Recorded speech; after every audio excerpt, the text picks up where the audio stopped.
unexpectedly transported to the world of Harry Potter, utilizing my precognitive abilities. I sought to approach Harry Potter to learn magic, only to inadvertently escalate matters and become Harry Potter's senior brother. Chapter 1. The Night of the Sorcerer's Stone. The night was quiet and serene, the moon, cold and ethereal. Darkness enveloped the earth, while light spread across another hemisphere. In this tranquil and peaceful realm of night, in a luxurious villa on the outskirts of London, in a living room on the first floor, Hill Fox reclined lazily on the sofa, squinting as thoughts wandered through his mind.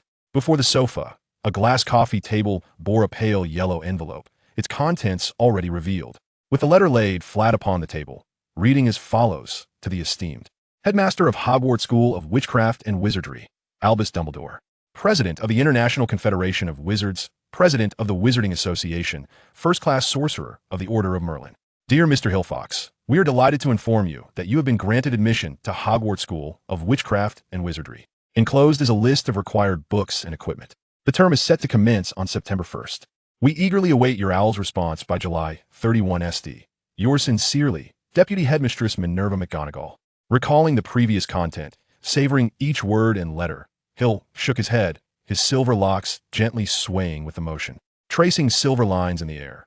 Seemingly resolved, he opened his squinted eyes, revealing silver irises that were transparent, clear, profound, and ethereal, comparable only to the untouched ice and snow atop. The mountains and the moonlight flowing like a cold stream in the night. I finally receive it. The wait has been long. Such a mundane statement, lacking the excitement and joy that many children exhibit upon receiving their Hogwarts acceptance letters, which often incites an uproar.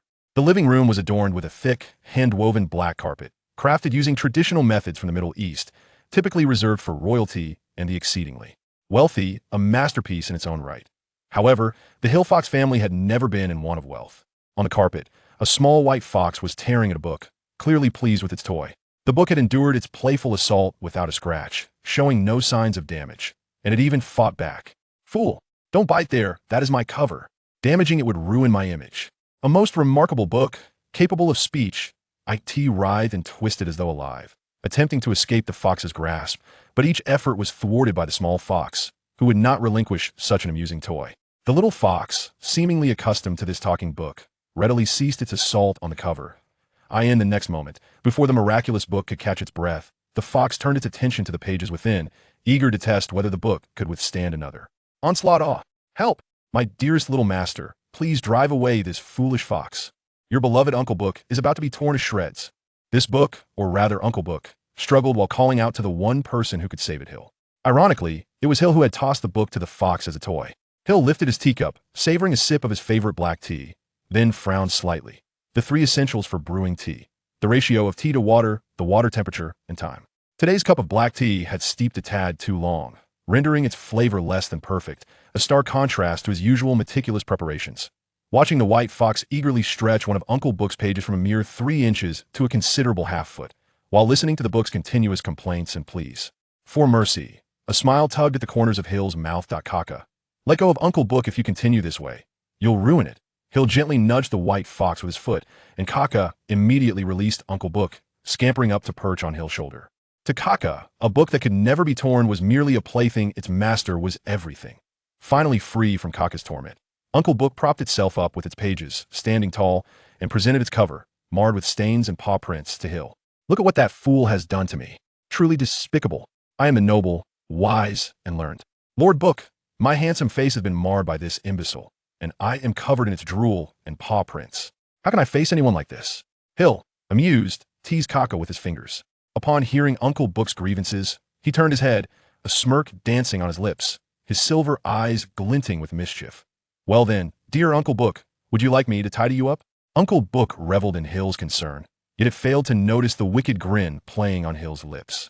It was, after all, preoccupied with scrubbing off the grime on its cover. Of course, a clean and fresh will suffice, and I also require a soft, large bed to rest upon, in addition to. Before Uncle Book could finish its lengthy list of demands, Hill's voice interjected. Clear water like a spring. Splish! Before Uncle Book could emit a cry of despair, it was doused with a sudden torrent of water, enjoying an unexpectedly refreshing shower, albeit reluctantly. Clean and fresh. With this incantation, all the water and stains vanished from Uncle Book, restoring it to a pristine state. appearing as though it had just been purchased. Of course, aside from Uncle Book's expression of being thoroughly played with, it looked quite splendid. Placing his wand upon the coffee table, Hill cradled Kaka in his arms, gently scratching its chin, watching as Kaka displayed a look of contentment. Hill smiled and inquired, "My dear Uncle Book, how do you feel? Is a shower not invigorating on this sweltering summer day? My dearest little master, I realize my errors. Having endured a series of unfortunate events, Uncle Book decided to set aside its dignity and pride to admit its fault. Well, in truth, both had long been squandered." "Ah, you made a mistake?" No, no, no. My dear Uncle Book would never err." Hill shook his head, observing Uncle Book's conflicted expression. He lifted his teacup and chuckled. Uncle Book did splendidly. The tea was merely steeped 3 minutes longer than usual. Though the flavor suffered considerably, it nonetheless taught me that black tea can indeed be quite dreadful. With that, he drained the teacup in one go. Uncle Book's expression turned to one of despair. It was clear that Hill was genuinely upset. After all, it had dozed off while brewing the tea, resulting in a 3-minute oversteep that compromised its flavor. Seemingly pleased with Uncle Book's expression, Hill rose to his feet, placing Kaka back on his shoulder as he approached Uncle Book, seizing it and striding toward the door. Uncle Book, dejected, allowed itself to be carried without a struggle, fully resigned to its fate. "Uncle Book, the letter from Hogwarts has arrived. Please check what else needs to be prepared. I certainly do not wish to discover that I have forgotten something after arriving at school." Upon hearing Hill's command, Uncle Book opened its eyes, a flicker of surprise crossing its face. "My dearest little master, have you finally forgiven poor Uncle Book?" "Ah, I have long since forgiven you. I have already punished you, and seeing your attitude is fairly agreeable, I shall let this matter pass. And remember, there shall be no next time." "Oh, thank you for your mercy, dear master. I almost thought you were going to cast me out." Hill paused, taking a moment before casting a deep gaze at Booker. "Booker, refrain from uttering such words in the future." A mysterious smile graced Hill's face, a blend of myriad emotions. "You know, apart from you all, I possess nothing. You have much, my dear master, it is simply that you have declined it. Indeed, I have declined, for I know what I desire. Those things are not what I seek. Perhaps so, yet some things cannot simply be dismissed with a mere I refuse." Hill opened the grand door of the villa, a gentle breeze caressing his face. The fragrance of night wafted through the air, weaving a soft net that enveloped all in its embrace. The night is indeed the finest, tranquil, cool, devoid of the clamor and filth of the day. Before stepping out for a stroll, Hill paused and inquired, "Booker, am I forgetting something?" "Ah." Booker, still in a state of emotion, let out a soft grunt, and with the rustling of pages, his voice returned, "Ah, yes. You must reply to a letter from Hogwarts, and it needs to be done before July 31st. What date is it today?" "Ah, today is July 30th. Just one day remains." "How could this happen? I found it strange why this letter arrived so late. Surely there must be a reason." Hill maintained his serene smile, yet there was a flicker of silver in his eyes, akin to stars fading. He was decidedly displeased. A reply before July 31st? Huh. The letter had only arrived half an hour ago. What was the meaning of this? When did Hogwarts efficiency decline to such depths? Booker glanced at Hill, hesitating before murmuring, "Forgive me, my dear master, but you may have misunderstood. It is not their efficiency that has waned." "Then what is the reason?" "You only turned 11 an hour ago. Hence this letter actually arrived in merely half an hour. Strictly speaking, their efficiency is not lacking, my dear master. My birthday is August 1st. I cannot mistake that." Hill looked at Booker, his eyes filled with questions.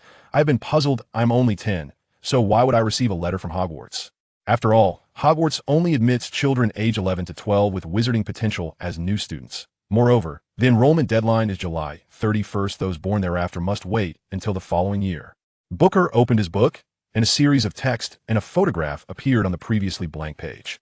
Hill read the text, and then quietly gazed at the image. It was a family portrait, featuring a tall young man with glasses embracing a beautiful woman with dark hair, who held a silver-haired infant in her arms, the infant's eyes also. Silver. Booker's deep voice resonated, imbued with a soothing magic. "My dear master, you were indeed born on July 30th. For certain reasons, your parents publicly declared your birthday as August 1st. This matter should have been conveyed to you by them, but due to some issues, it falls to me to inform you now. Understood, you have not erred in this matter." An emotion surged within Hill's eyes, yet for reasons unknown, it ebbed away like a tide, as if it had never been there. "Father has passed, and mother too, so it is left to you to tell me this. You have done well. However, it would have been better had you informed me sooner. My dear master, your father is merely missing. No one has found his body. Perhaps his remains are lost forever." Hill shook his head, pointing to the wand on the table. "Do you see that? That is my father's wand. discovered at the doorstep of the Potter residence, along with a pool of blood that has been proven to be his. My father is dead. Booker fell silent. Adric Fox was known to have been killed by that fearsome individual a decade ago, not far from the Potter's door. It was a tragic tale. Adric endured the most arduous of times only to fall in the hour of victory, with even his body never recovered. Hill brushed a stray lock of hair from his forehead. His hair nearly obscured his eyes, necessitating frequent adjustments to clear his vision. This matter ends here. Today is my birthday. Well, is there anyone who wishes to bestow a birthday blessing upon me? Kaka gently licked Hill's neck with its tongue, emitting a series of ow, ow, ow sounds. Gently patting Kaka's head, Hill nodded. All right, I accept Kaka's blessing. Thank you for your concern. I am well, merely a bit displeased. My dear master, shouldn't you reply to Hogwarts? Tomorrow is the 31st. Booker observed Hill's lack of enthusiasm and tactfully changed the subject. Understood, I shall do so now. Casting a wistful glance at the night outside, which was perfect for a stroll, Hill closed the door he had just opened and ascended the staircase to the second floor. He then pushed open a room's door and stepped inside. It was a study, furnished with bookshelves, a table, several chairs, and a few sofas, surrounded by towering shelves filled with an abundance of books. The collection rivaled that of a small library, thanks to the application of the extension charm, making the space significantly larger than a typical study. At the age of 1, Hill had lost both parents and was sent to an orphanage, where he remained until the age of 6 before returning to this villa to begin a solitary life. From an early age, he had been alone, and even now, he still was. Whether he would remain so in the future remained uncertain. However, Hill had grown accustomed to solitude. Approaching the tall, floor-to-ceiling window, Hill drew back the curtains and opened the window. The silver moonlight cascaded into the study, enveloping everything it touched in a silvery veil. Gazing at the full moon, Hill paused. In the ancient and mysterious East, there exists a festival known as the Mid-Autumn Festival. There, the moon symbolizes reunion, and on that day, everyone gathers with their families to celebrate the occasion. On that day, the moon in the sky appears particularly full, perhaps even rounder than tonight's moon. Why ponder so much? I am no longer a child. I am already 11.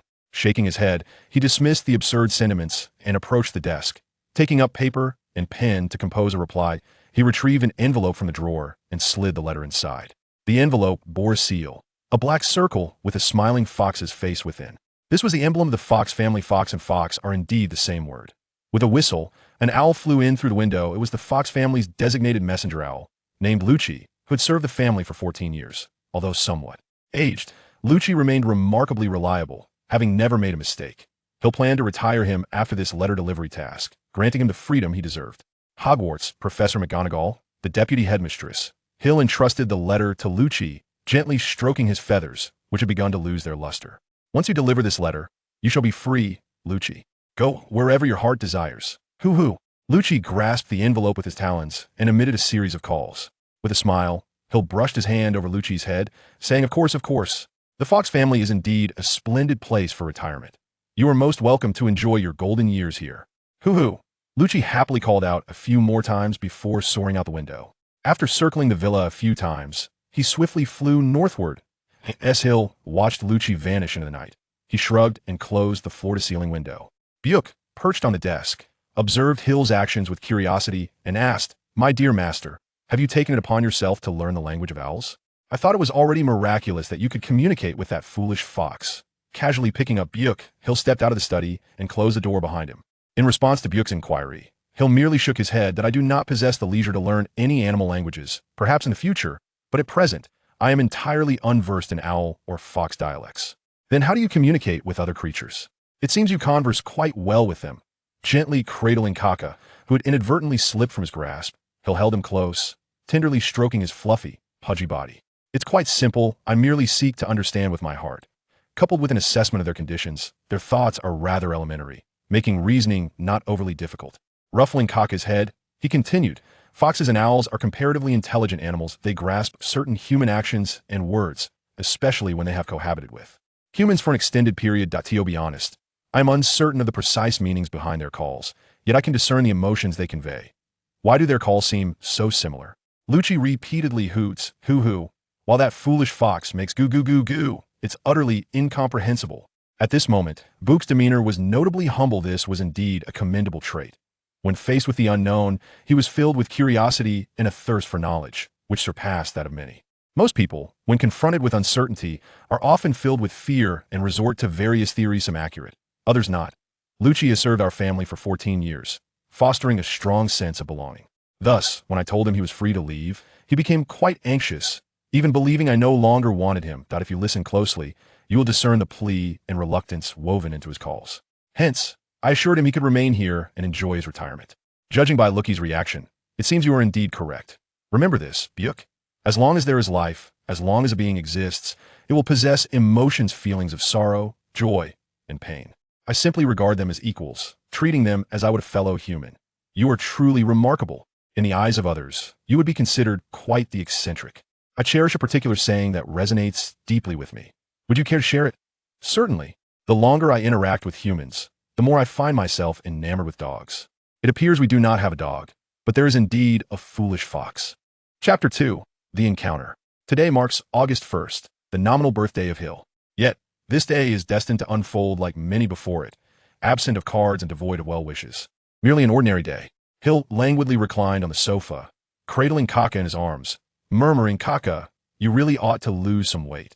In no time, I shall struggle to lift you. If that happens, I won't be able to take you to Hogwarts." Kaka emitted a series of discontented yelps, and indeed, it was a fact that Kaka measured merely a foot in length, 2 with the tail included, quite a standard size. However, for the 11-year-old Hill, Kaka had grown somewhat hefty. It was becoming increasingly difficult for Kaka to maintain its balance on Hill's shoulder, given the limited stature of a child. "Sai, what can be done? From last night until now, you have tumbled off my shoulders several times. Was it 7 or 8? You must find a different perch. Your days on my shoulder are numbered." Kaka yelped a few more times before wriggling free from Hill's embrace and leaping to the floor, where it lay down. Hill, intrigued by Kaka's behavior, was at a loss regarding its meaning, having never witnessed such an occurrence before. Accompanied by a low, mournful sound, Kaka's form gradually diminished until it reached a mere half-foot in size, transforming into a miniature fox. Hill gazed in astonishment at the now shrunken Kaka, then turned to Booker, who was resting in a corner of the sofa. "What is happening with Kaka?" he inquired. "Oh, it's merely a foolish fox capable of transformation. Hardly remarkable."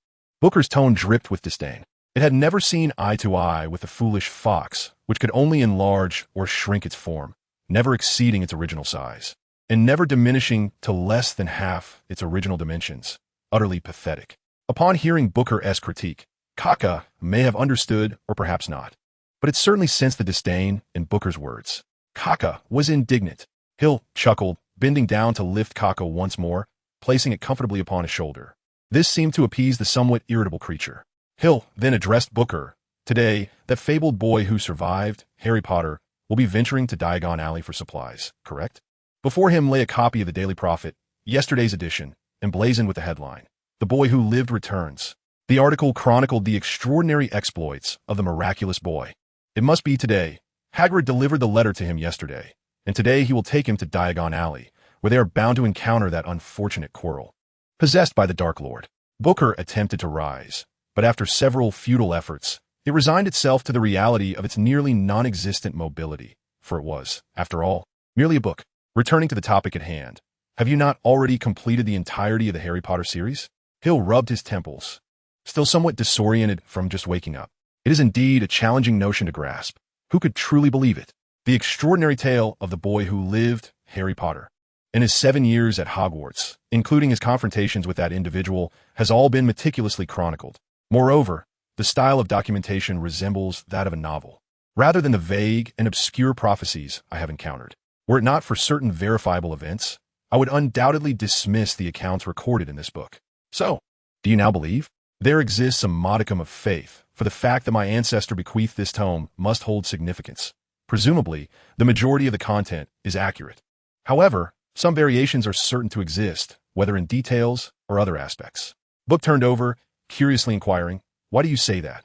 Did you not notice? The astonishing fact that my existence is entirely absent from this book is remarkable in itself." Hill confidently massaged his temples, asserting, "I am not the sort of person who leads an inconsequential life." Perhaps you are correct. Nonetheless, it is true that this book should not have included your presence. But let us set that aside for now.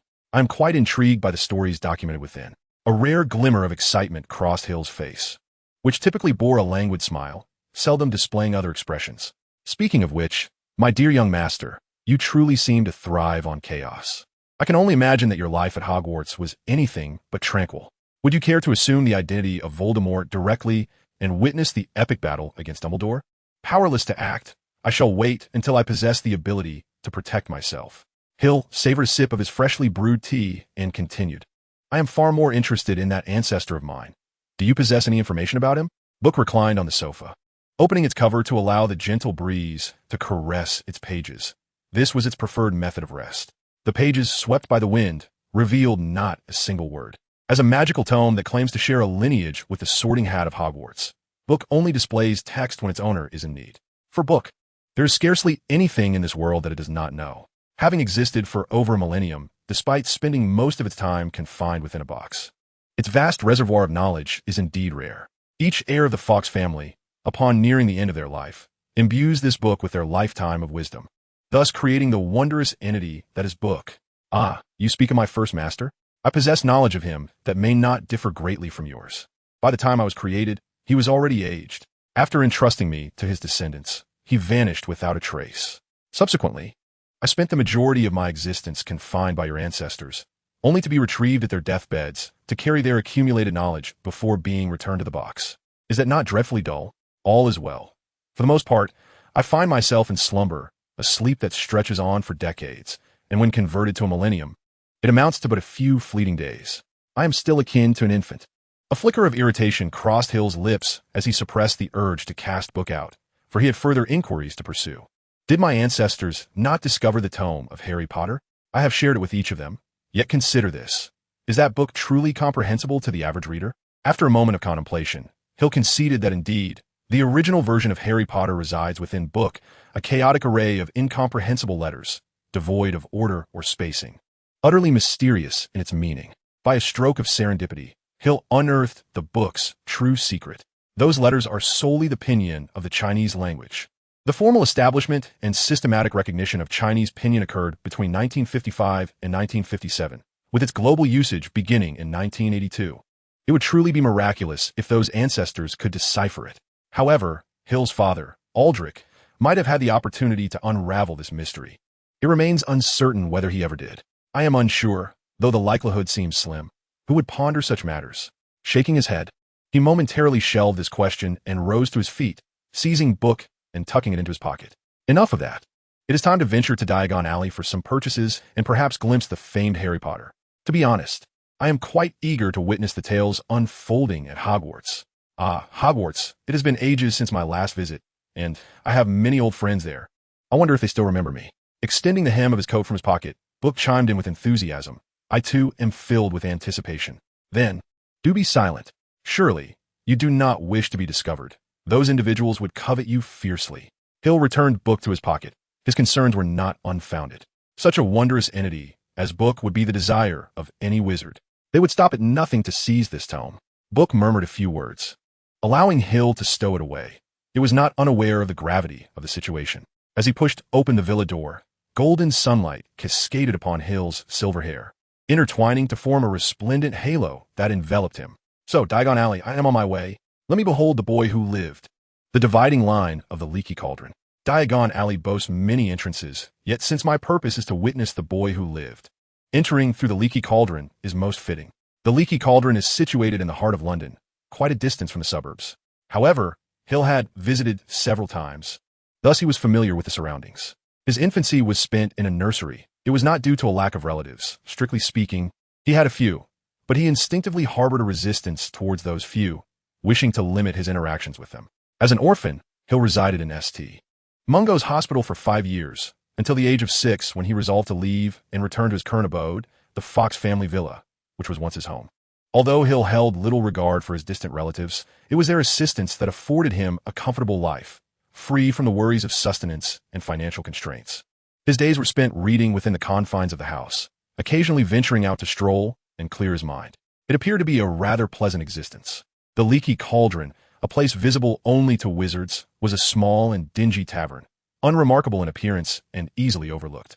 The hurried passers-by paid it no mind, their attention captured instead by a large bookstore on one side and a record shop on the other, oblivious to its presence. Hill arrived at an opportune moment. As he approached the entrance, he heard the raucous chatter within, and faintly, he caught mention of Harry Potter's name. After adjusting his slightly disheveled attire, Hill cradled his toy, Kaka, in his arms and pushed open the door of a leaky cauldron. The cacophony that greeted him nearly led him to believe he had stumbled into a bustling marketplace. I am cordially Mr. Potter. I can hardly believe I finally meet you. What an honor, Mr. Potter, what an honor. I have longed to shake your hand. My heart races at the thought. I am so delighted, Mr. Potter. It is beyond words. My name is Diggo. I have seen you before. Noticing what seemed to be a new guest, the clamor inside momentarily ceased, all eyes turning towards Hill at the entrance, unfazed by the stares of the crowd, which he considered merely a gathering of unremarkable wizards. He calmly nodded before directing his gaze to the tavern's proprietor, an elderly man with thinning hair resembling a deflated walnut, known as Old Tom. Rather than sharing the astonished expressions of the onlookers regarding the boy who had narrowly escaped death, Hill approached the bar and gently rapped on the counter, rousing Old Tom from his spectator's stupor. Old Tom, I have returned. A glass of lemonade, please. Having developed a familiarity with Old Tom, he pointed towards Harry Potter, chuckling, Little fox, forget the lemonade for now. We have a most distinguished guest among us. Incorrect. There are three. Harry Potter, Voldemort, and myself. Following Old Tom's cue, Hill turned his attention to Hagrid, who was ensconced by the throng, unable to go unnoticed due to his towering stature. With some difficulty, Hill maneuvered his way to the side of Hagrid to find Harry Potter. Could this truly be Harry Potter? A peculiar expression crossed Hill's face. To be honest, he was quite astonished. Although he had long known from the pages of books that Harry had endured a rather harsh upbringing with his aunt, seeing him in person was still a startling experience. The boy was frail and diminutive, appearing no older than 7 or 8, clearly suffering from malnutrition. The dark, tousled hair radiated in all directions, an astonishing chaos, as if each strand possessed an ardent desire for self-expression and adherence to its own will. Perched upon his nose was a pair of exceedingly tattered, unfashionable black-rimmed round glasses, seemingly shattered numerous times, now held together by layers of transparent tape, rendering them even more decrepit. His large, emerald green eyes sparkled against a diminutive face, which tapered sharply to a pointed chin. His complexion was slightly pallid, a hue typical of one seldom kissed by the sun. He donned an oversized shirt and baggy trousers, the hem of his shirt trailing below his knees, while the cuffs of his pants were carelessly rolled up. On his feet were a pair of worn white sneakers, the synthetic leather of which had curled back, revealing the dark filling within. By the ancestors, in comparison to him, I am practically a prince. It was an inevitable reality. Despite sharing the same fate as an orphan, even on the same day, the disparity between Hill and Harry was staggering. This was not merely a matter of appearance and attire. Their temperaments diverged vastly as well. With some effort, Hill maneuvered through the crowd of onlookers to stand before Harry. Hello, I am Hill Fox. Just call me Hill. It is a pleasure to meet you, Harry Potter. There was no overt flattery, no insincere niceties. Hill simply stated his name and offered a casual greeting. He possessed his own pride, a proud individual indeed. He held in disdain the trivial behaviors of the mundane. At that moment, Harry appeared exceedingly preoccupied, constantly shaking hands with surrounding wizards, his lips incessantly uttering polite phrases. Yet he could not possibly remember so many names, merely nodding along like a machine. These wizards hardly resemble wizards at all. Adjusting his slightly askew glasses, Harry found the situation amusing.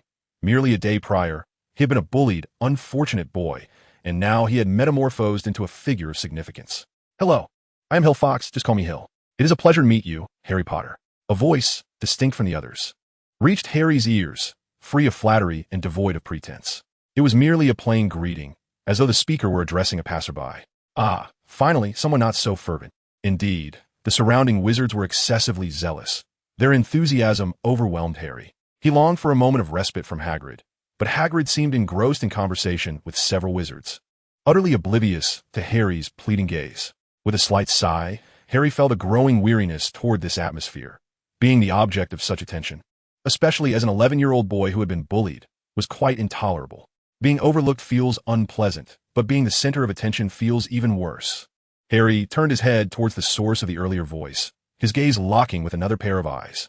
He was a boy of the same age, yet unlike Harry, he was not diminutive. He had begun to exhibit the slender form of youth. His slightly tousled silver hair fell carelessly about him, exuding an effortless charm that captivated the eye. Though his hair was silver, it was not glaring or ostentatious. Rather, it possessed a soft, warm hue that stirred the heart with its purity. His silver eyes sparkled like stars, their brilliance shifting with the slightest flutter of his gaze, as if the stars themselves were fading in and out of existence. Against the backdrop of his dark attire, his skin appeared almost translucent, glimmering faintly in the morning light, reminiscent of an angelic being. He stood casually, cradling a small white fox in his arms. Though merely standing there, he effortlessly drew the attention of those around him, rendering them breathless. It seemed as if even the dust settled quietly in his presence, and the once restless air grew tranquil and serene. The entire atmosphere felt as though it had been muted. There was a coolness, an aloofness, tinged with a subtle indifference and detachment. Harry found himself inexplicably drawn to this boy, not for any particular reason, but because he sensed something familiar within him. "My name is Harry Potter. You might already know that, and I'm quite pleased to meet you." Harry couldn't help but feel the urge to slap himself. Such an opening line was utterly embarrassing. Moreover, he had failed to grasp the boy's outstretched hand, an egregious breach of etiquette. "By Merlin, you're a fox." Harry had never felt such genuine gratitude towards anyone before. Hagrid's words liberated him from his awkwardness. "Thank goodness. Hagrid, I'm truly grateful to you." However, Harry regarded Hagrid with confusion. Did this unfamiliar boy, Silfox, know Hagrid? Sil, somewhat bewildered, retracted his hand with an ease that belied the earlier awkwardness, as if it had never occurred. He then looked at Hagrid with curiosity. "Hagrid, shouldn't he know me? I don't recall having met him before. Forgive me, but I must ask, who are you?" "I am Rubeus Hagrid, the keeper of keys at Hogwarts. I knew your father, Adric. He was a wonderful man. We worked together, and I often heard him speak of you, mentioning your silver hair and similarly colored eyes. Truly magnificent." Hagrid's excitement made his speech somewhat jumbled, his enunciation less than clear. Yet Sil understood that Hagrid had once worked alongside his father. Sil had always held a deep curiosity about his father, Adric Fox. Many of his past memories had become hazy. His recollections of his father were confined to photographs. He saw a gentle, refined young man with golden hair, wearing black-rimmed glasses and dressed impeccably, resembling a muggle businessman rather than a wizard. A confident smile graced his face perpetually, as if nothing could ever pose a challenge to him. However, Adric had passed away a decade prior. "Listen to me, Harry." Hagrid gave Harry's shoulder a hearty pat, nearly toppling him over. "Young Fox shares a similar fate. His mother departed early, and his father has also passed away. The Fox family has always been esteemed for their integrity, with each member embodying the virtues of kindness and honor. You should cultivate a friendship with young Fox. He will undoubtedly become your closest ally." Harry's mouth fell agape, astonished to discover that this silver-haired youth was also an orphan, much like himself. No wonder there seemed to be a semblance of familiarity, that subtle air of detachment. Was it a remnant of childhood misfortune? Yet, why did his face bear that gentle smile? Unwavering, even upon hearing about the loss of his parents? How is it that he can smile so serenely? "Hey, young Fox, I hope you will look after Harry in the future," Hagrid continued. "I mean, Harry has been living in the Muggle world and is quite unfamiliar with everything magical. I hope you can assist him during your time at school." Hill nodded gently, affirming, "If I can be of assistance, I shall certainly not hesitate. That's all that is needed, for you must know that Adric and James are also fine friends." Hagrid remarked with satisfaction, nodding appreciatively. "Ah, is this young Fox, son of Adric?" A pale young man approached, his demeanor fraught with anxiety, his eye twitching uncontrollably. "Professor Quirrell, a hapless soul under the control of Voldemort." Chapter 3, Diagon Alley. Professor Quirrell, a most unfortunate individual, was a pitiable wretch possessed by Voldemort. Upon hearing that characteristic stutter and observing the peculiar scarf and trembling form, it was clear that the only person present at this moment, aside from the possessed Quirrell, could be none other than him. Hill was well aware that Voldemort lurked behind Quirrell's facade. His expression remained unchanged as he gently inclined his head, saying, "I am Hill Fox. You must be Professor Quirrell. I heard your self-introduction earlier at the entrance, and it is a pleasure to meet you. I understand you will be teaching defense against the dark arts at Hogwarts. Truly an impressive endeavor." As Hill spoke, he felt a twinge of nausea, faintly detecting the stench of decay emanating from Quirrell. However, it seemed that no one else noticed. A flush of color appeared on Quirrell's pale cheeks as he extended a trembling hand to shake Hill's. It was clammy and cold, akin to touching a corpse. Indeed, Quirrell now bore little distinction from one. "And no, it's nothing. I was just fortunate. Dumbledore granted me this opportunity." Hill pondered, was his stutter genuine or merely an act? As Hill conversed with Quirrell, Hagrid glanced at his watch and remarked, "It's getting late. I still need to take Harry to procure some supplies. Young Fox, would you care to join us?" Eager to leave this unsettling encounter behind, Hill readily agreed. Voldemort was certainly not a foe to be trifled with. "Very well, Hagrid. I shall fetch my wand. Hill nodded. Then, with an apologetic expression, addressed Professor Quirrell. My apologies, Professor Quirrell. But I must procure a few items and regret that I cannot engage in further conversation with you. We can continue our discussion after the term begins. Not to worry. We shall meet again, Quirrell replied. Ignoring Quirrell's response, Hill followed Hagrid and Harry as they traversed past the bar, arriving at a small courtyard surrounded by walls. Apart from a refuse bin and some weeds, there was nothing else in sight. However, this was the hidden entrance from the Leaky Cauldron to Diagon Alley, one of its many gateways. Hagrid approached the bin and began to count the bricks on the wall above it. What was he doing? Harry inquired of Hill, who was a peer and shared a similar past, thus fostering a sense of closeness between them. Given that Hill hailed from a magical family, he was presumably well-versed in such matters. There were numerous entrances to Diagon Alley, and this particular one, concealed in the backyard of the Leaky Cauldron, was being prepared to be unlocked by Hagrid. Hill smiled, having visited this place several times and being familiar with the unlocking method, though Harry was unaware of it. Remember Hagrid's method of opening the door. It may prove useful to you in the future. Understood, Harry replied. While Hill and Harry were conversing, Hagrid had already located the specific brick that resembled a keyhole. Count up 3 bricks and over 2, he murmured. All right, step back, Harry and Little Fox. Hagrid produced a small umbrella and gently tapped 3 times on the wall with its tip. The brick he struck trembled and began to shift, revealing a small opening that gradually widened until a broad archway appeared, wide enough for Hagrid to pass through, leading to a winding cobblestone street that seemed to have no end. Welcome, Hagrid proclaimed to Diagon Alley. Noticing Harry's astonishment, Hagrid grinned at him. They proceeded through the archway, and Harry quickly turned to glance back, witnessing the arch narrow before reverting to a solid wall. Brilliant sunlight illuminated a stack of cauldrons outside the nearest shop. Above them hung a sign: copper, brass, tin, and silver cauldrons, all sizes available, automatic stirring, collapsible. Oh, you'll need to purchase one, Hagrid remarked, but first, we must retrieve some money. He then turned to Hill. Little Fox, do you need to withdraw money as well? If it's on the way, we can go together. Hill shook his head. I've already withdrawn my funds. I am merely here to acquire some essential items. Harry, you haven't purchased your wand yet, have you? If not, I shall wait for you at Ollivander's. Hill was already well acquainted with everything in Diagon Alley. There was little that intrigued him. His visit was solely to supplement his supplies, including books and a wand. Hagrid nodded, offering no further comment.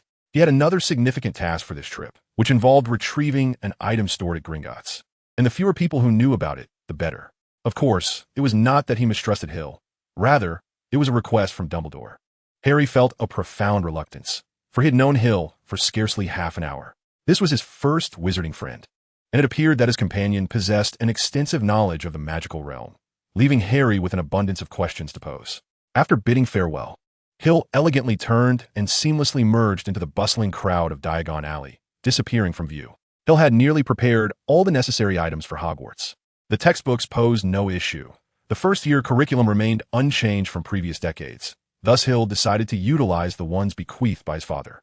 Despite their age, those books were imbued with the insights and reflections from Adric's own student days, accompanied by numerous notes from various teachers. It is worth noting that many instructors have been teaching at Hogwarts for an extensive period, maintaining a consistent style, which spared Hill the effort of taking notes and significantly simplified his homework. As for clothing, it had long been arranged according to Hogwarts specifications, tailored by Muggles, which proved convenient, and Hill had developed a fondness for their attire. As for cauldrons, Hill's household boasted a plethora of them, all of the finest quality, rendering any new purchases unnecessary. Thus, Hill's purpose for this visit was solely to retrieve his wand. It is essential to note that he was there to collect, not to purchase. Hill found it peculiar that the eccentric customs of the Fawkes family dictated such arrangements. Wands were custom-made. It seemed that shortly after his birth, Adric had instructed Ollivander to prepare this wand, to be collected once Hill was ready to attend Hogwarts. One could only wonder how Adric could ascertain that this particular wand would be suitable for Hill, as the compatibility between a wand and its wizard is of utmost importance. Many wizards spend considerable time selecting their wands. What was most baffling was that Ollivander acquiesced to such an absurd request, considering his long-standing belief that wands choose their masters, rather than the other way around, even when the master is but an infant. Burdened with questions, Hill arrived at Ollivander's shop. The establishment was both small and dilapidated, with the gilded sign on the door peeling away, inscribed with Ollivander, established in 382 BC, crafting exquisite wands. In the dusty window display, a solitary wand rested upon a faded purple cushion. As Hill entered, The tinkling of bells resonated from somewhere in the back of the shop. The interior was cramped. Apart from a long bench, there was little else. The most striking feature was the thousands of slender boxes stacked nearly to the ceiling, undoubtedly filled with wands. Faced with such a multitude of wands, Hill felt as though he had entered an armory, surrounded by AK-47s, M16s, and RPGs. A sense of unease washed over him, for he sensed that each wand here was imbued with life. He could almost hear their whispers, and he fancied he detected a low murmur emanating from some of them. Shaking his head, Hill dismissed the thoughts swirling in his mind. These wands were undoubtedly peculiar, as they were gathered from an array of eras, some tracing back hundreds or even thousands of years. It was utterly implausible to assert that none held a unique quality. Most simply, how many individuals have coveted such an indispensable and monopolistic item as a wand? Yet, in Diagon Alley, only Ollivander's establishment remains, which speaks volumes. However, there was no need for undue concern. After all, no matter how formidable a wand may be, without a skilled wielder, it is merely a worthless stick. Good afternoon. A gentle voice spoke, heralding yet another young fox. An elderly man appeared before Hill, his pale, large eyes shimmering like two radiant moons in the dim shop, sharing the same silver hue as Hill's own. Noticing Hill's gaze lingering on his eyes, the old man, Ollivander, shook his head. Oh, dear young fox. I believe we have far more pressing matters than examining the color of one's irises, don't you think? Hill diverted his gaze to the multitude of wands surrounding them and nodded. Indeed, as per our arrangement, I have come to collect my wand. A flicker of uncertainty crossed his eyes. Forgive my audacity, Mr. Ollivander, but how did you discern that I am of the Fox family? By conjecture. Do you believe me? Hill rolled his eyes. I would be a fool to trust such a claim. With countless customers purchasing wands each year, do you truly guess each one individually? But if you prefer to remain silent on the matter, so be it. Mr. Ollivander, let us discuss the wands instead. I am most eager to see what my wand looks like. Filled with curiosity about his wand, the one destined for him since birth, Hill wondered if it would indeed suit him. What if the wand chose not to select him? A blend of anticipation, curiosity, unease, and anxiety coursed through Hill's emotions. Ollivander, a connoisseur of human nature, observed Hill's expression without uttering any trivialities. He turned and retrieved a slender silver box from a table adorned with various wand-making materials, including wood and feathers.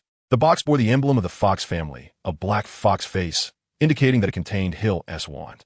Upon opening the box, he discovered a layer of black velvet, upon which lay a sleek black wand. Hill grasped the wand, examining it intently. This wand was crafted from materials sent by your father, Aldrich. Forgive my ignorance, but aside from the core, which is a unicorn's horn, I have never encountered the wood used here. Frankly, the Fox family's wands have always been custom-made at Ollivander's, and this unique wood is a first for me. Ollivander remarked as he observed Hill hesitating with the wand in hand. Do not fret, young fox. Give it a wave and see.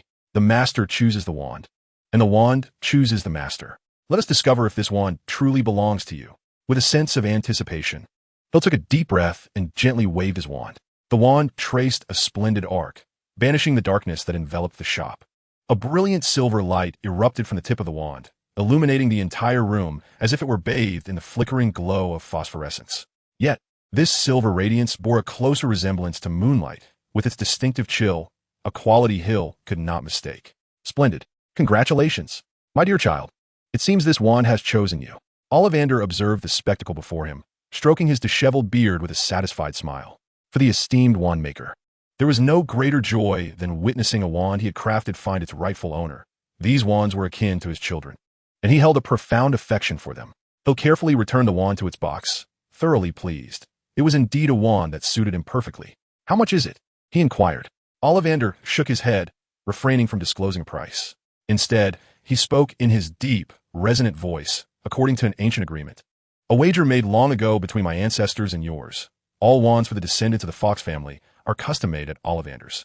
When they come to claim their wands, if the wand is a suitable match, only half the price is charged. If it is a perfect fit, then the wand is free.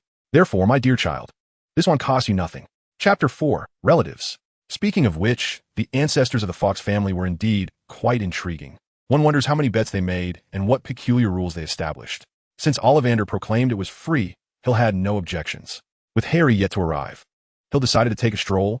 Perhaps he might encounter something delightful. Incidentally, Kaka was discovered during one of Hill's leisurely wanderings in Diagon Alley. Speaking of Kaka, It seemed his provisions were running low, and it was time to replenish. Lowering Kaka from his shoulder, Hill softly remarked, "Let's go buy you some food. Once we reach Hogwarts, you won't find any suitable fare, so we must stock up." Ow, ow. Kaka readily agreed, for his specialized food was unavailable at Hogwarts, only sold at a particular pet shop here in Diagon Alley. If they did not procure enough, life at Hogwarts could become quite uncomfortable. Cradling Kaka, Hill made his way to a nearby pet shop named the Magical Menagerie.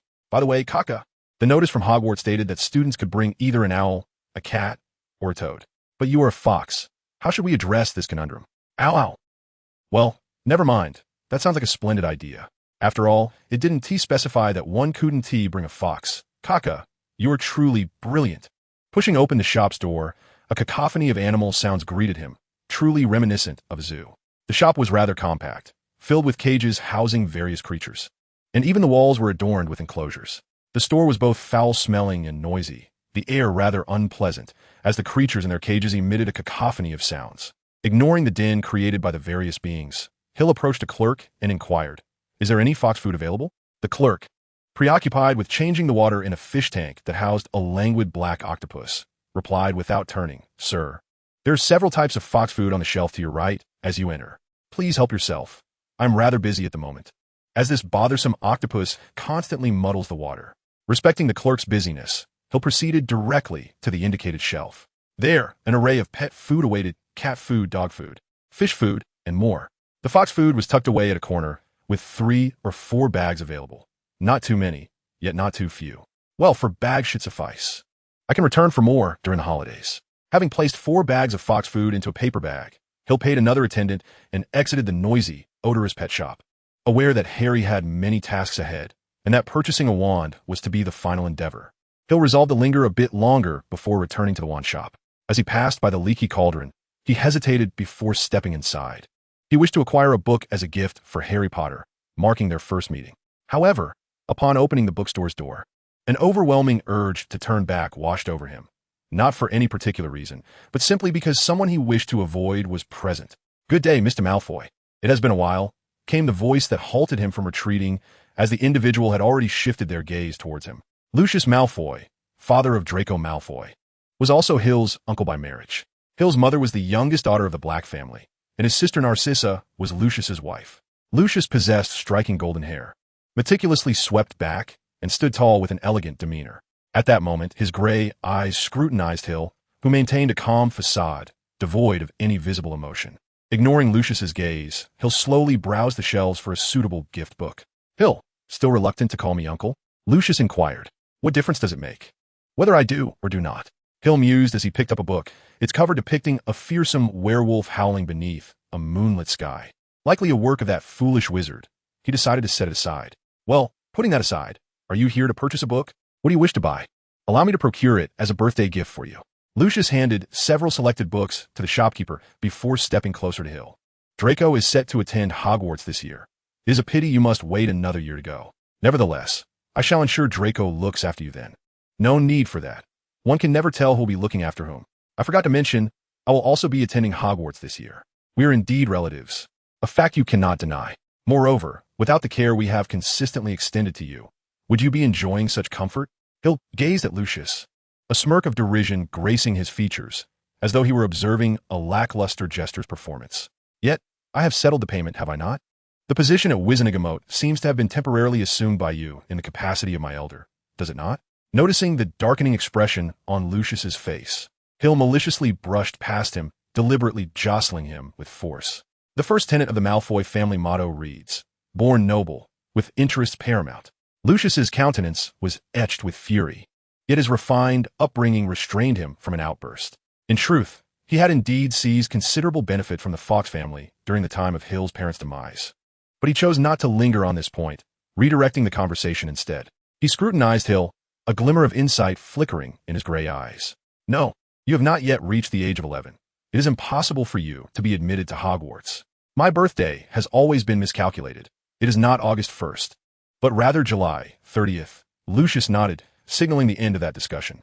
Although his visage betrayed little, Hill discerned a hint of something unusual. "Did you truly believe I was oblivious to the implications of this matter? In that case, have all the necessary supplies for Hogwarts been procured?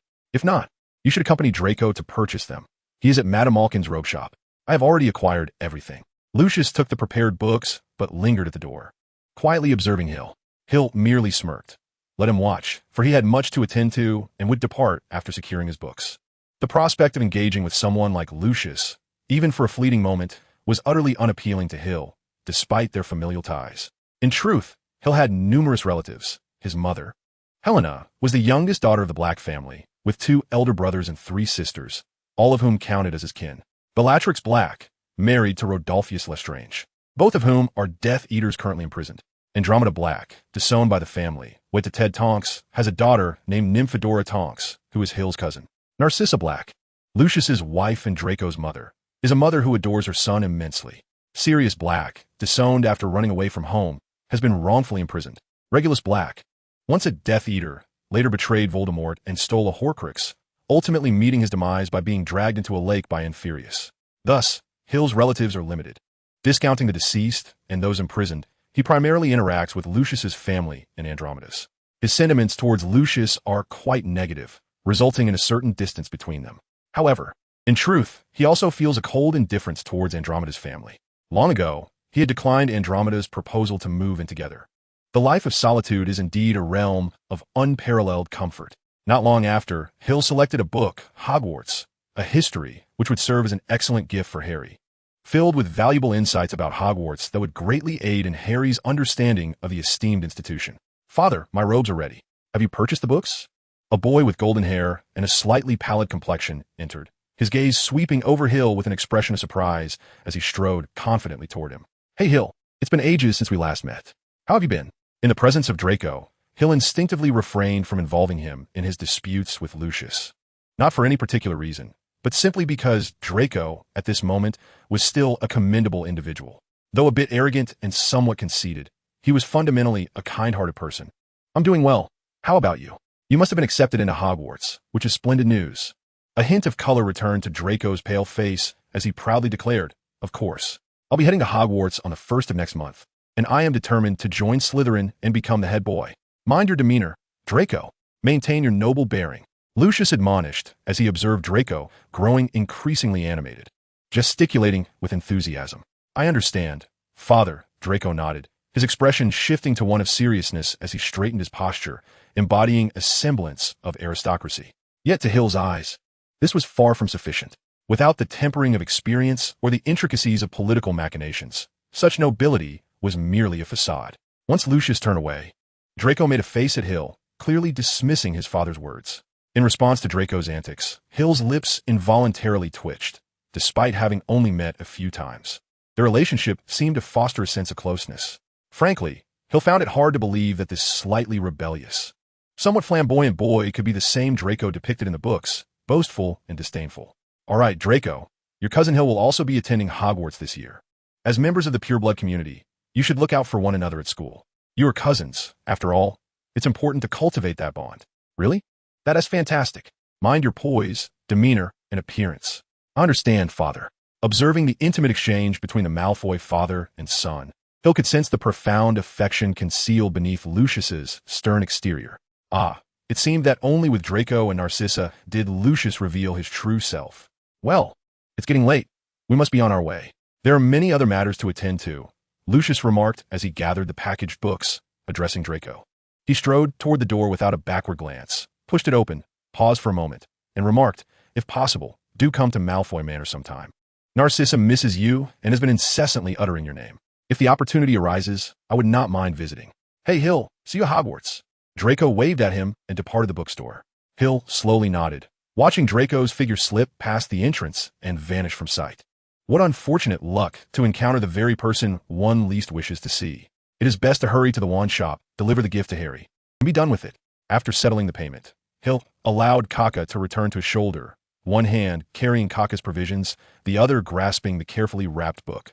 As he strode purposefully toward the wand shop, I remember every wand I have sold, Mr. Potter. Each wand is etched in my memory. You see, 2 tail feathers from the same phoenix were used, one to create this wand, the other for another. You are destined to wield this wand, and its brother cough. It was indeed its brother that left you with that scar. As he pushed open the door to the wand shop, Ollivander's voice resonated. seemingly explaining the mysteries of wands to Harry. Interestingly, the phoenix that provided the tail feathers for the wand is none other than Dumbledore's pet, Fawkes. One wand belongs to Voldemort, while the other belongs to Harry. It is indeed quite fascinating. Harry was utterly captivated, never having imagined the profound connection between his wand and another. It felt as though he were in a dream. In fact, even now, Harry often experienced a dreamlike sensation. Gazing at the wand in his hand, he feared that the next moment this dream might dissolve, returning him to the pitiful boy who was often bullied. "Hey, Harry, this is for you." Hill's voice interrupted Harry's reverie. Coming back to reality, he noticed a wrapped gift in his hands, which appeared to be a book. "Is this a gift from you, Hill?" "Of course. Upon our first meeting, I thought it fitting to present you with a token. I hope you will like it." "Oh, certainly. I absolutely adore it." "I am glad to hear that. The item may not be precious, but I believe it will be quite useful to you." Harry handed 7 galleons to Ollivander, securing the wand, and eagerly unwrapped the gift. Hagrid leaned over, and upon seeing the contents of the unwrapped gift, nodded approvingly. "Hogwarts, a history, a splendid gift, indeed, which will be quite beneficial for you. Harry, be sure to express your gratitude to Hill." "Oh, I'm truly grateful to you. Hill, this gift is magnificent." Chapter 5. A Chance Encounter. A deep crimson steam locomotive rested beside a platform teeming with travelers. The sign affixed to the train read, "Hogwarts Express, 11 o'clock." In one corner of the platform stood a large sign inscribed with, "Platform 9 3/4." Indeed, this is the Hogwarts Express, the train that every year on the 1st of September carries students to the venerable institution of Hogwarts, where they embark on a long and captivating journey of learning. The billowing smoke from the steam locomotive swirls above the chattering crowd, while a multitude of colorful cats weaves between the feet of the passengers. Amidst the hum of conversation and the clattering of cumbersome luggage, the owls emit their shrill calls, responding to one another. The initial carriages are already brimming with students. Some lean out of the windows to converse with their families, while others frolic in their seats. "Hey, John, how was your summer?" "Not bad, though my grades were a bit disappointing, and my dad gave me quite a thrashing." "Well, cheer up. We're heading back to Hogwarts soon, and then we'll be free." "I hope so. Just the thought of Snape's greasy hair makes me nauseous." "Sigh. You failed me last year. What do you expect? You're in Gryffindor." Listening to the ruckus from outside, Hill shook his head and turned to close the window. Instantly, the entire carriage grew considerably quieter, leaving only the soft sounds of breathing and the rustle of turning pages, along with the occasional croaking. Rolling his eyes, a hint of exasperation crossed Hill's face as he offered a sheepish smile to the chubby boy seated opposite him and said, "Kaka, let go of that toad. You're going to squish it." On the floor, Kaka was indeed perched atop a toad, incessantly tapping its head with his paw, clearly tormenting the poor creature.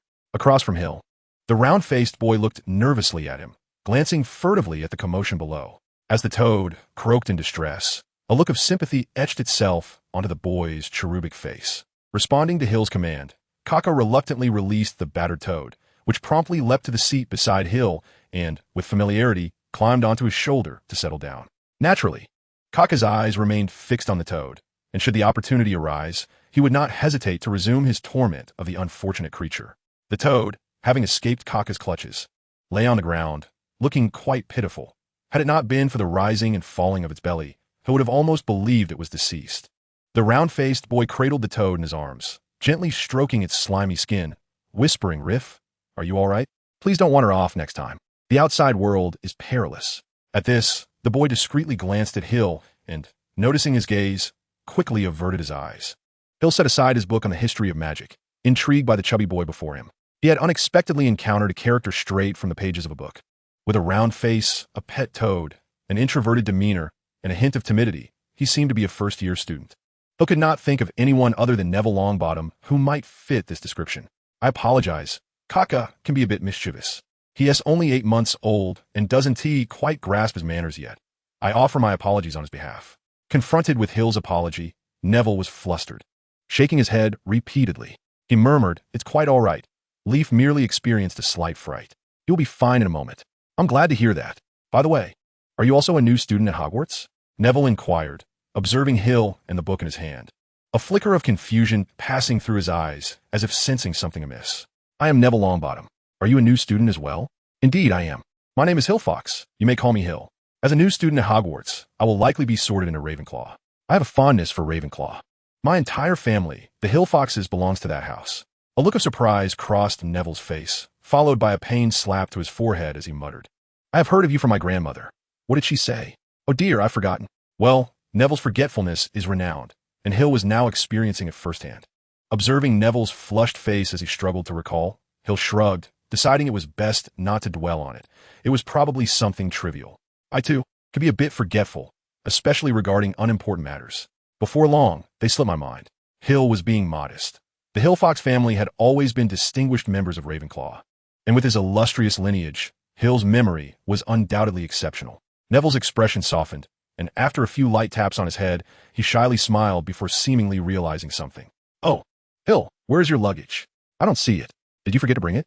At last, Neville identified the discordant detail. Apart from the book in Hill's hand and the creature perched on his shoulder, he possessed no other belongings. Every new student at Hogwarts had fretted over heavy luggage, yet Hill appeared devoid of those cumbersome trunks. Hill chuckled, preparing to explain when the compartment door swung open. "Ah, splendid. There's still room here. Everywhere else is packed." A bright, melodious voice chimed in, striking a pleasant note, although her appearance remained a mystery. With long, thick brown hair, a bit tousled, not due to neglect, but rather an indifference to her hairstyle. She bore expressive brown eyes, fair skin, and a petite nose. Most striking were her prominent front teeth. While not excessively protruding, they were certainly noticeable. If one were still unaware, this was none other than the renowned Hermione Granger. A veritable treasure trove of knowledge. One of the future trio, she was intelligent, resourceful, and remarkably well-versed in nearly everything. Frankly, she ought to have been sorted into Ravenclaw. Hill surveyed the compartment. Indeed, since his luggage was absent, there was ample space remaining. Yet, was every other compartment already full? Surely, there was still time before the train departed. It would be at the last moment that every compartment would be entirely occupied. Hermione appeared to be grappling with a large trunk, clearly struggling. One could only wonder what treasures it contained. Although it was roughly the same size as Neville's, it felt considerably heavier. Given Hermione's penchant for books, it was likely filled to the brim with tomes. "Could you not exhibit a modicum of gentlemanly courtesy and assist me in bringing this trunk inside?" Despite her efforts, Hermione had yet to succeed in moving the trunk into the carriage. It was no surprise, as there was a threshold that, while not particularly high, was nonetheless a challenge to navigate.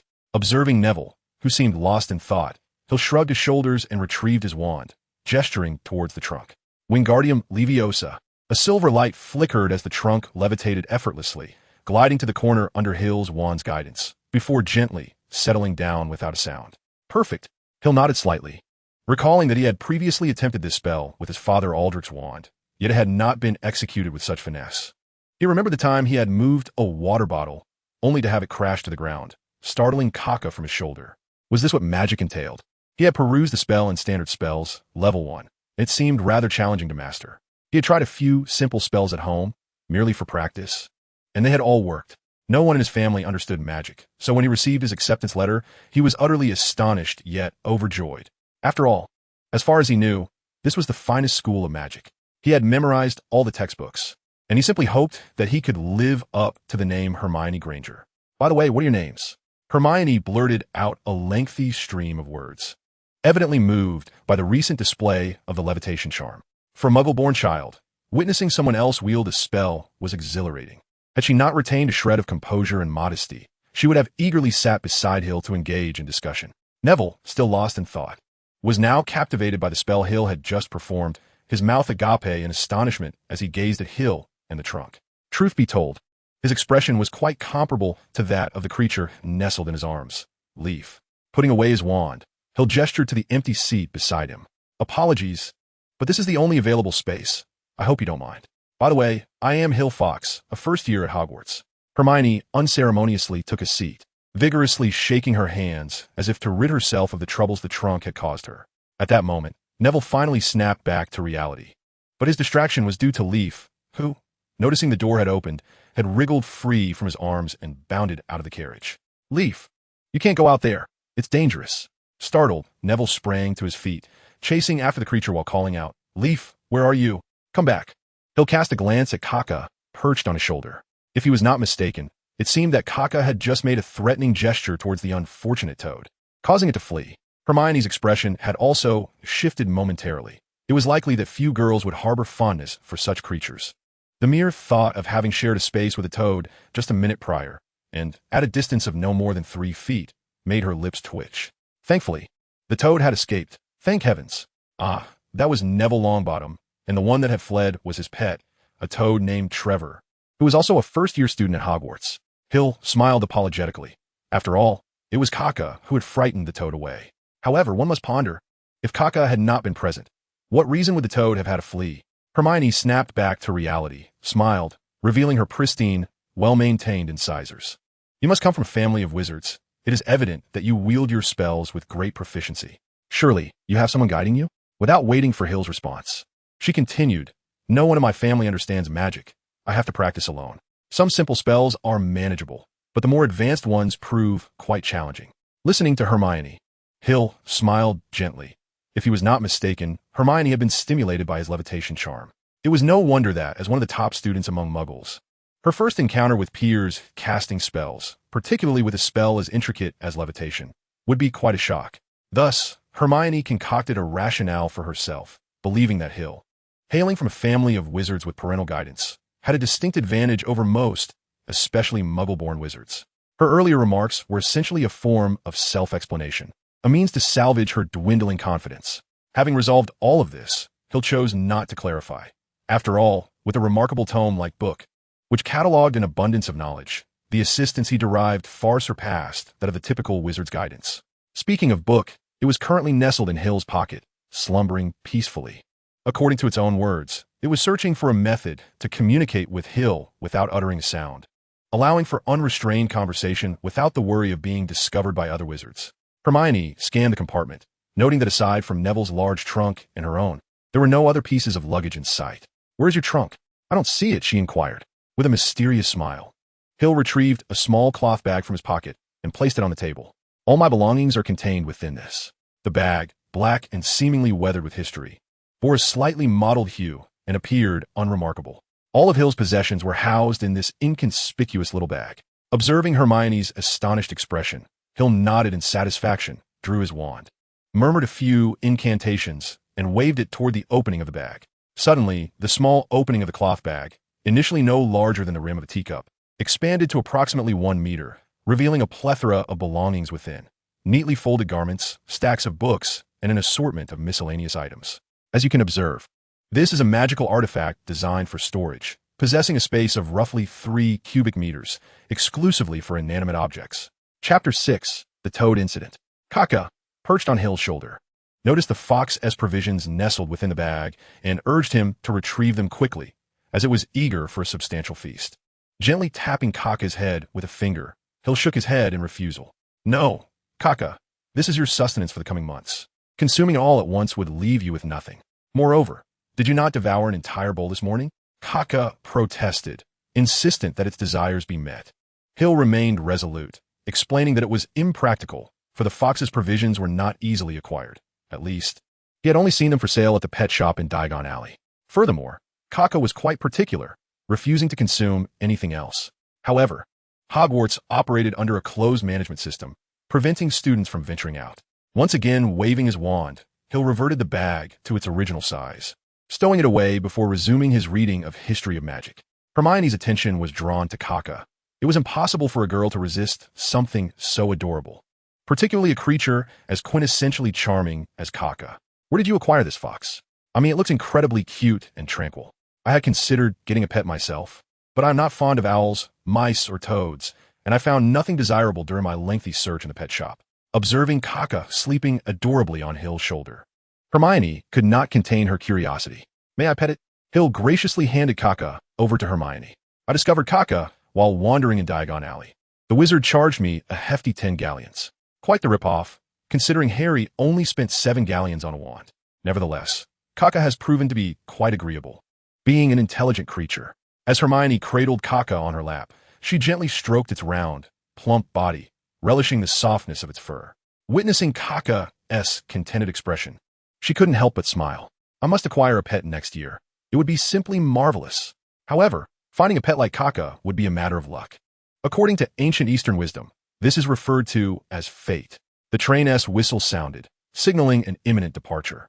With a heavy rumble, the red Hogwarts Express began to move, gradually accelerating and departing the platform. Its destination was Hogwarts, where young novices would undergo training to become qualified wizards. Neville had yet to return. It seemed his pet was thoroughly enjoying a game of hide and seek with him. However, Neville was likely on the verge of tears and should have tied himself to the toad with a rope. Hill gazed at the tome of History of Magic in his hands, a book that had once held great intrigue. Yet now, he found himself unable to absorb a single word. Perhaps it was mere illusion, but he felt as though Hermione was covertly observing him. Each time he feigned turning the page and glanced her way, he only caught sight of Hermione playfully engaging with Kaka. Am I overthinking this? It is merely our first encounter. Nevertheless, I shall dismiss it. Since he could not concentrate on the book, he decided to set it aside. Closing the book and placing it upon the table, Hill leaned back and regarded Hermione. She remained engrossed in her playful antics with Kaka, and it was evident that she had a genuine fondness for small creatures, especially ones like Kaka. Hermione, which house do you wish to join?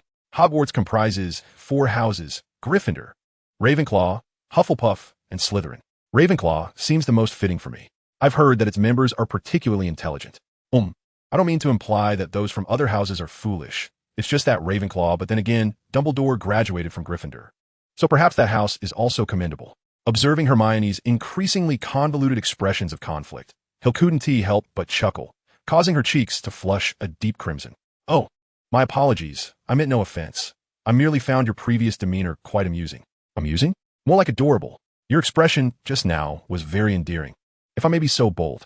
Hermione's face reddened even further. No boy had ever called her adorable in front of her, and Hill was the first. Wishing to divert Hermione's attention, he inquired, "What do your parents do?" "They are wizards, are they? I'm curious about their perspective on you becoming a witch." As soon as the topic of her parents arose, Hermione's attention shifted, her enthusiasm evident as she exclaimed, "My parents are dentists. They are just ordinary people. What one might call muggles. In fact, I find the term muggle somewhat unkind. It carries a derogatory connotation. I apologize for digressing. They are quite open-minded regarding my impending transformation into a witch. They are more curious than anything, eager to understand how wizards conceal their existence and how they earn their livelihoods, among other things. They have always supported my decisions, and I take great pride in having such parents." Hill nodded, acknowledging that parents who offer such unconditional support for their daughter are indeed a rarity. Most people struggle to provide such acceptance. They are often filled with both curiosity and apprehension regarding the unknown. "And what about your parents? What do they do? Do they go work each day?" After discussing her own parents, Hermione exhibited a sudden interest in Hill's family, curious about the structure of a wizarding household and their daily lives. "Well, they have gone to meet Merlin. Forgive me, I didn't mean to pry. It's quite all right. 10 years have passed, and I have grown accustomed to it." 10 years? You mean? Hill nodded, maintaining a serene smile, revealing no trace of sorrow. This intrigued Hermione immensely. How could this boy smile with such nonchalance? "At the tender age of 1, my mother passed away, and my father disappeared on the eve of victory, perhaps having succumbed to death. I resided in St. Mungo's Hospital until I was 6, after which I returned home to inherit all that my parents left behind." Hermione's complexion flushed as she recalled her previous words, in which she remarked that those born into wizarding families, such as Hill, had a significant advantage over muggle-born wizards at the starting line, owing to their parents' guidance. Yet, it now appeared that Hill thrived not on parental support, but through his own diligence. Just as Hermione wrestled with her inner turmoil, a loud commotion echoed down the corridor, and a cheerful woman with dimples pushed open the compartment door, inquiring, "Dear, would you care for some snack from the trolley?" Hill turned his gaze towards the cart brimming with an array of treats and toys, smiling softly. Witnessing Hill's smile illuminated Hermione's world. "I would like some pumpkin pasties, a cauldron cake, and a licorice wand. Nothing more, thank you." As Hill cheerfully accepted a generous assortment of food, completed the transaction, and waved goodbye to the vendor, Hermione found herself momentarily at a loss. Perhaps he was too young to grasp the gravity of his parents' departure, and thus did not dwell on it. It was already noon. "Wouldn't you like to have a bite? There remains a while before we reach Hogwarts. Indulge in these delicacies unique to the wizarding world, unseen in the Muggle realm." Munching on a licorice wand, Hill offered Hermione an abundance of snacks. "It's merely a confection shaped like a wand. The taste is delightful. You should try it." Instinctively, Hermione accepted a handful of treats, placing them on her seat without tasting them. After a while, she regained her composure, gazing at the pile of snacks beside her, a bittersweet smile gracing her lips. These were the very items she had always avoided, having been raised by dentist parents who instilled in her the importance of dental care. She seldom indulged in sweets. "Where is Neville? An hour has passed. He must have scoured the entire train by now, yet he has not returned. Just as Hill lamented Neville's absence, Neville reappeared, his expression somewhat grim, and his toad nowhere in sight, confirming what they suspected. A pet like a toad could be exceedingly elusive if it chose to hide. Trevor is truly lost this time. Although he often wandered off, I typically managed to find him. But this time, I searched the entire train and still could not locate him. At this, Neville could not help but tear up. Despite his toad's frequent escapades, it was still his beloved pet, and they shared a bond. Hill sighed, well aware of Neville's plight. His parents had been driven mad by the Cruciatus curse, all witnessed through the innocent eyes of a young Neville. The subsequent experiences molded him into a timid soul, withdrawn and uncommunicative, unable to surmount that hurdle. Rising from his seat, Hill approached Neville and gently placed a hand on his shoulder, offering reassurance. Do not fret, Neville. Trevor must still be on this train. Let's search for him together. This is not merely a matter of idle time for Hill. He is unwaveringly loyal to those who capture his admiration. Conversely, if he finds someone unworthy, he shows them little regard.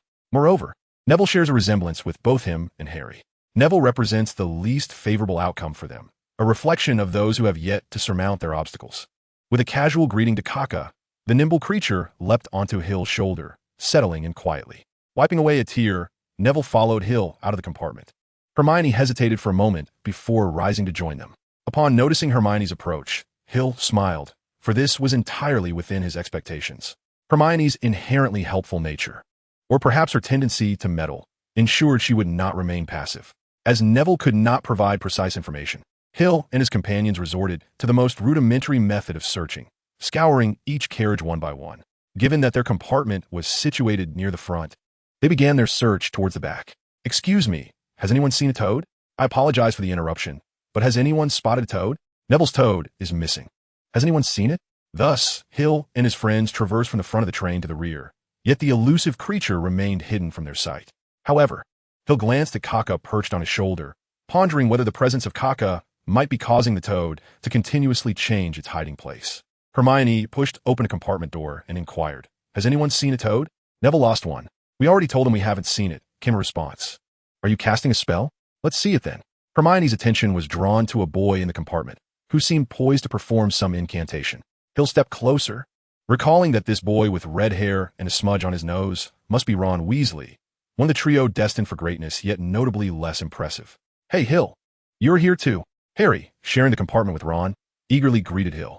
After their visit to Diagon Alley, he had frequently chatted with Hill over the phone. When he boarded the train, he had searched for Hill, but to no avail. Hello, Harry. So this is where you are. I wondered why I didn't see you in the front compartment. Hill's gaze shifted towards Ron. Have you made a new friend, Harry? Might you introduce us? Of course. This is my new acquaintance, Ron Weasley. Harry gestured towards Ron. Ron nodded, looking at Hill with a tinge of envy towards this striking, silver-haired lad. It was hard to overlook how ordinary he appeared in comparison. I am Hill Fox. A pleasure to meet you, Ron. Hill extended his hand for a handshake.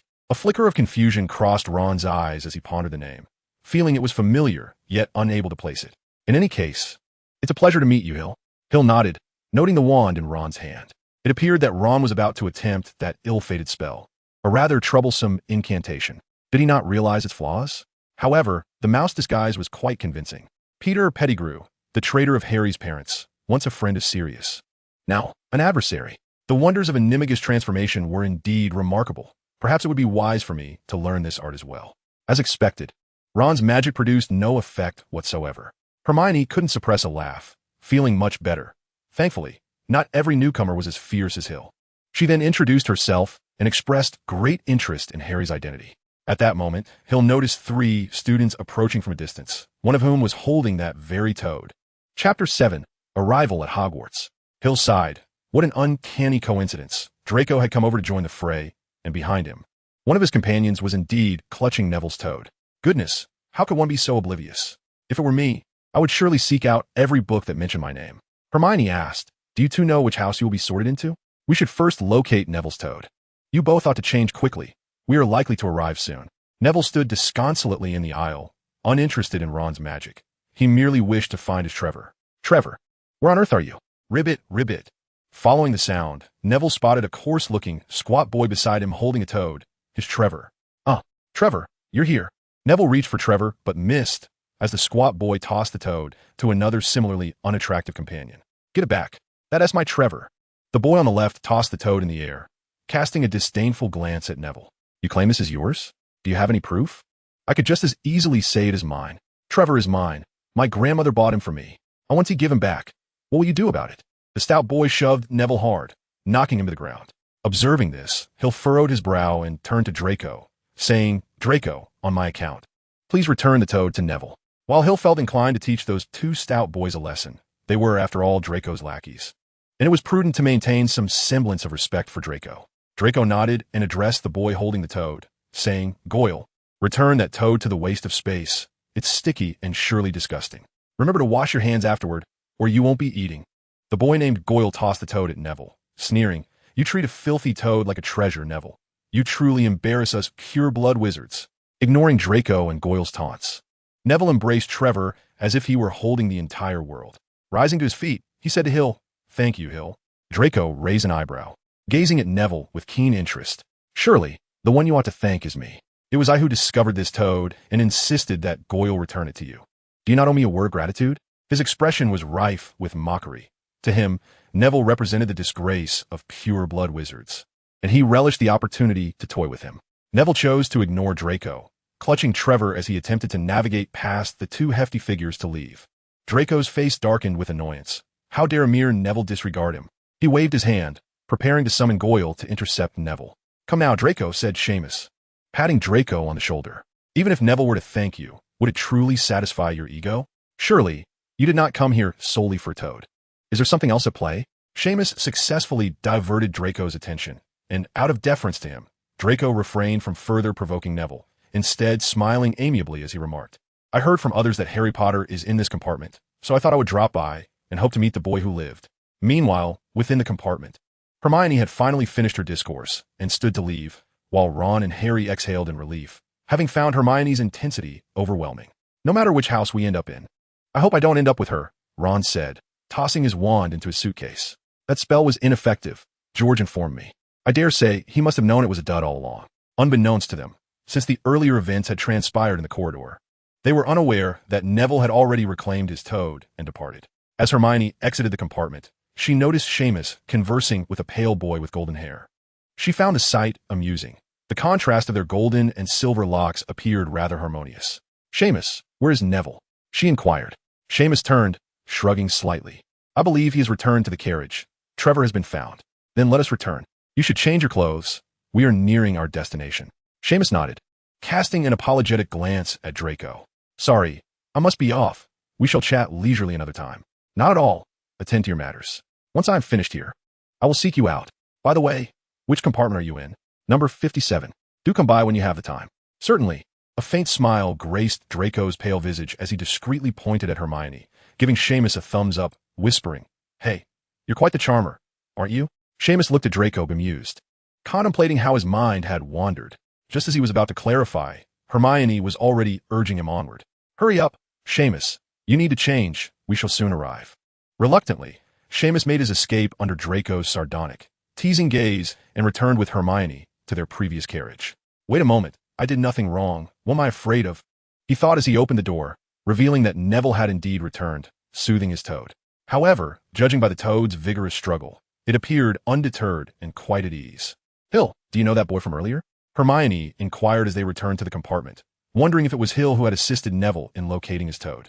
Before Hill could respond, Neville hastily shook his head, exclaiming no, it wasn't him. It was Hill who helped me find it. It seemed that Neville still harbored lingering feelings about Draco and his friend's antics. Finally found it, Hill exclaimed as he retrieved a black robe from the small bag, subsequently stowing it away. He had heard Neville's words and understood his sentiments, yet chose to remain silent. Ahem, Hermione, aren't you going to avert your gaze? We need to change clothes. You wouldn't want to just watch, would you? Hill coughed softly, casting a glance at Neville, who held his black robe, looking equally flustered. A mischievous smile curled at the corners of Hill's mouth. Hermione's cheeks flushed as she mumbled something under her breath and exited the compartment, closing the door behind her. Hill exchanged a knowing glance with Neville, sharing a quiet laugh. They had overheard Hermione's comment, which essentially implied that they were overly shy, as she had certainly seen boys change before. Having swiftly changed, Hill opened the door, only to find that Hermione had vanished from the entrance, presumably having wandered off elsewhere. He shrugged and closed the door again, noticing that Neville's toad was fixating on them, seemingly intent on another escape attempt. After gathering the history of magic from the table, Hill began to feel a sense of boredom, as Neville was preoccupied with his toad and showed no inclination to engage in conversation. Thus, he cradled Kaka in his arms, gently massaging it while gazing out the window to pass the time. The sky had grown dim, the scenery darkening as twilight approached, and it would not be long before night enveloped the land. As darkness descended, it became the dominant theme of the evening. Eventually, the sky was completely shrouded in darkness, and the train gradually slowed, signaling their imminent arrival at Hogwarts. In 5 minutes, the train will arrive at Hogwarts. Please leave your luggage on board. We will ensure it is delivered to the school, a voice announced. He'll notice the absence of any speakers or amplifiers in the compartment, suggesting that magic was at play. With a swish, the compartment door swung open, and Hermione re-entered, surveying the already dressed Hill and Neville with satisfaction. Get ready. The train is about to arrive, and there are quite a few people outside. We need to hurry to the door, Hermione urged, her competitive spirit evident even in disembarking from the train. Hill stretched his limbs, feeling a peculiar excitement, a sentiment that was rare for him, having surfaced only a handful of times over the years. Is this the beginning and the end of everything? Then here I come. Meanwhile, Neville's face paled with anxiety. For him, Hogwarts loomed as a place of trepidation, its unknowns instilling a sense of fear and dread. However, with Hermione by his side, Neville found himself unable to retreat, nearly being dragged to the carriage door by her insistence. Hill observed the evident tension on Neville's face and merely shook his head. The current Neville was far from the brave warrior who would later draw the sword of Gryffindor and sever the head of the basilisk. As Hill contemplated the sword of Gryffindor, a voice resonated within his mind. The sword of Gryffindor? Oh, what a fool. He knows nothing but destruction. Truly a brutish fellow. Much like his master, who only knows how to act impulsively. Hill was taken aback. The voice belonged to Book. Had it discovered a means of communication without words? Indeed. Book, I have found this method. Remarkably, it was conceived by one of your ancestors who fell in love with a girl who was both congenitally deaf and blind. After extensive research, he devised this means of communication that allows one's thoughts to be directly conveyed to another person. You mean I can communicate with you without speaking? Hill pondered. Can you perceive my thoughts? Of course. Book is omnipotent. Shall I venture a guess at what you are currently contemplating? Go ahead. Take a guess at my thoughts. Quite astute, my dear young master. This magic is indeed related to the legilimency spell. In fact, shortly you will encounter the sorting hat, which also employs legilimency for its sorting process. Legilimency, as its name implies, is a spell that enables one to delve into the thoughts of others, despised by many, as it obliterates any semblance of privacy. Typically, when combined with Veritasserum, it can extract any desired information. It seems I ought to commence practicing mental defenses. My mind harbors far too many secrets that must remain undisclosed. Should they be revealed, the consequences would be dire. Indeed, the professors at Hogwarts possess commendable integrity and would not readily employ legilimency on students. However, you are destined to encounter numerous malevolent wizards who will not hesitate to exploit such means. The exchange between Book and Hill transpired solely within their minds, unbeknownst to Hermione and Neville, whose attention was wholly absorbed by the imminent journey to Hogwarts. The train gradually slowed, ultimately coming to a halt. Students jostled one another, eagerly disembarking onto a dimly lit platform. Then, a lamp swung above their heads, capturing their attention. A familiar voice boomed. First-year students, over here. Harry, come this way, how are you? Towering above the crowd, much larger than any basketball star, a figure with twinkling black eyes was nearly obscured by a tangle of unruly hair and a bushy beard. It could only be Hagrid, the keeper of keys and grounds, with no one else resembling him. Amidst the throng of eager faces, Hagrid's bearded visage broke into a smile. Come on, follow me. Any more first years? Watch your step. All right. First years, come with me. Hill, Hermione, and Neville followed the throng, stumbling down a steep and narrow path. The darkness on either side of the path was impenetrable, concealing unknown mysteries. As they rounded the bend, they were on the brink of their first glimpse of Hogwarts. Hagrid called out, urging the first years to quicken their pace, their anticipation mounting to behold the school their parents and ancestors once attended. A chorus of astonished gasps erupted as curiosity surged among the students, propelling them forward. Upon turning the corner, the sight that unfolded before them elicited exclamations from all, including Hill. At the path's end lay a vast, dark lake, its opposite shore dominated by a majestic castle, its towers piercing the night sky, windows shimmering like stars. This was Hogwarts. Before the lake was a small dock, adorned with several boats, suggesting they would traverse the waters in these vessels. Kaka, perched anxiously on Hill's shoulder, squawked uneasily. It despised water despite its ability to swim. Crossing the lake was a requisite for the first years, established by the 4 founders of Hogwarts. Hill cradled Kaka, aware that his shoulder felt precarious. Should Kaka inadvertently tumble into the lake, it would spell trouble. Kaka clung tightly to Hill's clothing, refusing to loosen its grip. No more than 4 per boat. Hagrid bellowed, gesturing toward a line of boats moored at the shore. You may group freely, but be mindful of the weight limit.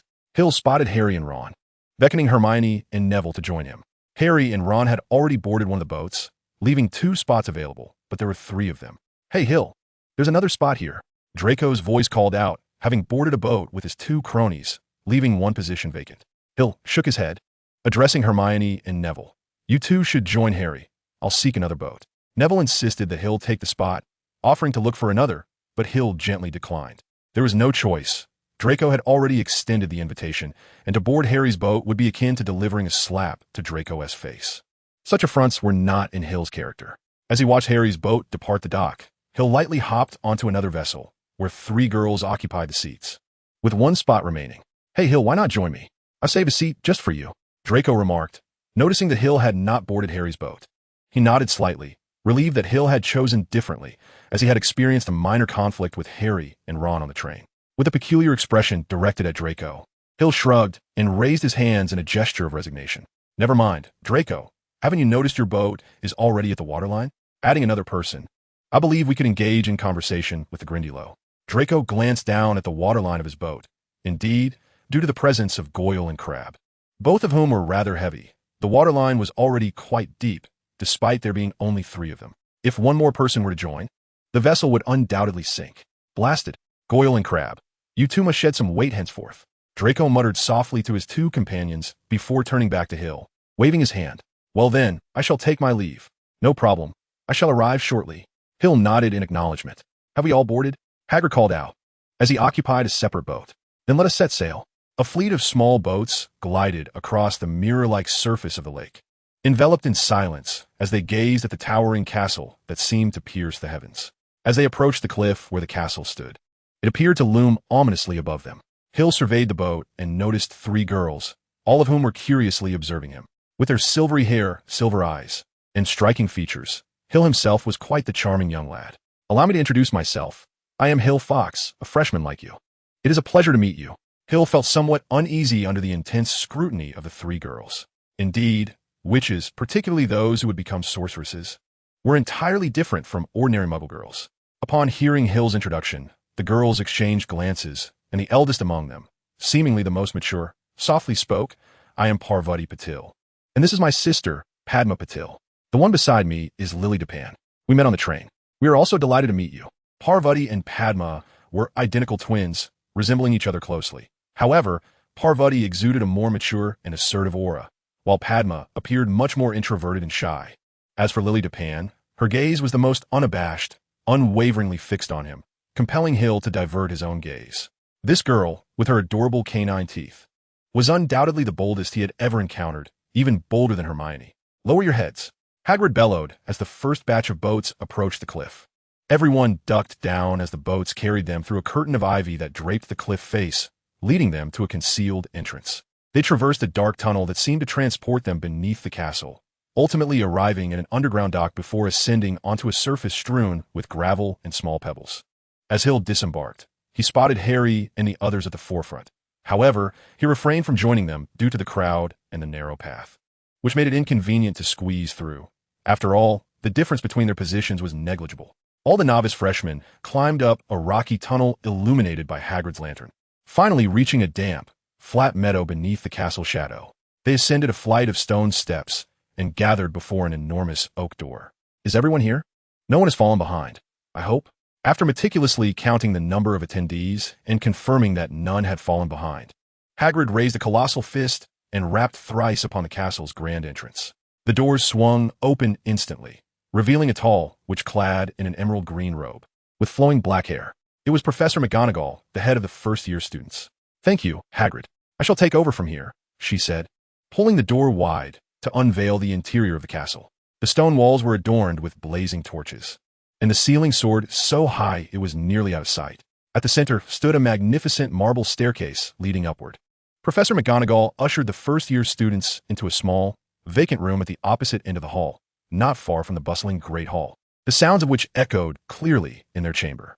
The newcomers surged in, jostling against one another, their eyes wide with nervous curiosity as they absorbed their surroundings. "Welcome to Hogwarts," Professor McGonagall announced.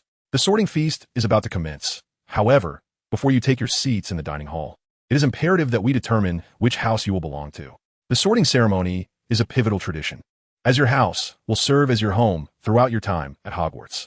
You will attend classes with fellow housemates, reside in your house dormitory, and spend leisure time in the communal lounge of your house. The 4 houses are named Gryffindor, Hufflepuff, Ravenclaw, and Slytherin. Each house boasts a rich history and has produced remarkable witches and wizards. During your tenure at Hogwarts, your exemplary conduct will earn points for your house, while any misbehavior will result in point deductions. At the end of the year, the house with the highest score will be awarded the House Cup, a prestigious honor. I hope that regardless of the house you are sorted into, you will strive to bring glory to it. In a few minutes, the sorting ceremony will be conducted before the entire school. I advise you to take this time to compose yourselves and present a spirited demeanor. Once preparations are complete, I shall return to escort you," Professor McGonagall instructed, reminding them to maintain silence while they waited. With that, she departed, presumably to report to Dumbledore in the Great Hall. Bored, he'll listen to Professor McGonagall's discourse, already familiar with the information, yet he had no choice but to wait here. Booker seemed unresponsive to any call, leaving Hill to amuse himself with Kaka, idly passing the time. Beside him, the first-year students wore expressions of anxiety, whispering amongst themselves about what was to come. Parvati glanced at Hill, who appeared calm, even somewhat bored, and curiously inquired, "Aren't you worried about the sorting? Everyone else seems quite anxious." Indeed, many students exhibited signs of tension, with some faces turning as pale as parchment. They were apprehensive about the sorting process, unsure of its proceedings. "I've heard that the sorting can be quite terrifying and potentially painful. Is that true?" Padma, who had remained silent until now, spoke with concern. "Will it hurt? I dread pain above all." With a roll of his eyes, Hill glanced at Ron, who was exuberantly promoting something ahead. Well, this fellow certainly had a knack for being a little reporter, managing to deceive so many freshmen with such a far-fetched tale. "It's not as terrifying as it seems. I won't elaborate further, as that would ruin the sense of mystery. Nevertheless, it is undoubtedly an intriguing affair. I assure you, it is indeed quite fascinating." Just as Hill was comforting the anxious Padma, a sudden shriek erupted from the front. Around 20 specters suddenly emerged from the walls. These pearly white, translucent phantoms glided across the room, whispering amongst themselves, seemingly engrossed in a debate, paying little heed to the first-year students. These were the ghosts of Hogwarts, unique to the place, each possessing their own story. Even Professor Binns, the ghost, taught history of magic. A plump, friar-like ghost declared, "We should forgive, we should forget. I say, we ought to give him another chance. My good friar, have we not given Peeves enough chances? Yet he has bestowed upon us unflattering nicknames. You see, he does not even qualify as a proper ghost," he exclaimed. At that moment, a ghost clad in a ruffled, tight-fitting collar suddenly noticed the first-year students. Hill observed the terrified expressions of his fellow newcomers, utterly stupefied by this first encounter.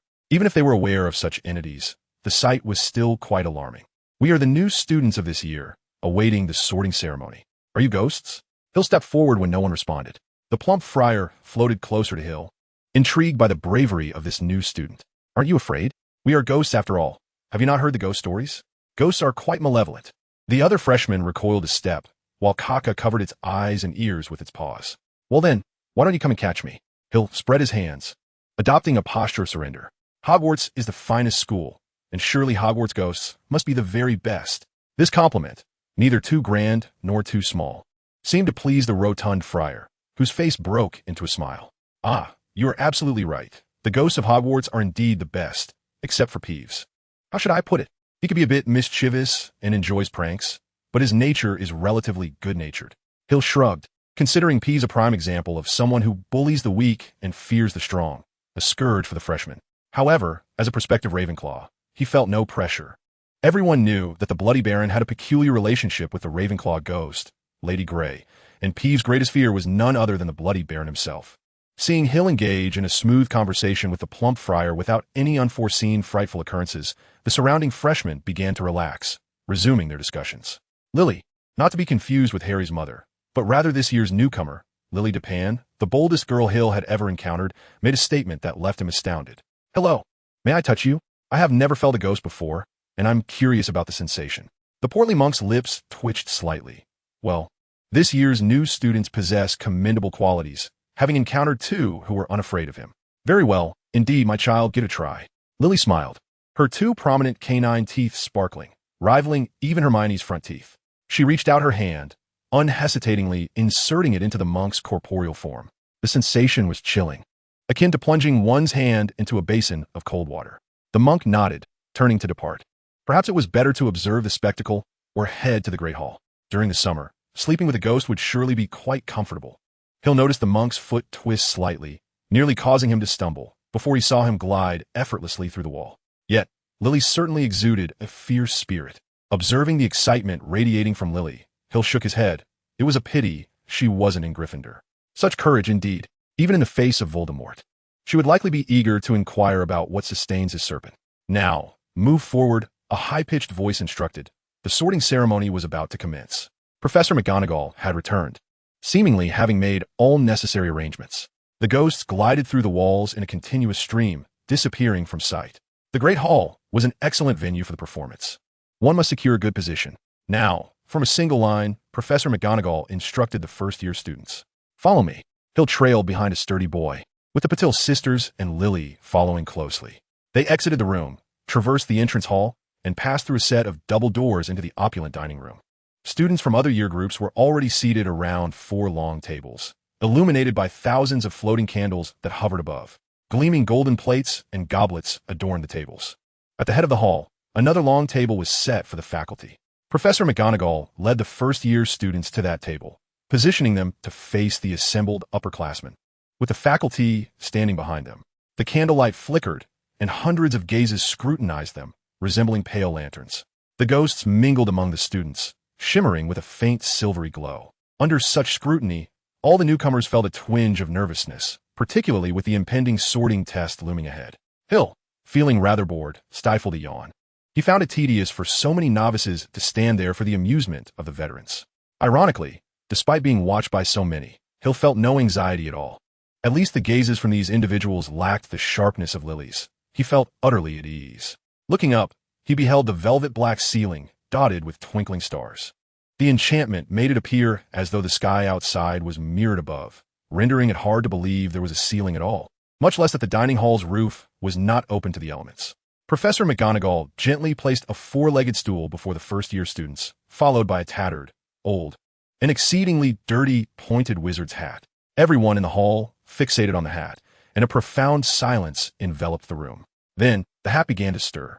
A wide slit formed along its brim, resembling a mouth, and it commenced to sing. "You may deem me not particularly beautiful, yet one must not judge solely by appearances. Should you find a hat more exquisite than I would gladly consume myself. You may render your top hats lustrous, and your bowlers smooth and upright. I am the enchanted hat designated for the sorting at Hogwarts, far surpassing your headgear in magnificence. Any thoughts concealed within your minds shall not evade the discerning gaze of the sorting hat. Try me on, and I shall reveal to you the house to which you truly belong. Perhaps you are destined for Gryffindor, where courage lies deeply buried within the heart, and their audacity and generosity elevate them above the rest. You may belong to Hufflepuff, a house of integrity and loyalty, where the students steadfastly embrace honest labor, undeterred by hardship. If your intellect is keen, you might find yourself in the wise halls of Ravenclaw, where the erudite often encounter their kindred spirits. Alternatively, you could be sorted into Slytherin, where you might forge genuine friendships, yet be wary of the cunning and treacherous who will stop at nothing to achieve their goals. Come, don me without fear. Do not be alarmed. In my presence, despite lacking hands, you are assuredly safe, for I am a hat endowed with thought. Once the song concluded, the audience erupted in applause as the hat bowed to each of the 4 tables before becoming still. Professor McGonagall stepped forward, holding a scroll of parchment. Upon calling your name, you shall don the hat and take a seat, awaiting your house assignment, she declared. Hannah Abbott, a rosy-cheeked girl with 2 golden braids, stumbled out of the line, placed the hat upon her head, which obscured her eyes, and sat down, pausing briefly. Hufflepuff, the hat proclaimed. The table to her right erupted in applause, welcoming her to their ranks. Susan Bones, Hufflepuff, the hat called once more. Susan dashed to sit beside Hannah. Terry Boot, Ravenclaw. This time, the second table on the left applauded enthusiastically. As Terry joined them, several Ravenclaw students stood to shake his hand. Mandy Brocklehurst was also sorted into Ravenclaw, while Lavender Brown became the first newcomer to Gryffindor, prompting a cheer from the farthest table on the left, where a pair of twins, presumably Ron's brothers, jeered. Next, Millicent Bulstrode was sorted into Slytherin, making her way to their table. Justin Finch Fletchley, Hufflepuff. Sometimes the sorting hat announces the house immediately, while at other times it takes a moment to deliberate. For instance, a boy with light brown hair, Seamus Finnegan, sat upon the stool for nearly a full minute before the hat declared him a Gryffindor. Hill let out a gentle sigh, realizing that the entire Fox family belonged to Ravenclaw, a fact that did not surprise him. Although he might not be able to embark on adventures alongside Harry and the others, he felt no regret. My dear young master, I have re-established contact with some of my old friends, many of whom are no longer at Hogwarts. However, the sorting hat remains, and it seems quite intrigued by you, echoed Book's voice in his mind, revealing that it had just been conversing with old acquaintances from Hogwarts. Is that so? Please ensure that I am placed in Ravenclaw. I would prefer to avoid causing any disruptions. The Fox family has always been associated with Ravenclaw, and I wish for no unforeseen complications. Rest assured, Master. The Fox family is destined for Ravenclaw. This was established when Hogwarts was founded. What does that mean? Let's discuss it later. Your turn approaches. Hill regained his focus as a new student was sorted into Hufflepuff, and then Professor McGonagall announced the next name. Hill Fox. Hill turned and walked slowly to the chair. Taking a moment to glance at the staff table, his gaze lingering on the grand golden chair at the center, where Albus Dumbledore sat. The current headmaster of Hogwarts, widely recognized as the greatest wizard of the age, was known for his notable achievements, including defeating the dark wizard Grindelwald in 1945 and discovering 12 uses for dragon blood, along with his fruitful collaboration with Nicholas Flamel in alchemy. Dumbledore, adorned with half-moon spectacles and a crooked long nose, had silver hair and a beard that cascaded down. At that moment, he regarded Hill with a gentle smile. Hill nodded at Dumbledore, then extended his hand to grasp the sorting hat. Suddenly, bang! Hill doubled over in pain, clutching his foot, as a silver sword embedded with rubies fell beside him. The Sword of Gryffindor. Chapter 9. The Sorting Ceremony, Part 2. The Sword of Gryffindor. Purchased from goblins by Godric Gryffindor, one of Hogwarts' founders, while he was still alive, bore a hilt adorned with rubies and was inscribed with Gryffindor's name. How could Hill be so certain this was Gryffindor's sword? What else could possibly fall from the sorting hat? Neville and Harry had both received this sword from the hat. Only those possessing the qualities held by Gryffindor could summon it in times of need. Yet just moments ago, as Hill grasped the sorting hat, the sword of Gryffindor had tumbled out, striking his foot with its hilt downwards. Oh, Merlin above. What have I just witnessed? By Merlin's beard. This is the sword of Gryffindor. How is that possible? This sword is not supposed to. A commotion erupted among the professors at the staff table, as they whispered and exchanged astonished glances. The scene had been utterly extraordinary. An unsuspecting first year had merely taken the sorting hat when the sword of Gryffindor had fallen from within it. What was that? A sword fell from the sorting hat. Goodness! Lo and behold, concealed within that hat was a sword. I had worn it just last year. What a stroke of misfortune for that unfortunate soul to be struck upon the foot by such a weighty blade. I can only imagine the discomfort he must be enduring.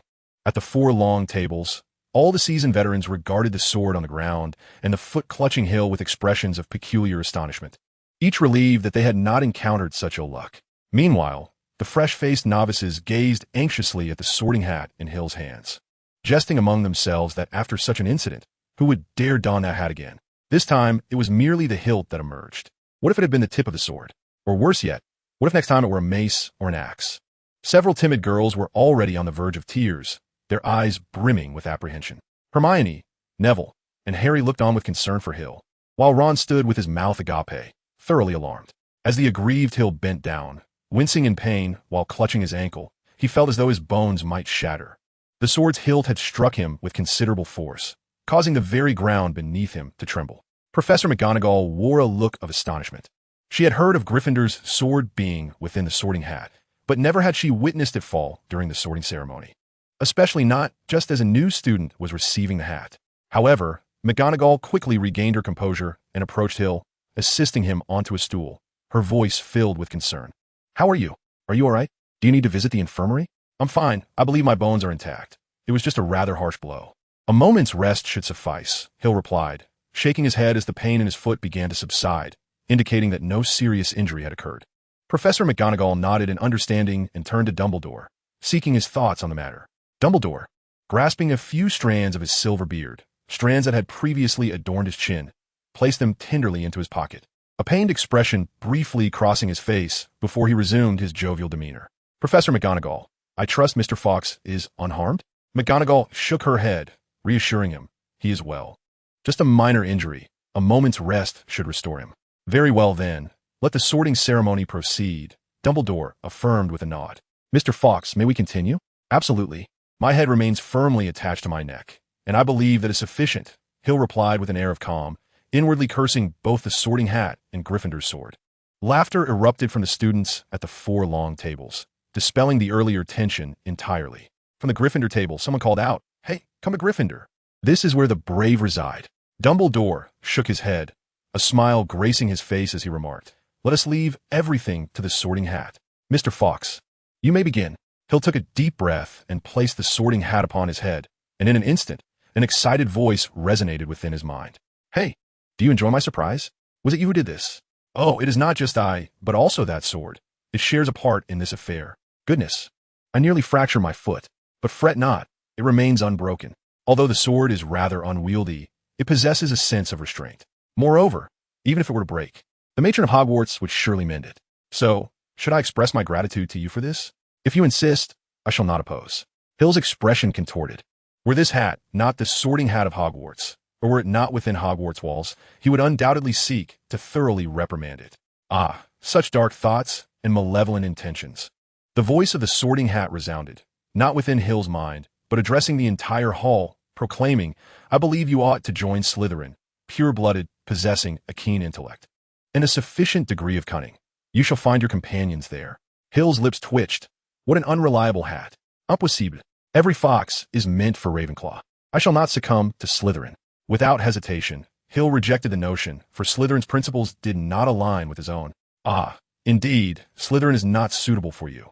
The sorting hat nodded. Very well, that is but a reasonable supposition. How about Gryffindor? You just drew forth Gryffindor's sword, demonstrating your bravery. Gryffindor would be your finest stage. The sorting hat's words elicited a stir, particularly from Gryffindor's table, where numerous students could not refrain from rising, their gazes fixed intently upon this spectacle. Alas, Gryffindor's sword had already been secured by Professor McGonagall and was now beside Dumbledore, safely stowed away. Gryffindor's sword? That is Gryffindor's sword. Merlin above. That relic was left by Godric Gryffindor himself. Only the bravest may wield it. Goodness, that newcomer drew forth Gryffindor's sword. I find myself envious. I too wish to be struck by that sword. How splendid. On the side of the newcomers, whispers erupted. It appeared that sword was indeed remarkable. Gryffindor's sword? What is that? You don't know? It is the sword left by one of Hogwarts' founders, Godric Gryffindor. It is said that the sword had been missing for ages, concealed within the sorting hat all along. Though unaware of the specifics, it certainly seemed impressive. Never mind, I can't be bothered to explain. Harry, Ron. And Neville stood with mouths agape, eyes wide as saucers. Merlin above, that fellow actually drew forth Gryffindor's sword. Suddenly, it dawned on Neville. He'll belong to the Fawkes family. So that was it. He smacked his forehead, realization washing over him. My grandmother once mentioned that the Fawkes family is a renowned pure-blood lineage. Their members are exceptionally clever. She even hopes I might become as astute as they. Ron, too, bore a look of dawning comprehension as Neville's words stirred fragments of his memory. He had heard his parents speak of this family. However, Ron's expression grew peculiar as he murmured, Now, this is going to be quite a spectacle. Harry and Hermione exchanged puzzled glances. They were vaguely aware of Gryffindor's sword, but knew nothing of the Fawkes family. Ron, when you say there is going to be a show, what do you mean? Harry could not help but inquire, as both he and Hermione were rather unfamiliar with many wizarding families. The Fawkes family, as Neville had mentioned, was renowned for producing prodigies, with each member being among the finest wizards. Ron echoed Neville's words, but then his face took on an even stranger hue. So, their entire lineage has always belonged to Ravenclaw, without exception. What? Is that so? Ron's expression grew even more bizarre. A prospective Ravenclaw had drawn Gryffindor's sword, which was indeed intriguing. Regardless of what the teachers or students thought, Hill was currently quite disheartened. What did it mean to draw Gryffindor's sword? The sword simply fell into his hands, for heaven's sake. What did it mean to prove one's bravery? aside from accepting the Sorting Hat. What else had he done to demonstrate courage? Shaking his head in frustration, Hill exclaimed, "No Slytherin, no Gryffindor, and certainly no Hufflepuff. I only want Ravenclaw." "Oh, I was about to recommend Hufflepuff to you," came the Sorting Hat's cheeky voice in Hill's mind. "Well, since you're so intent on Ravenclaw, then I shall grant your wish." The Sorting Hat's voice resonated loudly. "Ravenclaw." A hush fell over the room. Everyone stared agog at the Sorting Hat. For Merlin's sake, wasn't it supposed to be Gryffindor? Hadn't they seen Gryffindor already preparing to celebrate? Did they not notice Percy, the head boy, standing to welcome this unprecedented new student? Did they not see the expressions on Ravenclaw's faces, all suggesting that this fellow ought to be going to Gryffindor? Applause erupted. Dumbledore was the first to clap, followed by the teachers, and soon the students from all four houses joined in the applause. Thus, Hill set down the hat and limped toward Ravenclaw amidst the clapping. All the members of Ravenclaw regarded this new addition with bemusement. Well, since the Sorting Hat had made its decision, no matter how absurd or unbelievable it seemed, Hill was now officially a Ravenclaw student. Feeling a slight ache in his foot, Hill casually chose an empty seat and grabbed a cup of lemonade, quenching his thirst. Exhausted and still nursing an injury. After downing a large cup of lemonade, Hill stretched contentedly and began to observe his fellow students. Beside him sat a girl with black hair, whose facial features indicated she might be of Asian descent. Upon noticing Hill's gaze, she nodded gently, extended her hand, and softly said, "Hello, welcome to Ravenclaw." Taking her hand, Hill nodded in return. "I'm Hill Fox, a first-year student. It's a pleasure to meet you. My name is Qiu Zhang, and it is a pleasure to meet you." Chapter 10, The Banquet. Qiu Zhang? This name flashed through Hill's mind, a seeker from Ravenclaw. Harry's first love, a beautiful and enigmatic woman of the East. "Are you from the kingdom of Shanghai?" "I am of Chinese descent." Qiu nodded slightly, her face momentarily betraying surprise. "You can speak Chinese?" "After some exposure, I learned it somewhat muddled, and I am not entirely sure how it happened," Hill replied. He continued to converse in Chinese, his pronunciation clear and his Mandarin impeccable. A remarkable feat. The book Harry Potter was written using pinyin, and as Hill translated it, he unwittingly absorbed the language, believing that one day he might visit that mysterious eastern land where fluent Chinese would prove invaluable. Simultaneously, he felt there must be a reason for the book being written in pinyin, which heightened his curiosity about his ancestor. While Qiu and Hill engaged in delightful conversation in Chinese, the sorting ceremony continued. Hermione and Neville were placed into Gryffindor, while Draco naturally found his way to Slytherin. A humorous incident ensued when Neville, in his nervousness, stumbled and fell on his way to the stool. The Sorting Hat took a considerable time to decide for Neville, and when it finally declared Gryffindor, he dashed away with the hat still on his head, only to return at a hurried pace amidst peals of laughter to return it to Professor McGonagall, although some still whispered and pointed in Hill's direction. The majority of the crowd's attention had shifted back to the sorting ceremony. Everyone was aware that the boy who lived, Harry Potter, had also arrived at Hogwarts, and his turn would come soon. "Harry Potter." As Harry stepped forward, a hum of low whispers erupted in the hall, like the sizzle of small flames. "Potter? Is it calling for Potter? Is it really that Harry Potter? The boy who survived? My brother has always wanted his autograph. He defeated the Dark Lord, didn't he? He doesn't seem like much." It was evident that Harry was quite nervous, fidgeting on the stool, and after a considerable pause, the Sorting Hat finally proclaimed, "Gryffindor." Upon hearing the hat call out that final name, Harry removed it, his legs trembling slightly as he walked towards the Gryffindor table. He had been chosen, and not placed in Slytherin, which relieved him greatly. He hardly noticed the thunderous applause that followed. Prefect Percy stood to shake his hand firmly. The Weasley twins shouted in unison, "We have Potter! We have Potter!" It was clear that the Gryffindors were thrilled. Harry's celebrity status was indeed extraordinary. However, with Harry drawing all the attention, Hill's days ahead would likely be much easier, as few would bother him with inquiries about how he had drawn the sword of Gryffindor. Harry settled next to Hermione, his gaze drifting towards Ravenclaw, where it fortuitously met Hill's. Hill gave Harry a thumbs up, to which Harry reciprocated with a similar gesture. Their eyes met, and they both broke into laughter. Just as Hill and Harry were sharing a moment, a figure obstructed Hill's view, Lily, who had just been sorted into Ravenclaw. Prior to this, Padma had also been assigned to Ravenclaw, while her sister had been placed in Gryffindor. With a resigned gesture towards Harry, Hill indicated that he was somewhat preoccupied at the moment. Observing Lily's demeanor, Hill felt she would have been better suited for Gryffindor. After all, wasn't Gryffindor filled with girls as spirited as Lily? In contrast, Ravenclaw comprised individuals who were more reserved and introspective, like Padma. Nevertheless, Lily's vibrant personality made her a focal point wherever she went, and it wasn't long before she was engaged in animated discussions with her peers, creating quite a lively atmosphere. It seemed that the days ahead would not be dull. Hill had previously assumed that Ravenclaw was solely inhabited by bookworms. Ron, too, had successfully been sorted into Gryffindor, while the last to be sorted, Blaise Zabini, found himself in Slytherin. Professor McGonagall rolled up the parchment and took the sorting hat with her, signaling the conclusion of the sorting ceremony. Albus Dumbledore rose to his feet, his face beaming as he surveyed the gathered students. Arms outstretched, as if no sight delighted him more than the presence of his students. "Welcome," he proclaimed. "Welcome to Hogwarts as we embark on a new academic year. Before we commence the feast, I wish to share a few words. That is, nincompoops, crybabies, dregs, twist." With that, he seated himself once more, prompting a wave of applause and cheers from the assembly. This was Dumbledore, the vanquisher of the dark wizard Grindelwald and the leader of the Order of the Phoenix in the fight against Voldemort, who had orchestrated the ultimate downfall of the latter.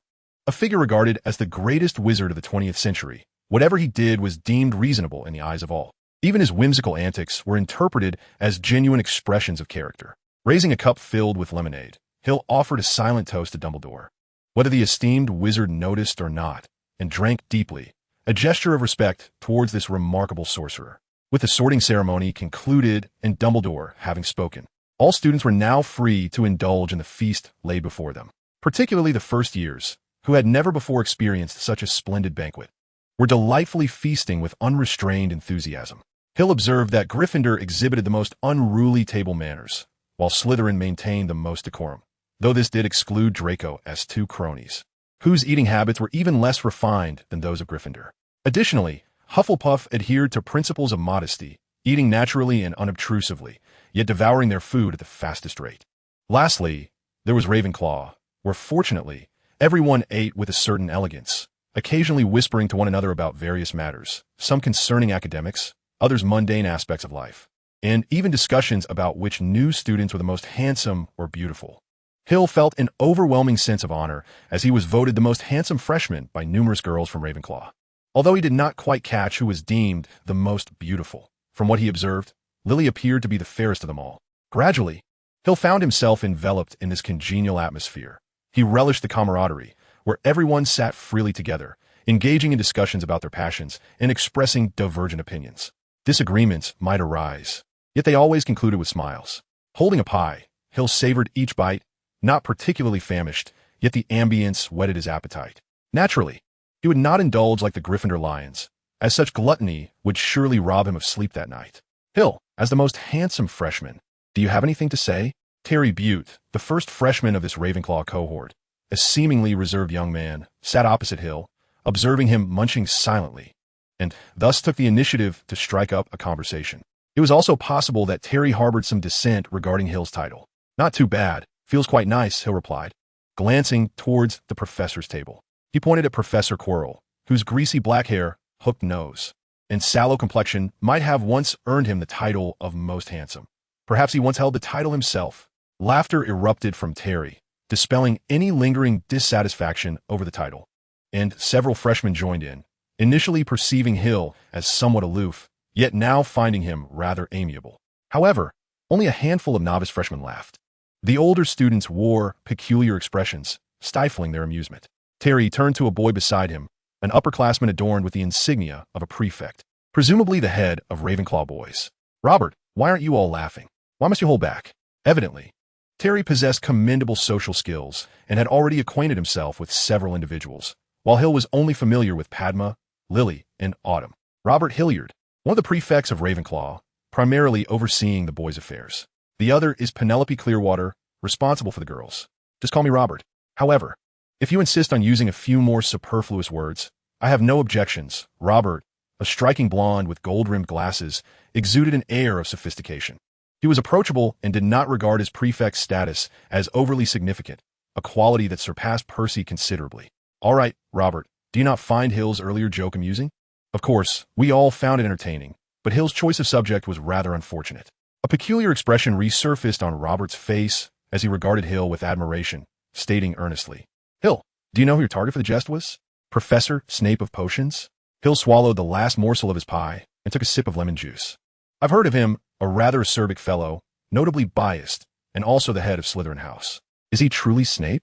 That abominable potions professor? Clearly, Terry has heard of Snape's infamous reputation, which evidently precedes him. It is of little consequence, for the rivalry between Gryffindor and Slytherin has long been established. Snape's disdain is primarily directed towards Gryffindor students, while he shows little interest in Ravenclaw or Hufflepuff. Observing the flicker of anxiety and concern on the faces of several first years, Hill felt compelled to offer some words of reassurance. Surely he wouldn't punish us merely for jesting about him, would he? Yet, Hill's words did little to assuage everyone's fears, as Padma cast a worried glance at Robert, seeking a more definitive answer from him. Oh, indeed, Hill is correct. Snape only targets Gryffindor, Robert affirmed with a nod. You need not worry. As long as you don't err, he cannot harm you. His words seemed to quell the apprehensions of the newcomers, redirecting their attention to other subjects as they resumed their discussions of various intriguing topics. Robert, it seems you harbor quite the dread of Snape, Hill remarked softly. If Snape were truly so benevolent, why do these Ravenclaw students wear expressions of suppressed ire?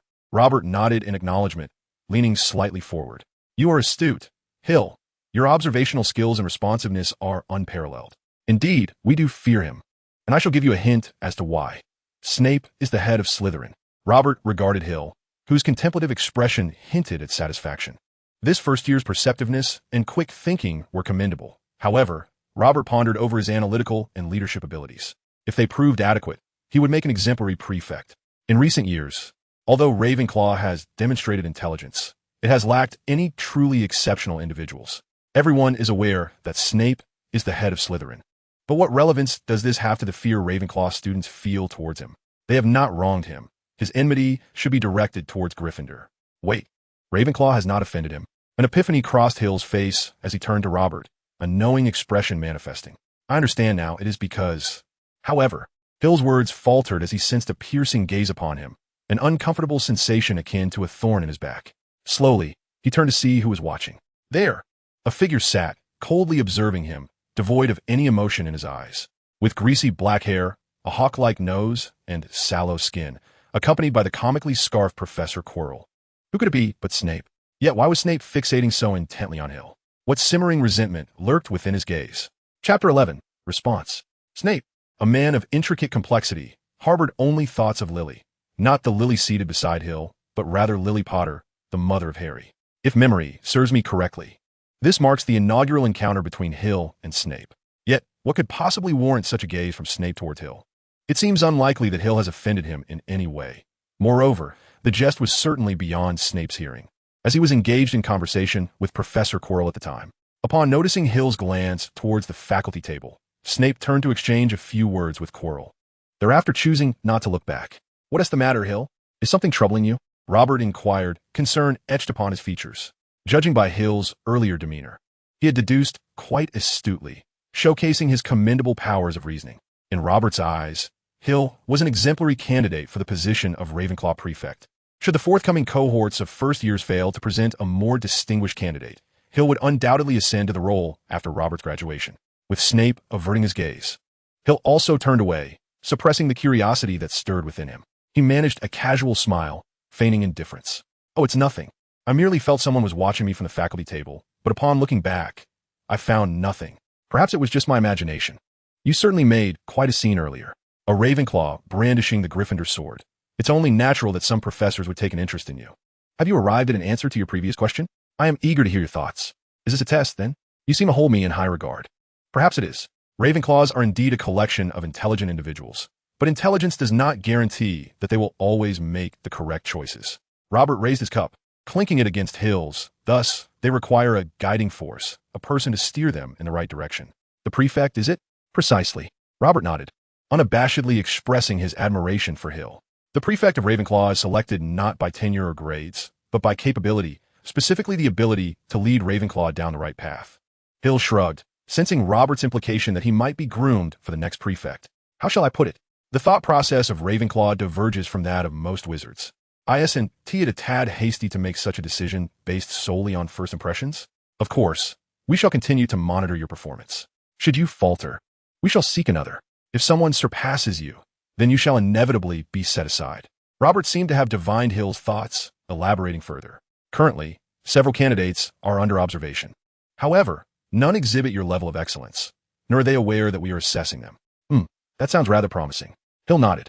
The prefect position must be a significant honor. Only one or two students from numerous cohorts ever attain such a role, undoubtedly a coveted aspiration among all elites. Now, share your thoughts. You were just beginning to articulate something before you were interrupted. Hill instinctively felt the urge to glance back, still intrigued by Snape, curious about the source of his apparent animosity, wondering why it was directed towards him. However, with Robert awaiting his response, he quelled the impulse to turn. In truth, even if he were to look back 100 times, the answer would not be inscribed upon Snape's face for him to discern. Earlier, I heard that Slytherin has seemingly won the House Cup consecutively for 7 years, which appears quite impressive. Indeed, Slytherin possesses considerable strength. However, Robert's words only conveyed half the truth, and his meaning was rather evident. While Slytherin is formidable, it has not displayed the true prowess necessary to claim the House Cup 7 times in succession. The ethos of Slytherin is to achieve one's goals by any means necessary. Severus Snape, being a product of Slytherin, undoubtedly aligns with this philosophy, achieving one's ends, regardless of the methods employed. Yes, by any means, including the exploitation of his privileges as a professor, arbitrarily deducting points from students of other houses while augmenting those of his own students. Thus, relying on such underhanded tactics, they have managed to seize the House Cup for 7 consecutive years, have they not? Robert nodded emphatically, a cold smirk gracing his lips, a flicker of derision crossing his face. Indeed, however, it is not a continuous 7-year triumph. Rather, they commenced these unscrupulous methods 6 years ago. Initially, they secured the House Cup through their own merit. Then they fell into decadence, fixating on honor and victory without striving for personal growth. They no longer earned points through their own abilities, but instead sought to diminish the scores of other houses to achieve victory. Hill shook his head, his gaze towards Slytherin filled with pity. If this continues, Slytherin will be utterly destroyed. Sooner or later, when Snape can no longer shield them, should they falter, they shall find it impossible to rise again.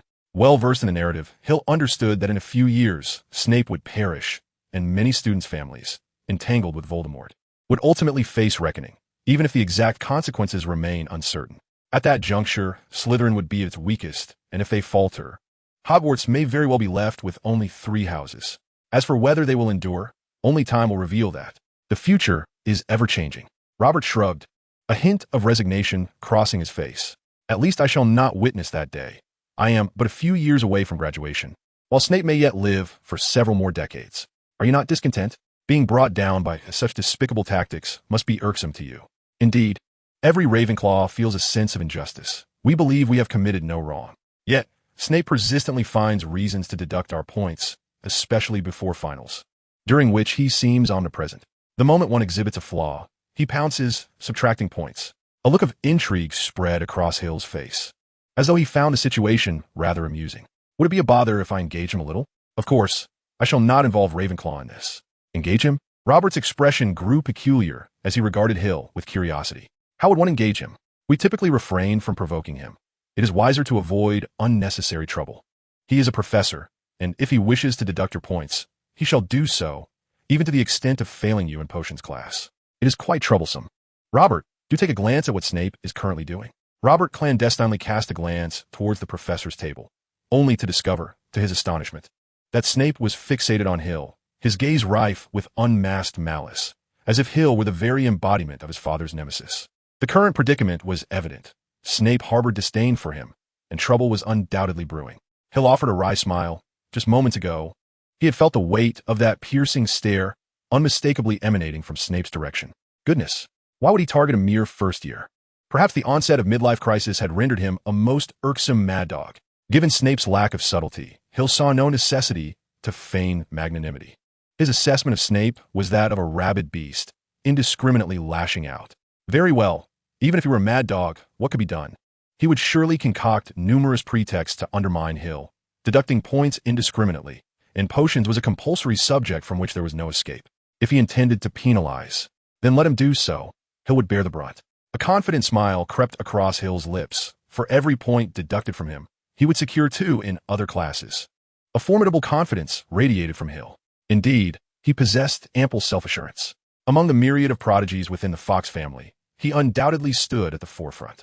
With a wealth of literary treasures at home and the esteemed Booker, a repository of generations of Fox knowledge and experience, Hill had embarked on his studies earlier than his peers, far outpacing them. No matter how many points Snape deducted, they would be minor, at most 5. Any greater penalty would constitute a significant infraction, and Hill was not foolish enough to provoke such a scenario. In his calculations, the points deducted by Snape would balance with those earned in other classes. Thus, Ravenclaw's reputation would remain unscathed at worst, merely reducing the points earned from answering questions to nothingness. I shall await the outcome. Do not disappoint me, Hill. Robert raised his cup once more, clinking it against Hill's. Should Hill truly succeed, then his position as a prefect would be secure. As Hill and Robert engaged in conversation, the remaining students finally finished their meals, signaling the imminent conclusion of the feast. With the food and utensils vanishing from the table, Dumbledore rose once more, restoring silence to the hall. Now that everyone is satiated and well-hydrated, I wish to impart a few words. As the semester commences, there are several points of caution I must present. First-year students, take heed. The woods on campus are strictly off-limits. This is a reminder for some of our older classmates as well. Dumbledore's luminous gaze swept over the Weasley twins. Additionally, Mr. Filch, the caretaker, has instructed me to remind everyone that magic is not to be performed in the corridors during breaks. The trials for Quidditch players will be held in the second week of this term. Any students wishing to join the house team should contact Madam Hooch. Lastly, I must advise everyone that those who wish to avoid unfortunate, excruciating fates should refrain from entering the corridor on the right side of the 4th floor. Bill rolled his eyes. It was no surprise that the curious students would flock to investigate. While it may have frightened the timid, the Gryffindor cubs would only become more eager to explore. Now, before we retire for the night, let us sing the school song. Dumbledore proclaimed with great enthusiasm. The faces of all the teachers and professors stiffened. At times, having a somewhat eccentric headmaster could be rather burdensome. With a gentle flick of his wand, a long golden ribbon emerged, twisting and coiling above the grand dining table to form lines of text. Each may choose their preferred melody, Dumbledore announced. Ready, sing. Thus, the entire faculty and student body burst into song. Hogwarts, Hogwarts, Hogwarts, Hogwarts. Please impart your knowledge to us, whether we be balding elders or children with scraped knees. Our minds can embrace intriguing concepts. For now, they are empty, filled with air, dead flies, and trivialities. Teach us valuable wisdom. Restore what we have forgotten. You need only give your utmost. The rest we shall manage ourselves. We shall strive to learn until we return to dust. The song concluded in a disarray of voices, save for the Weasley twins, who continued to sing along with the slow cadence of the funeral march. Dumbledore conducted their final few measures with his wand, and when they finished, his applause was the loudest. Music, he remarked, wiping his eyes, is far more enchanting than anything we accomplish here. Now it is time for bed. Off to your dormitories. Hill cast one last glance at the staff table, but this time, Snape was nowhere to be seen. New Ravenclaws. Follow me. Mind you don't lag behind. Robert clapped his hands, and the boisterous table of Ravenclaws quieted down, as all the first years dutifully stood and followed Robert out of the hall. As they walked, Robert explained some essential tips about Hogwarts, and they soon reached a landing where the path ahead vanished, or rather, the staircase was abruptly cut off. Hogwarts boasts a total of 142 distinct staircases, each varying in form, shape, and size. Some of these staircases lead to entirely different locations on different days, so one must be cautious of the moving stairs. Otherwise, one might encounter a bit of trouble. After a brief wait, a shifting staircase appeared, connecting to the landing, and the first years continued onward under Robert's guidance. Our common room is situated at the pinnacle of Ravenclaw Tower, and the door knocker is enchanted. The room is circular, with arched windows that offer a panoramic view of the school's grounds, the Black Lake, the Forbidden Forest, the Quidditch pitch, and the Herbology Garden. No other house possesses such an expansive vista. Everyone followed Robert to Ravenclaw Tower, or rather, the Astronomical Tower, where their astronomy classes would henceforth be conducted. The primary focus of these lessons was the study of celestial positions and their fluctuations, as many wizards believed that the changes in the stars could foretell the future. Shortly thereafter, Hill and the others arrived at the entrance of the common room. The grand door to the common room was situated at the top of a tall, winding staircase. It bore no handle, only a magical bronze door knocker shaped like an eagle. I do not wish to boast, but it is indeed the most brilliant wizards who reside within this esteemed academy. Our founder, Rowena Ravenclaw, held that knowledge is the most valuable treasure, and we share this belief. While other houses conceal the entrances to their common rooms, we have no need to do so. When one knocks, the knocker poses a question, and a correct answer is required for entry. For nearly a millennium, this simple barrier has kept all but the Ravenclaw members at bay. Robert turned around, smiling at the new students behind him. Who among you would like to give it a try? The questions are not too difficult.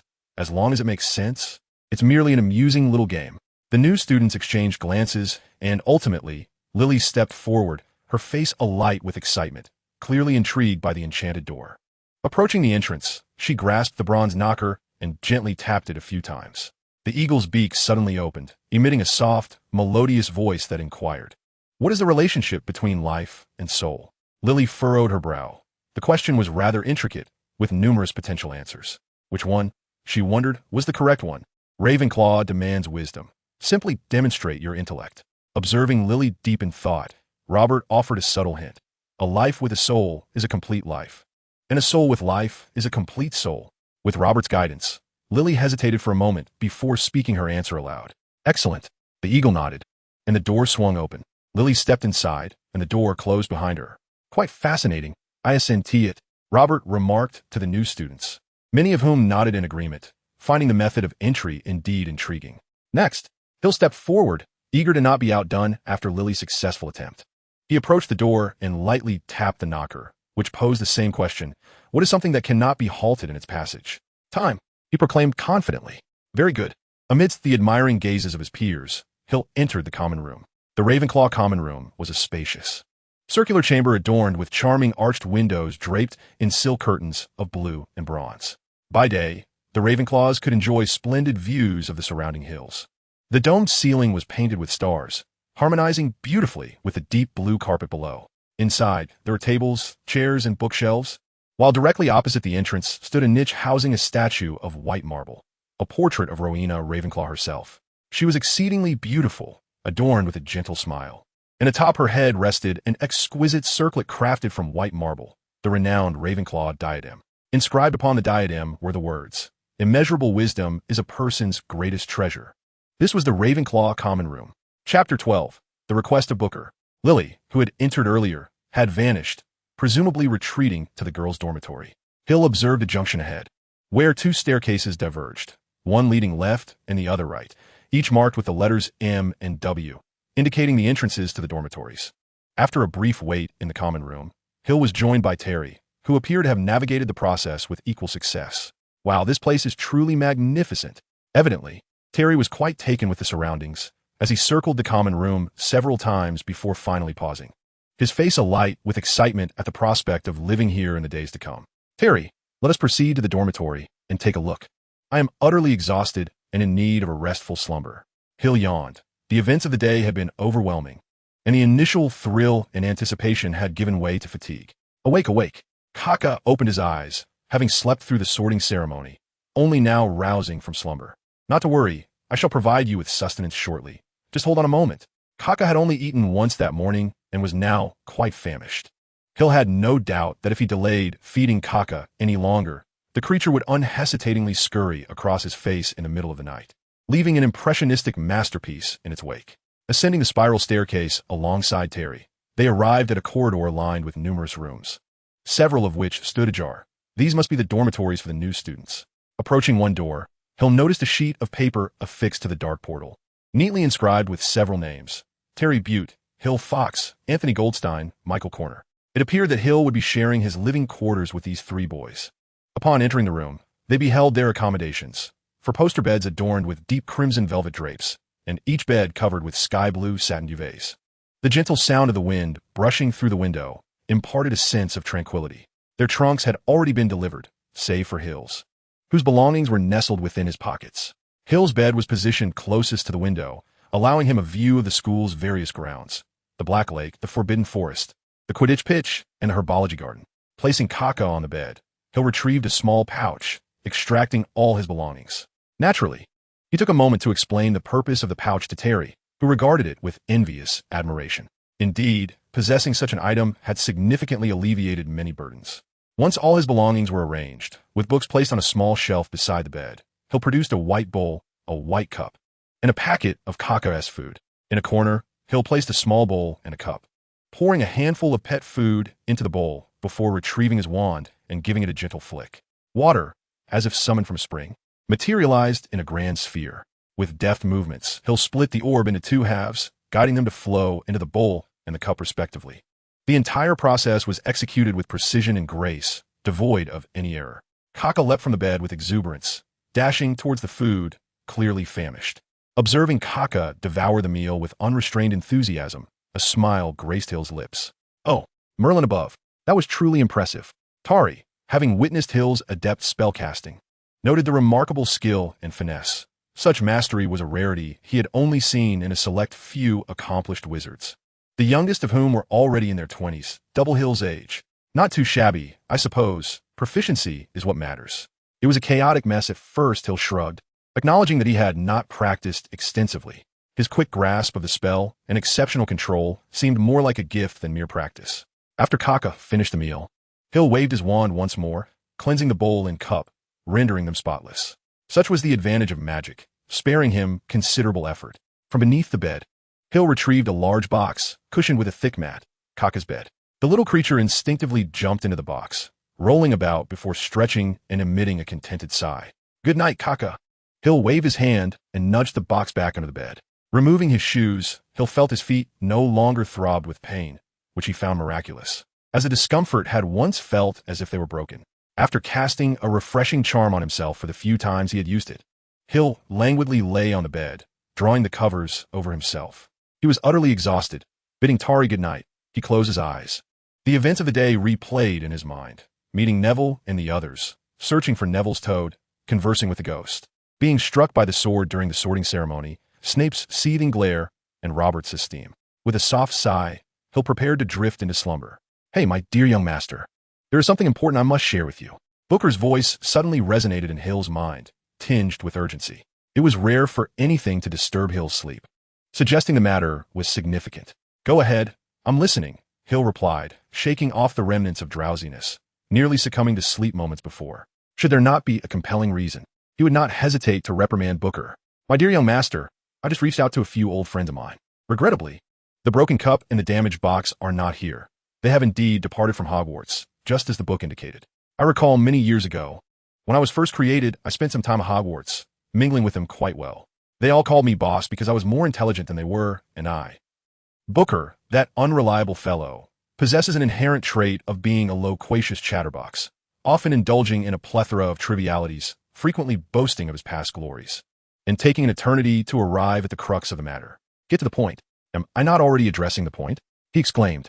At that time, a slight smirk appeared at the corner of Hill's mouth as he retrieved Booker from beneath the pillow, and, taking advantage of the blanket's cover, he forcefully yanked at both the front and back of Booker's cover in opposite directions. Get to the point. Ignoring Booker's anguished cries, Hill reiterated his previous statement. I understand. Be gentler. I understand. Satisfied, Hill nodded and released his grip, returning Booker to its place beneath the pillow. Having learned from this lesson, it surely knew what was expected of it. The cup and the locket were no longer present, and the clumsy sword was in view as well. The crown was problematic, and this issue pertained to the crown. Booker spoke of the diadem of Ravenclaw, a crown crafted by Rowena Ravenclaw, one of the 4 founders of Hogwarts, imbued with magic to enhance the wisdom of its wearer. Subsequently, it was stolen by her daughter, Helena Ravenclaw, who desired the diadem to increase her own intellect. What followed was a tragedy. Barrow, sent by the dying Rowena to find Helena, lost his patience, killed her, and then took his own life. Rowena, too, passed away shortly thereafter, and the diadem was lost within a great tree in the Albanian forest. Later, Voldemort, aided by Helena, obtained the diadem and transformed it into a Horcrux, concealing it within the Room of Requirement at Hogwarts, a chamber that even the Marauder's map could not reveal. As one of Voldemort's Horcruxes, the diadem was ultimately destroyed by the fiend fire unleashed by Draco's minion, Crabbe. From that moment on, the diadem of Ravenclaw ceased to exist. What does this mean? Isn't it one of Voldemort's Horcruxes? Booker's voice wavered with hesitation, as if apprehensive. It slowly articulated, I am aware that in the end, the cup, the diadem, and the locket were all destroyed. I also understand that without their destruction, Voldemort would not have perished entirely. Yet after all these years, they have been dear companions to me, and I wonder if there might be a way to save them. How can we rescue them? They are Horcruxes, containing fragments of Voldemort's soul. Unless he emerges, we cannot do anything but obliterate the Horcruxes. Hill empathized with Booker's sentiments, but felt powerless. Even Dumbledore could not destroy Voldemort's soul fragments without harming the objects themselves, let alone Hill, who was far inferior to Dumbledore. There must be a way. It is just that we have not yet thought of it. Booker's emotions surged, for as an ancient relic, a millennium had passed, and many figures and things from its memory had turned to dust. The only remnants were the sorting hat and the artifacts left by the four founders. These were its friends, with whom it had shared many years at Hogwarts, and their bond ran deep. Hill fell silent. If there truly were a solution, he would undoubtedly assist Booker, yet at this moment, it was simply unattainable. The diadem still resists, as do the cup and the locket. They are valiantly contending against the fragments of Voldemort's soul. What? Booker hesitated. Certain matters had long since vanished from history with the passing of those involved. He had wished not to mention them again, yet silence was no longer an option. Each of the four founders crafted a Horcrux. Booker's voice trembled slightly as he seemed to reminisce about past events. Death, the very thing that instills fear in all. Even great figures like the four founders could not evade this fate. They watched their loved ones age and their friends slip into eternal slumber. Even the wise Rowena, the brave Godric, even the most exceptional among them began to succumb to fear. Horcruxes. They chose to create Horcruxes. Gryffindor's sword, Ravenclaw's diadem, Hufflepuff's cup, Slytherin's locket. Each of them crafted a Horcrux. Yet they still perished. Hill remarked calmly. Despite the founders' creation of Horcruxes, they could not conquer death, passing away to become mere echoes of history. Indeed, they died. Booker's voice grew somber. The demands of this method were too great. A successful Horcrux is invariably accompanied by murder, the shattering of one's own soul, infusing its fragments into the object. This constitutes a complete Horcrux, an exceedingly nefarious act. This is black magic at its most sinister. Hill discerned the implication in Booker's words. This is what constitutes a complete Horcrux. Could it be that the Horcruxes of the four founders were flawed? Was it their imperfection that rendered them incapable of resisting death's encroach? Precisely. The four founders hesitated before creating Horcruxes, deeming the price too steep. They refused to exchange their eternal life at the cost of an innocent's murder. Booker's voice rose with pride. They chose the most arduous path, to fragment their own souls through their own efforts, and then to craft Horcruxes. They endeavored to create a pure, unblemished Horcrux. Yet they failed, did they not? No, they succeeded. Chapter 13. A mysterious hostility. The conflict between the protagonist and Snape erupts. It is impossible to simply glide through this year. How could it be? Had they not all perished? If the Horcruxes had succeeded, they should be immortal. They successfully created a Horcrux. A flawless Horcrux. Apure Horcrux. Yet, this Horcrux did not grant them eternal life. It was a grand deception. Booker's voice brimmed with fury, alongside sorrow and regret. The so-called immortality through Horcruxes is nothing but a monumental ruse. A Horcrux conceals a fragment of one's soul within an object, ensuring that even if the physical body is destroyed, the individual does not perish, for a part of their soul remains intact in the world. This is the legend of immortality through Horcruxes. Why must a complete Horcrux demand murder as its price? The life taken is, in fact, a sacrificial offering, existing solely for the purpose of the sacrifice. With it, one may use that soul to counteract death. However, this offset is not eternal. The individual must perpetually engage in slaughter, continuously offering other souls as sacrifices to sustain their existence. How could the four great founders possibly resort to such actions?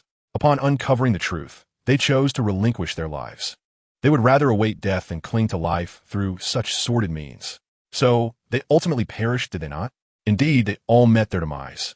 Yet the soul vessels they created endured, preserving their essence in an alternative form. The four artifacts inherited the spirits and qualities of the four founders. What then should I do?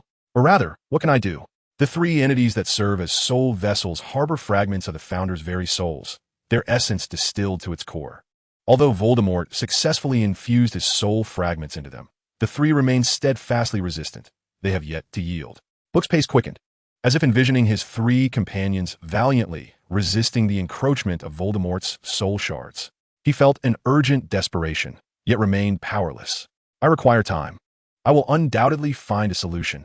My dear young master, your humble servant Book implores you to safeguard those three until I uncover a remedy. Hill nodded without hesitation. Out of respect for the noble qualities of the four founders, he could not bear to witness the destruction of the crowns and other artifacts that represent their continued existence. For years. No, grant me 4 years. I will surely discover a way to rescue those three. Until then, I hope you will find and protect them well. No problem. Such a lengthy period is ample. I will retrieve those three within 4 years. Excellent. Thank you, my dear young master. Book's voice softened. I shall not disturb your slumber. It is time for me to rest. Wait, book, is there truly no such thing as immortality? Hill recalled this query. Is there really no method for eternal life? Death feels distant, yet the tale of the four founders serves as a poignant reminder. The soul vessel, a mere palliative measure, has proven unreliable. If one day I am confronted with death, would I resort to any means necessary to survive? I do not know, Master. Perhaps there is not. Book's voice brimmed with uncertainty. By the way, I may not frequently appear henceforth, as I must devote myself entirely to finding a way to save them. Only the most basic functions will be available to you. Consider me akin to Tom Riddle's diary. Of course, my capabilities far exceed that of a mere diary. It seems Book is indeed serious this time. Their conversations will likely dwindle. Very well, go about your business. I am no longer the uninformed child I once was. I have grown immensely since those days. Then, good night, my dear young master. Good night. As Hill felt a wave of tranquility wash over him, he sighed softly. Even someone as irreverent as Book reveals an extraordinary side when that which they cherish is threatened. He retrieved the book from beneath his pillow once more. However, this time, the book exhibited no response whatsoever.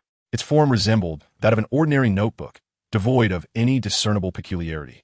For years, a span in which I must amass the golden cup, the locket box, and the crown. As for the crown, it can be acquired from the all-request room at any time. The locket box resides with Creature, and obtaining it is hardly a daunting task. Yet the golden cup is concealed within Gringotts. Of course, it is not beyond the realm of possibility, but acquiring it in the short term is out of the question. Hill devised a plan for the future. Many endeavors lie beyond his current capabilities, necessitating a wait of several years before their implementation. Although it presents a challenge, therein lies the intrigue. With a sense of excitement and anticipation, Hill drifted into slumber, this time undisturbed by any interruptions. As Hill and several of his roommates, including Terry, strolled along, they engaged in light-hearted conversation, reflecting on the recently concluded history of magic class. Hey, did you see? I answered Professor Bin's question and earned 3 points, exclaimed Anthony Goldstein, one of Hill's roommates. Known for his exuberant personality and sociability, indeed, the most extroverted among the four in their dormitory. Previously, Terry had made several acquaintances at the feast, which had already astonished Hill. But Anthony had befriended a dozen others, even forming connections with a few from Hufflepuff. Oh, come now, we all witnessed it. Terry chuckled dismissively, devoid of malice, merely seeking to temper Anthony's pride. You were fast asleep. When Professor Binns roused you, your expression was one of utter bewilderment. But I still managed to answer. Did I not? Only because Hill passed you a note, came a quiet voice from the more reserved Michael Corner, who often remained silent. However, he felt compelled to interject when he saw Anthony claiming credit for Hill's contribution.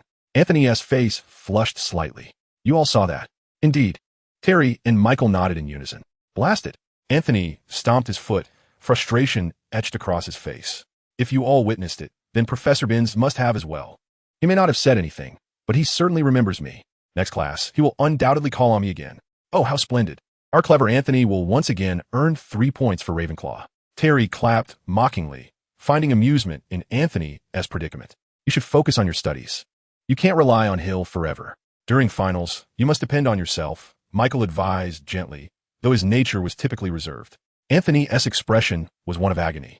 For him, studying was the most torturous endeavor. He had initially wished to be sorted into Gryffindor, but the sorting hat placed him in Ravenclaw, citing his intelligence as a reason to be among the clever. Anthony glanced at Hill beside him. Since class had ended, Hill had not uttered a single word, which was rather unusual. Before their history of magic class, he had been chatting and laughing with others. Hill, I truly appreciate your assistance this time, Anthony said, giving Hill a few light pats on the shoulder. Observing the bewildered look in Hill's eyes, a fleeting expression of conflict crossed Anthony's face.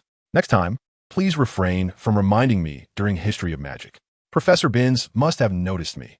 He will surely call upon me to answer questions in the future. Hill regarded Anthony with a peculiar expression, his face betraying an uncontrollable grin, reminiscent of Robert and his companions from that fateful evening. Professor Binns remembers you? Are you certain? Anthony? Of course. He called upon me to answer a question. How could he possibly forget me? All right then. Please take a moment to reflect, Hill replied, shrugging as he glanced at their other 2 roommates, who had begun to grasp the situation. The smile on Hill's face could no longer be contained. What did he call you at that moment? Let me think. I didn't really pay much attention back then. Anthony fell into contemplation, pausing in the middle of the corridor while the others quietly awaited his recollection. Goodness, Anthony's expression shifted to one of oddity as he stared at Hill in astonishment. He called on me and then said, "Curse you. You answer this question." Is that how it went? So, he truly has no idea who I am, does he? Ha ha ha.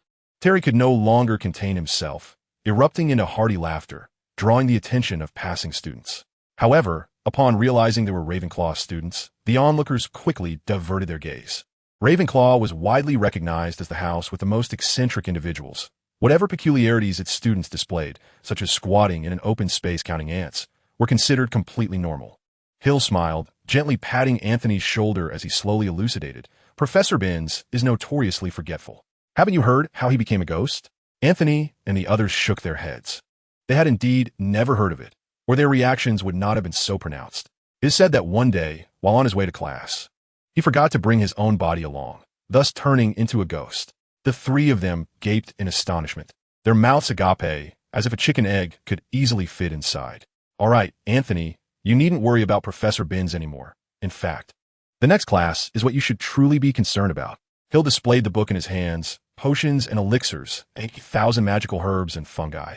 Their next class was potions, the one that struck fear into the hearts of all Ravenclaw students, taught by the formidable Professor Snape. Potions class involved the study of identifying and distinguishing the properties of various herbs, as well as learning to concoct an array of functional potions, a requisite for every wizard.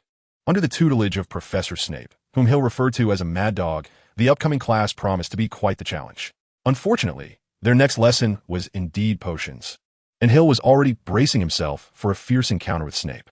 He was certainly not like Neville, a soft target to be molded as one pleased. Though the Fox family consists of but a single member, as a millennium-old lineage, even a mere glimpse of their prowess renders the challenge of confronting a Snape trivial. Despite a portion of authority being usurped by Lucius, should Hill voice his desires and be willing to offer certain advantages in exchange, Lucius would have no choice but to relinquish what he has consumed. As for Snape, Hill harbors no genuine fear. However, he must tread carefully around the formidable Dumbledore who stands behind him, a figure not easily trifled with. With an air of indifference, Hill, accompanied by the anxious Terry and others, entered the potions classroom, which lay in a damp underground chamber, far colder than the main castle above. Along the walls were glass jars containing preserved specimens of creatures, evoking a shiver of dread. The classroom was filled with an array of cabinets and jars, harboring rare ingredients essential for the creation of the most complex potions, as well as various magical substances. At the front of the class stood Snape, his greasy hair framing a hawk-like nose, his pallor a result of prolonged exposure to potions. He coldly scrutinized each student as they entered, his gaze sharpening upon noticing Hill and his companions, revealing a palpable hostility and deep-seated resentment. Feeling Snape's piercing stare, Hill returned a nonchalant glance, his expression replete with indifference, while a flicker of disdain, mockery, scorn, and even pity danced in his eyes. Indeed, pity, for no one held affection for him, not even the Lily he long admired. Even Dumbledore merely exploited him. He was akin to a rabid dog, attacking indiscriminately, and had it not been for his utility, Dumbledore would never tolerate his behavior. Did he truly believe that the heads of the other three houses were oblivious? Did he think no one had ever lodged complaints with Dumbledore? Come now, Snape. Let me witness the extent of your prowess. Chapter 14. Conflict. Snape stood expressionless, locking eyes with Hill until the classroom filled to capacity and the lesson commenced. As per tradition, the first class began with roll call, which Snape completed with a mere flick of his hand, uttering not a single unnecessary word. You have come here to study the intricate science and rigorous craft of potion making, he stated, his voice barely above a whisper, yet resonating clearly with each student. Much like Professor McGonagall, Professor Snape possessed an effortless authority that commanded order within the classroom. Since there will be no foolish wand-waving here, many of you might doubt the existence of magic. I do not expect you to truly grasp the marvel of a pot simmering gently, exuding fragrant vapors, nor the enchanting allure of a liquid coursing through veins, capable of stirring the heart and clouding the mind. I can teach you how to elevate your renown, brew glory, and even stave off death, but there is one caveat. You must not be the utter fools I often encounter. A hint of sarcasm flickered at the corner of Hill's mouth. It seemed that the events destined to unfold for Harry on Friday were about to be prematurely enacted. Did he truly believe that everyone was a pushover? As anticipated, following a brief introduction, Snape immediately turned his scrutiny upon Hill. Fox, what would be the result if I mixed daffodil root powder into an infusion of mugwort? The combination of daffodil root and mugwort could concoct a powerful sleeping potion, known as a draft of death. Hill smirked slightly, finding the question unoriginal and rather tedious. If I were to ask you to procure a piece of bezoar, where would you search? A bezoar is a stone derived from the stomach of a goat, renowned for its potent detoxifying properties. Now, enlighten me on the distinctions between aconitum and wolfsbane. Aconitum and wolfsbane refer to the same plant, collectively known as aconite. Snape's inquiries came swiftly, but Hill's responses were even swifter. Often, he would articulate the answer before Snape had fully posed the question. How impressive. He must have memorized the entirety of 1,000 magical herbs and fungi. Perhaps so. Indeed, he was a true Ravenclaw. Hill maintained an expression of calm indifference, revealing no signs of emotional fluctuation. One student had correctly surmised that he had indeed committed 1,000 magical herbs and fungi to memory, along with numerous other texts. Hill prided himself on his commendable memory. Snape appeared somewhat taken aback. He had heard of the scholarly reputation of the Fawkes family, yet Hill was an orphan, devoid of formal guidance, which is why Snape had sought to embarrass him. However, to Snape's surprise, Hill was well prepared. Why don't you all take notes?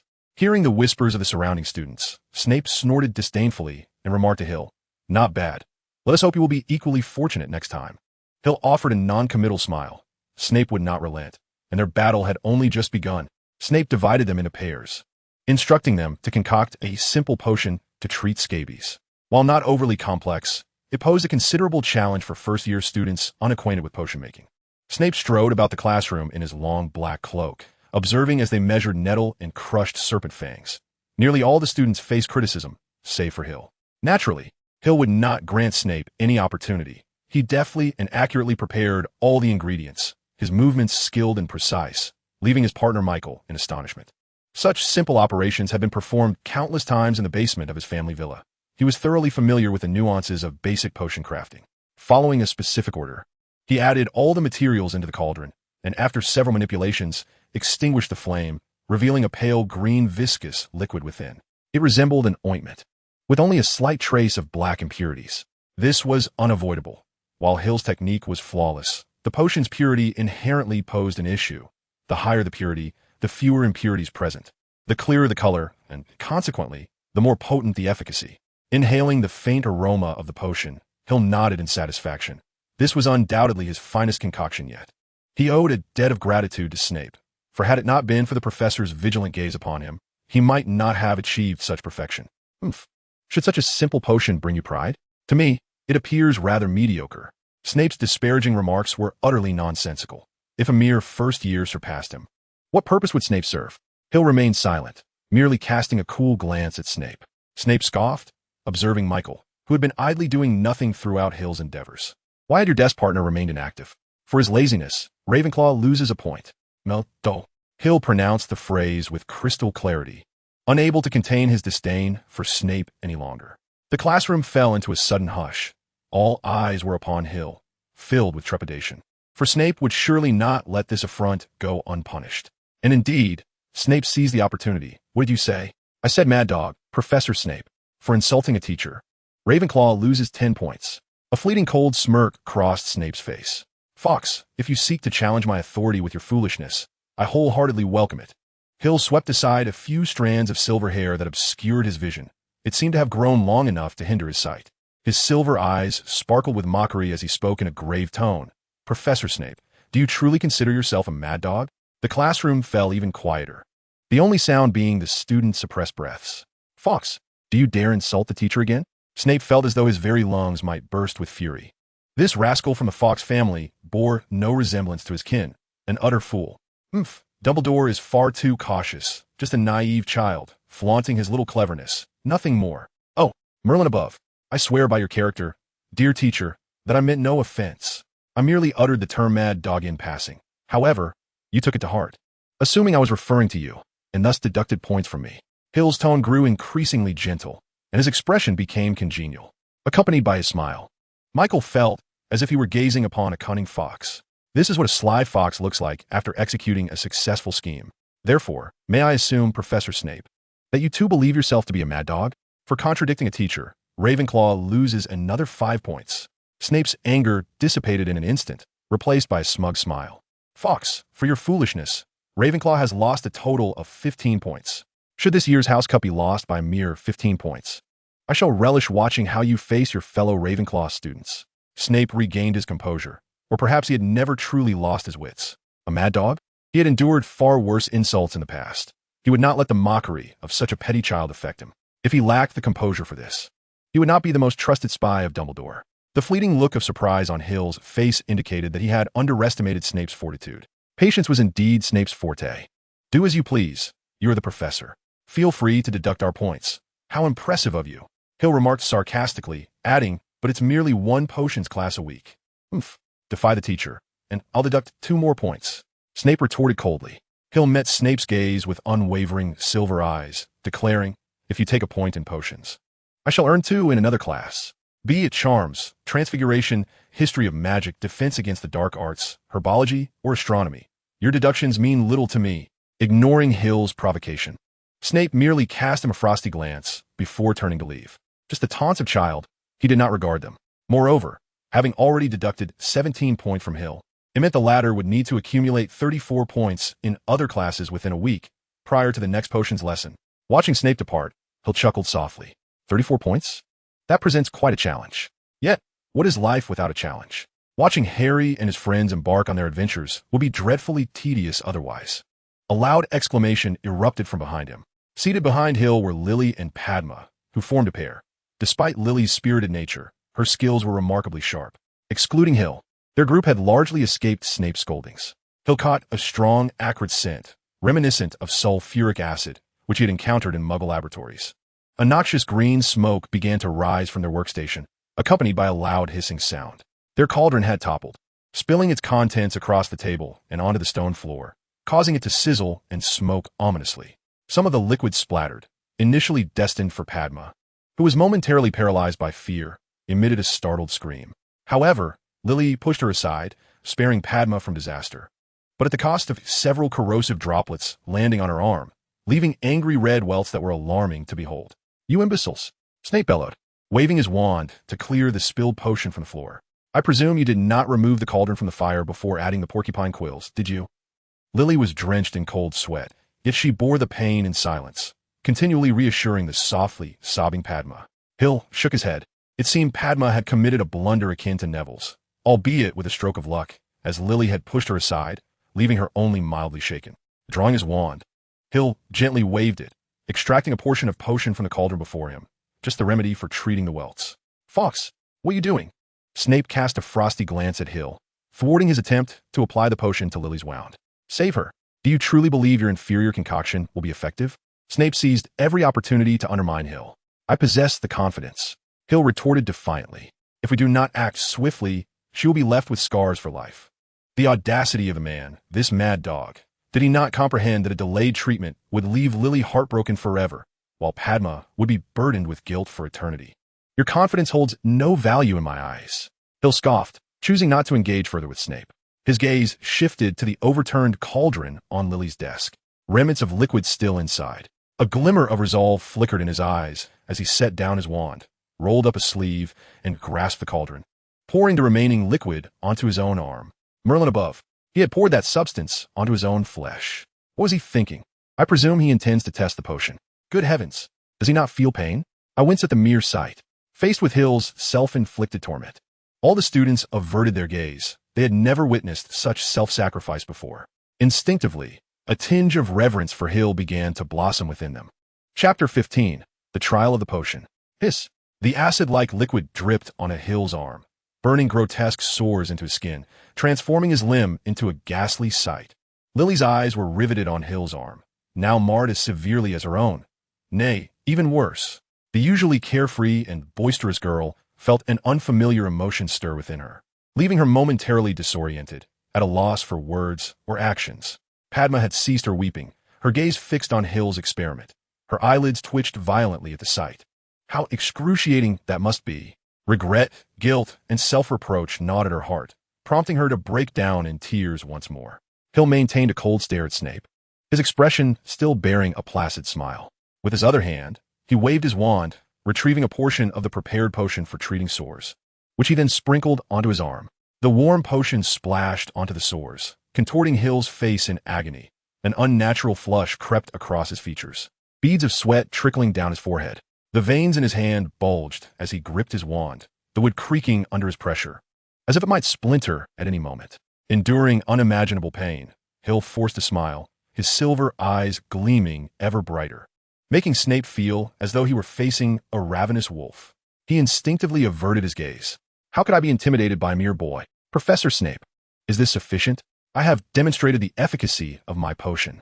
Hill extended his arm, the treatment having significantly diminished the sores, leaving only a few stubborn remnants, now considerably smaller. The potion brewed by Snape is indeed effective. With a dismissive snort, Snape briskly approached a shelf, retrieving a vial of pale blue liquid. He then waved his wand, conjuring a substance resembling amber, which he meticulously applied to Lily's arm. It was evident that the purity of Snape's potion was exceptional, and its efficacy remarkable. In mere moments, the scabs on Lily's arm vanished completely. Fox, refrain from showcasing your inept potions in the future, Snape remarked, stowing away the vial and his wand as he addressed both him and Lily. Let us proceed to the infirmary for further treatment. A flicker of surprise crossed Hill's face. It was quite uncharacteristic of Snape to exhibit such kindness. However, he dismissed the thought, mustering his frail body, and nodded at Lily before leading the way out of the potions classroom. As he reached the doorway, he heard Snape's voice behind him. Fox, your recklessness has caused considerable disruption to our normal instruction. It was clear that Hill had no expectations of leniency from Snape. Harboring hope for him was undoubtedly the most foolish endeavor of his life. Of course, I shall not deduct points this time. Instead, you shall be assigned to clean the potions classroom after school. After a brief pause, Hill replied without looking back, Thank you for your mercy, Professor Snape. He emphasized the word mercy, making its meaning abundantly clear to all present. Amidst Snape's cold scoff, Hill and Lily exited the potions classroom, intent on seeking further treatment from Madame Pomfrey, lest they leave any lingering ailments behind. Madame Pomfrey's infirmary was located on the 4th floor, and they had a considerable distance to traverse. Hill led the way, with Lily following closely behind. As he walked, Hill pondered the origins of Snape's animosity towards him. After much reflection, he surmised that it likely stemmed from unresolved grievances of the previous generation. Perhaps his father had inadvertently provoked Snape in some manner. Wasn't Harry a quintessential example of misplaced resentment? Due to the actions of his father, James, and his friends towards Snape, coupled with James having stolen Snape's beloved Lily. Snape's disdain for Harry was understandable. Had Harry's mother not been Lily, and had he not inherited her striking green eyes, he might have faced a far more dire fate at Snape's hands. Reflecting on his own father, Adric, Hill realized he knew little about him, aside from his intelligence. He remained ignorant of his profession and personal relationships. Hill had searched through his home, yet found nothing pertaining to his parents. No notebooks, photographs, or letters, as though they had been deliberately erased. Hill remained perplexed as to why Adric had gone to the Potter residence that fateful night. Even with the fidelity charm in effect, he would not have been able to see the Potter family. What could have compelled him to go? These questions likely only Adric himself could answer. Or perhaps Voldemort knew something pertinent. Speaking of which, Hill had long wondered if Dumbledore truly had not discovered that Voldemort was lurking behind Quirrell. Such a clumsy and awkward performance. And, considering that Chilo has indeed interacted with Snape, it is utterly impossible for Dumbledore to claim ignorance. Yet, why does he allow Voldemort's actions to go unchecked? Is it solely to cultivate Harry? Regrettably, I initially intended to conceal my shortcomings, allowing them to believe me a brash young lad. Now, in a fit of impulse, I can only hope that Snape does not overestimate my capabilities. While Hill is lost in contemplation, let us shift our gaze to Lily, who walks behind him. Lily expresses a tumult of emotions, observing Hill ahead of her. She reveals a complex expression. For the first time, she finds herself unable to decipher a person, Hill, who strides ahead without a backward glance. Lily, too, hails from a wizarding family, her parents both practitioners of magic, and their household thrives in harmony. Ah, and how fortunate that her parents remain alive, untouched by the tragedy of orphanhood. Her father works at the Ministry of Magic, a man of humor with a penchant for jokes, often eliciting hearty laughter from the family. Her mother, an extraordinary figure, is a writer, specifically a purveyor of horror tales designed to send children scurrying beneath their blankets in fear. Her mother adores reading her chilling stories before bedtime, frequently instilling in young Lily a fear so profound that sleep eludes her. Raised in such an environment, her parents imposed little restraint on her character, allowing her freedom to blossom. Consequently, Lily's personality grew increasingly intricate, To outsiders, she appeared somewhat unconventional. Not at all the typical girl. She possessed a boldness that surpassed that of most boys. Her affinity for literature leaned towards the obscure, particularly ghost stories. And she delved into several books on psychology, despite only partially grasping their content. Lily is extroverted and vivacious. Compared to many other girls, she enjoys closer relations with boys. In essence, her demeanor resembles that of a boy, yet her sensitivity and intricacy of thought surpass that of many girls, a trait inherent to her gender. She embodies a complex individual, her exterior and interior worlds starkly contrasting, even opposing.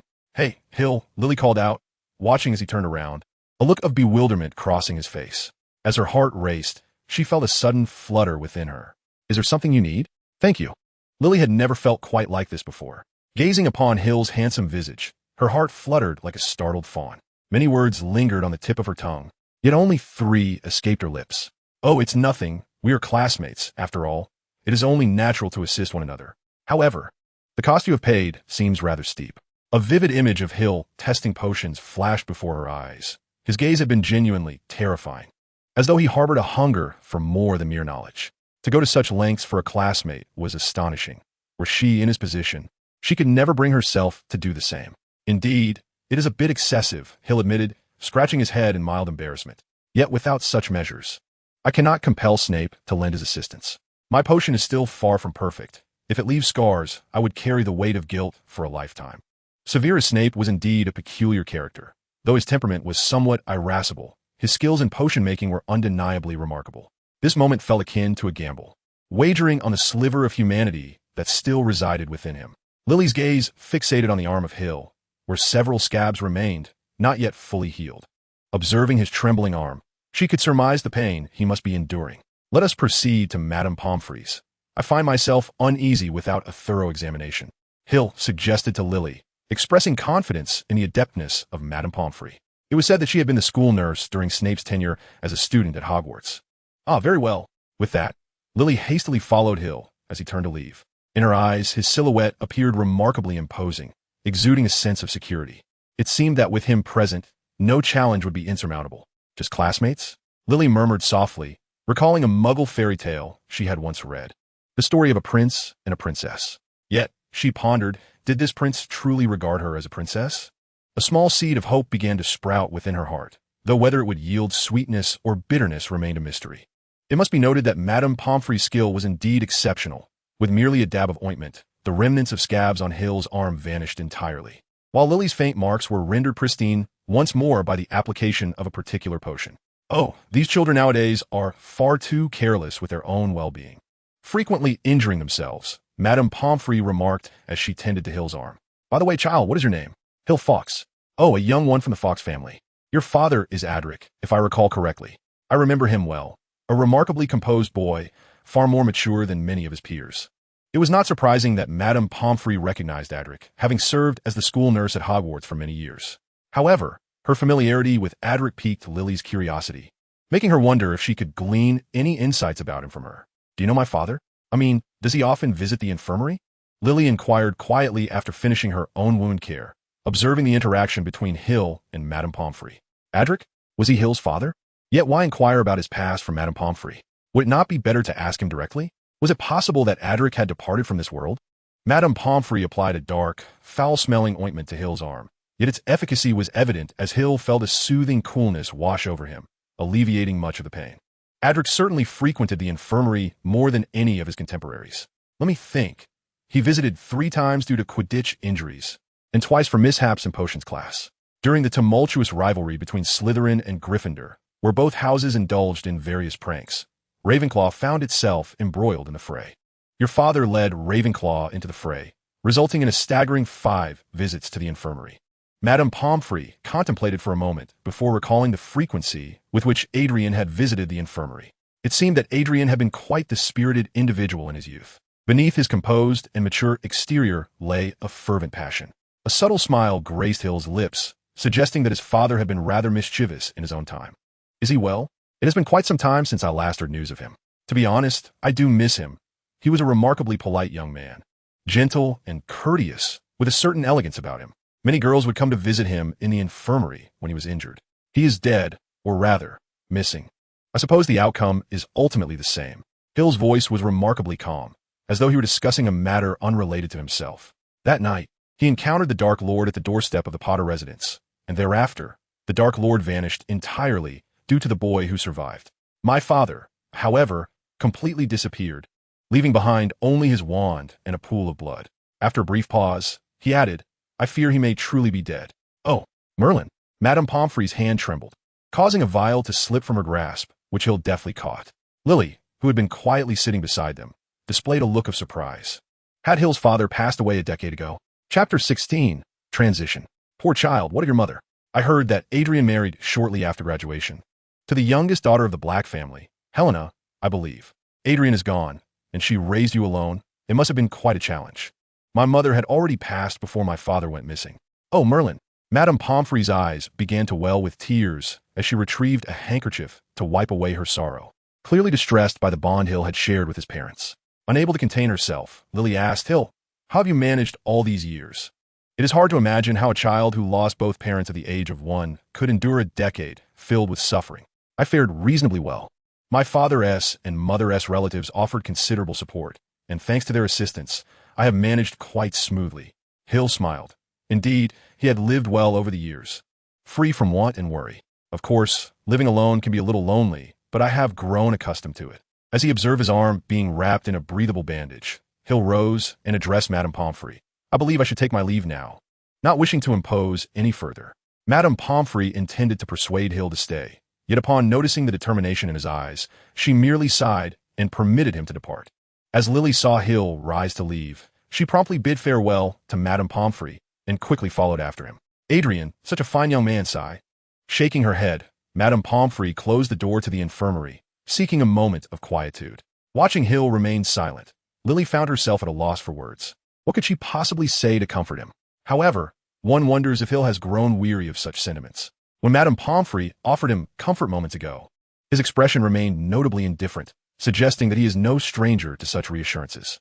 What words could possibly suffice? Lily pondered, striking her head in frustration. Typically eloquent and fearless. Why was it that she now found herself at a loss for words? As they reached the staircase, Hill paused and addressed Lily, who was still trailing behind him. You should return to your dormitory and rest. I'll take your books back. And you? Me? Hill shrugged, an expression of resignation crossing his face. Snape has tasked me with cleaning the potions classroom, and I must attend to that. His look of exasperation was genuine. One could only imagine the myriad troubles Snape might concoct for him. Seeing the mix of gloom and helplessness on Hill's face, Lily couldn't help but chuckle. His demeanor was simply too endearing. What are you laughing at? Hill's expression shifted to one of annoyance as he observed Lily, who was struggling to suppress her laughter. It's all because of you. Lily stifled her impulse to continue laughing, and gazing at the dejected Hill, she realized that despite his seemingly mature demeanor, he was still merely an 11-year-old boy. His actions might reflect maturity, yet his heart was still that of a child. All right, I must head to the potions classroom. Class should be over by now. Blast it. It seems dinner is out of the question for me. Hill calculated the time. Hogwarts forbade electronic devices, which was particularly irksome for someone like him, accustomed to Muggle technology. I'll bring you some food. Consider it a reward for your help, Lily said with a smile. Pleased to assist, Hill. Wonderful, Hill exclaimed, nodding eagerly. I'll be on my way then. As Hill disappeared around the corner of the staircase, Lily shook her head, reflecting on his complexity, sometimes composed, other times whimsical, at times wise, yet at others rather dull. Oh, Hill, you truly are a conundrum. Having resolved his greatest concern, Hill strode with a light step to the potions classroom. Indeed, class had ended, yet Snape remained, presumably waiting for him. Not bad. You didn't keep me waiting long, Snape remarked coldly, his expression perpetually suggesting that others were perpetually in his debt. There are brooms, mops, and buckets, remember. Clean thoroughly. Do not provide me with a reason to deduct points. Hill lazily approached the cleaning supplies, grabbing a broom and beginning to sweep the dust from the floor. Such chores were typically reserved for house elves, yet some professors, like Snape, preferred to use cleaning as a form of punishment for disobedient students. Clearly, Snape was among those who favored this approach, as his potions classroom had scarcely ever seen the touch of a house elf. Due to the ample time at his disposal and the assistance of others in bringing back dinner, Hill felt no urgency, leisurely sweeping the floor at a pace so slow that even Snape found it intolerable. Fox, have you not dined? At this rate, you shall not finish cleaning by tomorrow evening.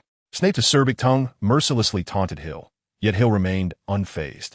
The events of the day had demonstrated that his skirmish with Snape would be a protracted affair, not easily resolved with mere words. "Oh, dear Severus, I did not realize you were here.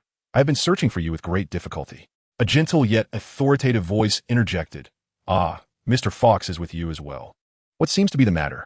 Has he erred?" Hill raised his gaze, and indeed, there was no one but Dumbledore. However, the purpose of his visit remained a mystery. Observing Hill cease his sweeping, Snape scowled. "Continue your work. I shall step out for a moment, and if I return to find you idling..." "Humph. Oh, Severus, young ones, especially children, are prone to mistakes. We ought to be more forgiving," Dumbledore remarked kindly, gazing at the taciturn Hill. "By the way, young Fawkes's father, Adric, has a rather cordial relationship with you, does he not? I recall you two got along quite well."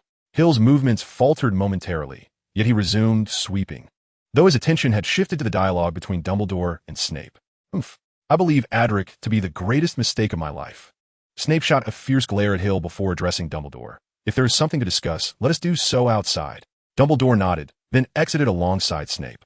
Just before leaving, he cleared his throat and seemingly to himself murmured, "I recall that using a spell for cleaning is quite effective, and Severus has not objected to it." As Dumbledore's figure vanished through the door, Hill paused for a moment, then tossed aside the broom, retrieving his wand and gently waving it a few times. With the flick of his wand, the fallen broom stood upright, swiftly resuming its task of sweeping. The bucket filled with clean water and the mop, once moistened, began to glide across the already swept floor. Meanwhile, a cloth flew to the table, automatically polishing its surface. All the tools operated as though guided by unseen hands, efficiently and elegantly restoring the potions classroom to pristine condition. A radiant smile spread across Hill's face. Had it not been for Dumbledore diverting Snape's attention and reminding him, he would still be foolishly sweeping away at a snail's pace. Gradually, beads of sweat began to form on his brow. Manipulating so many objects to perform varied tasks for an extended duration proved quite taxing for Hill. Yet, having experienced similar situations long ago and accustomed to resolving problems with his wand, he executed the tasks with remarkable proficiency. At last, after 10 minutes, the potions classroom was impeccably clean. A quick glance at the time assured him that dinner would still be timely. Having arranged everything meticulously, Hill exuberantly dashed out of the potions classroom. Surely, Snape would be incensed upon his return. Perhaps he would even deduct points. But what did it matter? There had never been much hope placed in him. On his way to the Great Hall, Hill unexpectedly encountered Harry and his companions, who also appeared to be heading for a meal. "Hey, how's your day been, Hill?" Harry inquired with palpable excitement. For Harry, life at Hogwarts was akin to paradise. Everything was refreshingly novel. The allure of magic, that wondrous force, captivated him profoundly. Simultaneously, Harry realized that he and many others were merely 50 steps apart. Numerous individuals, like himself, hailed from Muggle families, never having imagined they would become witches and wizards. The breadth of knowledge they needed to acquire was vast, and even someone like Ron, born into a family of wizards, hardly had a significant advantage. Ron wore an expression of fatigue, having grown accustomed to life at Hogwarts rather swiftly, yet he found it equally wearisome. Additionally, he had been reprimanded by Professor McGonagall during class, leaving him in a foul mood. Hermione, engrossed in a book, merely acknowledged Hill with a nod, adhering to her belief that a top student in the Muggle world must also excel in the wizarding realm. She had long worried that her Muggle heritage would leave her lagging behind her peers. However, she later discovered that aside from Hill, few could match her in terms of knowledge or insight. She was indeed exceptional. Not too bad, just a potions class where I managed to get Ravenclaw deducted 17 points. And I myself have been assigned to clean the potions classroom after school. Hill shrugged nonchalantly. Yet, his words left Harry and his friends in stunned silence. 17 points? Plus a punishment of cleaning the classroom? What on earth did you do? Harry and the others stared at Hill in disbelief, recalling that he was the quintessential model student, adept at everything. Accumulating 17 points in a single class seemed plausible, but losing that many points alongside a punishment was utterly unfathomable. "In fact, I did splendidly," Hill replied, raising his hands in a gesture of indifference, inadvertently revealing his bandaged arm, which appeared to be a fresh injury. "Hey mate, what happened?" Ron noticed Hill's wound. His mood had improved considerably. Seeing Hill in such a predicament uplifted anyone's spirits. "Well, here's the story." Hill explained the events that transpired during the spell class. Harry and Ron exchanged incredulous glances, their eyes filled with awe. On one hand, they admired Hill's bravery. Not every 11-year-old boy would dare to test a potion on himself. On the other hand, They began to worry about Potion's class, as Hill had clearly stated that Snape harbored a particular disdain for Gryffindor. Hermione set her book aside. Having been previously alarmed by Hill, she was keenly aware of his exceptional abilities. She had struggled privately to achieve a semblance of success with the levitation charm, but to perform it with the ease Hill exhibited seemed a distant aspiration. Moreover, Hill is indeed a self-taught prodigy. As they walked and conversed, they soon arrived at the hall, where many had already begun their meals. Bidding farewell to Harry and the others, Hill took a seat amidst the peculiar gazes of all the Ravenclaw students, next to a somewhat astonished Lily. Lifting his favorite lemon juice, he savored a delightful sip, listening to the discussions around him.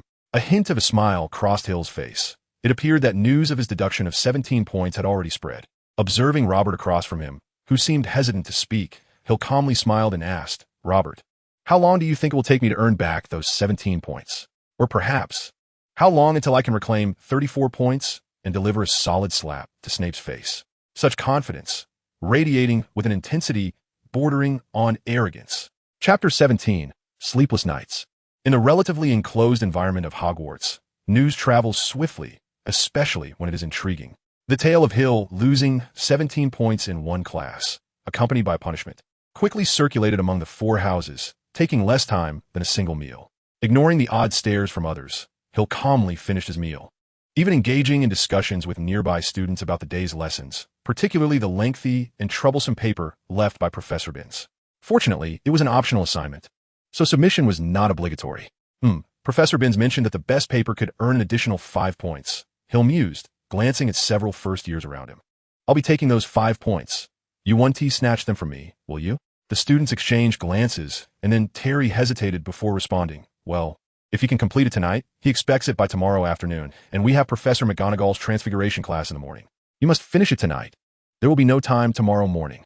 Michael kindly reminded him, as their small group of roommates firmly stood by Hill after his performance that afternoon. "By the way, Hill, you really ought to be in Gryffindor. Your bravery this afternoon was remarkable." Anthony, his mouth full of food, nonetheless conveyed his admiration for Hill with gusto.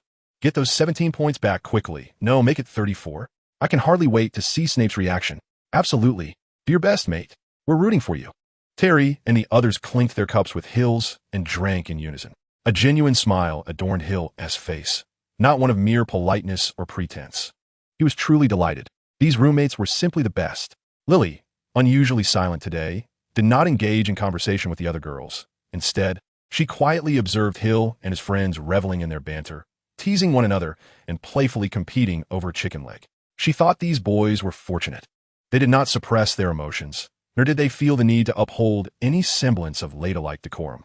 They laughed when joyous, cursed when angry, and cried when sorrowful. They were free and unafraid. "Hey, Lily, do you have anything to say about Hill's actions today? Are you not moved by it?" The conversation among the boys swiftly turned to Lily, and of course, it was all in jest, devoid of any malice. "Naturally," Lily smiled, revealing her 2 gleaming fangs, and asked, "How should I thank you, Hill?" Hill shrugged, ready to respond that it was merely a casual favor and not to worry about it. However, he was interrupted by Terry and the others. "Oh, quiche, just one kiss will suffice," they exclaimed. "Indeed, the prince saves the princess, and the princess kisses the prince." Terry and Anthony, ever the instigators, fanned the flames of mischief. To be honest, the boys of this year's Ravenclaw should have been in Gryffindor, although Michael remained silent. His eyes sparkled with excitement, clearly supportive of Terry's suggestion. "You lot." Hill managed a wry smile at them before turning to Lily and saying, "Don't mind them." But Hill's words were cut short as his lips were silenced. The moment was fleeting, yet the soft sensation lingered on his lips, and a faint fragrance wafted before his nose, leaving him momentarily dazed. When he regained his senses, he was met with the teasing remarks of Terry and the others, their tone dripping with sarcasm. "Who came up with this idea? Are you feeling jealous? Such is the peril of making unwise friendships." Hish interlude. It was quite late, and most had retired for the night, leaving Hill alone in the common room. He still had tasks to complete. Professor Binns' paper was due tonight, and the workload was considerable.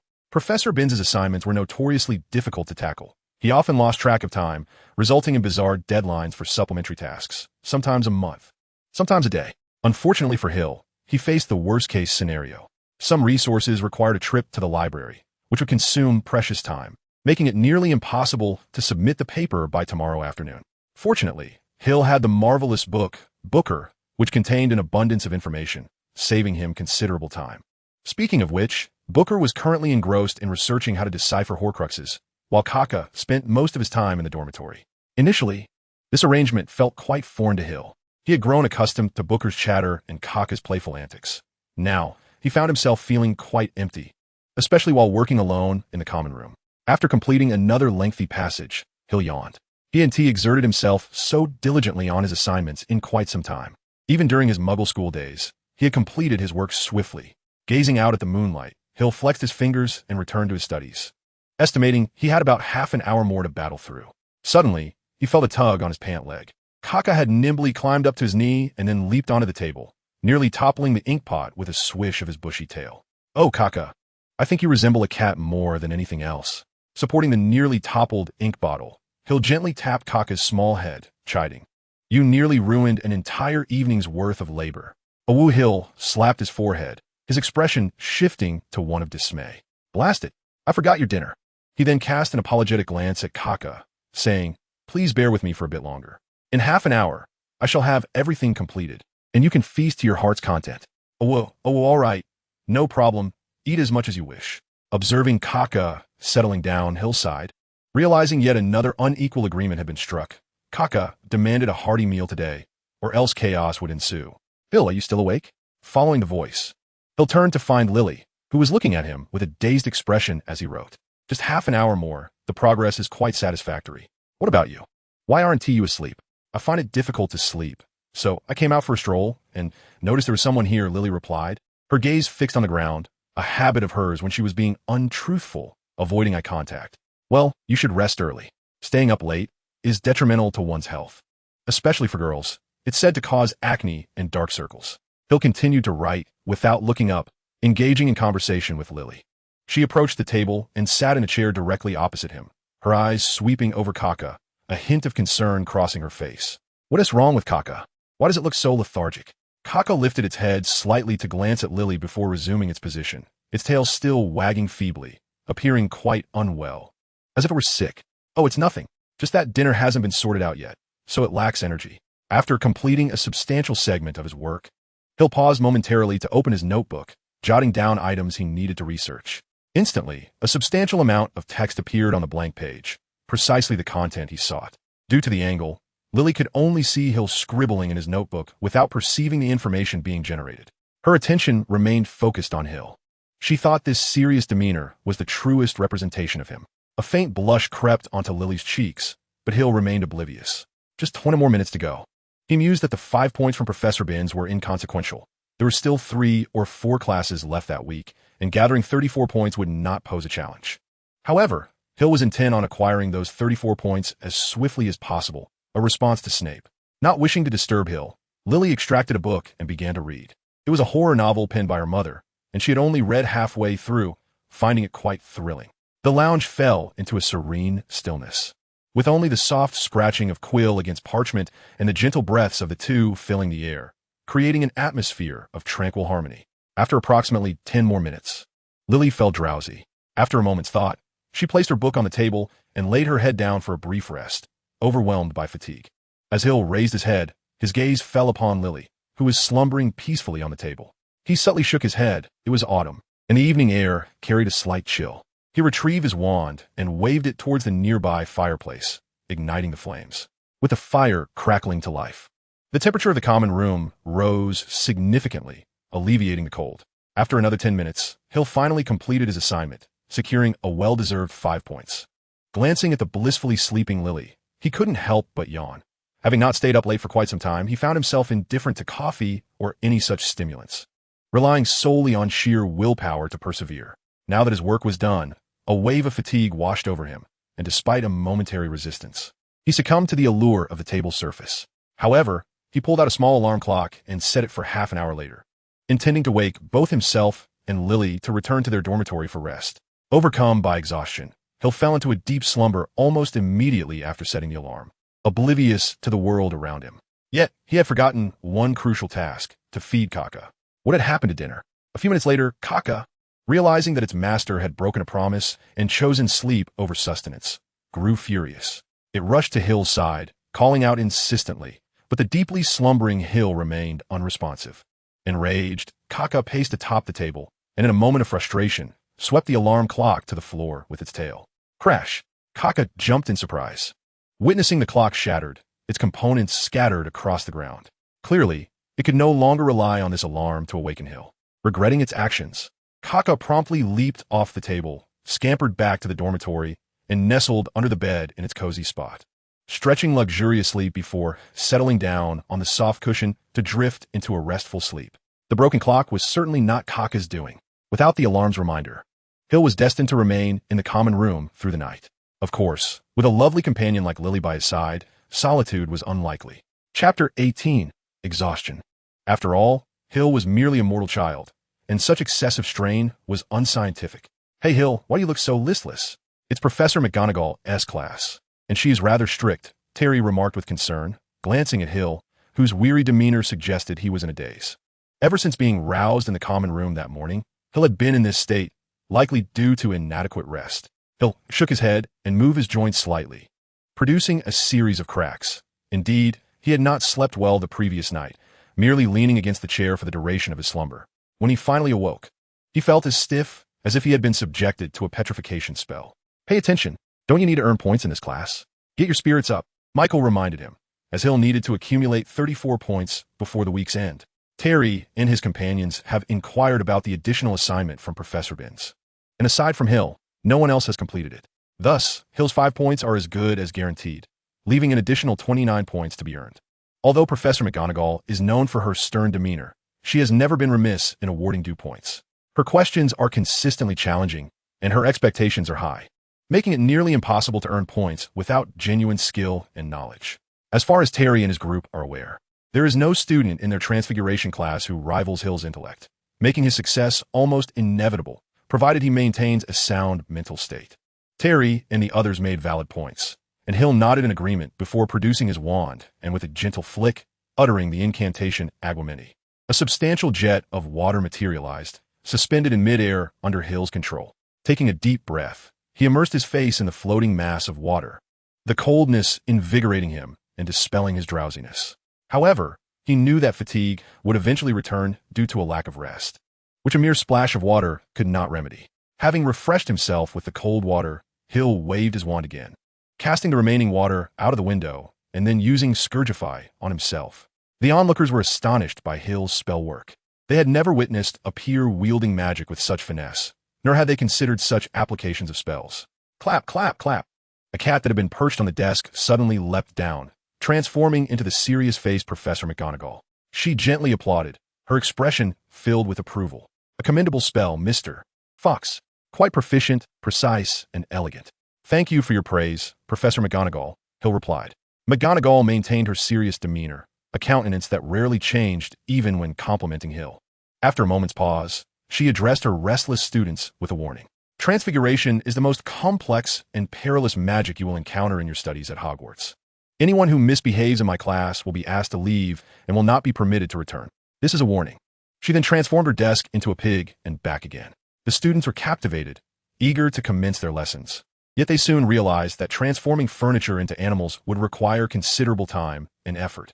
"Who can tell me the factors involved in the transfiguration formula?" McGonagall inquired. As this was not covered in their texts, most students exchanged blank looks, uncertain of how to respond. "Wait, concentration." Hill raised his hand, and upon receiving McGonagall's permission, he quietly stated the answer. "Excellent. Ravenclaw earns 3 points." Everyone gazed at Hill with envy. How effortlessly he had secured those points. Harry and Ron were visibly excited, realizing that points could be so easily obtained simply by answering questions. They were eager to try their luck on the next inquiry. Hermione, however, furrowed her brow as she flipped through her book, frustrated that she could not find the answer to the question. Did Hill's book contain different information from theirs? Hermione was not mistaken. The book belonging to Hill was indeed a legacy from his father, filled with a multitude of meticulous classroom notes, where many of Professor McGonagall's inquiries could be answered. Consequently, Ravenclaw earned a point. Excellent. Ravenclaw receives another 2 points. Ravenclaw is awarded yet another 2 points. In the span of a mere half class, Hill had garnered 10 points by answering questions. The others looked on with envy, eager to respond as well. Yet Professor McGonagall's questions were far beyond the reach of most. Only Hermione, seizing the moment, answered a question before Hill could, earning herself 2 points. After a significant portion of the class had elapsed, Professor McGonagall assigned a task to be completed during the lesson. She distributed a matchstick to each student and instructed them to attempt transforming it into a needle. Everyone fervently waved their wands, hoping to evoke even the slightest change in a matchstick. However, apart from Hermione, who successfully transformed her matchstick into a wire the thickness of a toothpick, the others were unable to elicit any alteration at all. Hill shook his head, gently waved his wand, and the matchstick morphed into a slender needle, albeit with a slight imperfection, as both ends remained evenly thick, rendering it merely a piece of wire. Well done. Splendid work. Professor McGonagall's gaze softened as she regarded Hill. She never hesitated to commend diligent students. She too drew her wand, and with a gentle flick, transformed the matchstick before one of the students into a true needle, one end sharp and the other slightly thicker. Hill nodded in acknowledgement, contemplating for a moment before waving his wand again, reverting the wire back to a matchstick, and commencing his second transformation. This time, he moved particularly slowly, appearing somewhat strained, beads of sweat forming on his brow, his eyes intensely focused on the matchstick. The classroom fell silent, all awaiting the completion of Hill's transfiguration. They were utterly convinced. Hill was on an entirely different level, far surpassing them. Exhaling softly, Hill wiped his brow, finally completing his task. Professor McGonagall picked up Hill's creation, a finely crafted needle with a faint metallic sheen, one end thick and the other thin. Remarkably, Hill had even left a small eye at the thicker end for threading, a detail that even Professor McGonagall had overlooked. Perfect, she nodded, feeling no hesitance in bestowing such praise upon an 11-year-old boy. She believed Hill was entirely deserving of it. Watching Professor McGonagall return to the front of the classroom, Hill opened his mouth, yet found himself at a loss for words. Having executed the task so impeccably, would she not award him a few points as a token of acknowledgement? Just as Hill's mind wandered into a state of mild frustration, Professor McGonagall smiled. Although her long-standing stern demeanor caused her smile to appear somewhat askew, it was indeed a smile. Ravenclaw earns 5 points. Gasp.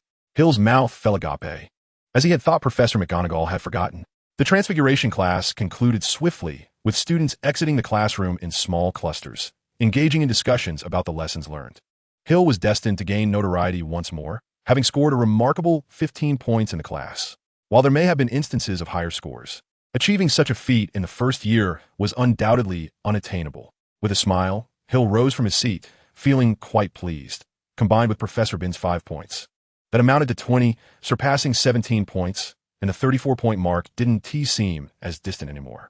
However, as he stood, darkness suddenly clouded his vision, prompting him to hastily sit back down to avoid tumbling to the floor. "What's the matter, Hill? Are you feeling unwell?" Michael and Anthony had already returned to their dormitory, while Terry lagged behind. Noticing Hill's unusually pale complexion, the beads of cold sweat on his brow, and his slight tremors, Terry couldn't help but inquire. "It's nothing. I suppose it's just the result of a sleepless night coupled with the intense focus during class that has left me feeling a bit faint," Hill replied, shaking his head. He had been completely engrossed throughout the lesson, unwilling to let his attention waver. The latter two transformations, especially the final one, had drained him of considerable energy. Struggling to retrieve the paper he had prepared, Hill turned to Terry and said, "Terry, could you please submit this paper to Professor Binns for me? I think I should head back to the dormitory to rest a bit." Given his current condition, Hill was unable to personally deliver the paper to Professor Binns, but with the deadline set for noon, he had no choice but to rely on Terry's assistance. "Not a problem. I will ensure it gets to Professor Binns," Terry replied, taking the paper without hesitation, though his gaze at Hill carried a hint of concern. "Are you sure you can manage returning to the dormitory alone? Will you be all right?" Hill managed a faint smile. "Don't worry. I still have the strength to make it back." "Take care then. I'll go submit the paper now. Time is running short." "All right, go ahead. I'll be on my way back to the dormitory." Hill remained seated for a moment, resting until he felt slightly less dizzy. When he deemed it manageable, he stood up and unsteadily exited the classroom, resembling a tipsy individual swaying as he walked. Not far from the classroom door, Hill spotted Hermione, who appeared to be waiting for someone. "Why are you only coming out now, Hill?" It turned out that Hermione had been waiting for him, and a sense of urgency washed over her. Initially, she believed the gap between her and Hill was minimal, but after this class, she realized the disparity was indeed significant. Hill laboriously made his way to Hermione's side, leaning against the wall as he took several deep breaths, glancing at her. "Is there something you need?" Hermione looked at Hill with concern. His pallor was alarming, His eyes lacked vitality, and he was sweating profusely, clearly unwell. "What's wrong? You look terrible. Are you ill?" "I'm feeling a bit dizzy. Perhaps I didn't rest well yesterday." Hill squinted slightly, the dizziness intensifying, accompanied by a nauseous sensation. He had slept in the common room last night, and I might have caught a chill. "Shouldn't you go see Madame Pomfrey? You need to see a doctor." Before him, Hill envisioned the figure of Madame Pomfrey, recalling her gaze filled with compassion. Instinctively, he shook his head, assuring himself that it was merely fatigue and that a brief respite would suffice. Casting a glance at Hermione, who seemed poised to speak, Hill inquired, "What is it that you wish to convey? Speak now, or I shall take my leave." "How dare you?" Hermione retorted, exasperated. She had genuinely intended to show concern for Hill, yet he remained ungrateful. "If you insist that all is well, then I shall indeed depart." Without awaiting her response, Hill felt his head growing increasingly dizzy, as though the ground beneath him were swaying like a small boat in turbulent waters. Hermione turned away, her lips pursed, declaring, "Go ahead, leave." In that moment, a sudden thud resonated. This was Hill's final conscious thought. Chapter 19. The Hierarchy of Wizards. Hill promptly lost consciousness, collapsing heavily onto the floor, the book he had clutched falling aside. The sound drew Hermione's attention. She turned back, seemingly prepared to utter something further. However, upon seeing Hill lying on the ground, a flicker of panic crossed her face. "How foolish of me. I should have recognized his condition sooner. He must be ill." Rather than lamenting her previous demeanor, she resolved to hasten Hill to the infirmary. Yet, she realized that she could not manage this alone. What transpired? Hermione lifted her gaze, a trace of disdain flickering in her eyes. The speaker was none other than Draco Malfoy, one of her least favorite individuals at Hogwarts. A pompous fool who incessantly emphasized blood status. Could lineage truly define everything? Furthermore, he seemed to have a knack for targeting Harry and Ron, taunting them incessantly. Noticing Hermione's silence, Draco's anger dissipated momentarily, for he had more pressing matters to attend to. Observing Hill's unconscious form, he furrowed his brow slightly before turning away, instructing Crabbe Goyle assist in carrying Hill to the infirmary. Draco's cheeks flushed slightly. He had come specifically to confront Hill today, and thus had not brought his usual lackeys. At that moment, they were likely still ensconced in slumber, oblivious to Draco's command. Hermione cast a sidelong glance at the awkward Draco, but refrained from mocking him. Such behavior was not in her nature. Live and let live was her ethos. Wishing to avoid further interaction with Draco, she bent down to gather the scattered books. In her casual perusal, she noticed that the Transfiguration textbook was filled with notes. Upon a cursory examination, her face lit up with delight. The book was brimming with insightful annotations, many of which contained answers to questions posed by Professor McGonagall. "Ah, I see." She shot a mildly discontented glance at Hill, only to discover that Draco had already hoisted him onto his back, seemingly ready to depart. "Where do you intend to take him?" Without looking back, Draco replied, "To the infirmary, of course. Can you not see he is unwell?" "Absolutely not." "Do you wish to see Hill perish?" Draco abruptly turned around, his expression filled with fury as he glared at Hermione, hostility etched across his face. "It seems that Hill has quite the rapport with you," he remarked. Shaking her head gently, Hermione recounted the events leading up to Hill's fainting, particularly emphasizing his aversion to hospitals. Furrowing his brow, Draco muttered, "I can't believe this is true. Hill truly despises hospitals." "What are you saying? Why would I tell you?" Hermione's mischievous glint vanished as she regarded Draco with disdain, declaring, "I perceive you to be quite clueless." "Humph, who says I know nothing?" Draco fell for her taunt, his innocence almost endearing. "Then enlighten me. Hill and I are cousins. I am his older cousin." The revelation struck Hermione with considerable shock, as she had never anticipated that someone like Hill could be related to Draco. Casting a skeptical glance at him, she thought to herself, they are entirely different people. Unaware of Hermione's expression, Draco continued, "Hill is an orphan. He was raised in St. Mungo's Hospital. It was only when he turned 6 that he decided to live alone in his family's villa. I imagine that hospital must have left him with many unpleasant memories." "Unpleasant memories? You don't know?" Draco continued, "Although St. Mungo's is a hospital, it is far from a nursery. The environment may be pleasant, and the doctors are decent, but the patients are quite another story." A flicker of fear crossed Draco's face as he recalled the first time he accompanied his mother to visit Hill. There were all sorts of patients, deranged, grotesque, and rambling. It was truly a place filled with every imaginable ailment. When he first encountered Hill, the boy appeared extraordinarily pale, his eyes bloodshot and filled with panic, reminiscent of a frightened animal. His gaze was devoid of warmth. A chilling indifference that left Draco wondering what horrors he had faced at St. Mungo's. Hermione remained silent. It was remarkable that a child raised in such an environment had not succumbed to madness. 5 years. She could hardly fathom how he had endured them. Now, it seemed that Hill was more cheerful and optimistic than anyone. He always projected an air of calm, as if nothing could truly trouble him. Had those 5 years at home healed his inner wounds? Reaching the staircase, Draco paused, glancing at Hermione while still resolute about heading to the infirmary. Though the infirmary might evoke painful memories, it was surely preferable to risking his life. Rest assured, he merely overexerted himself. A little rest will suffice. Overexerted? What does that mean? A division in memories. My dear young master, it seems you have overexerted yourself again. Have you been pushing yourself too hard lately? Lying lethargically on the sofa, Hill could barely open his eyes, responding only with a faint grunt, lacking the strength to utter another word. The practice of magic is a gradual process. Your approach of exhausting every resource is truly unwise. Concern etched across Booker's face. He grappled with the situation before him. Although he had anticipated these developments, witnessing Hill in such a state remained a source of distress. The child's relentless pursuit of power was a source of exasperation for Booker, leaving him to ponder whether this path would ultimately yield positive or negative consequences. While it was true that overexerting one's magical abilities could lead to a slight increase upon recovery, such a method was far from the righteous course. Though the repercussions would not manifest immediately, it merely amounted to depleting one's future potential. Moreover, the accompanying sensation of utter fatigue was surely unpleasant. It seemed that impatience had taken hold. Silence enveloped the living room, punctuated only by the crackling of the fire in the hearth, as Hill lay quietly on the bed, his complexion exhibiting a sickly pallor with an unusual flush. "Booker, what is my current level?" he inquired. Wizards were indeed ranked, with the powerful among them, such as Voldemort, Dumbledore, and Grindelwald, occupying the highest tiers, while those slightly lesser, like Snape and Flitwick, occupied lower ranks. Booker possessed knowledge of a ranking system that had flourished in the wizarding world many years prior, and Hill had gleaned some understanding of these classifications. "My dear young master, your current level is merely a 2. Is that so?"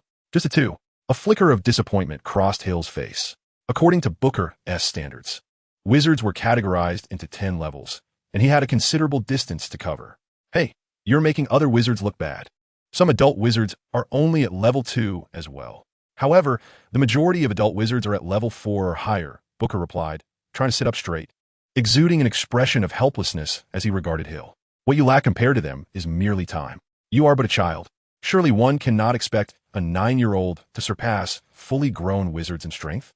After resting for some time, Hill finally regained a measure of composure. He opened his eyes and stared blankly at the ceiling, murmuring, "What I lack the most is time. I must possess at least the most basic ability to protect myself. Otherwise, what is the point? Booker, in what areas do you think I still fall short?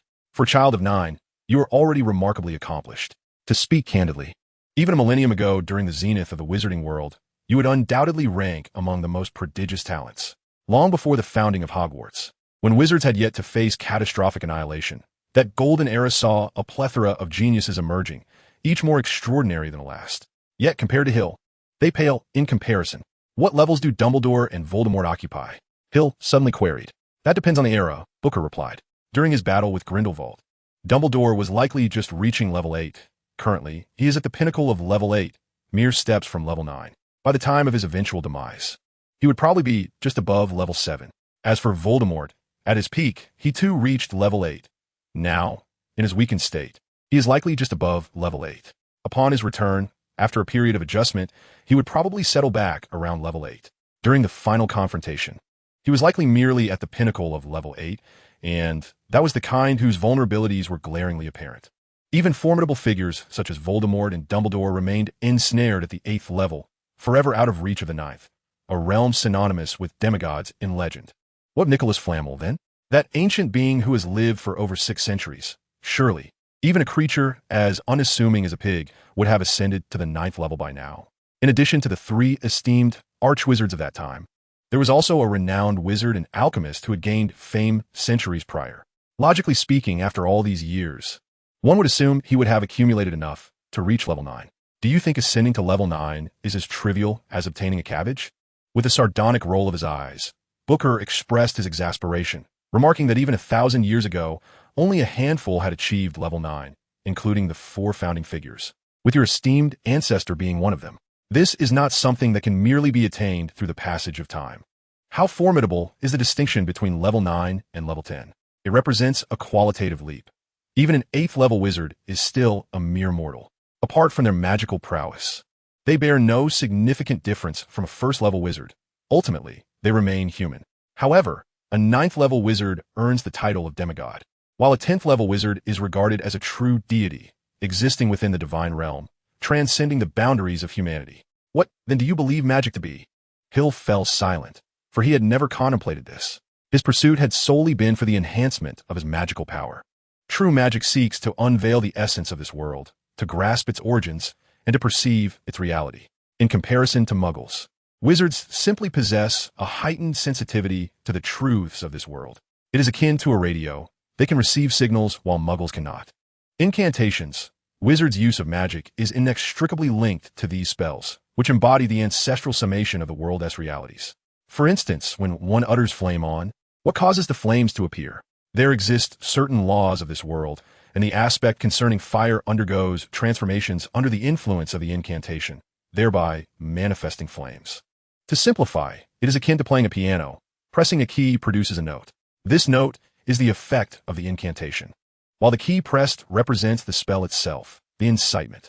The piano's strings symbolize the rules and laws, resonating under the spell's guidance to produce sound and achieve the desired outcome. Thus, the distinction between level 9 and level 8 lies in the fact that 9th level wizards have begun to perceive the truths of this world. They can manipulate simple, fundamental laws and rules on a small scale, rendering them invincible to those below level 8. For instance, flame on necessitates a resonance with the rules and laws of fire.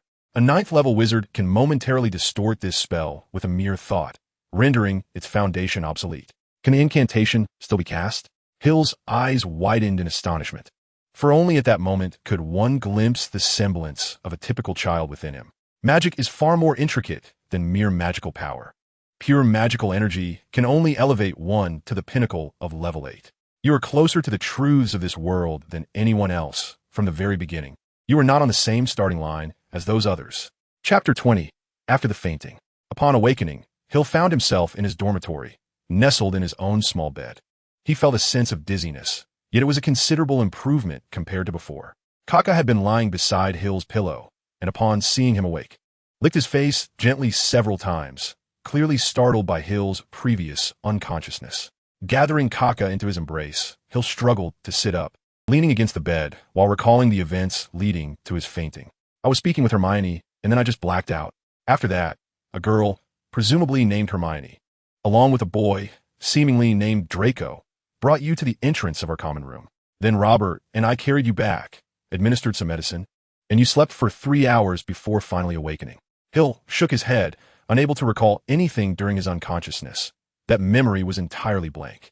He glanced at Anthony, who was leaning by the door, but only saw him alone, unable to refrain from asking, "Where are the others?" Anthony shrugged, gesturing towards the empty beds. "Terry went to submit your paper. Congratulations, you secured 5 points."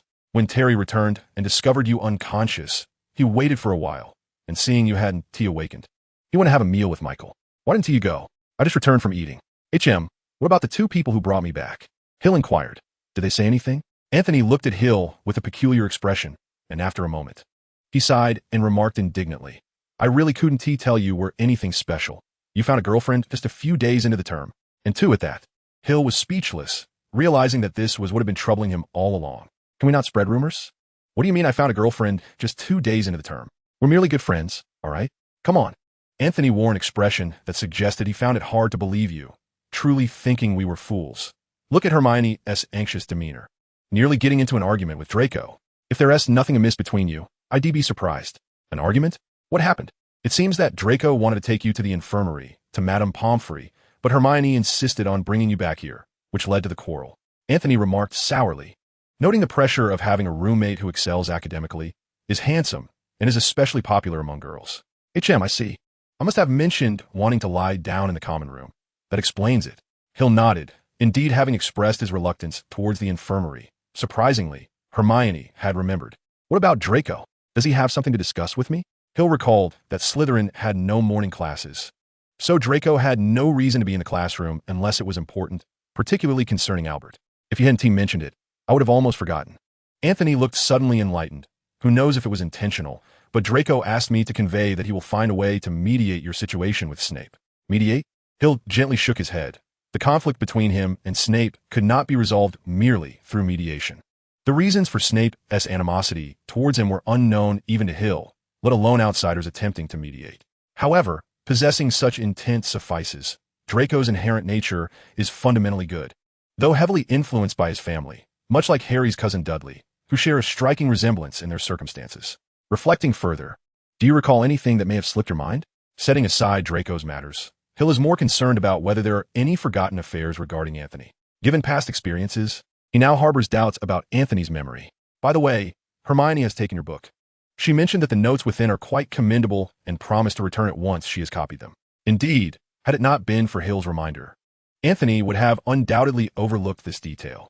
As for Hermione borrowing the book, Hill harbored no objections, having already perused its contents and committed them to memory. He did not feel that without the book he was rendered insignificant. He contemplated whether to lend her the remaining books as well, allowing her to resolve everything in one go. After thoroughly confirming that Anthony had expressed all that needed to be said, Hill permitted him to leave. While he reclined alone on the bed, gazing at the scenery outside, regarding his recent fainting spell, Hill could only reflect, recognizing that he was still merely an 11-year-old child, whose stamina could not compare to that of an adult. He resolved to exercise greater caution in the future, as one such incident was quite sufficient. With no lessons in the afternoon, after a prolonged period of idle thoughts, Hill ultimately decided to take a nap to rejuvenate himself, especially with a vacancy of 14 points still looming. In the ensuing days, Hill consistently accrued points in various classes. However, as he was left with only 14 points, and other professors seemed intent on preventing him from answering questions, he did not encounter any further instances of scoring 15 points in a single class, typically receiving only a few points at a time. Privately, Hill inquired with Professor Flitwick, the amiable head of Ravenclaw, who explained, "Hill, you are simply too exceptional. Thus, our questions pose no challenge to you, making it quite difficult to earn points through your responses. It would be akin to an adult wizard enrolling at Hogwarts as a first-year student, which would be decidedly unfair to others." Naturally, Hill felt disheartened. Would Snape ever speak of fairness?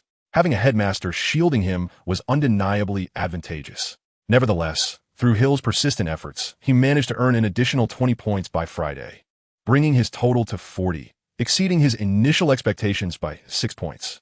He shrugged as he exited the defense against the dark arts classroom. The final few points had been awarded by Professor Quirrell, a generous 7 points, when he had only sought a single point. Conversely, Quirrell's eccentric behavior had gradually become customary among the students, who began to spontaneously rationalize his actions. For instance, the classroom was often permeated by a pungent garlic scent, which everyone attributed to his encounter with a vampire in Romania, fearing that the vampire might return to pursue him. His large scarf also exuded a peculiar odor, with the Weasley twins insisting it was undoubtedly stuffed with garlic. In any case, the students had grown accustomed to Quirrell's various oddities, and even many of the teachers had become desensitized, merely perceiving him as somewhat peculiar without further contemplation. Every time Hill encountered Chilo, he felt an overwhelming urge to snatch away his scarf. He was eager to witness the epic confrontation between the exposed Voldemort and Dumbledore, which surely promised to be a spectacle. The two maintained an unspoken understanding, feigning ignorance while being fully aware of each other's intentions. Truly fascinating. However, upon reflecting on the vast chasm between himself and those two formidable figures, Hill reluctantly abandoned this captivating plan, knowing that opportunities would eventually arise. At worst, he thought, he could join the trio later to observe Voldemort, confident they would not refuse him. As he exited the classroom, he contemplated that in the next lesson, Slytherin and Gryffindor would attend potions class. With an excited heart, Hill felt a surge of determination. It was time for him to take the initiative. After all, one must reciprocate courtesy. By Merlin's grace, Hill serendipitously encountered Harry and the others at the entrance of the potions classroom. Their expressions were notably grave. Ron and Harry appeared particularly serious, while Hermione radiated a hint of excitement. Women can indeed be quite formidable. I have learned that Professor Snape harbors a deep-seated grudge against Gryffindor, stemming from events in his own student days, which he subsequently directed towards their house. You mean he will target us, Ron? Indeed, Fred and George, though often unreliable, have warned of this. Angelina, from the Quidditch team, also cautioned that Snape might deliberately create trouble for us, advising vigilance. Observing Ron and Harry's increasingly sluggish pace, Hill couldn't suppress a laugh. At this rate, if they were late, they would likely face dire consequences. "Hey Hill, what are you doing here?" Ron, now particularly sensitive, noticed Hill's laughter and began to look around nervously. "Oh, I was just passing by and happened to run into you." Harry and Ron exchanged puzzled glances. After all, how could one merely pass by the potions classroom, which resided in the basement? Hill turned his gaze towards Hermione, who was engrossed in her book and ignoring him, fixated on the floor. It was evident she still harbored resentment over Hill's previous dismissive attitude. "I sincerely apologize, Hermione." Acknowledging his misstep, Hill promptly expressed regret, refusing to indulge in any petulance. "I was indeed out of line the other day. My mind was rather muddled. I apologize, and if you choose not to accept it, well, I hope you will." "Very well, I accept your apology." Upon hearing Hill's somewhat disjointed words, Hermione offered a faint smile. In truth, she had not held the incident against him. She was not one to be unreasonable. Her lingering grievance stemmed from Hill's impressive collection of books, filled with meticulous and detailed notes. Why had he not shared such valuable resources sooner? That was Hermione's true concern. Clap, clap, clap. Ron and Harry applauded from the sidelines. Although unaware of the nature of the conflict between Hill and Hermione, they were delighted to witness their reconciliation. Especially Ron, for he was the only boy who had ever witnessed Hermione being thoroughly suppressed. He had longed for a boy to keep Hermione's arrogance in check. "By the way, could I borrow your book for a while? The notes within are quite impressive. I wish to transcribe them."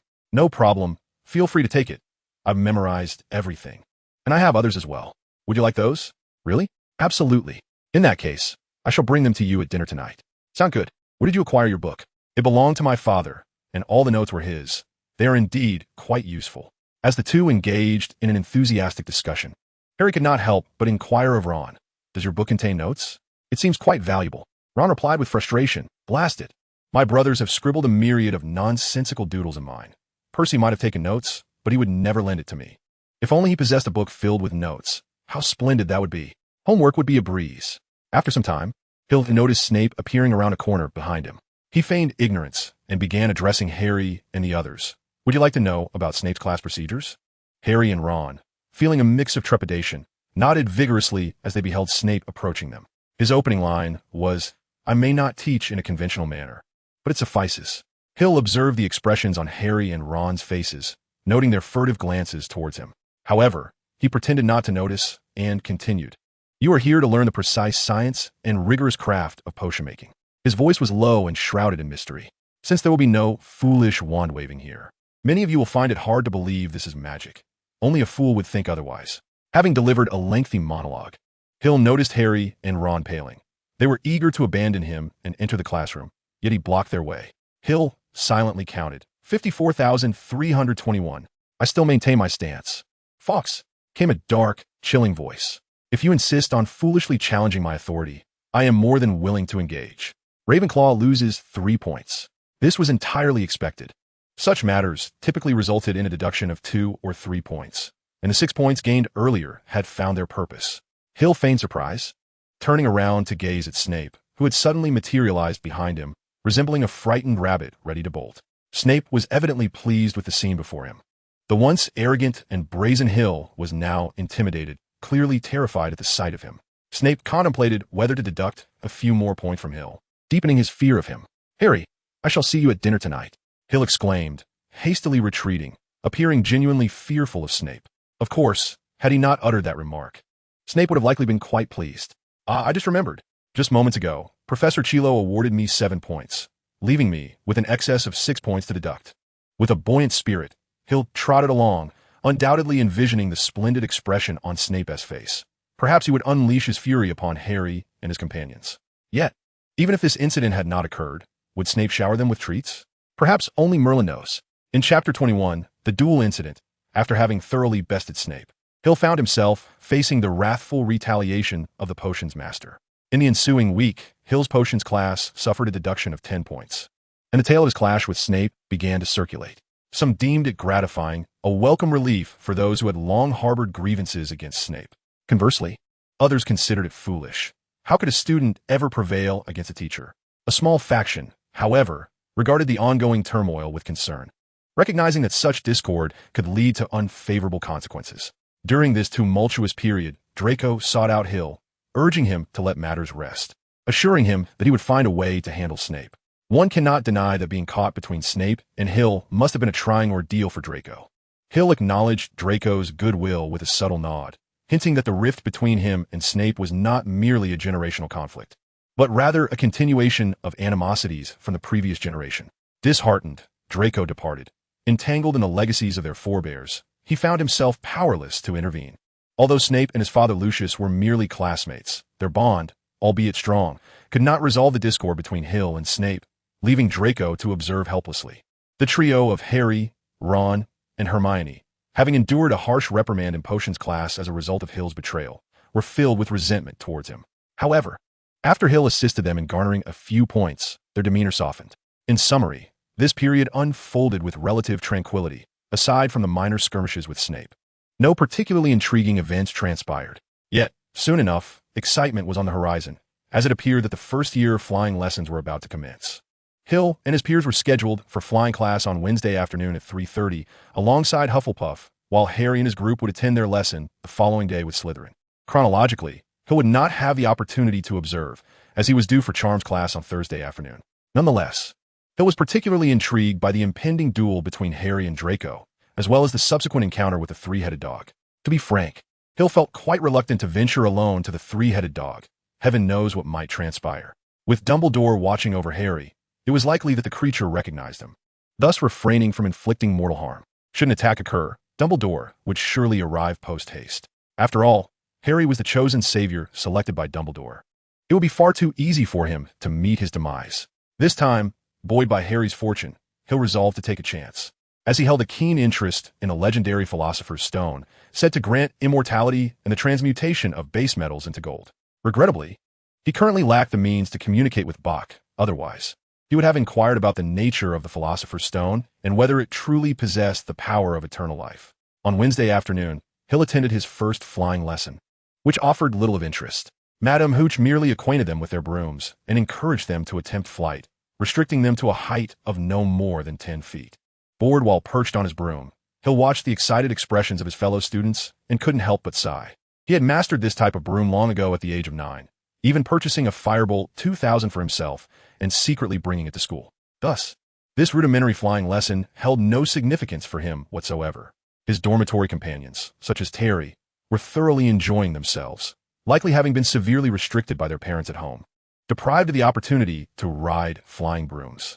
Indeed, without parental oversight, one finds a certain freedom in solitude.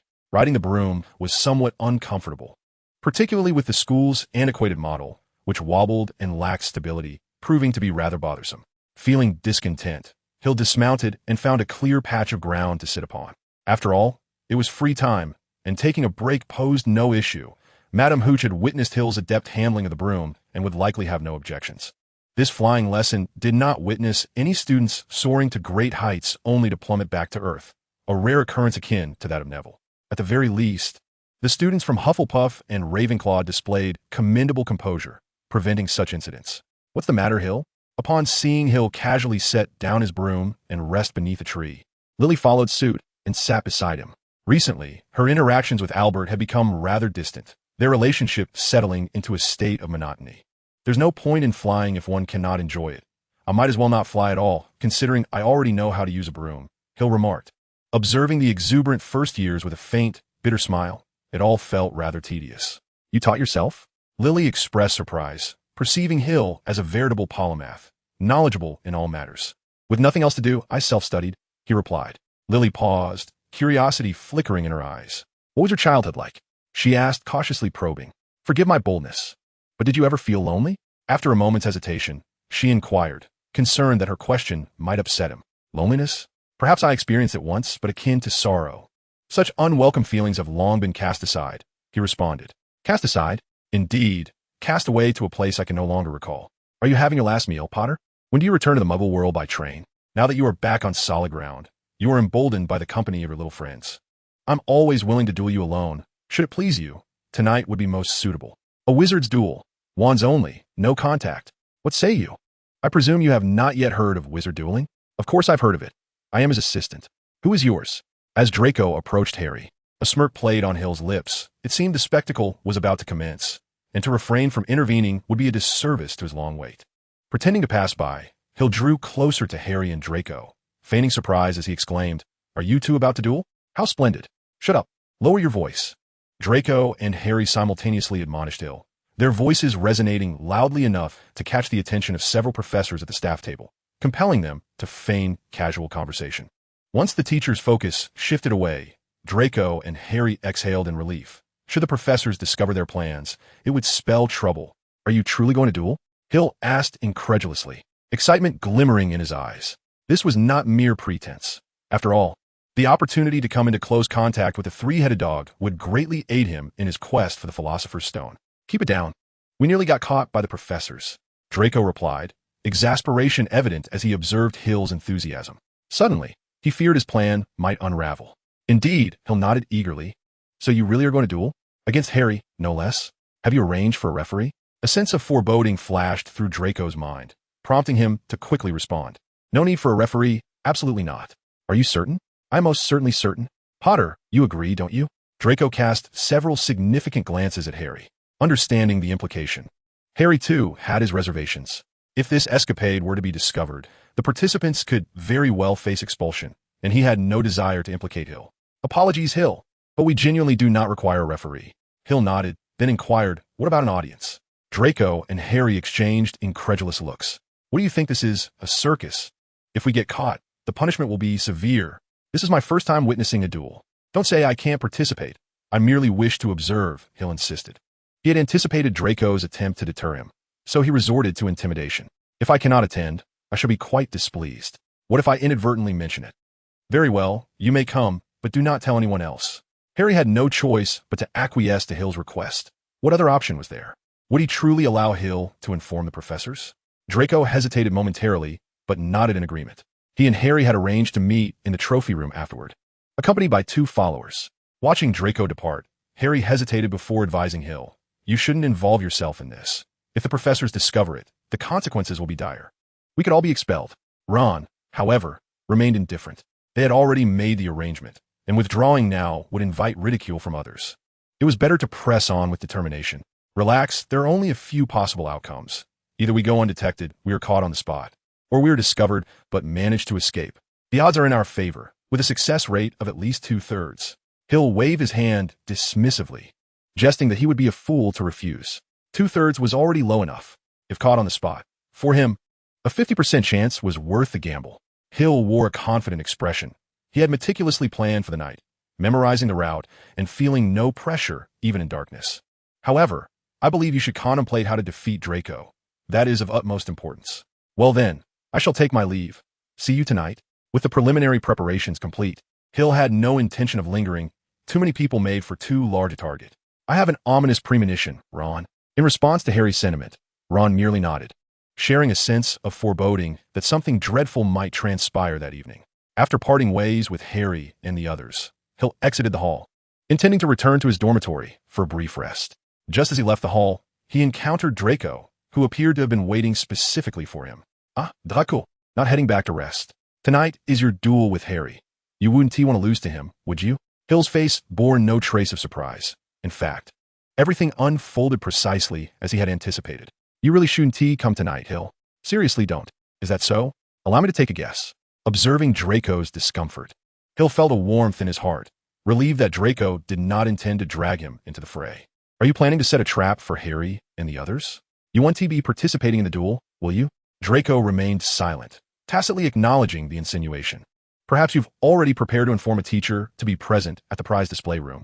Am I correct?" A clever scheme, luring Harry and his friends into a trap, only for the teacher to catch them in the act, leading to their expulsion for violating school rules. Hill nodded appreciatively. A commendable plan, highly feasible. However, you should not resort to such underhanded tactics. "What do you mean?" Draco's expression was calm. He had recovered from a shock of his plan being exposed. "Why should I not employ such methods?" "Because of your identity, Draco.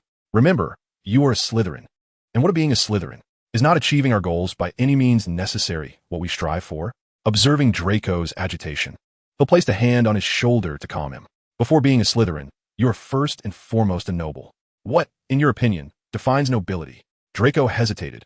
Although Lucius had always taught him to uphold noble decorum, he was still uncertain of what it truly entailed. Restraint, nobility, pride, composure, wisdom, and calculated action, yet also hypocrisy, cunning, and intrigue. As a noble, your duty is to uphold your family's reputation and influence, pursuing greater interests, rather than oppressing those humble as hamsters. Hill could only apologize silently to Harry and the others, for in his endeavor to correct some of Draco's flaws, he had to use Harry and his friends as a target. Indeed, Slytherin must pursue victory, yet do not forget that you are of noble lineage.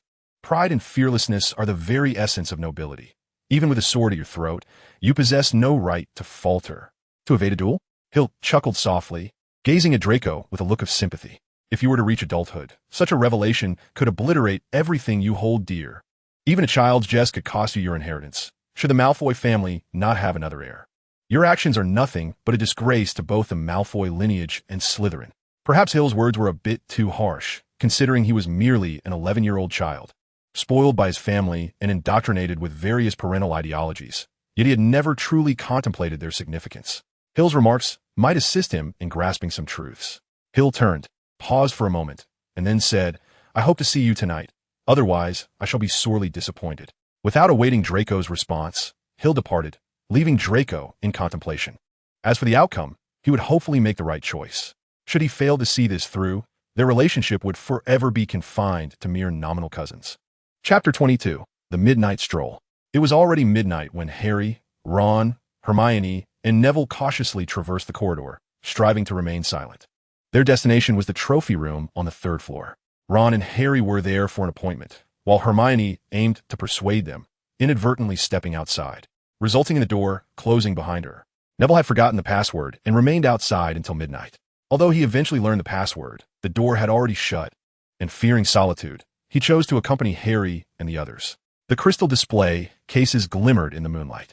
In the darkness, trophies, shields, medals, and statues shimmered with silver and gold. The four moved along the wall, their eyes fixed on the doors at either end of the room. Harry drew his wand, prepared for a potential confrontation with Draco. Seconds ticked away. "He is late. Perhaps he is too frightened to show up," Ron whispered. Just then, a voice echoed from the adjacent room, causing them to jump. As Harry raised his wand, he heard someone speak.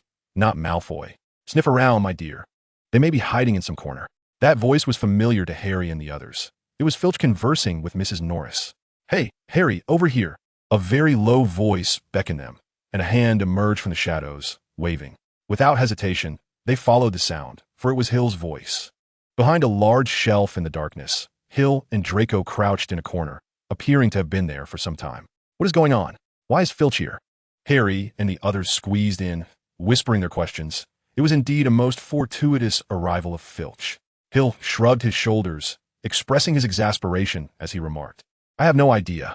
Draco and I arrived here not long ago, and then you all came in, startling us." Finally, Filch showed up. "We are as clueless about the specifics as you are. Someone must have informed on us." Ron glared at Draco, his indignation palpable. He had always harbored disdain for Draco, and thus immediately suspected him. Moreover, he was not entirely mistaken. Had it not been for Hill's warning, Draco might indeed have acted as Ron suspected. A hint of derision flickered across Draco's pallid face. "Does that imbecile Weasley possess even a modicum of intelligence? Do you think I am as foolish as you? Foolish enough to entangle myself in this predicament?" Ron fell silent, recognizing the truth in Draco's words. No fool would ensnare themselves in such a trap. Yet Draco's remarks still irked him. He opened his mouth to retort, but was silenced by Hermione. Hermione was evidently furious. Her face was flushed with anger as she glared at Harry and Ron. She had already cautioned them, yet they insisted on coming. Now they had been caught by Filch, and they would undoubtedly face severe consequences, perhaps even expulsion. What about one more person? Harry suddenly noted Crabbe's absence and inquired. He was feeling unwell, so I advised him to stay behind. "Frankly, I am sufficient on my own. I suspect he is too frightened to show up." Slytherin does not breed cowards.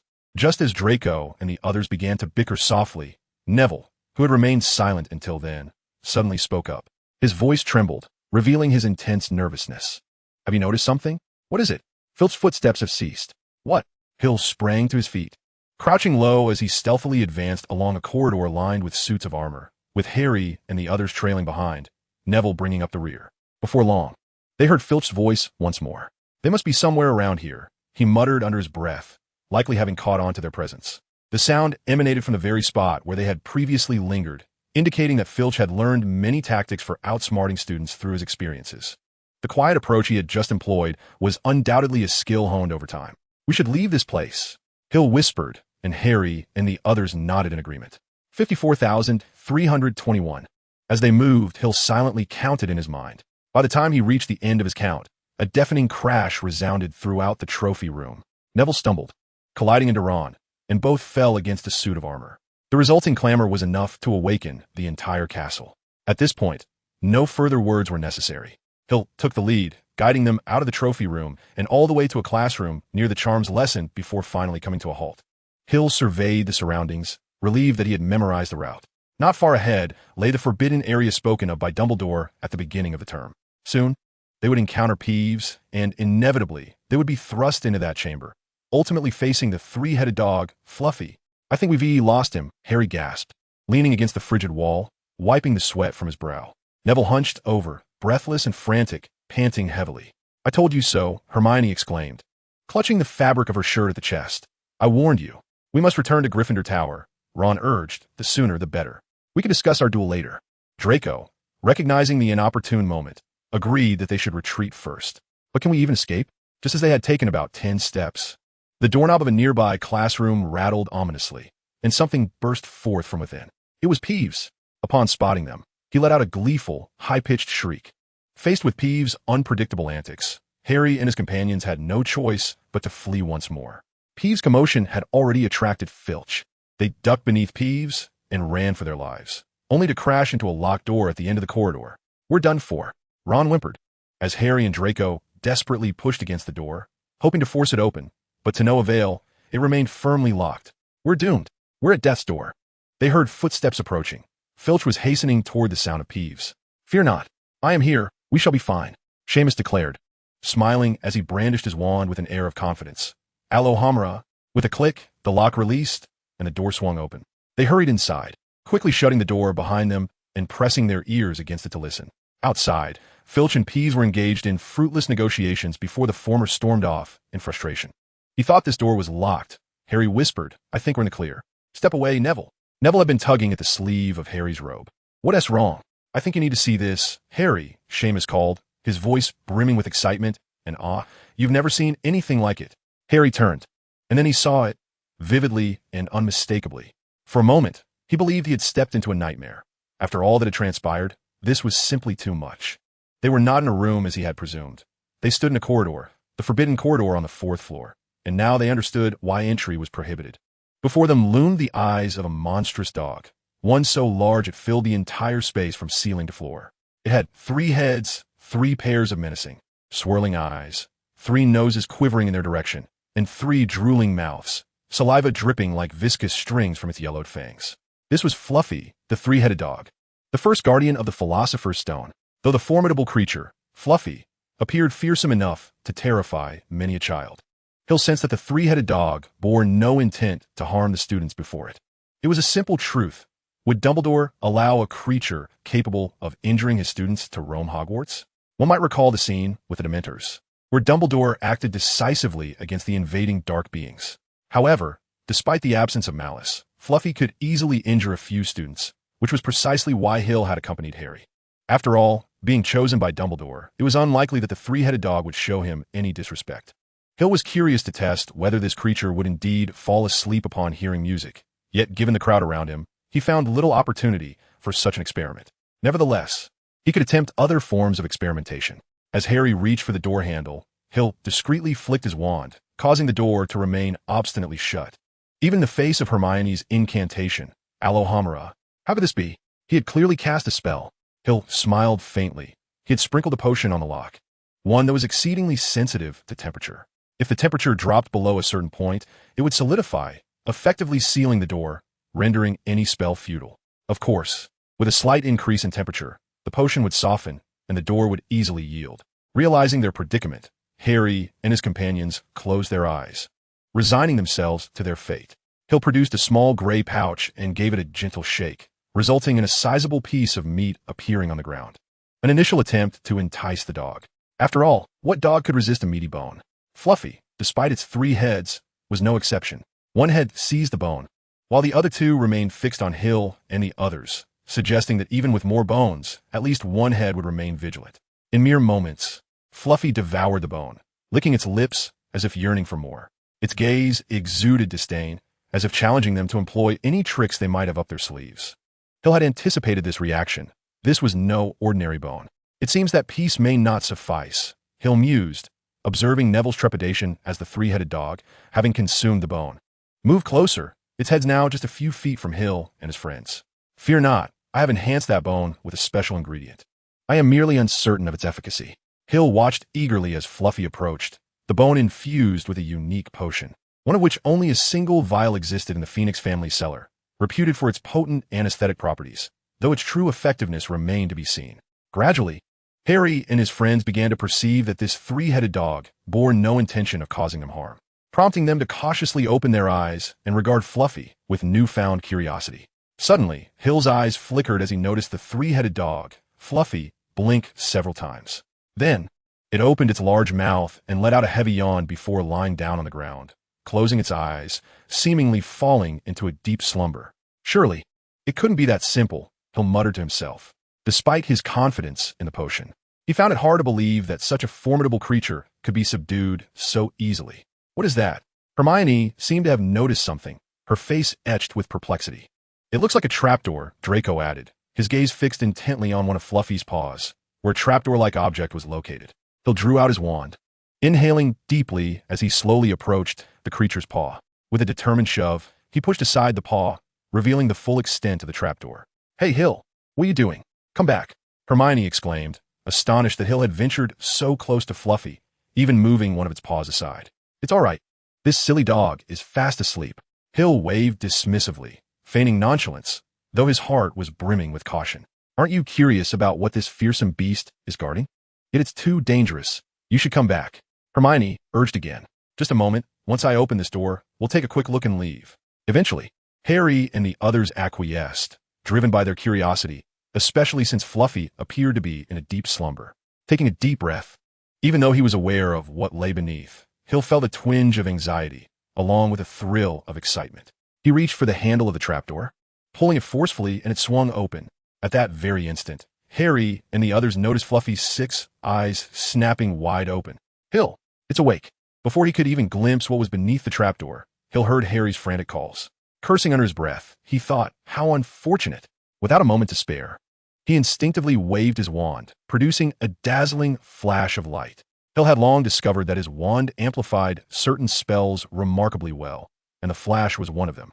The brilliant light emitted from his wand resembled a miniature sun, radiating with such intensity that it was akin to a flashbang in the darkness.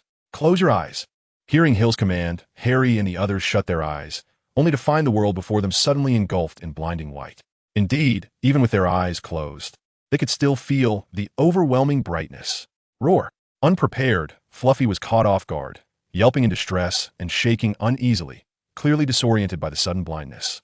Hill exhaled in relief, grateful that he had prepared adequately. He was ready to depart. This trial had clarified many matters, making future endeavors much easier. With a gentle flick of his wand, the potion smeared on the lock began to soften, ready for their escape. Harry and the others opened their eyes to find Hill standing beside them, while the three-headed dog, Fluffy, incessantly scratched at its swollen eyes, tears streaming down as its vision seemed unlikely to recover anytime soon. Let us depart. In a little while, it will regain its sight, and then we shall be unable to escape. Hill opened the door and stepped outside first, followed closely by Harry and the others. Once the door was closed, they exhaled in relief, for they had nearly been terrified to death moments before. By the way, Hill, why do I get the impression that you were aware of the dog's presence here long before? Hermione, having regained her composure, sensed something amiss. Hill's demeanor was far too composed, entirely unlike one who would encounter such a creature unexpectedly. A large meat bone, particularly one laced with magic. Who would carry such a thing without reason? The precise enchantment and the door that only Hill could open indicated that he knew something significant. Well, I do possess a bit of knowledge on the matter. Hill began to weave a tale, having prepared his words in advance. Of course, I had no inkling about the existence of such a beast. I merely knew it was a carnivorous creature. How did you know that? Draco's complexion remained pale, his tone steady, though the cold sweat on his brow betrayed his apparent calm. One day, I witnessed an individual carrying a large meat bone, opening the door and entering. When they emerged, the bone was gone. Does that suffice? Who was that person? Someone you all have encountered before, but I shall remain silent on that. Let us leave this matter here. The three-headed dog is not something we can handle. While it may be guarding something, it is of no concern to us. Hill deftly redirected the conversation, guiding their minds to ponder the purpose of the creature's existence. Dumbledore was aware of it. Hence, whatever was hidden must be in his possession. We need not worry about Dumbledore's capabilities. The boy's curiosity could hardly be quelled by Hill's mere words, yet time was of the essence, and they could only bid one another farewell, vowing to keep the affair confidential. As Hill watched Draco and Harry depart, he cast one last glance at the door before turning away himself. Unbeknownst to him, shortly after his exit, Dumbledore appeared before the very door. He entered and emerged moments later, a cryptic smile playing upon his lips. What a clever little fellow. You shall return, won't you? I shall have a surprise in store for you. Chapter 23, Halloween. In the days that followed, Hill continued to excel as a diligent student, consistently earning points, only to lose them all in potions class, seemingly enjoying the cycle. However, Terry and the others felt it a shameful waste, for those were precious points. Hill, on the other hand, remained indifferent, for he was well aware of the narrative. With Dumbledore's influence, the House Cup was destined for Gryffindor, a means to encourage Harry and the others. Thus, he paid little heed to the House Cup, convinced it would remain unattainable. Recently, he has been orchestrating the next phase of activities, such as the Halloween Giant, the enigmatic basement, the Mirror of Ariste, and the Unicorn of the Forbidden Forest, each captivating his interest. Through recent explorations, he has developed an understanding of the three-headed dog Fluffy, realizing that it possesses a faint lineage of Cerberus, the genuine hellhound. Hagrid mentioned that he acquired it from a Greek individual, suggesting that hellhounds are indeed a rarity from Greece. Fluffy exhibits a notable resistance to spells and potions, with formidable physical strength, making it a formidable adversary for wizards. Fortunately, it is quite susceptible to music, falling asleep at the mere sound of it. Otherwise, it would pose significant challenges. Moreover, it may possess some unique abilities, particularly aimed at Voldemort. Otherwise, Voldemort could easily break through without the need to painstakingly uncover the dog's weaknesses. To investigate this, Hill meticulously conducted an experiment, placing music at the entrance of the door, and upon opening it, Fluffy promptly fell asleep.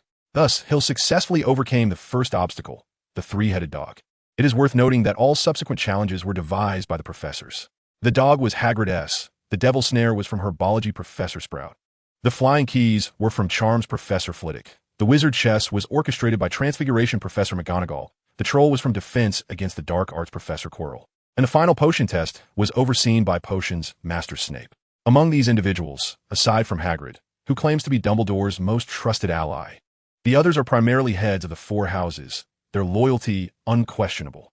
However, Quirrell stands out as an anomaly, ill-suited to be among those who designed the challenges. It can only be surmised that Dumbledore intended it this way, and Voldemort willingly stepped into this trap, unconcerned about Dumbledore seizing the opportunity to act, as they had developed a tacit understanding. Voldemort relied on his Horcruxes, confident that he could not be killed, while Dumbledore sought to uncover Voldemort's weaknesses through continuous probing, simultaneously nurturing Harry. Consequently, the Philosopher's Stone may not be as mysterious as it seems, or perhaps the stone at Hogwarts is likely a counterfeit. Even if it is not false, its abilities may not be as legendary as claimed. Otherwise, Dumbledore would not have entrusted the stone to the basement and left Hogwarts at such a critical time. With these thoughts, Hill momentarily set aside his exploration of the basement. As Halloween was swiftly approaching, the Halloween Giant incident marked the beginning of a profound bond among the trio. Prior to this event, Hermione, Harry, and Ron often felt somewhat out of sync. Following this incident, they officially became good friends. It remains uncertain whether this event was orchestrated by Dumbledore. If so, it would indeed be quite unsettling. In the blink of an eye, Halloween arrived, and on the eve of this festive occasion, Hogwarts held a grand banquet to celebrate the holiday. This is also an old tradition. According to Robert and the others, there are feasts during various festivals each year. 1,000 bats flitted about the walls and ceiling, while another 1,000 swirled like low-hanging clouds above the dining table, causing the flames of the candles nestled within the pumpkins to flicker erratically. Delectable dishes suddenly appeared on golden platters, reminiscent of the banquet at the beginning of the school year. Hill continued to sip his favorite lemonade leisurely, noting that Shiloh was absent. It seemed he had gone to bring in the troll to divert the professor's attention, seizing the opportunity to investigate behind that door. In the blink of an eye, we had already spent 2 months at Hogwarts. Terry, munching on his food, lamented how swiftly time had passed. Indeed, 2 months had flown by, and in just over a month, it would be Christmas. After Christmas, the final exams would follow, which was quite daunting. An immediate silence fell over the group, before they exclaimed in unison, "Hill, you scoundrel, are you afraid of the final exams? We should be the ones afraid." Faced with their indignant gazes, Hill shrugged nonchalantly and replied, "Come on, you're all Ravenclaws. Exams are merely trivial matters. However, being a Ravenclaw does not guarantee one won't fail. It would be quite troublesome if that were to happen. If our families found out, we could forget about enjoying the holidays. Then start reviewing now, and you'll surely pass. There are still months until the exams. Let's discuss it then. You, sigh. It's pointless to argue with you." Hill glanced towards Gryffindor. And indeed, Hermione was absent. It seemed there was still some discord. He resolved to check on her when the troll arrived, for any mishap could prove disastrous. After a while, a stumbling figure burst into the Great Hall, capturing the attention of all the students. The troll is in the dungeon, as you ought to know. At that moment, aside from Chilo, no one else at Hogwarts would dare utter such a thing. No sooner had he spoken than Chilo collapsed onto the floor, unconscious. Whether he had truly fainted or was merely feigning was of little consequence. What mattered was that Chilo had successfully incited chaos. The dining hall erupted into pandemonium. Dumbledore had to produce several sharp bursts of fireworks from the tip of his wand before everyone settled down. "Head of house," he spoke in a low voice. "Immediately escort your students to their dormitories." Robert and Panino organized the students' evacuation from the hall. The Ravenclaw students departed in an orderly fashion to the outside, where Robert conducted a head count. Something was amiss. One person was missing. Frowning, Robert meticulously checked each student before turning to Panino and asking, "Have you seen Lily? Lily? She is not here?" "No, I've checked. She is not here." After confirming multiple times that Lily was indeed absent, Robert addressed everyone. "Has anyone seen Lily Dupin?" As everyone exchanged glances, Padma raised her hand, and I noticed her saying she felt a bit unwell and was heading to the restroom. Initially, Seer intended to slip away. However, the impeccable order in the vicinity made it inconvenient for her to do so. Yet, upon hearing that Lily had also gone to the restroom, Seer could no longer maintain her composure. This was an unprecedented situation.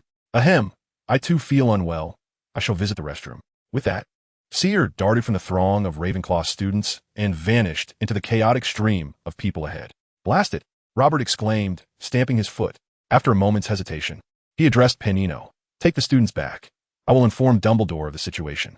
"Go ahead. I shall handle things here." As the crowd in the hall gradually dispersed, the neglected Quirrell slowly sat up from the floor, brushing off the dust. He looked around the now empty hall, a satisfied smile gracing his face. "Fool! This is not the time for relaxation. Hurry and retrieve the Philosopher's Stone. I have had enough of this half-life." A sinister voice emerged from thin air, causing Quirrell to tremble. He bowed deeply, saying, "My master, please be patient. I will fetch the Philosopher's Stone at once. Wait, first remove that wretched turban. I wish to gaze upon this hall once more." "As you command, my master." Quirrell raised his hand and unfastened the turban, which fell away to reveal his oddly small head. He then slowly turned around. Where Quirrell's occiput should have been, a face emerged, an extremely horrifying visage. It was stark white like chalk, with blood-red eyes gleaming and two long, snake-like nostrils beneath. This was the face of Voldemort. Ah, at last, after all these years, I returned to this hall. I spent 7 years here, the most fascinating years of my life. Voldemort surveyed the familiar surroundings, noting that they had changed not at all. Hogwarts remained eternal, and I, too, shall be eternal. With a swift motion, Voldemort turned toward the entrance of the hall and waved his hand gently. The figure poised to escape seemed to be seized by an invisible hand and was drawn before Voldemort. Essence extraction, soul siphoning, all shall be forgotten. With Quirrell's assistance, Voldemort successfully dominated the individual before him, accessing their memories. Interesting. It appears our plans shall need some adjustments. Quirrell's narrative bifurcates. A figure boldly emerged, and Seer raced towards the women's restroom, where the troll must be, and where Lily and Hermione were likely trapped. While Hermione's presence there was expected, Seer was far more concerned about Lily, who should not be there at all. For a long time, Hill's greatest reliance has been the complete collection of Harry Potter. The events that have transpired have confirmed that the tales inscribed within this tome are indeed reflective of his world and the occurrences that are about to unfold. Possessing this book, Hill resembles a player utilizing cheat codes in a game, intimately familiar with the plot, adept at navigating peril and seizing opportunity, transforming calamity into fortune. This has been his paramount advantage. Throughout, nothing has ever transpired beyond the confines of the book. Events have unfolded precisely as chronicled, without deviation. It is precisely for this reason that Hill has dared to engage in numerous, seemingly perilous endeavors, emboldened by the confidence to strategize extensively. However, Lily's appearance in the girls' restroom, an occurrence that should not have transpired, has now taken place, rendering the book no longer entirely trustworthy. After a moment of contemplation, Hill resolved to suspend all actions, choosing instead to deliberate carefully before proceeding. After all, life is singular. Oh dear, that is the girls' restroom. Ahead, the voices of Harry and Ron reached his ears. It appeared the reckless Gryffindor had locked the restroom door, trapping not only Hermione, but also Lily and the troll within. Stand azide, Hill bellowed, for every fleeting moment could dictate the life or death of an individual. And he lacked the patience to wait for Harry and Ron to leisurely unlock the door. With a resounding crash, the entrance to the girls' restroom shattered into fragments under Hill's spell, propelled inward with formidable force, crashing heavily upon the troll's head. Within mere heartbeats, Hill swiftly maneuvered past Harry and Ron, charging into the restroom, and his heart sank as his gaze swept the room. Why was Hermione the only one present? Hermione cowered in the corner, seemingly on the verge of fainting, and opposite her loomed the troll. A foul stench assailed Hill, a noxious blend of rancid socks and an ever-unattended public restroom. The source of this malodorous assault was none other than the troll itself. Nursing its head where the door had struck it, the troll stood 12 feet tall, its skin dull and lifeless, resembling a grimy slab of granite. Its massive and clumsy form akin to a mound of dirt, topped with a diminutive head resembling a cocoa bean. Its stout legs were as thick as tree stumps, leading down to broad, calloused feet. The odor emanating from was nauseating. Clutching a hefty wooden club, the troll's long arms dragged the weapon across the floor. While Hill searched the vicinity, the troll regained its composure, malevolence flickering in its small eyes as it fixated upon Hill, well aware that he was the one who had just assaulted it. In a fit of rage, the troll swung its club, its target being Hermione, right beside Hill. Chapter 24. The Troll. All petrified, Hill cast a petrification spell upon the troll, yet its magical resistance proved formidable. Its movements merely faltered for an instant before it continued its assault, accompanied by a howling wind. Fainting, ineffectual, obstacles abound. A single strike shattered. After attempting various spells, Hill waved his wand and deftly maneuvered Hermione out of the troll's attack range, subsequently focusing his attention on the monstrous creature. With a grunt, the troll, now aware that Hermione was safe, swung its massive club towards Hill, the nearest target. Watch out! Harry and Ron shouted in alarm, as a 12-foot-tall troll brandished its hefty club, capable of crushing anything in its path. Get Hermione out of here. I'll handle it, Hill shouted without looking back, dodging the troll's attack with a nimble leap to the side. If it were merely a troll, he would not be overly concerned. However, sensing the malevolent intent radiating from this beast, he recognized that this troll was far more dangerous than the three-headed dog Fluffy. It was truly lethal. This was precisely why it was placed in the final challenges, to ensure that careless students would not be easily harmed. One wonders, however, which is more formidable, Fluffy or this troll. Even in the face of the raging troll, Hill remained remarkably composed. Danger was merely a seasoning, an intriguing spice that made his school life more engaging. The monotony of existence, the slow decay of spirit, and the despondency of will, such a life was one he had long since tired of. What was Hill's purpose in coming to Hogwarts? Simply to alleviate his boredom. Thus, if his time at the school was to be spent merely drifting through in tedium, what difference would it make whether he came or not? To make his days more interesting, he openly confronted Snape, and having an adversary finally brought excitement into his life. The friendships he forged along the way filled him with unparalleled joy. At present, the so-called troll was merely a diversion to alleviate Hill's ennui. He was simply playing. With steps as graceful as a waltz, Hill demonstrated what it meant to engage in elegant combat to Harry and the others. Despite the troll's formidable magical resistance, the spell striking its form inevitably caused some discomfort. From the outset, Hill had not ceased casting spells, unleashing a torrent of enchantments that poured down upon the troll like rain. Whenever the troll attempted to strike Hill, various restraining spells rendered its assaults ineffective. It was a one-sided jest. In contrast to its immense strength, the troll's intellect was rather lacking. Yet, stupidity did not equate to a complete absence of thought. Frustrated by its inability to hit the diminutive figure before it, the troll finally succumbed to rage. With a roar, the troll aimed for Hill's next position and hurled its club with all its might. This was its final gambit. Simple, brutal, devoid of elegance, yet remarkably practical. Hill was taken aback, for as he paused, he beheld the enormous club hurtling directly toward him. Damn it, he muttered under his breath, swiftly casting a barrier spell, followed by an armored protection on himself, and then leaping aside. Boom! The wall shattered under the tremendous impact of the club, sending shards of tiles, stones, and glass scattering in all directions, a testament to the ferocity of that strike. Due to the prior casting of ironclad protection, the fragments posed little threat, merely obscuring his vision temporarily. By the time his sight was restored, the giant stood directly before him, faced with the grotesque grin of the behemoth. Hill merely waved his wand, exclaiming, "Who says giants are dim-witted? Clearly, they possess a certain cleverness." His gaze towards the giant turned mocking. "Ah, so your resistance to spells is notably high, is it? Perhaps it's due to that thick hide of yours. But tell me, do your eyes share the same formidable resilience?" With a huff, he mused that his wand seemed to enhance light-based spells, perhaps owing to the unicorn horn that served as its core. Despite the giant's thunderous roar, Hill spoke leisurely, while nearby, a revived Hermione, Harry, and others witnessed the giant raise its massive fist. "Beware, one of my ancestors, blinded during an experiment, devised a spell for the purpose of inducing blindness. The principle involves concentrating fluorescent flicker into an exceedingly fine and focused beam to strike the opponent's eyes, potentially resulting in permanent blindness.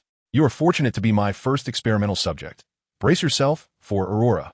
A silver gleam flashed from the tip of Hill's wand, and Harry and the others barely caught a glimpse of something darting past, utterly unable to comprehend it. Roar! For the first time, the giant emitted a different sound, not out of rage, but out of agony. Its eyes were blinded the instant Hill cast Aurora. Levioso. Hill levitated the giant's club and delivered a powerful strike to the back of its head, the giant's Achilles heel. The giant staggered momentarily before crashing face first to the ground, the impact shaking the entire room.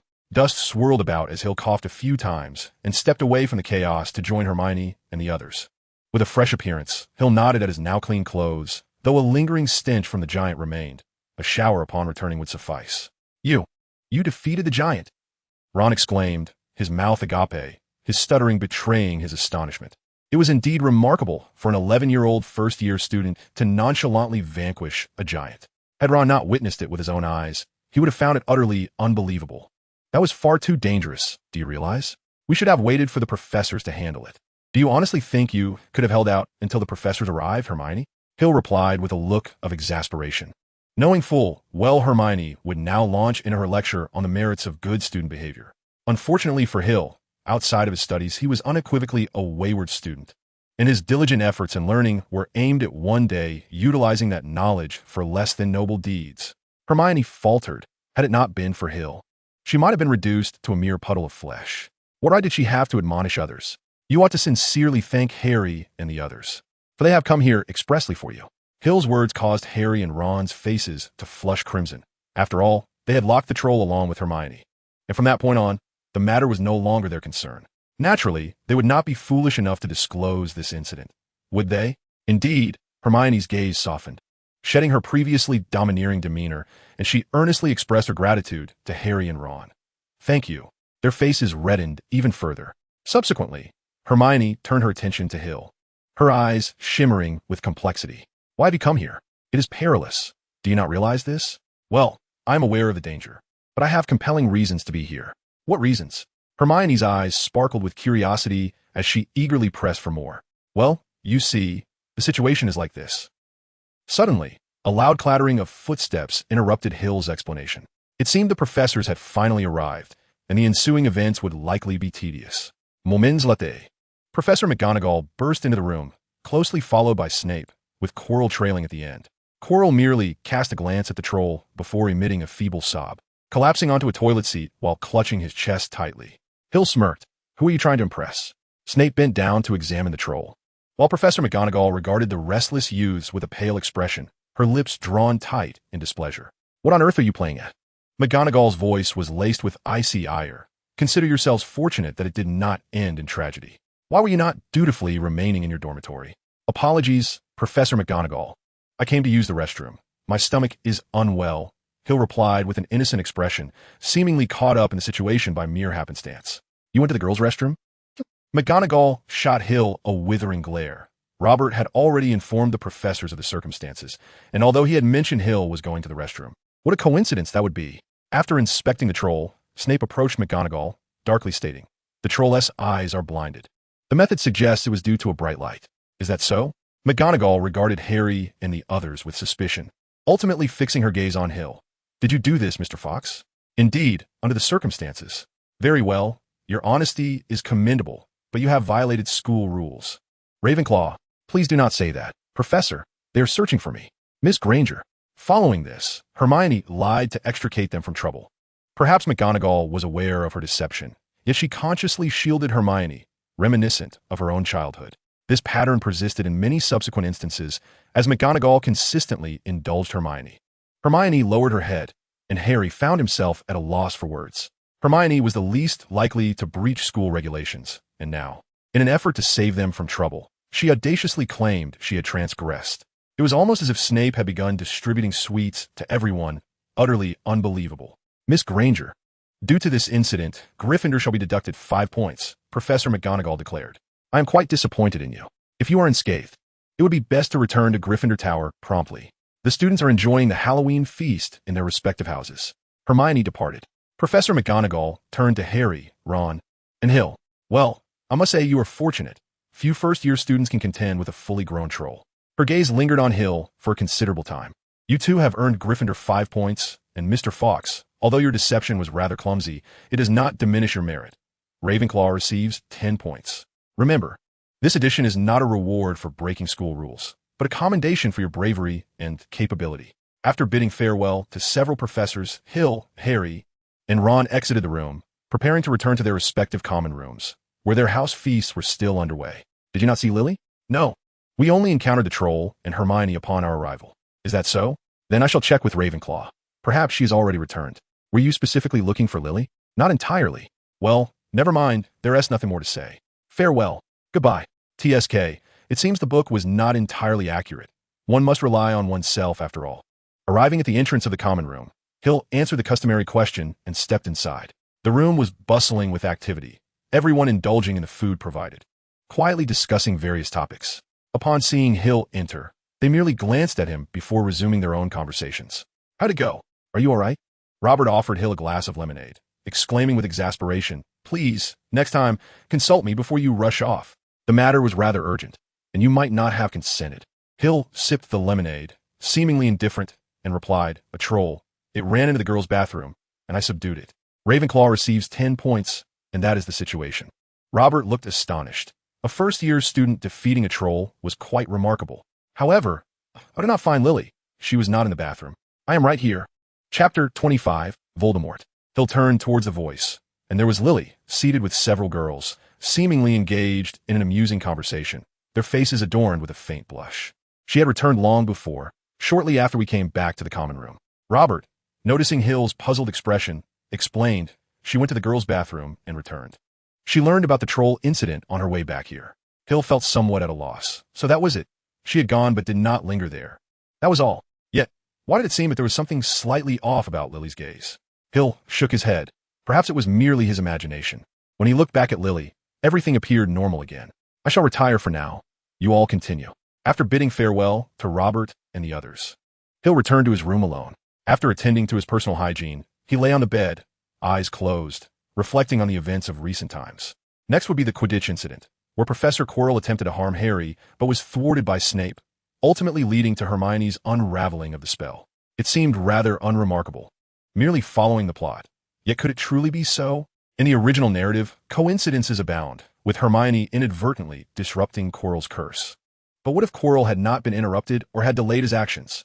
His plan appeared exceedingly juvenile. It likely did not originate from Voldemort himself, but was perhaps a scheme devised by Quirrell to curry favor with the Dark Wizard. The reasoning is straightforward. Falling from brooms is commonplace in Quidditch, and Madam Hooch, as the referee, bears a significant duty to rescue those who plummet. Moreover, how could someone as prideful as Voldemort allow another to deal with his adversaries?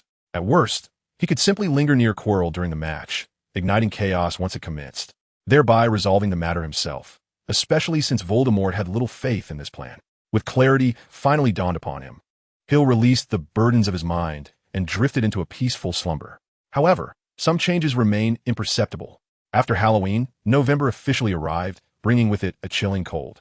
The mountains surrounding the school were shrouded in a gray haze, blanketed in ice and snow, while the lake's surface was as frigid and hard as tempered steel. Each morning, frost adorned the ground.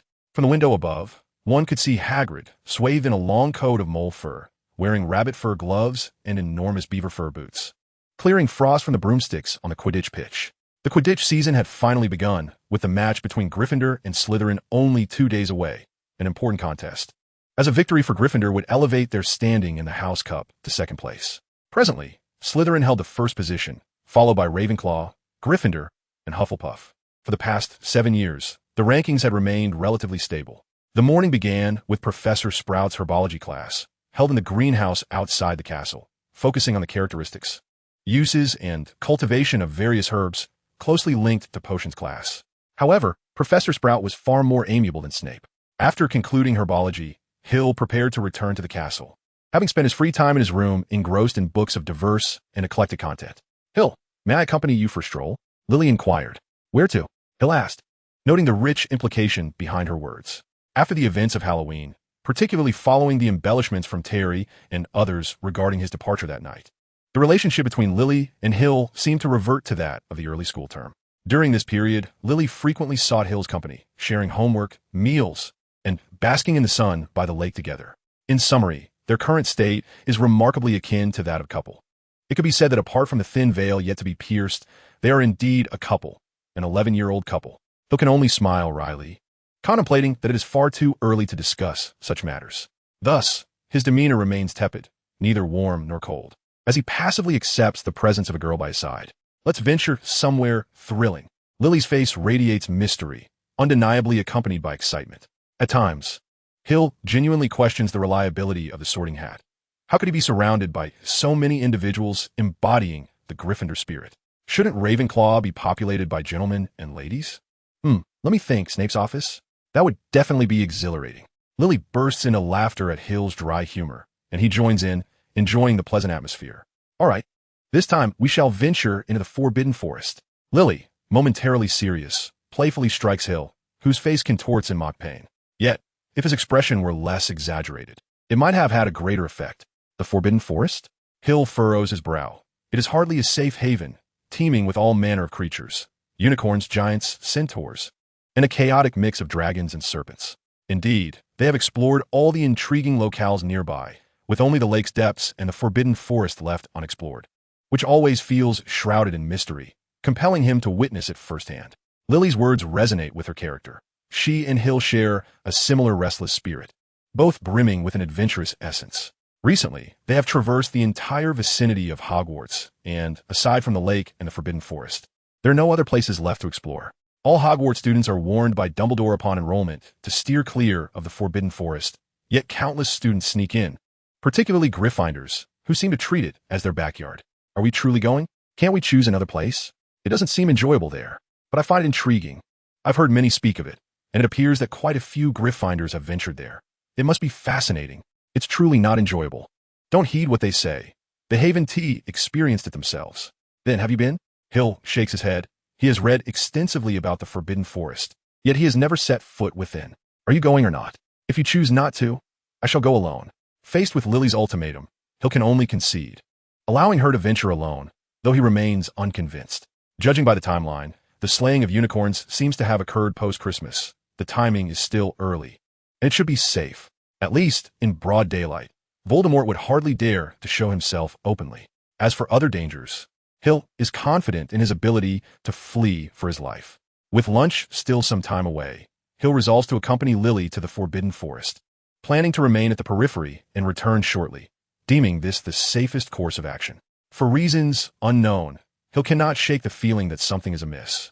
Though the sensation is faint, barely perceptible, he tends to trust his instincts. While he does not sense immediate danger, an unsettling feeling lingers.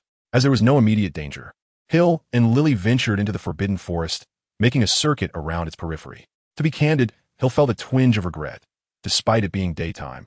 The trees within the forest obscured much of the sunlight, casting an eerie dimness over the surroundings. The trees grew in bizarre shapes, and an array of peculiar sounds echoed through the air, creating an unsettling atmosphere. Unlike Hill, who was consumed by his thoughts, Lily appeared to revel in the ambience.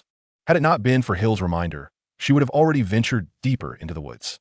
Nonetheless, they found themselves unwittingly progressing further into the heart of the forbidden forest, oblivious to the fact. Suddenly, a feeble cry pierced the air, a wretched lamentation. Hill promptly drew his wand, clutching Lily's hand and retreating briskly, his gaze fixed intently on the source of the sound.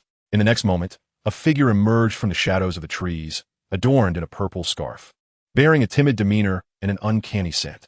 It was none other than the last person Hill wished to encounter, Quirrell. "Professor Quirrell, what brings you here?" Though it was a rather superfluous question, Hill earnestly hoped for a plausible explanation. His fear was not directed at Quirrell himself, but rather at Voldemort, the Dark Lord who even gave Dumbledore cause for concern.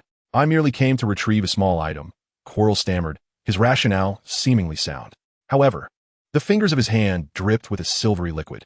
Even without having perused that particular tome, Hill recognized what it was: unicorn blood. It was astonishing that Quirrell had commenced hunting unicorns so early. After all, the discovery of these events occurred around Christmas. Yet it was never stated that the hunting had begun at that time. A faint smile crept across Hill's face as he regarded Quirrell. "Well then, I shan't intrude any longer. I shall take my leave while you continue." "No, no, no." Quirrell shook his head, a fleeting expression of malice crossing his face as he observed Hill retreating. "You shall not escape." Stupefied, a beam of red light shot forth from Quirrell's wand, hurtling directly towards Hill. Should he be struck, he would undoubtedly lose the ability to resist. Puffed. Merely a 5th-level wizard. How pathetically weak you are.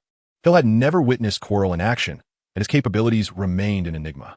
However, Hill was certain he was not formidable. Otherwise, Voldemort would not have such ease in controlling him. Hill estimated Quirrell's strength to be somewhere between level 5 and 6. Not particularly impressive. 5th level is sufficient to deal with someone like you. Quirrell's words were abruptly cut off as in the next instant, his wand slipped from his grasp. Professor, are you not aware of the technique of silent casting?" With Quirrell's wand now in his possession, Hill regarded him with a bemused expression. Although he appeared at ease, he was, in fact, prepared to unleash a particular item. Would Voldemort remain silent when Quirrell faced an adversary he could not contend with? That dark wizard who, despite lingering on the brink of defeat, remained among the elite. The very foe who had once left Dumbledore at a loss, the leader of the Death Eaters, who had nearly upended the entire wizarding world single-handedly. Even in the face of Voldemort, Hill retained a flicker of confidence, attributed to a particular artifact in his possession. It is widely recognized that the use of apparition is prohibited in the vicinity of Hogwarts. However, this rule is not absolute. Hill possessed a method to circumvent this restriction. Safety first. Though the artifact is invaluable, it pales in comparison to the sanctity of one's own life. Concealed beneath the hem of his robe, Hill clutched a piece of parchment poised to activate this artifact, which served as one of his trump cards. Freedom, a concept that allows one to transcend all constraints, was embodied in this item, specifically crafted to counter Hogwarts enchantments. Hogwarts, as a school of magic, has long been coveted by many nefarious wizards. In their attempts to undermine the school's defenses, these dark sorcerers had devised means of breaching its protections, only to be eradicated before their schemes could unfold. The artifact of freedom, thus, became a trophy claimed by the Fawkes family. As its name suggests, using it would grant liberation. For the dark wizards, it signified the chance to unleash carnage. For Hill, it represented an opportunity for escape. "Grab my arm," Hill whispered urgently to Lily, stepping back and awaiting her grasp. Once she held onto him tightly, he would activate the artifact. Lily's grip was firm, causing Hill a slight discomfort. "Nervous, are we?" "Understandably so. Anyone would be in such a predicament." In the next moment, Hill finally comprehended the discord that had transpired earlier. Disarm, observing his empty right hand. A bitter smile crept across his face. So that was it. This had been orchestrated long before Halloween night. How careless of me. Lulled into complacency by a string of victories, truly deserving of this fate. Taking a deep breath, he disregarded the menacing advance of Quirrell, who approached him with a sinister grin. Hill turned his gaze to Lily, who had been under his protection until the very last moment, only to betray him. One of her hands clutched her own wand, while the other gripped Hill's wand. It was she who had cast the second disarm spell. A mere glance at Lily was all it took for Hill to realize he had been ensnared. Whether it was the effects of the Cruciatus curse or a potion mattered little now, nor did it matter when the spell had been cast. "Your spells are indeed quite impressive. No wonder you've been able to fell trolls." Quirrell's stammering words revealed that this was not a mere facade. A smug smile adorned his face. While his abilities were undoubtedly lacking, he had nonetheless captured Hill. Hill felt a sense of helplessness. Though he had the means to flee, he could not abandon Lily, who was under control. Moreover, he was eager to uncover the nature of this trap. Speak, what is it that you desire? Enough with the trivialities, shall we? At this juncture, Hill found himself alone, his mind growing increasingly lucid. He had fallen into a trap meticulously devised to lure him in. If nothing were amiss, he would indeed be a fool. Allow me to confront him. A dry, somber voice emanated from Chilo, causing Hill's eyes to narrow. It seemed that the worst scenario had finally materialized. The next moment would unveil Chilo unwrapping his scarf, revealing the grotesque and terrifying visage of Voldemort. Although he had anticipated this image in his mind, Voldemort's face still startled Hill profoundly. Faced with such a repulsive countenance, Hill furrowed his brow and inquired, "The Dark Lord? You appear utterly unfazed."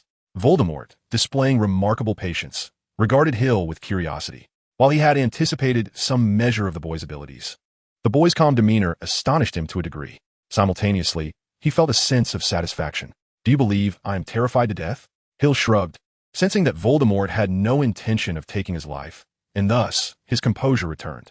He also noticed that Voldemort retained a semblance of rationality. As long as there was reason, there remained a glimmer of hope. An intriguing little brat, Voldemort chuckled, his laughter grating like a knife against glass. "Indeed, there is something I desire from you." "My life?" Hill queried. "No, something far more significant. The Dementor's Kiss." Chapter 26, The Guardian of Souls.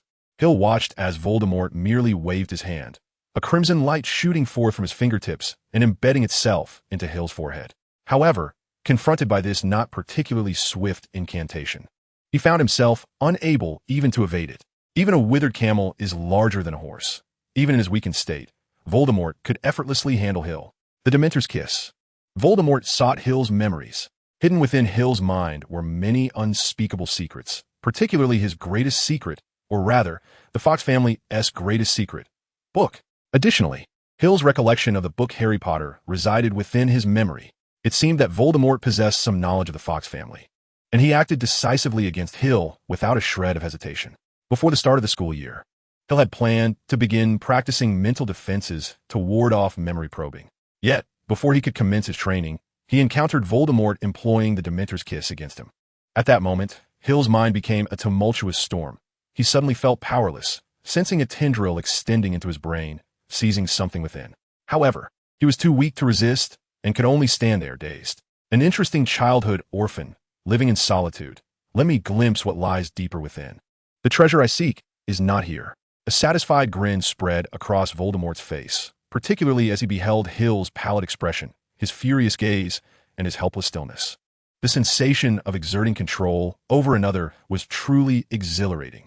If Voldemort were to discover the deepest memories hidden within Hill, the next moment would herald Hill's demise. Hill had grown weary of contemplating how Voldemort would proceed in the unfolding narrative. Despair had enveloped him. He glanced at Lily, who stood as dazed as he was, her expression one of bewilderment, her eyes vacant. Soon, both of them would surely become mere fertilizer for this forbidden forest. "Ah, I sense your despair. How delectable it is." Hill paid no heed, instead fixating on the ground beneath his feet, awaiting his inevitable end. Then, a silvery light enveloped the innermost recesses of Hill's consciousness. Amidst the cascading silver waves, akin to the vast ocean, a shadowy figure cloaked in a robe gradually materialized. It was an elder, his visage clear and radiant, exuding an aura of otherworldliness, gazing down upon the tendril that Voldemort had extended into Hill's mind, as if he were a deity. "This child's soul is under my blessing and protection," the figure spoke softly, and in that instant, the tendril receded into ash, ultimately fading into nothingness.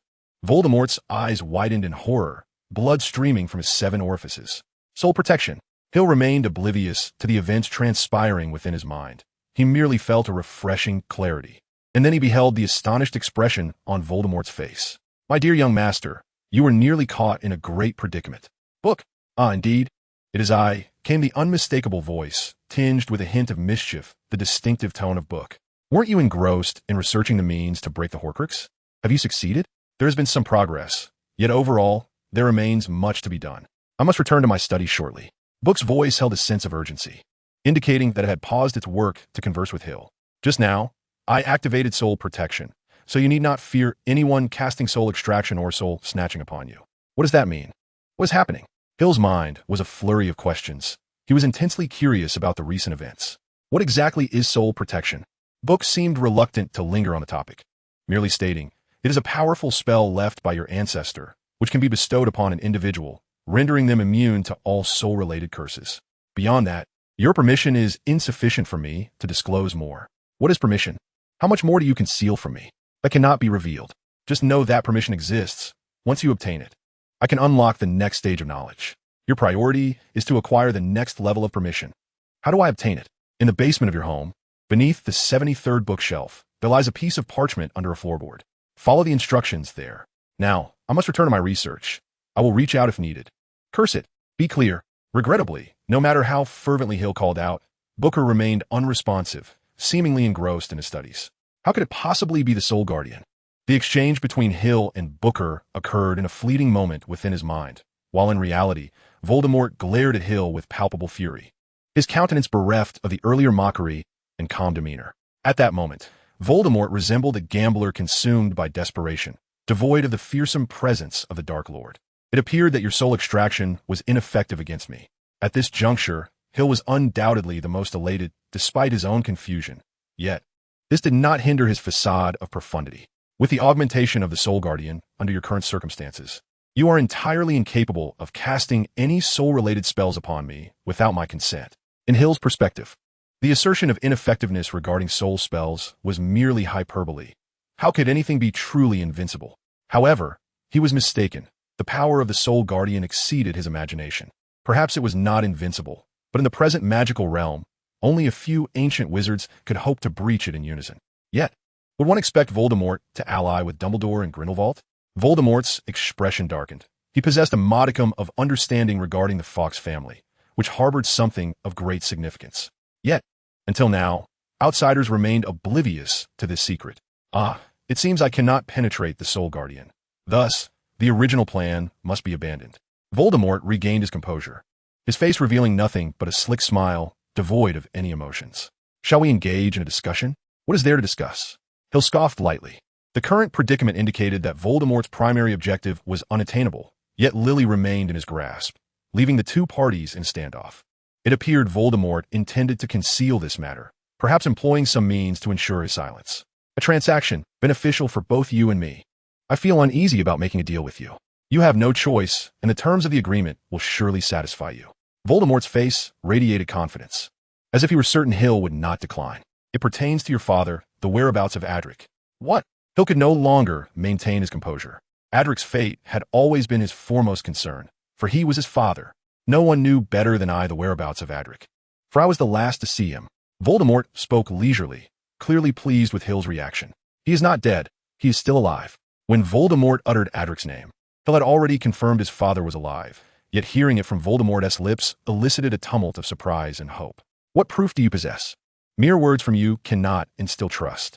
Well, I happen to have something that belongs to Adric. Perhaps you will recognize it. Voldemort retrieved a black pouch from Quirrell's robe and extracted an object wrapped in a silver handkerchief, tossing it to Hill. Without hesitation, Hill grasped the pocket watch. Untroubled by the possibility of it being a trap, his mind was solely consumed by thoughts of Adric. He unfolded the handkerchief, revealing a silver pocket watch, adorned with the emblem of the Fawkes family, a fox's face, yet lacking any extraordinary features. The only remarkable aspect was the intricate engravings that adorned its surface, reminiscent of arcane script, though Hill could not decipher their meaning. Upon opening the case, he was met with a pitch-black dial, devoid of hands or markings, merely a transparent crystal and a dark face, leaving him perplexed as to how one might tell the time from such a device. Perhaps this was not a pocket watch at all. Examining the watch closely, he confirmed it belonged to Adric. In the sole surviving family portrait, Adric was indeed holding this very object. It belonged to my father, yet this does not necessarily imply that my father still lives, does it? Hill cautiously placed the watch into his pocket and cast a disdainful glance at Voldemort. Perhaps he is dead, and you merely possess his belongings. That signifies nothing, does it? Amusing little wretch. Voldemort chuckled nonchalantly. Rest assured, transactions are invariably equitable. The first exchange is merely to establish initial trust, hence the simplicity of its terms. This watch, along with its accompanying message. In exchange for my assurance that you shall keep the secret of your entry into Hogwarts? No, no, that is not what I seek. I do not require you to keep secrets from me. Voldemort shook his head. Do you believe Dumbledore is unaware of my existence? Then what do you wish to barter? Goodwill. What do you mean by that? I mean, this watch is a gift to you. Voldemort's smile was disarming, albeit it bore an unsettling quality. This watch holds no value for me, yet it is precious to you. Thus, bestowing it upon you is a gesture of my goodwill. It is evident that your animosity towards me is not profound. Rather, it seems largely rooted in matters concerning Adric. Hill paused in contemplation. Indeed, his animosity towards Voldemort was minimal, though a flicker of hostility remained due to Adric's influence. Then I'm correct, am I not? Voldemort's smile broadened, illuminating his visage with a more human quality. We are not sworn enemies, are we? That determination shall await my confirmation regarding my father's condition. Trust me, Adric is alive and well. Voldemort insisted earnestly. Adric constitutes the second matter of our exchange. Upon the completion of this second transaction, I shall return him to you. And what do you desire in return? The Philosopher's Stone. That is utterly impossible. It appears you possess knowledge of the stone's existence. A glimmer of intrigue sparkled in Voldemort's eyes as he fixed an intense gaze upon Hill. It seems you know far more than I had anticipated. I am quite tempted to employ the Cruciatus Curse upon you, to uncover the secrets buried within your mind. Then come forth, Hill retorted boldly, for with the protection of the Patronus charm, he harbored no fear of such a spell. Let's set that aside for now. You are aware that the Philosopher's Stone resides in the basement, are you not? Here nodded, realizing that there was no need for concealment. I am aware that there are numerous perilous obstacles ahead, with the Philosopher's Stone hidden at the end. Relying solely on my strength, I would have no means to approach it. No, you shall find a way, for I shall divulge to you the methods to conquer each challenge. A cold smirk adorned Voldemort's face. I have long possessed the solutions to all the trials, yet Dumbledore has been keeping a watchful eye on me. Hence my reluctance to act. How to deal with the three-headed dog. Here could hardly believe that Voldemort had obtained the means to bypass the challenges so soon. Was it not after Christmas, when Hagrid acquired the dragon egg, that he would have discovered this? Music, just a touch of melody, and he shall fall into slumber. Here was utterly astonished. Chapter 27. Infiltration. Hagrid, that fool, remains as foolish as ever. A mere set of words revealed everything. Voldemort wore a look of disdain. Indeed, this classmate of his was woefully inept in certain aspects. The day after the obstacles were arranged, I had already discerned how to navigate past the three-headed dog. Naturally, to mislead Dumbledore and his associates, I refrained from attempting the challenges. I even feigned ignorance, inquiring about the means to bypass the three-headed dog, allowing them to believe I had no inkling whatsoever. Previously, Here had regarded Voldemort with a degree of contempt, but now a subtle fear began to creep into his heart. Even though he lacked a complete soul and a physical form, Voldemort remained Voldemort. He was one of the few who had battled Dumbledore for the better part of his life without faltering. The once presumed mere remnant of a soul exhibited remarkable intelligence, not descending into the madness one might expect. Moreover, he was actively seeking allies. Do not be so anxious. I require your assistance. Thus, until your success or failure, I shall not harm you. Satisfied with Here's trepidation, Voldemort paused. I have also chosen the appropriate time, during the Quidditch match between Gryffindor and Slytherin. Why choose that moment? All the professors will attend, and I shall be present as well. Since I am there, Dumbledore will undoubtedly be in attendance too. He may not appear, but he will certainly be present. After all, I intend to eliminate Harry Potter. A sinister smile crossed Voldemort's face, brimming with murderous intent toward Harry Potter. You cannot kill him. There are too many professors present, unless you reveal your identity. Here shook his head. With so many professors around, including key members of the former Order of the Phoenix, it would be impossible to rely solely on a broom to cause Harry's demise. Unless Voldemort were to expose himself and unleash chaos, there might be a chance. After all, he possesses Horcruxes, which are tantamount to immortality. If I am compelled to reveal my identity to act, then Harry shall surely perish. I have that confidence. Voldemort appeared to be assured of victory. In response to Here's doubts, he slowly elucidated, precisely for this reason, Dumbledore must be present. For aside from him, no one can thwart me. It seems that Voldemort remains unaware of the protective charm's function, or perhaps he simply disregards it, believing he has other means to deal with Harry. The Philosopher's Stone. That is what I desire. Harry Potter's life. That is also what I covet. Should the Philosopher's Stone remain elusive, then taking Harry Potter's life first would suffice. Yet, it is not worth it. One Harry Potter cannot be equated with the Philosopher's Stone. Of course, this is why Dumbledore did not pressure me. He left me a sliver of hope, a chance to procure the Philosopher's Stone, waiting for me to make my move. Even the leaks from those professors were tacitly permitted by him. Today, Hill felt more upheaval than he had in the entirety of his 11 years. These old wretches, each more insidious and cunning than the last, left him feeling utterly outmatched. So, your intention that day was to delay as much as possible. To prevent the conclusion of the match? Indeed, I shall disrupt the Seeker's brooms, ensuring they cannot seize the golden snitch in the short term. Without capturing the snitch, the match will not end promptly, granting you ample time to acquire the Philosopher's Stone. What if I fail to obtain the Philosopher's Stone? Or if it does not exist at all? Or if I am thwarted by those obstacles? It is quite simple if you're discovered. I will stop at nothing to eliminate Harry Potter. If it is merely due to absence or inaccessibility, then regrettably, I shall return your father only when you secure the Philosopher's Stone. Voldemort stated nonchalantly. For him, the Philosopher's Stone was not an absolute necessity, merely a means to expedite his restoration. He was thoroughly displeased with his current state. Very well, it is a deal. Hill pondered briefly before nodding, harboring his own schemes. He then turned to Lily, who still stood by, and added a condition. Lift her soul bond, or I shall refuse. No problem. Surprisingly, Voldemort did not negotiate with Hill. He unhesitatingly lifted Lily's soul bond. Such magnanimity is a rarity indeed. Well then, I shall take my leave. I must not stray from the castle for too long, lest Dumbledore come seeking me. Voldemort picked up his scarf, wrapping himself in it with a look of disdain as he passed by Hill. One last question. Was Lily's recent openness towards me orchestrated by you? Hill inquired, glancing at Quirrell, who was nearly out the door. He looked at Lily, cradled in his arms, a flicker of hesitation crossing his eyes. He posed a question nonetheless. It was merely guidance. This young lady seems to harbor feelings for you, and I merely facilitated the release of those emotions.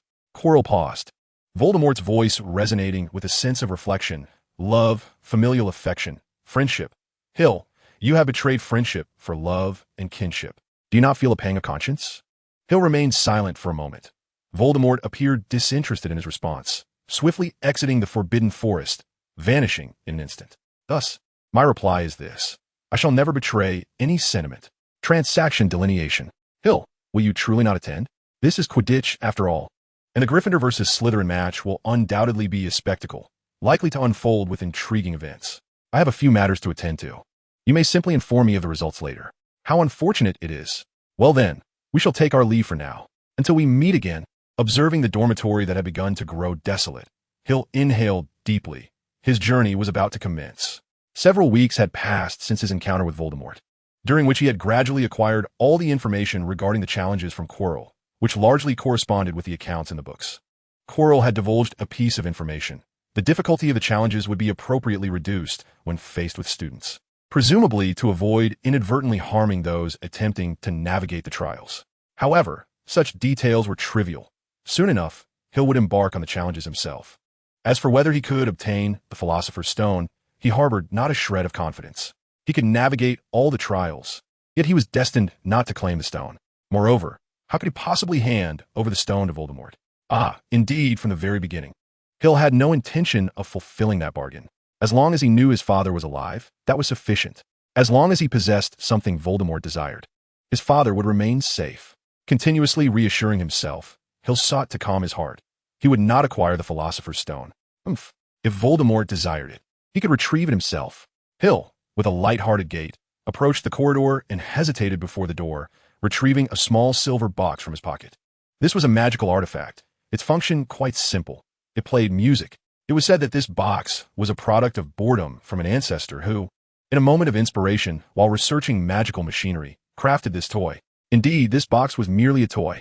The toy was known as the Moonlight music box, and that ancestor had obtained a remarkable mechanism technique from the ancient East, which he improved upon, integrating some of his own concepts, ultimately creating this music box. What made this music particularly special was that it did not rely on a winding mechanism or batteries. Rather, it harnessed moonlight, or more accurately, the magical energy transformed from moonlight. Indeed, that ancestor discovered that moonlight could also be converted into magical energy. Furthermore, many forms of energy could be transformed into magic. He even posited that magic was merely one manifestation of the myriad forms of energy in the world, with all energy capable of interconversion, during which neither reduction nor increase would occur. according to the knowledge Hill had gleaned from the Muggle world. This was akin to the magical version of the law of conservation of energy. Regrettably, his ancestor's thoughts were far too advanced for his time. Misunderstood, he ultimately burned all his records, leaving only this music box behind, as his son had a particular fondness for it and could not bear to see it destroyed. Thus, this box simply continued to exist as a music box, a toy passed down through generations. Over time, some had attempted to understand the principles of energy transformation within it, but to no avail. Ultimately, this music box had completely transformed into a mere toy. Gently caressing the carved patterns of the sandalwood, Hill hesitated for a moment before activating it. He had already exposed this box to moonlight in advance, ensuring that its magical energy would suffice to sustain it throughout the day. The reason for employing this music box was to remind oneself that there exists a father in this world awaiting his rescue. The father who once cradled him in his arms during childhood, sharing the enchanting melodies of the music box beneath the moonlight, his dearest individual in this world. With a trace of resolve, Hill pushed open the grand door and strode inside, accompanied by his favorite Claire de Lune. Strikingly, Cerberus Louis succumbed to slumber under the spell of the music, allowing Hill to discreetly open the trapdoor and stow away the music box before Louis' awakening. The frigid, damp air rushed past his ears as he plummeted downward, falling, until he landed with a thud. With a peculiar and muffled sound of impact, Hill found himself atop something soft. He sat up and began to explore his surroundings, his eyes narrowing, glimmering with a silvery light. Without hesitation, Hill drew forth his wand, casting a flickering light. Just before the devilish web ensnared him, he unleashed the glowing spell, causing the dark web to twist and writhe, evading the illumination. Enveloping himself in a floating charm, Hill safely descended and promptly proceeded toward the next challenge. He arrived at the corridor's end, facing a brightly lit chamber adorned with a lofty vaulted ceiling. Tiny keys fluttered about, soaring freely like a flock of birds. Opposite the room stood a formidable wooden door. Hill inspected it and found it could be forced open, yet he would be riddled with keys before he could unlock it. Ah, how predictable. It was no surprise that 3 brooms were conveniently placed here.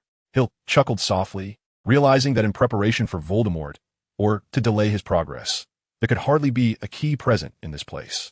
Fortunately, he was well prepared. Hill, a skilled flyer himself, had procured a Nimbus 2000. After a brief search amidst the colorful whirl of tiny wings, he spotted a large silver key with drooping wings, as if it had been roughly thrust into the keyhole by someone.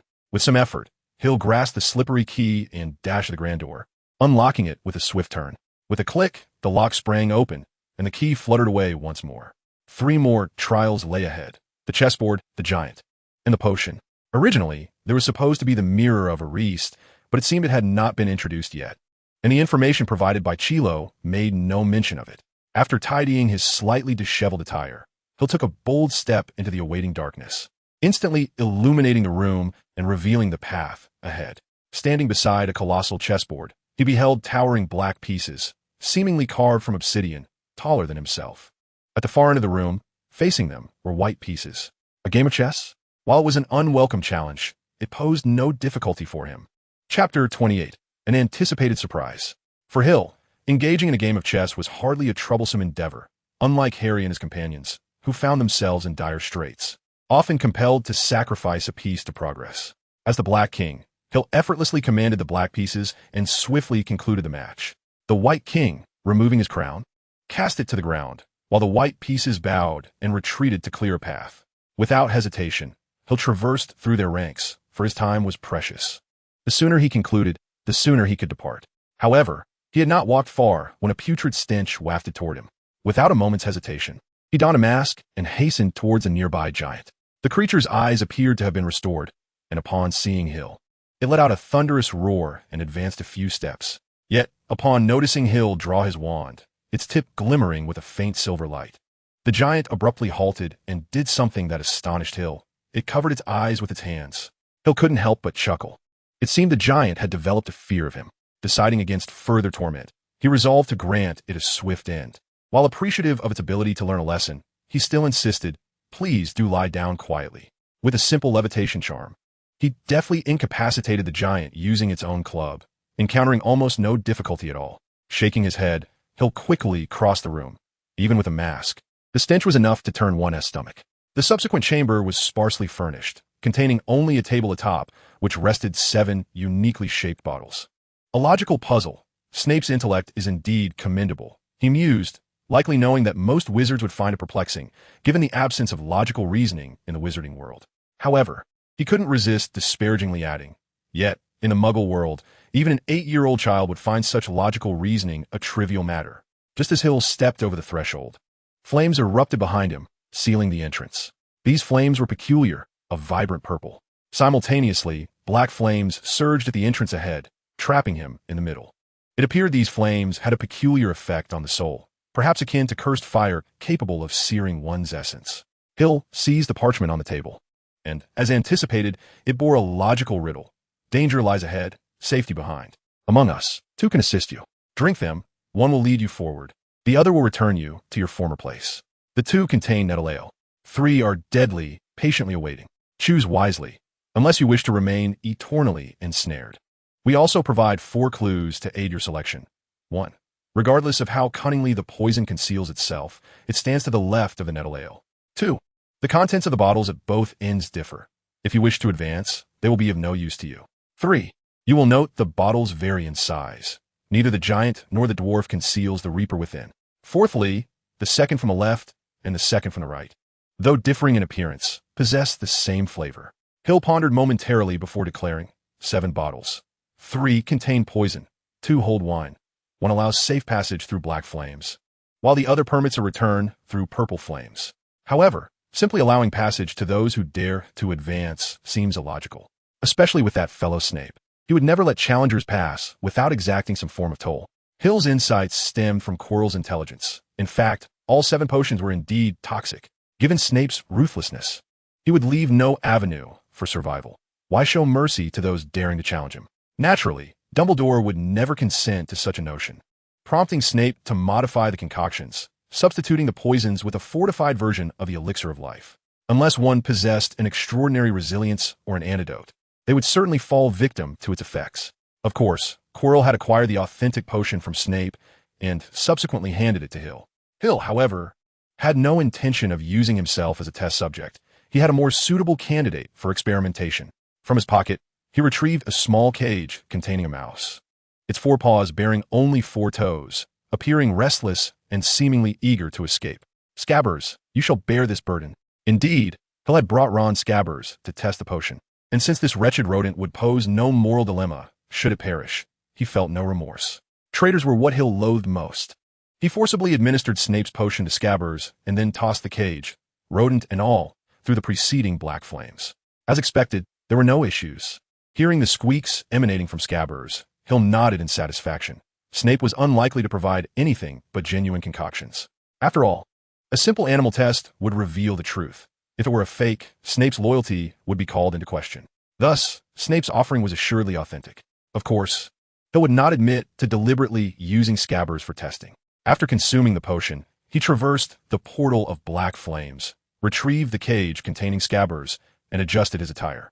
No obstacles now lay in his path. At least, according to the information Quirrell provided, beyond Snape's challenge lay the Philosopher's Stone. Although he was aware that it could not be that simple, with greater trials undoubtedly awaiting him, Hill never expected the challenge to be so immense. Upon pushing open the door, the first sight that greeted him was an elderly gentleman adorned with a wizard's hat, his hair and beard entirely white, and a slightly crooked nose, smiling warmly at him. "Good morning, Headmaster. I just remembered I have matters to attend to, so I shall take my leave." Without hesitation, Hill turned to flee. After all, Dumbledore, as the final guardian, was a far more formidable opponent than anyone else, aside from Voldemort in his prime. "Good morning, Mr. Fawkes. Do not be in such a hurry to depart. Let us have a proper discussion first." Dumbledore gently waved his hand, causing the door before Hill to vanish into thin air. In the next moment, Hill felt a blur before his eyes, and when he regained his senses, he found himself in a room adorned with various portraits. He also noticed a shelf in one corner, upon which rested the Sorting Hat, while in another corner, a vividly colored bird curiously observed him. This was the headmaster's office. Indeed, this was the headmaster's office. "Do you require anything? I can make some recommendations." "No, I desire nothing." Hill resolutely declined, aware that Dumbledore's tastes were rather eccentric, while his own preferences were decidedly mundane. Those peculiar treasures of Dumbledore were better left for other unfortunate souls. "Oh, what a pity." Dumbledore's face revealed a look of disappointment, as if he truly felt regret. Yet Hill felt none of it. His emotions were a whirlwind of confusion. Just moments ago, he had been in the basement, and in the blink of an eye, he found himself in the headmaster's office. What on earth was happening? Is there something you wish to inquire about? Noticing Hill's forlorn expression, Dumbledore smiled kindly and gently asked, "Huff, my first question. Why am I in the headmaster's office?" Taking a deep breath, Hill endeavored to calm himself. He must not reveal any anxiety in front of this cunning fox. Hogwarts is a wondrous school, and as headmaster, I possess certain privileges that others do not. It sounded quite splendid. The ability to traverse anywhere one desired within Hogwarts was merely a thought away. Headmaster, one must possess some unique qualities. This is what my privilege allows. Though there are other privileges as well, the extent of which I am not privy to. Hill's heart raced at the mention of the word privilege, which held a particular significance for him. My second question, what exactly is privilege? That is a challenging inquiry. I learned this term from my predecessor, akin to a form of power. Dumbledore's eyes sparkled with an unusual light. It seems you are quite intrigued by this term. May I assume you have heard elsewhere? Cunning fox. Hill silently cursed, yet his expression remained unchanged, feigning curiosity as he nodded. Indeed, I have heard of it. Oh, when was that? Just now. Ha ha ha. Dumbledore chuckled, and Hill joined in the laughter, as if they had stumbled upon something exceedingly amusing. In the corner, the Sorting Hat split open a seam and uttered the word boring. Beside it, the splendidly colored bird, or rather, the phoenix named Fox, tilted its head, curiously observing the two individuals who inexplicably found humor in the situation. My third question, what do you intend to do?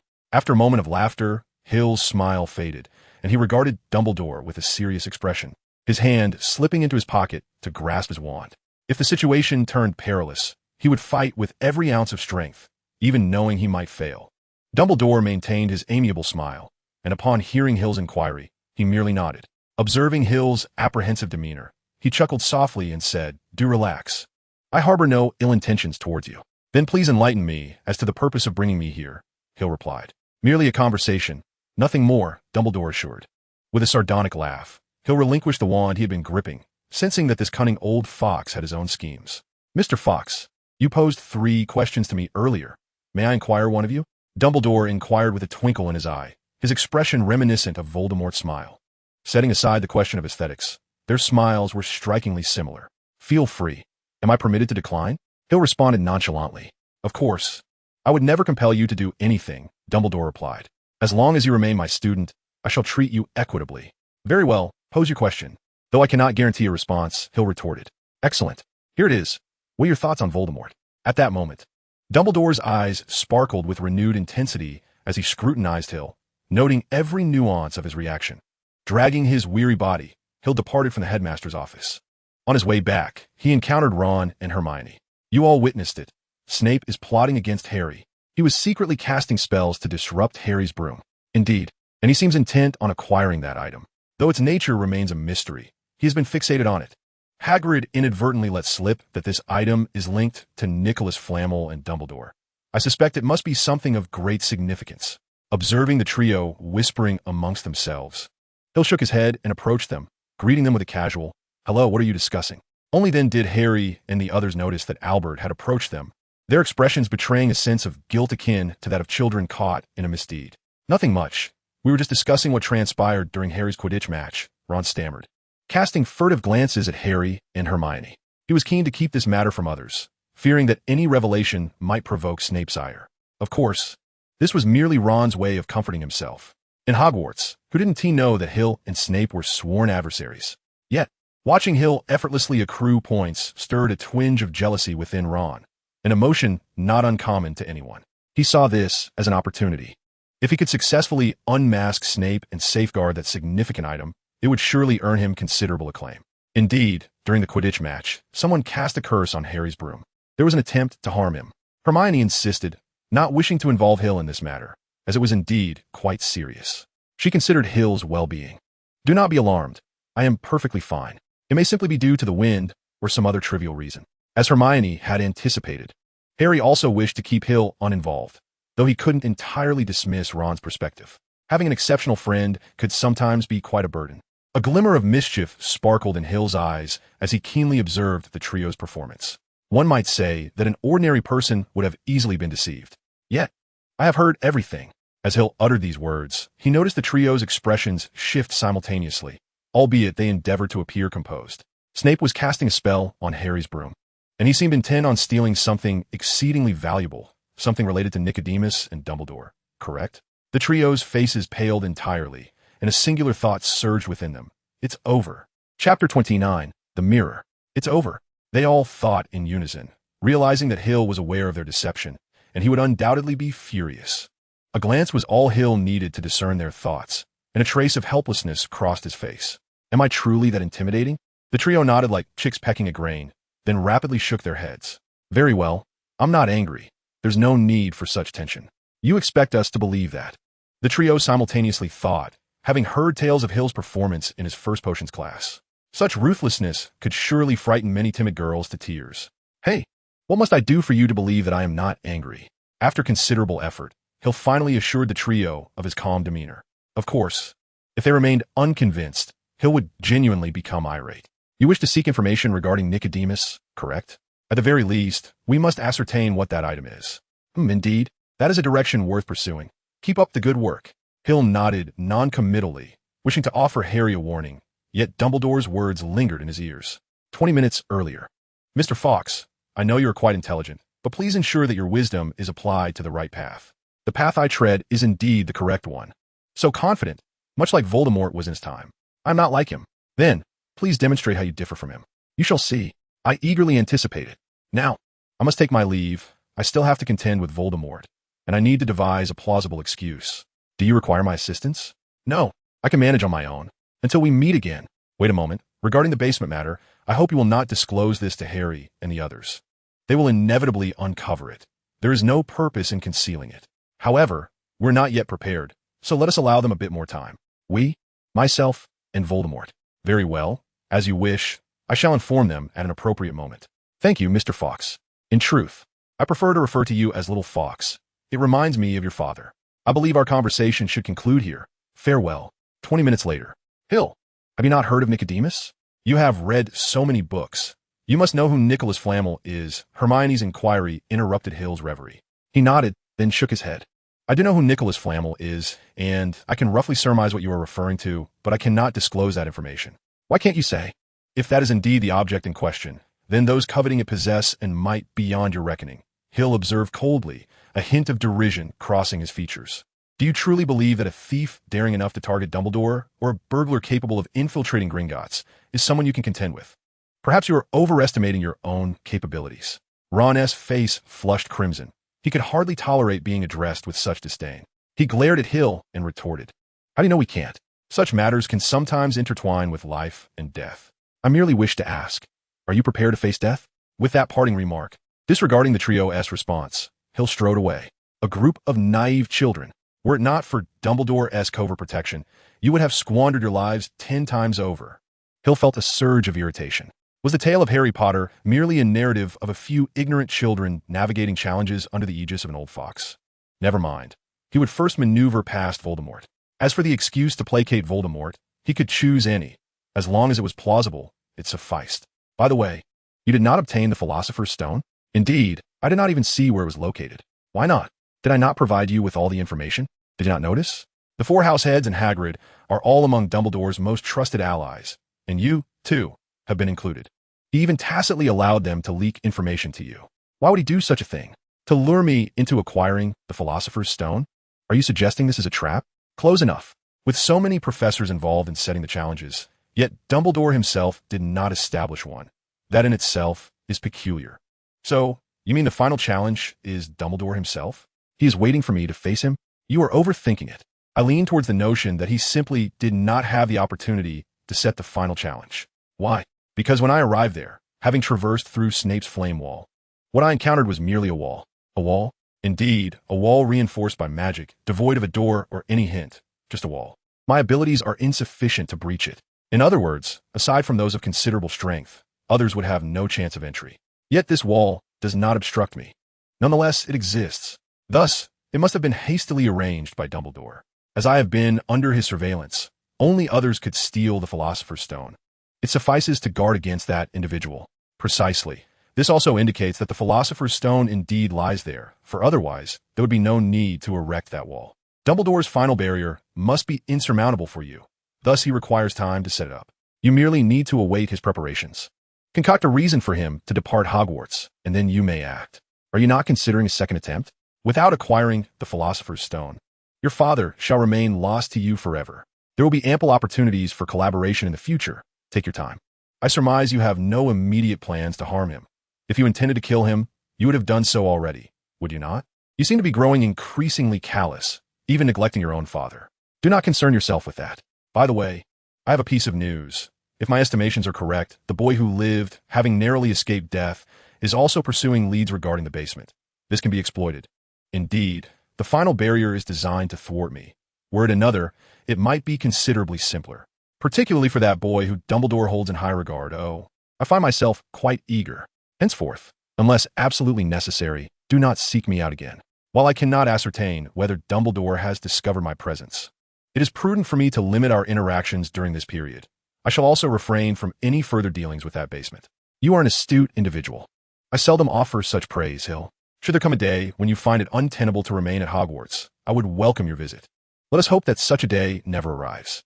Oh, the Christmas season approaches, and on a morning in mid-December, the students of Hogwarts awaken from their slumber to discover the grounds blanketed in several feet of snow, with the lake's surface encased in solid ice.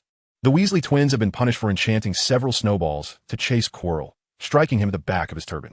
One wonders, had they known that Voldemort lurked behind Quirrell's head, what their reaction would have been. A number of owls traverse the stormy skies to deliver mail, enduring great hardships. They must recuperate under Hagrid's care before they can take flight again. Hill has resolved to return home for Christmas. The matter of permissions, as mentioned by Book, has lingered in his thoughts, and he wishes to understand its true nature. However, before that, he is keen to witness the legendary Mirror of Ariste, said to reveal one's deepest desires. Thus, on the eve of his departure, Hill ventured to the room he had previously discovered, although lacking an invisibility cloak. The disillusionment charm sufficed for his stealthy progress. He encountered no disturbances and finally arrived at the chamber. It appeared to be an abandoned classroom, with many desks and chairs piled against the walls, casting deep shadows. Additionally, there was an overturned wastebasket. Yet, on the wall directly before him rested an object that seemed out of place, as if someone had temporarily set it there due to a lack of storage. Hill recognized this as the item he sought. For reasons unknown, Dumbledore had inexplicably placed the mirror here. This is a magnificent mirror, reaching up to the ceiling, adorned with an opulent golden frame, supported at the base by two claw-like feet. At the top, a phrase is inscribed, Eris stra eruoit ube cafru oid on wosi. What I reflect is not your visage, but rather the desires of your heart. Hill naturally comprehends the significance of these letters, and he is eager to discover what he might behold within this mirror. This is the Mirror of Ariste, capable of revealing the innermost and most fervent longings of one's soul. Only those who truly understand the value of fulfillment can utilize it as an ordinary mirror. Standing before it, as expected, the mirror reveals an image of a family of three, a tall young man with glasses embracing a beautiful woman with black hair, who cradles a silver-haired infant in her arms, the baby's eyes mirroring the same silver hue. As anticipated, this is what he would see. Hill sighed. Having long anticipated this vision, in a certain sense, he and Harry are akin, yet he perceives more clearly than Harry does. Thus, he suffers more acutely. He can never forget the blissful life of that family, which leaves him perpetually ensnared in anguish. Until one day, he encountered Booker, who imparted a method to Hill. Shaking his head, he resolved to leave those painful memories where they belong. There are still numerous tasks awaiting him. At the very least, his father is still alive, and that is the direction he must strive toward. Casting one last glance at the mirror, Hill turned to depart. However, he halted mid-step, for the image within the mirror had transformed. He gazed in astonishment as a scene materialized within the glass. The mirror now depicted a somewhat dimly lit room, sparsely furnished with merely a table, a bed, and a bookshelf, resembling a modest bedroom. At the desk, a young man with silver hair, much like Hill's, was hunched over, scribbling something. Hill could only discern his silhouette, leaving the content of his writing and his features a mystery. An ordinary scene. Yet why would it appear on the Mirror of Ariste? Chapter 30, Authority. The Mirror of Ariste reveals the most fervent and profound desires of one's heart. Yet how could this image represent Hill's deepest yearning? The method for crafting the Mirror of Ariste has been lost to time, and few authentic mirrors remain intact in the world. Many have attempted to replicate this technique, such as solidifying a soul-capturing spell within the mirror or enclosing a boggart inside. However, mirrors produced by such methods lack even half the functionality of the genuine article. Hill is certain that this mirror is authentic. How could a mirror capable of thwarting Voldemort be anything but genuine? Then why does this scene appear? Unable to comprehend the situation, Hill could only gaze silently at the enchanted mirror, observing the actions of the silver-haired youth within, akin to watching a Muggle television. The youth appeared to be struggling with his writing, frequently pausing to ponder, and at times he seemed lost in thought. Fortunately, it seemed he ultimately completed his task. Hill watched as he stood, stretching with a sigh of relief, before turning to drink from a glass of lemonade. To Hill's astonishment, he noticed that the youth's eyes were also silver, indicating that their hair and eye color were identical. Perhaps it was mere coincidence.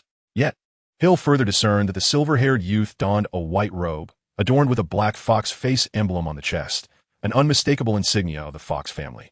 How familiar this emblem is to me, Hill murmured. Who could this person be? As Hill meticulously examined the youth's visage, he arrived at a staggering conclusion. The youth bore an uncanny resemblance to himself. Or rather, he appeared precisely as Hill did a decade ago. Is this my future self? Hill pondered uncertainly. However, the attire and the decor did not resemble anything contemporary. Could be a style from the future?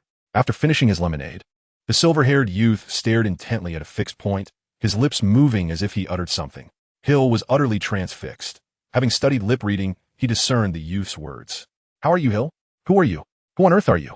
Hill found himself asking aloud before realizing the absurdity of inquiring about the identity of a reflection in a mirror.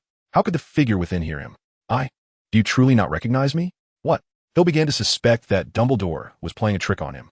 He had never heard of the erased mirror possessing such capabilities.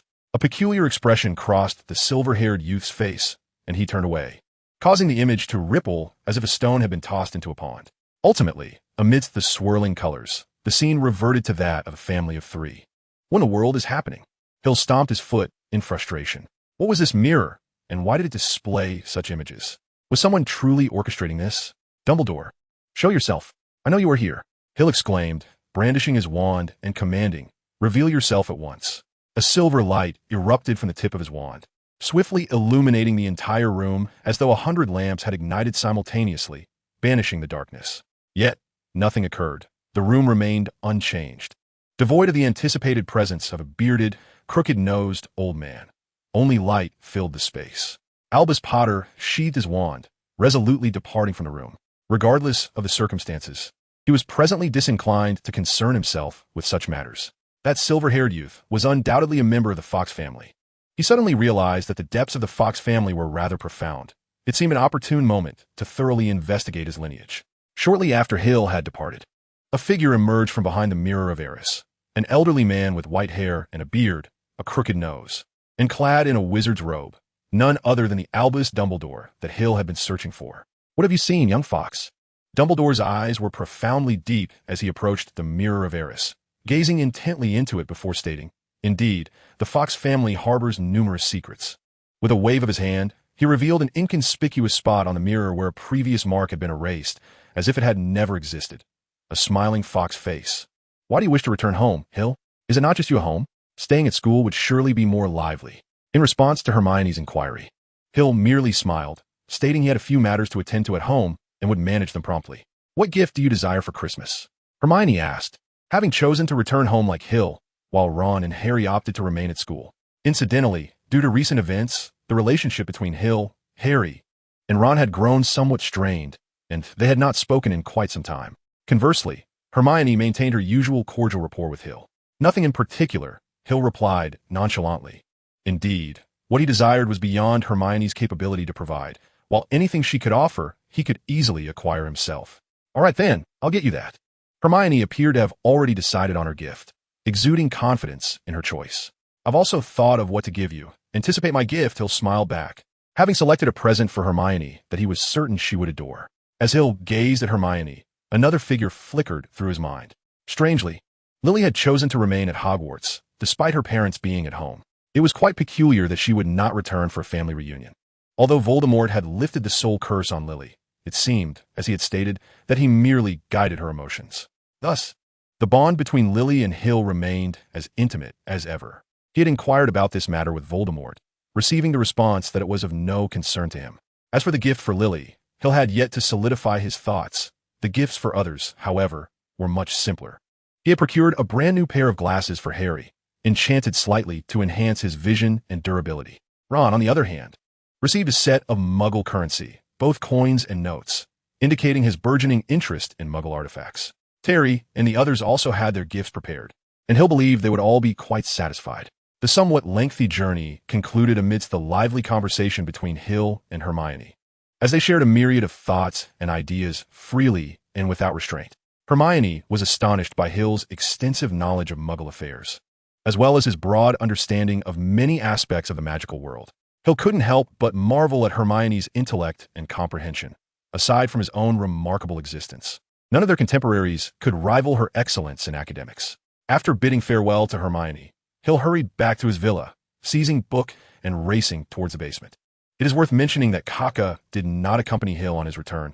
It seemed that it had been enjoying its time with Lily recently, so Hill decided to leave it with her. This villa appeared to possess a rich history, having undergone several renovations.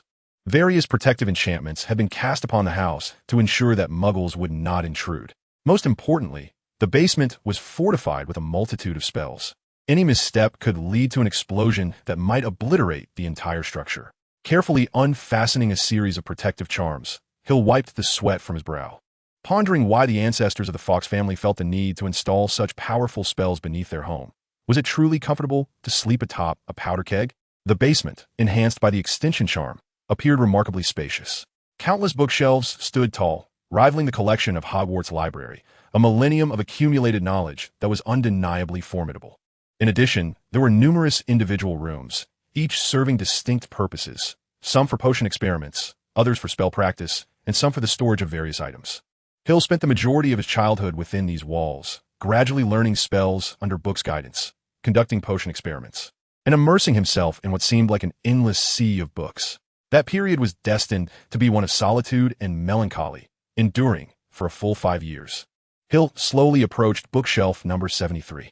According to Book, a particular section of the floor was movable, revealing a piece of parchment underneath that detailed how to obtain permission.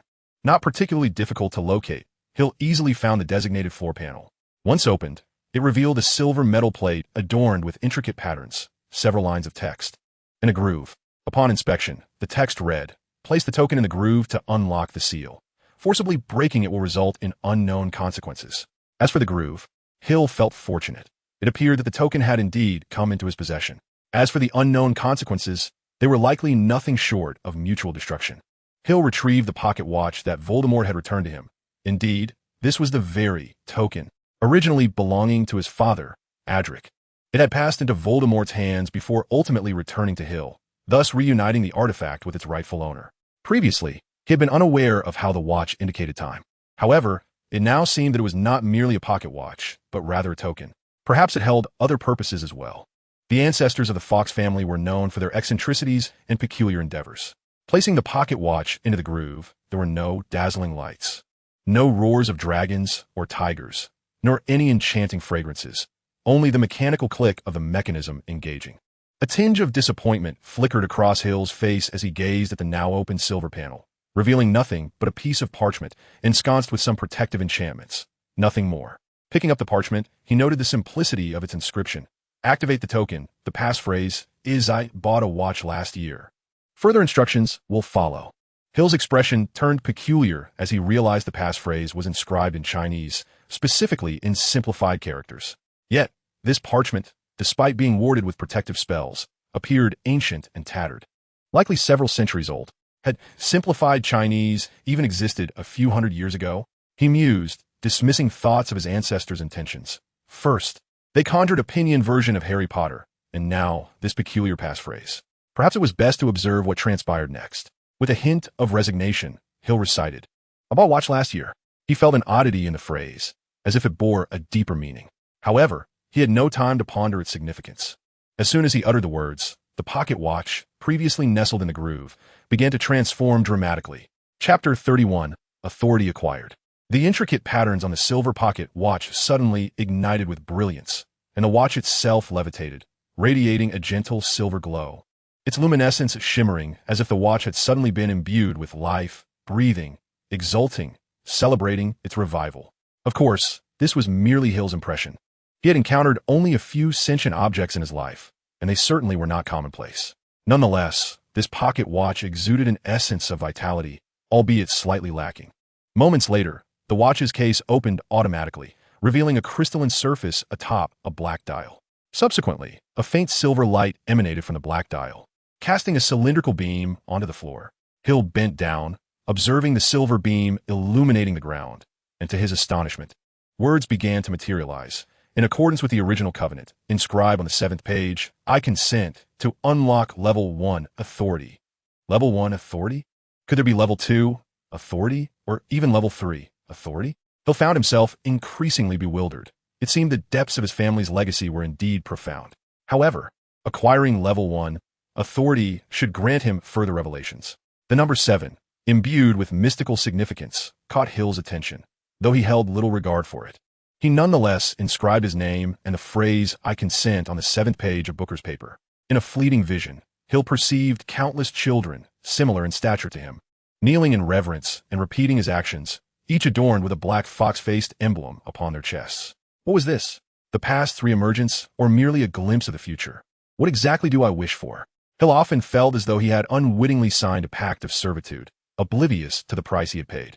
My dear young master, you have managed to obtain first-level authority so swiftly? Booker's voice suddenly resonated in Hill's mind, tinged with surprise and a hint of delight. Not too bad. The process was relatively straightforward, wasn't it? Hill meticulously gathered everything, including the parchment and the chart, restored the floor to its original state, and exited the basement. Matters of research authority are best conducted in a more comfortable setting. The basement's environment was rather dismal, devoid of sunlight. Ah, you've acquired the astrolabe? Booker inquired, then began muttering to itself, that doesn't make sense. Wasn't this astrolabe lost along with your father? Hill felt compelled to provide an explanation. A great deal had transpired during the time Booker was absorbed in its studies, and he shared everything without reservation. Hill felt utterly at ease with Booker. Is that dark wizard a fool?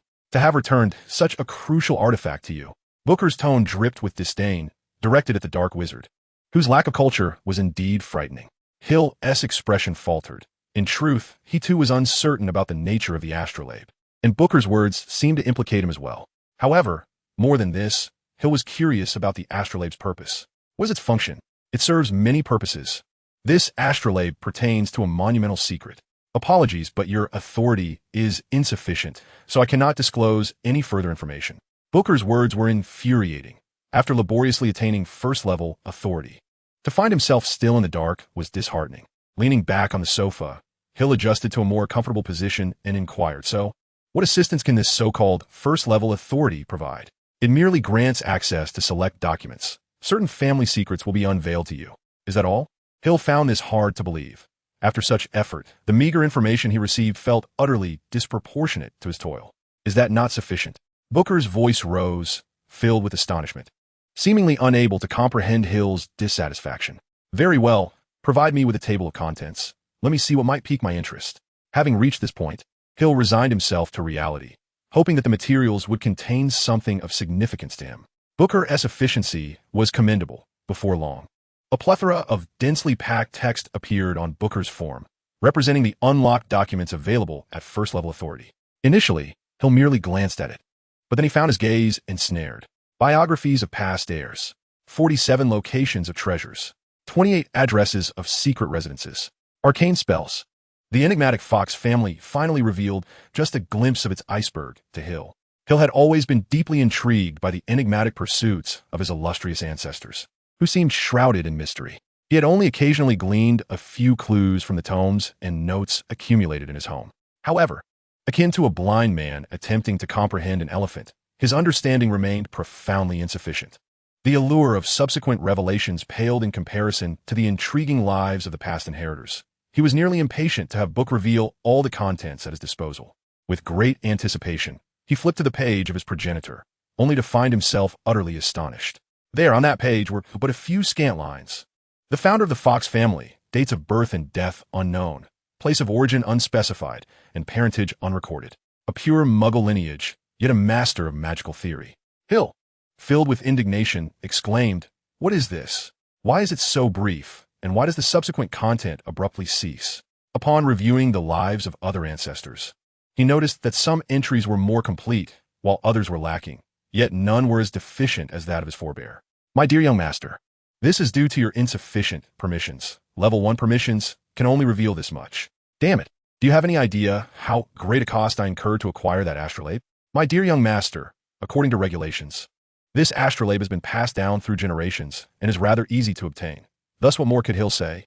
Did his wretched ancestors not foresee the possibility of the astrolabe being lost? Rubbing his temples, slightly throbbing with frustration, Hill wearily inquired, "Then how does one acquire level 2 permissions?" Rather than fuming over this predicament, it would be wiser to seek a means to attain the next level of permissions, allowing for the unlocking of even more secrets. It is quite simple. One must ascertain the location of the family ancestral home from the previous inheritor and use their blood to activate the mechanism to receive a clue, and then proceed accordingly. Book's tone was rather flippant, as if this were indeed a trivial matter. Yet the problem lay in the fact that the previous inheritor, Adric, was still in the clutches of Voldemort. Fine, I concede defeat. Hill tossed Book onto the coffee table, wrapping his arms around a cushion and squeezing it vigorously. So, unlocking level 2 permissions is supposedly straightforward, is it? Did they ever consider the possibility of the previous inheritor being missing or meeting an untimely demise? In truth, they had. Then why was the situation so dire? According to your ancestors' design, if the conditions are not met, permissions cannot be obtained. The consequence of lacking permissions merely results in a limited understanding. Sometimes, knowing less is indeed safer. Hill was utterly speechless. What should have been a straightforward matter had morphed into a convoluted ordeal. At that moment, his resentment toward Voldemort intensified significantly. Why must he seize Adric of all people? Book, how is your research progressing? Hill set aside the issue of permissions, realizing it was merely a pitfall. Whoever fell into it would be unfortunate. Fairly well, though I have recently encountered a bottleneck, which is somewhat vexing. Booker's response astonished Hill. Could it be that this unreliable fellow could indeed discover a way to unravel the secrets of Horcruxes? Surely not. This was a task even Dumbledore could not conquer. Please, do not compare me to that old fool, Dumbledore, Hill thought, sensing Booker's displeasure. In its mind, there was no being or object more knowledgeable than itself. Well then, what assistance do you require? Hill diverted the topic, willing to lend a hand if there was something he could do. Actually, there's something you might assist me with. Booker replied, I still find myself somewhat perplexed regarding Horcruxes, particularly those created by those 3 individuals. Therefore, when you have the time, could you retrieve the diadem for me? I would like to communicate with it and see if any progress can be made. Hill nodded. Speaking of which, that diadem might be the easiest to acquire, as it is located in the Room of Requirement. I can simply collect it before the holiday break. However, he pondered, would Voldemort be aware of his own Horcruxes? And would that particular Horcrux pose a threat to him? In relation to the original text, Hill could only trust the general trajectory, while he dared not rely on the finer details. The original Ravenclaw diadem indeed lacked offensive capabilities, but would this current one also refrain from attacking him? He increasingly inclined towards the notion that the book, Harry Potter, was merely a work of fiction rather than a genuine prophecy. After all, it was infused with excessive subjective emotion, much like Voldemort himself. Voldemort did not single-handedly wreak havoc upon the wizarding world. One must not forget the legion of Death Eaters at his command. Thus, a question arose. Why would anyone willingly follow Voldemort? Moreover, why were most Death Eaters from pureblood families? From Hill's encounters with Voldemort, it was clear that he was a formidable tyrant, possessing ambition and sufficient capability.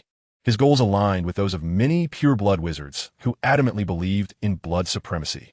They were unwilling to languish in obscurity, hiding in the shadows while evading the feeble muggles. They sought to walk boldly in the sunlight, relegating the contemptible and weak muggles to the status of their servants. Voldemort and the previous Grindelwald were akin to figures from history, reminiscent of a certain Führer during World War II. They could be madmen or butchers, yet they were also geniuses and powerful individuals. Thus, Hill recognized that the reality of his world diverged from that of the book, primarily due to the complexities of character. I suggest you wait until Voldemort has been vanquished before retrieving that diadem, Booker advised. If you have come into contact with a Horcrux, there will be traces on you for a time. The owner of the Horcrux will be highly sensitive to such marks. Booker spoke earnestly. This matter cannot be taken lightly. If Voldemort discovers that you dare to covet his Horcrux, Regardless of how significant your secrets may be, he will not hesitate to eliminate you. As for whether the diadem would attack you, I believe it is currently powerless. Indeed, it is preoccupied, unless you intend to destroy it. It will not react to the outside world. Upon receiving confirmation from Booker, Hill felt a sense of relief, finally encountering a matter that was not overly troublesome. Booker, are you not going to continue your research? My dear little master, Christmas is fast approaching. Even a book deserves the right to enjoy the festivities. What gift do you desire then? How about a dozen of the latest Playboy magazines? Scram, just one will suffice. Chapter 32. The Christmas Holiday. Hill's Christmas was rather simple. He prepared a modest meal for himself, and then retreated to slumber. By the time he awoke, the day had already passed, and Christmas had slipped away in his sleep. Perhaps it was somewhat monotonous, but after so many years, he had grown accustomed to it. What Booker referred to as a holiday was merely a day spent lounging in bed. Hill took the time to give it a thorough cleaning, making it shine while simultaneously rendering it somewhat lethargic. Having spent Christmas in slumber, the first thing Hill did upon rising early was to check for his gifts. He had left a window ajar for the owl to enter, allowing it to deliver his presents. Meanwhile, thanks to Ruchi's efforts, all the gifts had been successfully dispatched, leaving it rather exhausted. Placing the assorted gift boxes upon the coffee table, Hill began unwrapping them one by one. Although he lacked for nothing, he was still quite intrigued by the gifts from his friends. First was Hermione's gift, which was rather unique, a set of dental care tools.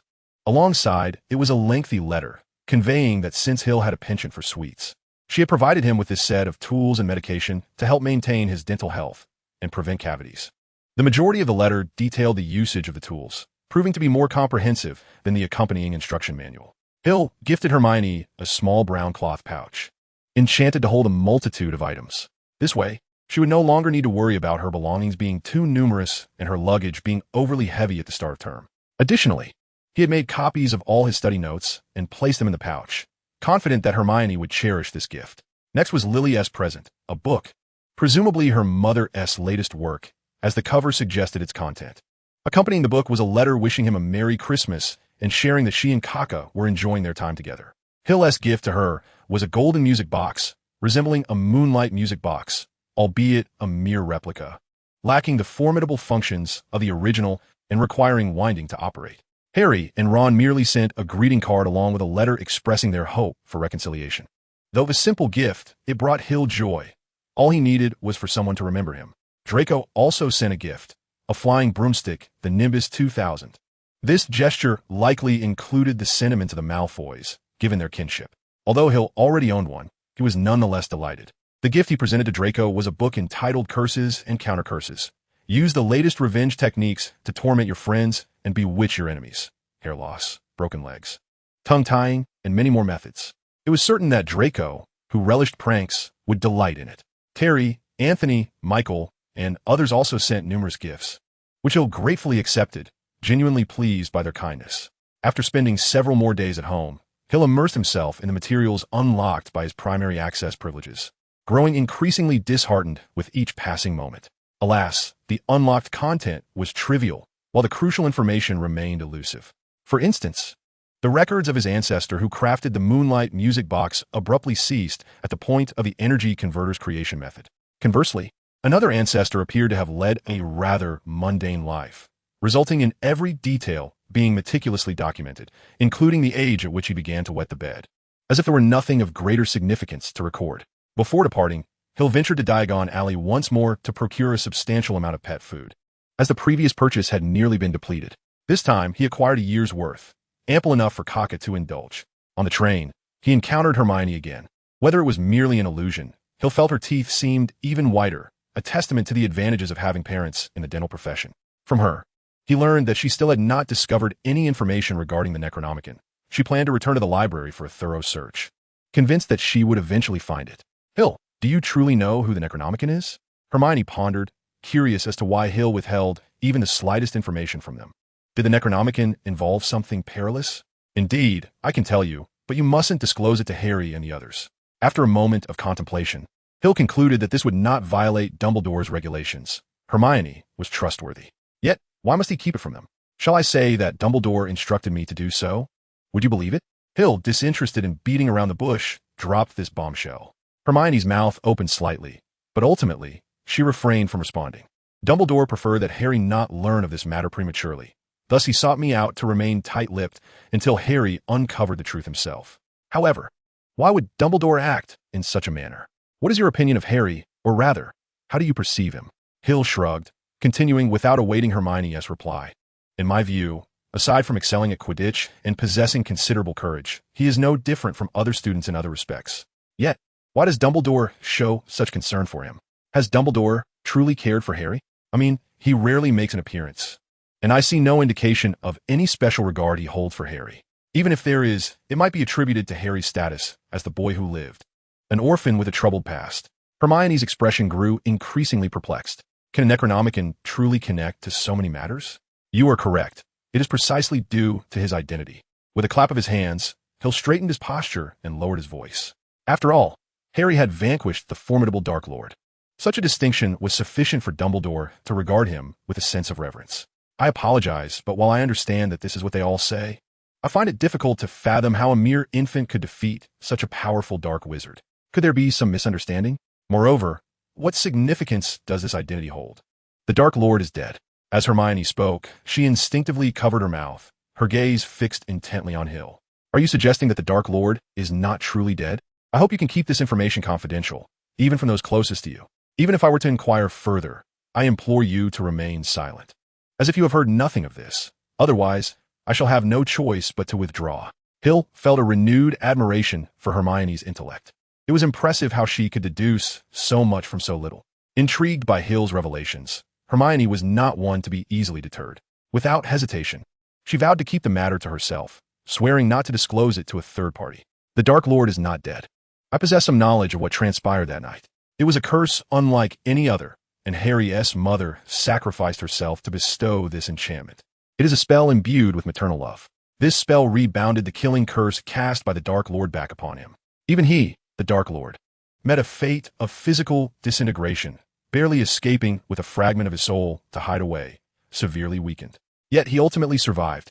Hill was equally astonished by the events of that night. Despite years of studying magic, it seemed that wizards still knew so little about it. They appeared to have merely grasped a grain of sand upon the vast beach of true magic, while the genuine essence of magic lay in the boundless ocean beyond. Dumbledore seemed to be a fatalist, believing in a prophecy that foretold Harry as the one destined to defeat the Dark Lord. This belief was what led him to regard Harry with such distinction and to nurture him. Is he exploiting Harry? Hermione furrowed her brow. Dumbledore had always given her a pleasant impression, akin to that of a somewhat whimsical and neighborly grandfather. Yet, according to Hill, it was apparent that Dumbledore was indeed leveraging Harry for his own purposes. I cannot discern his true intentions. Perhaps he is using Harry. Perhaps he genuinely cares for him. However, I do not believe it wise to place such a heavy burden of responsibility upon the shoulders of an 11-year-old child. Hill seemed oblivious to the fact that he too was merely 11, bearing a weight of responsibility not dissimilar to Harry's. At least Harry remained unaware of the trials that lay ahead, with Dumbledore at his side. Do not let such heavy thoughts weigh you down. Regardless of Dumbledore's nature, Harry will always be Harry. He will forever be your friend. Observing Hermione's furrowed brow, Hill offered a comforting perspective before shifting the topic. Regarding nearly headless Nick, there is something you have all misunderstood. What have we misunderstood? Hermione's attention was piqued. He is not a modern wizard. In fact, he just celebrated his 665th birthday last year. Hill articulated the missteps that Hermione and her companions had consistently encountered. He also happened to be the sole possessor of the Philosopher's Stone in this world, rumored to be the source of his prolonged existence. The Philosopher's Stone, what is it precisely? It is an entity that should not exist, the ultimate aspiration of all alchemists. It can transmute base metals into gold, and the elixirs concocted from it can grant immortality. In summary, its applications are manifold. A flicker of doubt passed through Hill's eyes. Does such an elixir of life truly exist? Prompted by Hill's hints, Hermione swiftly grasped the entirety of the situation, her complexion paling as the realization of what lay ahead dawned upon her.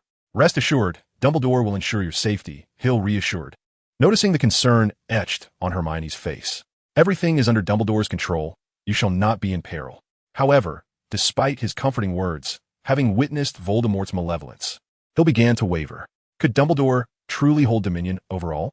Voldemort did not appear to be an adversary to be trifled with. Isn't all of this merely your conjecture? Hill. At Hermione's probing inquiry, Hill hesitated momentarily before nodding. Indeed, this is merely my speculation, albeit with a reliability exceeding 60%.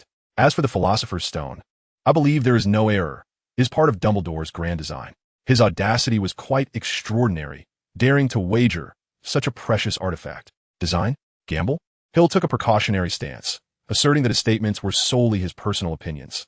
There would inevitably be both truths and fallacies therein. In truth, Dumbledore merely sought to draw out the Dark Lord. The longer he remained concealed, the more catastrophic the eventual eruption would be. What could entice Voldemort? The Philosopher's Stone could serve this purpose, prompting Dumbledore to stake it as a wager against the Dark Lord. If the Dark Lord were to acquire the stone, would he not rise again? Precisely. Hence, it is a gamble. Dumbledore wagers on Voldemort's failure. What gave him such confidence? Hermione realized that the more she learned, the more questions surfaced, ensnaring her in a vicious cycle. There were myriad reasons. Indeed, Hill had considerable faith in Dumbledore, for he was the only one capable of confronting Voldemort head-on. Voldemort was aware of the trap, yet he stepped into it regardless, perhaps lured by the stone. Or was it that he had some form of assurance? This object could render him unafraid of failure, offering him the chance for resurgence. Hermione's intellect was truly beyond mere words.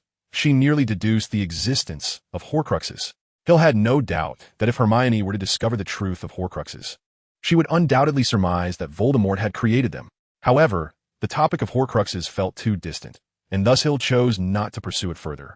As the train had reached its destination, let's leave it at that. Forget all of this. You are merely a first-year student. Live your life as it should be lived. Hill rose, signifying the conclusion of this journey. You are Hermione Granger. Hera opened the carriage door, observing the students lined up outside, passing by him one by one. Noticing the throngs of people, he decided to shut the door once more, opting to wait a while longer. Now, with all this knowledge at your disposal, what choice will you make? In response to Hermione's inquiry, Hera wore a helpless expression. Grimacing as he replied, "There's no way around it. You all are involved, and I cannot remain an outsider. After all, we are friends. I cannot stand idly by while you face danger." Hermione's face brightened with a radiant smile, dispelling the gloom that had settled over the room. Chapter 33. Hagrid's Dragon Egg. Upon returning to Hogwarts, life resumed its previous rhythm. After several weeks of mundane existence, Hera refrained from engaging in any perilous activities, behaving as a quintessential good student. He was as tranquil as still water, quietly brewing an impending eruption. During this period, Harry and the others finally learned about the incident involving Nicolamay, with Hermione attributing the credit to Hera.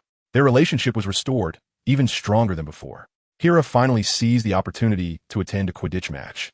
Witnessing Gryffindor face off against Hufflepuff, Harry showcased his astonishing Quidditch talent, capturing the Golden Snitch in a mere 5 minutes. As Hera watched the match, he hesitated internally, contemplating whether to join the Ravenclaw Quidditch team the following year, as it appeared to be an exhilarating experience. "Hera, your flying skills are impressive. Why not join the Ravenclaw team?" Lily, seated beside him, exclaimed, her excitement palpable as she watched Gryffindor triumph. Noticing Harry being tossed in the air by jubilant Gryffindor students, she turned to Hera with her question. In fact, Hera had recently learned that his father, Adric, was also an exceptional Quidditch player, having played as a chaser for the Ravenclaw house team, even securing a championship title. Inheriting Adric's Quidditch prowess, Hera's flying skills were commendable, making his entry into the Quidditch team quite feasible. However, this year was not an option, being a first-year student, and Professor Flitwick would surely not approve.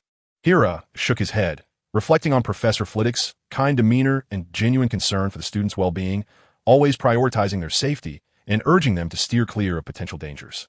Whenever Slytherin clashed with Gryffindor, his first action was to ensure Ravenclaw students were evacuated before intervening to halt the conflict. Nevertheless, next year could present an opportunity, as several players might depart temporarily due to graduation exams, likely creating vacancies. "What position would you desire?" Lily mused. "I think Chaser will be splendid.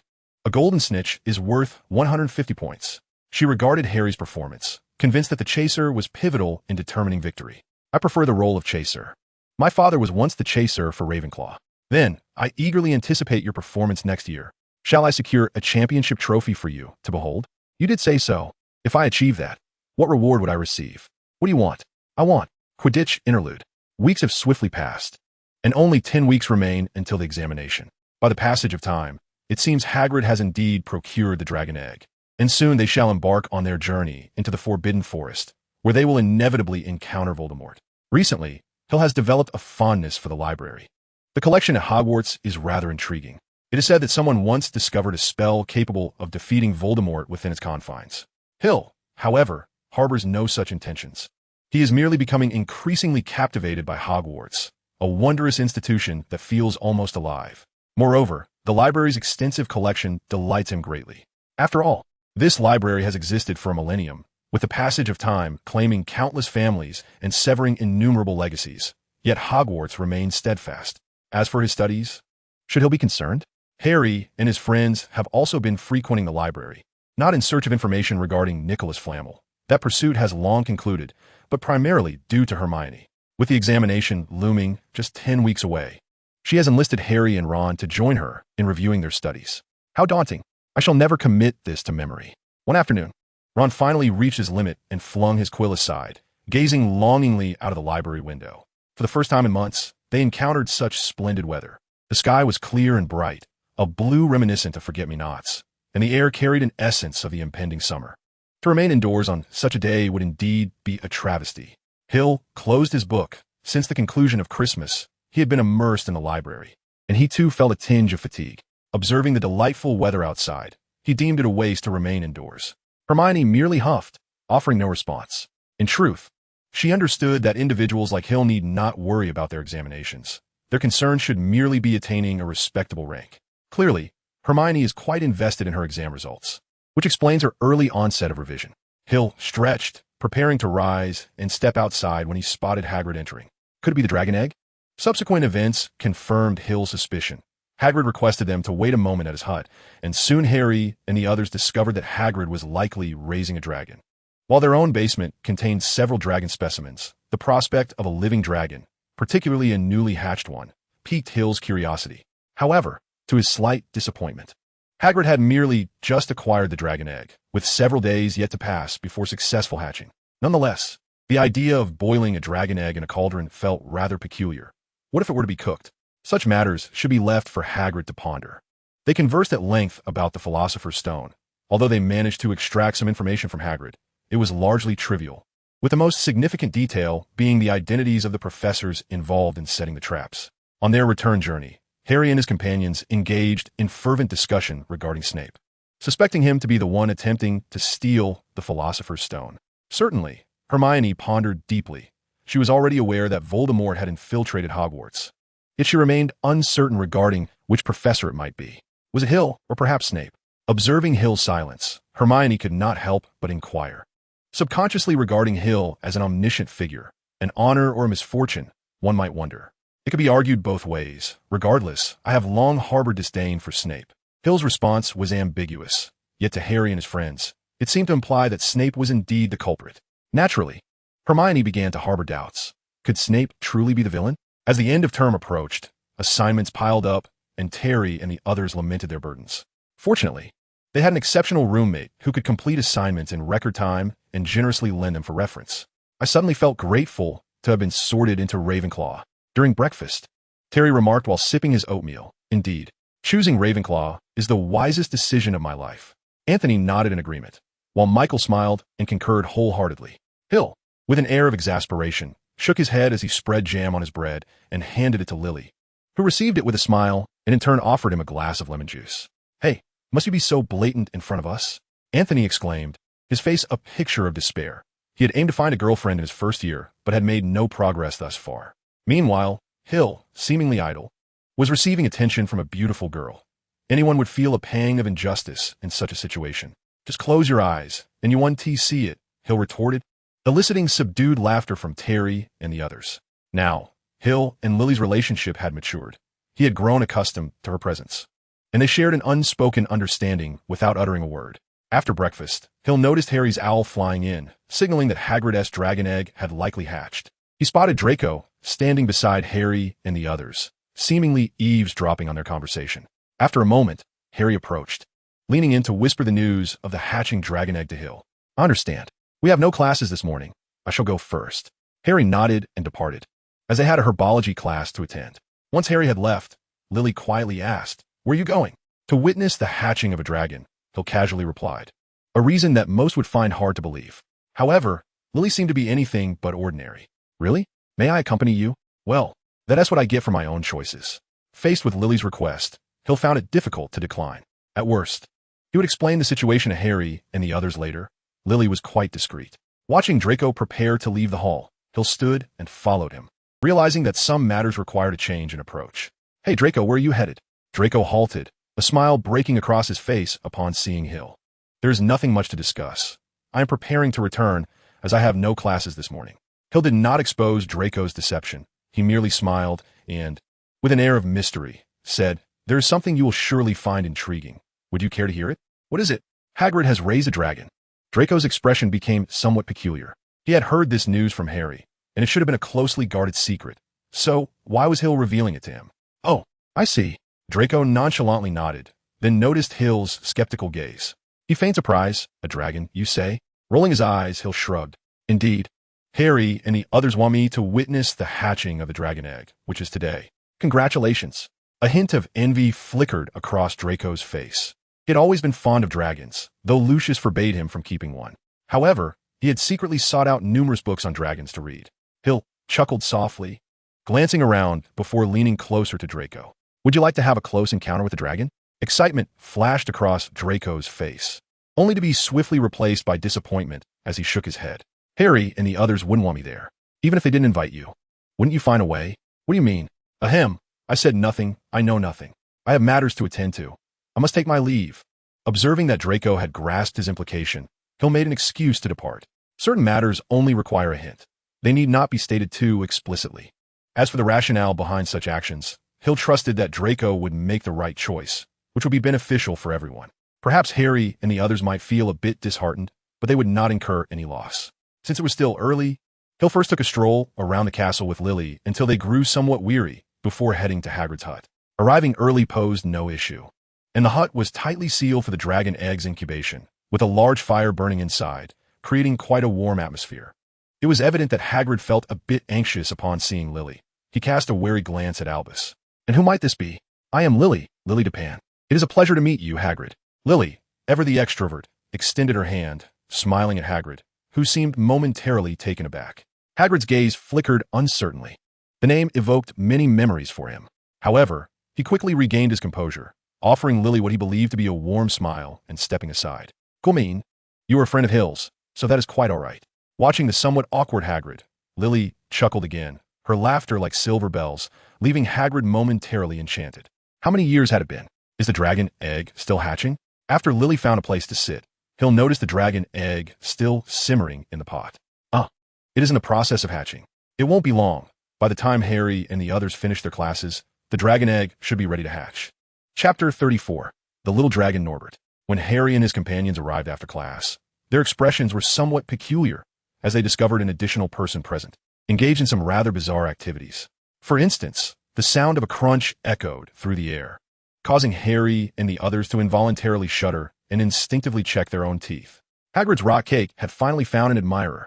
This thought simultaneously crossed the minds of the trio. However, they soon pondered, why was she here? Looking at Lily as she chewed on Hagrid's rock cake, producing an array of crunching sounds, she twitched her mouth, revealing that her prominent canine teeth were not without purpose. It seemed Lily had indeed devoted considerable attention to her dental care. You're here. If you had arrived any later, the dragon would have hatched. Upon seeing Harry and the others enter, Hill greeted them. He then noticed that the trio's focus seemed to be on Lily, prompting him to explain. "This is Lily Depan, a first-year student from Ravenclaw. You must have met her before." "I know she is Lily," Hermione remarked as she took a seat beside Hill, appearing rather displeased, though Hill failed to notice. "How could you bring her here? This matter is highly confidential. You shouldn't disclose it to anyone." "Well," Lily expressed a keen interest in the dragon's hatching, and then you brought her along? Lily is very discreet. She won't spill any secrets." Noticing the conversation between Hill and Hermione, Lily hesitated, setting down the rock cake she had been munching on. Standing up, she apologetically addressed Hermione. "I'm sorry. It was my insistence that led Hill to bring me here. If I've caused any trouble, I sincerely apologize. I should take my leave." "Don't go." Hermione chided Hill and Hagrid with a glance, her tone softening. "Now that you're here, why not stay and watch? This is a rare opportunity. I trust you can keep this secret, right?" Under Hermione's persuasion, Hill reluctantly swapped seats with Lily, positioning himself next to Hagrid's beloved dog, Fawn. Just moments ago, Lily had been playfully teasing Fong while enthusiastically munching on the rock cake, leaving Harry and the others utterly astonished. Hill exchanged glances with Fong, sensing Hill's palpable frustration, instinctively shifted away a bit. Even Fong seemed overwhelmed by the intensity of Hill's expression.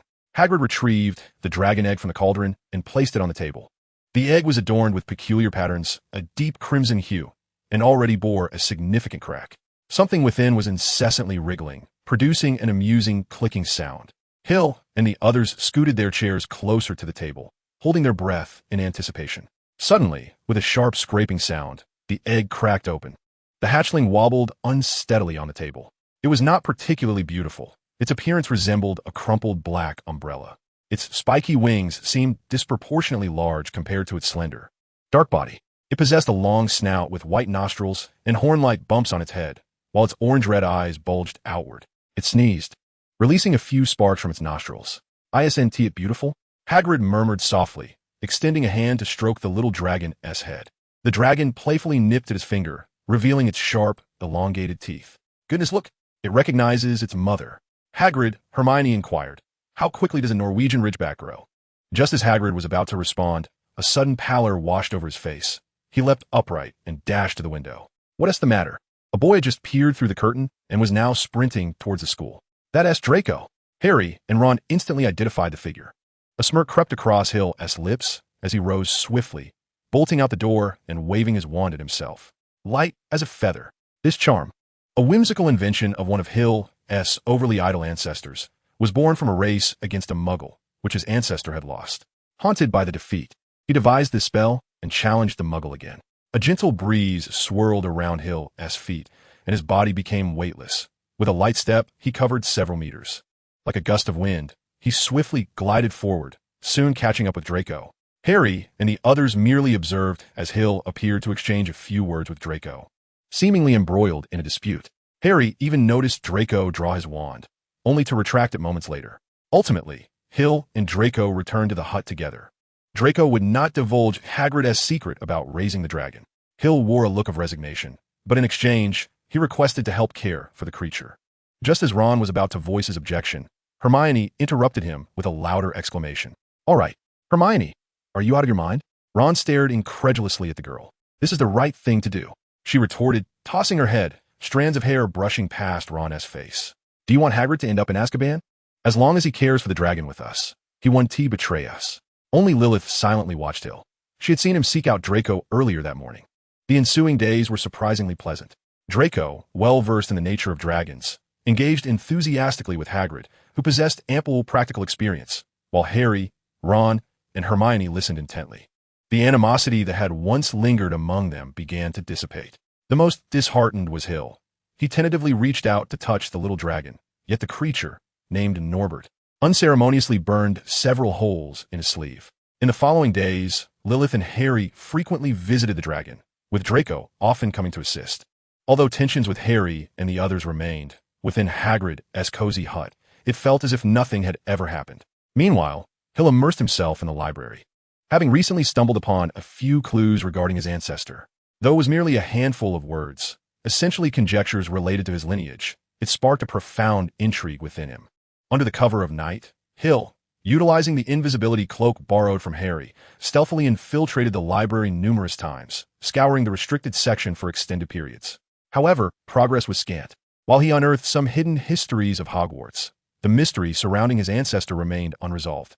As Hill finally confirmed that the library yielded no useful clues, Harry and his companions resolved to send the little dragon Norbert to Ron's brother, Charlie. Hill intervened to prevent Lily from accompanying Norbert, for the Forbidden Forest was no place for light-hearted adventure, especially at night when it harbored numerous dangers beyond Voldemort.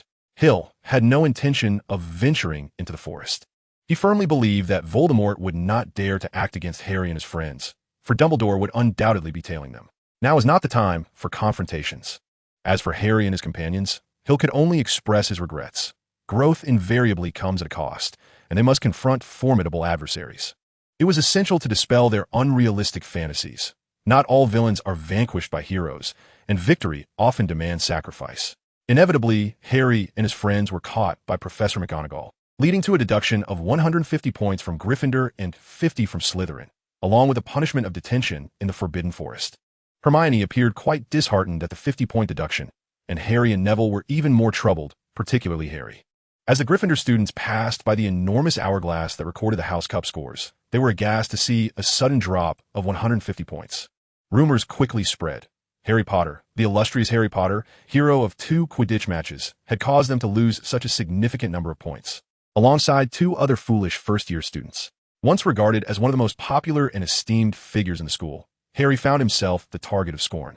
Even the students of Ravenclaw and Hufflepuff offered him no sympathy, as they had long hoped to witness Slytherin's defeat in the House Cup.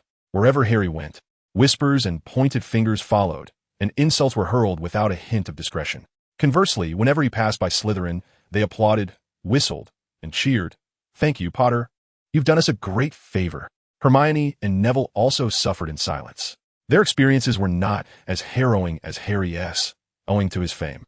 Yet they found themselves isolated, with no one willing to converse with them. Hermione ceased to be the outspoken student she once was, often keeping her head down and immersing herself in her studies. Harry, however, found solace in the impending exams. He buried himself in revision, allowing him to momentarily forget his troubles. He, Ron, and Hermione spent countless hours together, studying late into the night, striving to memorize intricate potion recipes, spells, significant magical inventions, and the dates of the Goblin Rebellions. "It's only 50 points. This too shall pass," Hill reassured the somewhat despondent Harry. Harry rolled his eyes, managing a wry smile. "I'm not you, Hill. I lack your talent. 50 points? I haven't even earned more than 10 points this semester." Ron, intrigued by Hill as point deduction, inquired, "How many points has Snape taken from you, Hill?" Hill calculated briefly and then reported a number, 53 points. "You see, Hill has also been deducted that many points, Harry. Relax. In due time, no one will remember this incident." Ron's attempts at consolation seemed to deepen Harry's despondency. His face was nearly pressed against the book. "Ron, you must understand one thing. Although Hill was deducted 53 points, he gained a total of 100. Hermione could not help but counter Ron's argument, emphasizing that the deductions were incremental, unlike our significant loss of 50 points at once. Yet, even without such a substantial deduction, we still cannot secure the House Cup. Can we? Ron shifted the topic, aware of his previous misstep. Previously, Gryffindor ranked third, with Slytherin ahead of us by 80 points and Ravenclaw by over 50. You are mistaken again, Ron. Hill interrupted Ron, asserting that they would not contemplate this. They would merely shift the blame for not securing the House Cup onto you, thus masking their own incompetence. Well, Hill, I appreciate your consolation. Harry sighed, but I'm also a Gryffindor. It would be best if you refrained from such remarks in the future. Very well, but such occurrences often repeat. Just observe how they admire you when you excel at Quidditch.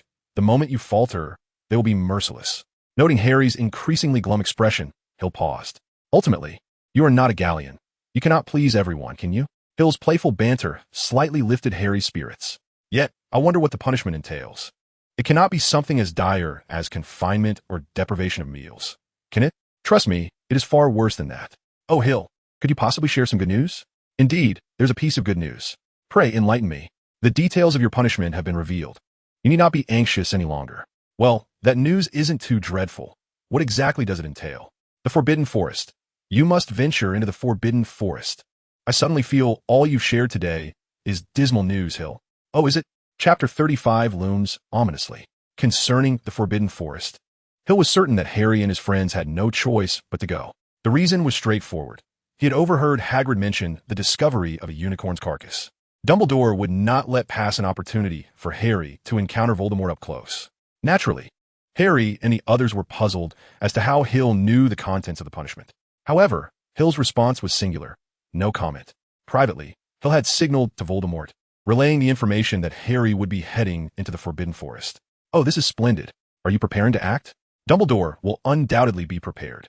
No, I merely have a notion. What notion? Dumbledore intends to use me to sharpen Harry's resolve. Does he not fear dulling the blade? What do you mean? Precisely. I aim to instill in him the utmost terror.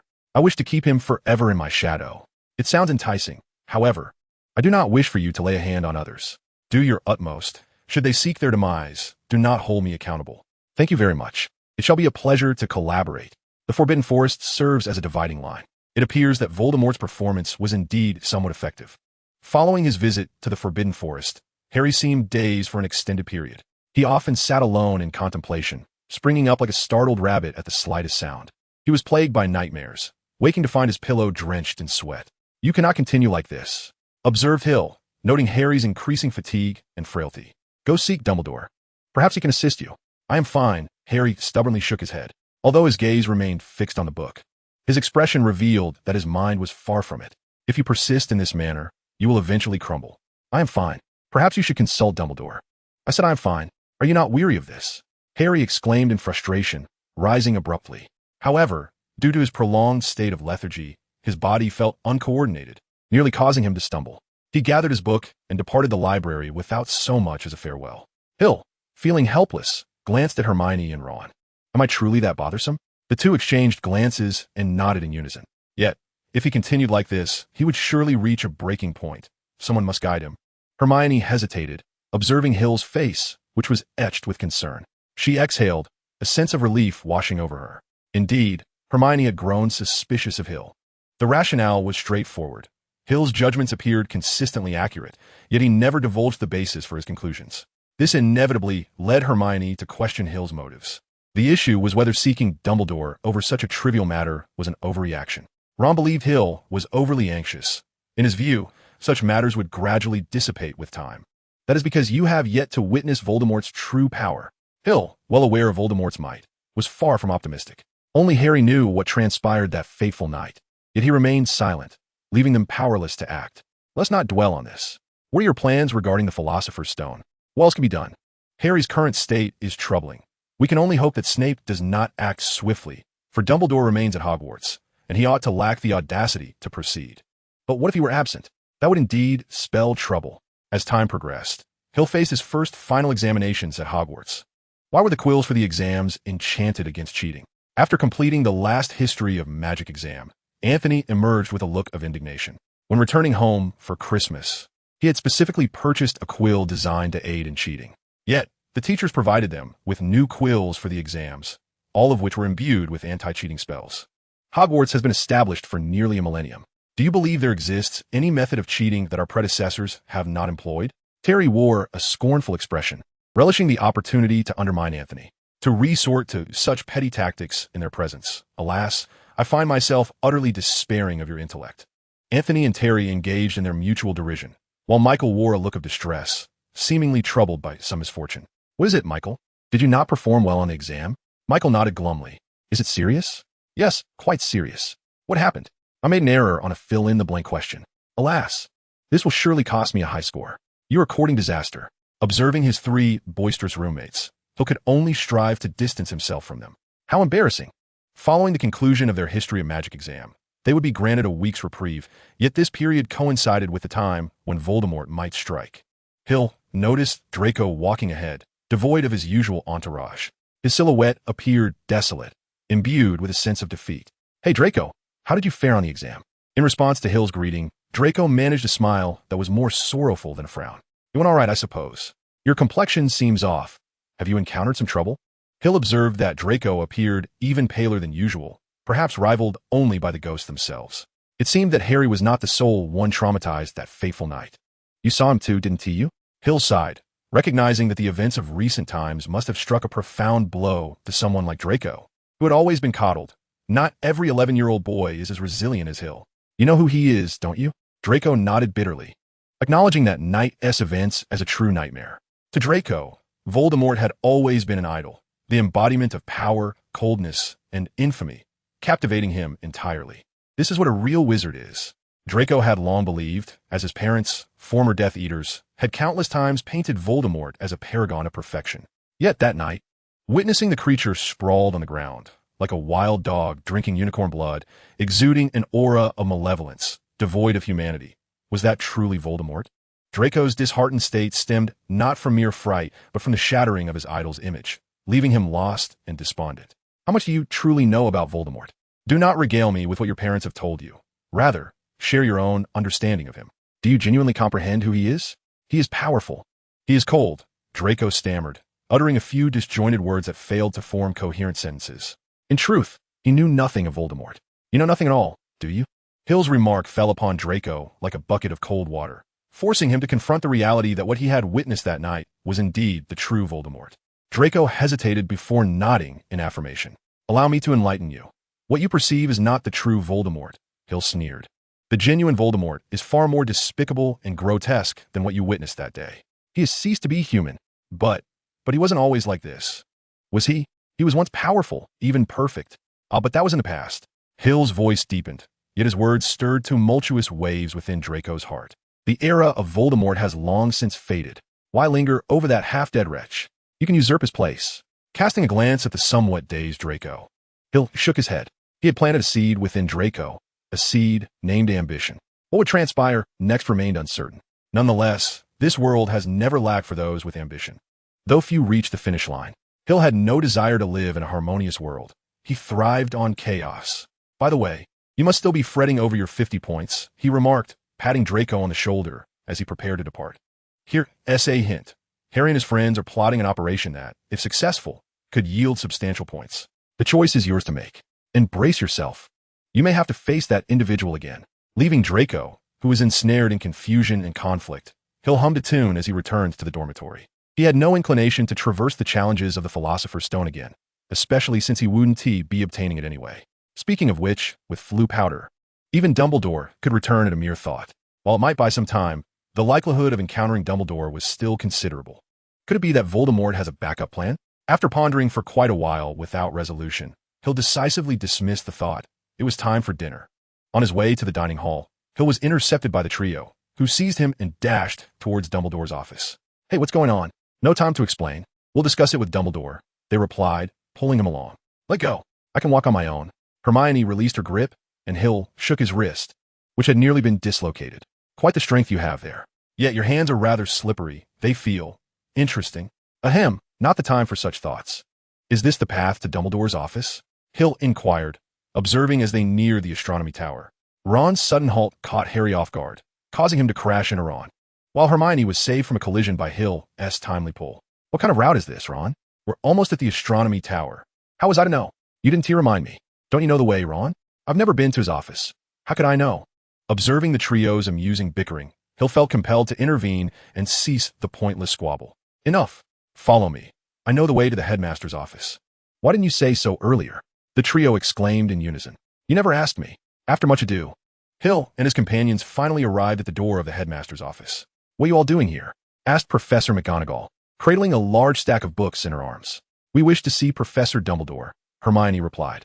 You wish to see Professor Dumbledore? Professor McGonagall echoed, seemingly suspicious of their intentions. Why? Dumbledore arranged to meet us today, Hill stated, lying with a straight face, to the astonishment of Harry and the others at his quick thinking. You are late. Professor Dumbledore left 10 minutes ago. Professor McGonagall's expression softened as she explained that he had received an urgent letter from the Ministry of Magic and had immediately flown to London. He left? Harry exclaimed anxiously. At a time like this? Professor Dumbledore was an extraordinary wizard, constantly busy, and time was of the essence. But this matter is exceedingly important. Is what you have to say more crucial than the Ministry of Magic, Harry? Indeed, Harry replied, casting caution to the wind. It concerns the Philosopher's Stone. Professor McGonagall could hardly have anticipated this revelation. The books in her arms clattered to the floor, and she did not bother to retrieve them. How do you know this? She stammered. Professor, I believe someone is attempting to steal the Philosopher's Stone. I must speak with Professor Dumbledore. Professor McGonagall gazed at him with a mix of astonishment and skepticism. Professor Dumbledore will return tomorrow, she finally said. I do not know how you learned about the Philosopher's Stone, but rest assured, it is under strict protection and cannot be stolen. But Professor, well then, we shall take our leave, Professor McGonagall. Hill and Hermione tugged at Harry to leave, while Ron hesitated, glancing at the pale-faced McGonagall before nervously following suit. We must do something, Harry exclaimed, his face drawn. Dumbledore's absence from Hogwarts was undoubtedly ominous. What should we do? Knock out Snape and tie him up? Hill rolled his eyes. Ron's idea was rather amusing, believing Snape would surely be considerate in the future. Good afternoon, a cold voice cut through the air, and Hermione's face blanched with fear, while Hill furrowed his brow. Snape, you shouldn't be out in weather like this, he said, his facial muscles contorting into an odd smile. We were just telling Harry that he doesn't even know what he wants to say. You ought to be more cautious, Snape warned. Wandering about like this, others might think you're up to no good. Gryffindor cannot afford to lose any more points, can it? Harry flushed as they turned to leave. But Snape called him back. Just a reminder, Potter, If you continue to roam about at all hours, I shall personally see to your expulsion. Enjoy yourselves. Chapter 36. A Fierce Battle. As they watched Snape disappear into the distance, Harry and his companions began to deliberate their forthcoming actions. Hill seized the opportunity to suggest that he might be able to contact Dumbledore. Overjoyed, Harry and the others eagerly urged Hill to reach out to Dumbledore. Little did they know the true nature of Hill's intentions. Had they been aware, they would have certainly handed him over to the three-headed dog, Fluffy, for a thorough mauling. Meanwhile, in the dormitory, Hill was soundly asleep. As midnight approached, he roused himself from slumber, though lacking the enthusiasm for another escapade. He deemed it worthwhile to attend the final performance. Casting the disillusionment charm, Hill ambled toward the corridor on the 4th floor, where Harry and his friends were likely already at the chessboard. He pushed open the door, and with a gentle flick of his wand towards the nearby harp, the blue Danube began to play, allowing Fluffy to continue his slumber. Whether human or beast, once one's vulnerabilities are exposed, they lose their formidable aura. Strolling leisurely toward the chessboard, he happened upon Hermione dragging Ron back. What was happening? Ron was injured, and I must take him for treatment. Hermione, clearly startled by Hill's sudden appearance, instinctively gripped her wand, her eyes glinting with suspicion. Why are you here? It's dangerous, don't you know? I just wanted to take a look. It's nothing serious. Hermione pointed her wand at Hill, her tone grave. How do you know the method to pass Fluffy? I don't recall us informing you of that. Who are you? Sensing Hermione's hostility, Hill paused momentarily before bursting into laughter. Ah, you've seen through me. What a predicament. If others find out, I might never be able to stay at Hogwarts again. Who are you? I know. You must have used a spell or potion to transform into Hill. Who are you really? Where is Hill? One must admit, Hill was quite the performer. Hermione had fallen for his ruse.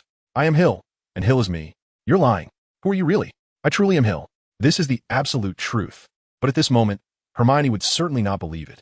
Believe it or not, I'm heading to Harry now. Hill advanced toward Hermione, who, unable to restrain herself, cast Petri Ficus Totalis. I want to allow you to harm Harry. At that moment, Hermione bore no semblance of her usual calm demeanor. She resembled a lioness, fiercely roaring to thwart the enemy's advance. Any slight misstep would invite her unrelenting wrath. I truly am Hill. Hill wished to avoid escalating the situation. After all, a jest should remain within bounds. My Christmas gift to you was a bag and a plethora of books, while yours to me was a set of dental care tools. Surely that suffices? After 5 minutes, Hill finally convinced Hermione that he was indeed Hill. As a consequence of deceiving Hermione, he was hit point-blank by her Petri Ficus Totalis and subsequently received a thorough beating. Wait here. With this parting remark, Hermione left with Ron, completely disregarding someone's pleading gaze. Alas, the jest had escalated. Hill had no choice but to endure the duration of the petrification spell. Fortunately, Hermione's spell was relatively brief, and Hill had instinctively resisted. So it lasted only about half a minute before wearing off. Having navigated through the chessboard and the troll, Hill arrived once more at the challenge set by Snape. Oh dear! Gazing at the assortment of potions before him, a flicker of conflict crossed his face. The potion from last time had been entirely consumed. That particular potion had been procured by Quirrell from Snape and had been shared with Hill. Yet, how much could that have been? The potion left by Snape for this challenge was a single dose, already imbibed by Harry. Meanwhile, the potion they had retreated with was taken by Hermione. As it stood, Hill found himself trapped between two fiery gates. Well, I certainly am not foolish enough to attempt a reckless charge through flames. Hill relinquished the idea of forcing his way through and sat on the table where the potions were displayed, idly staring at the blackened flames of the gate. Speaking of which, why had he not seen Draco? Had he been discovered by another professor, or had he simply given up? Good to see you again, Mr. Fox. At the sound of that voice, Hill's expression stiffened, followed by a glimmer of realization. To his surprise, he encountered none other than Dumbledore, who had suddenly appeared beside him, along with a visibly uneasy Draco standing nearby. What brings you here, little fox? I hardly believe that wandering the halls at this hour constitutes appropriate behavior for a model student. Dumbledore's face radiated with a smile, exuding an air of calm and composure, as though he were sharing afternoon tea with Hill. Shall I claim I was sleepwalking? Would you believe me? Hill retorted playfully. That's a condition that requires treatment. I shall consult a doctor during the holidays. St. Mungo's might be a suitable option. Wishing you a swift recovery. Thank you for your concern, Dumbledore. Draco, standing to the side, was utterly dumbfounded. He could scarcely believe they were genuinely discussing sleepwalking. Yet indeed, that was the topic at hand. Is this the disparity between Hill and me? For a long time, Draco had harbored a sense of resentment towards Hill. His parents consistently praised Hill's virtues. Yet Draco remained unconvinced. However, since entering Hogwarts, he had begun to perceive Hill's exceptional nature. It was not solely Hill. Many he had once underestimated possessed remarkable qualities. For instance, Harry excelled in Quidditch, Hermione thrived academically, and even the seemingly inept Neville demonstrated considerable skill in herbology. Yet Draco himself, aside from his lineage, he was indistinguishable from most other students. At the very least, he could not face Dumbledore with the same calm demeanor as Hill. It is time for change. Just as Draco resolved to transform his fate, the exchange of pleasantries between Dumbledore and Hill came to an abrupt end. For a chilling scream from Quirrell and the ferocious roar of Voldemort echoed in the air. If they did not hasten, their possessions would be seized. Curiously, Hill was more intrigued by Voldemort's hidden trump card. What could instill such confidence in him? He cannot take it. Dumbledore shook his head, and suddenly, the ominous door of flames before them collapsed, unleashing a torrent of black smoke. Within that haze, a figure could be discerned, and amidst it, a glimmering crimson stone flickered into view. The Philosopher's Stone. Tom, are you not inclined to reminisce? Dumbledore drew his wand, positioning himself against the onslaught of the dark mist. His robes fluttered without wind, exuding a formidable aura. Though his expression was gentle, it radiated unwavering resolve. His eyes sparkled with intensity, reminiscent of celestial bodies in the night sky. There is nothing to reminisce about, you old fool, Voldemort bellowed, and the confined space was instantly suffused with a chilling atmosphere. Oppressive and foreboding, Hill discreetly stepped back, guiding Draco towards the corner of the room. They were powerless to intervene in a confrontation between arguably the two most powerful wizards of the age. They felt as insignificant as ants. Do you see, Draco? Hill's eyes shimmered with silver light, akin to the extinguishing of stars. This is power. Draco's gaze fixated on the standoff between Dumbledore and Voldemort, and within him, the seed planted by Hill silently began to sprout. I will be stronger than them. Tom, you should understand that so-called immortality is but an illusion. Dumbledore spoke gently to Voldemort, his eyes drifting as if revisiting their first encounter long ago. I know you fear death. You crave eternal life. However, immortality is merely a mirage. What do you know?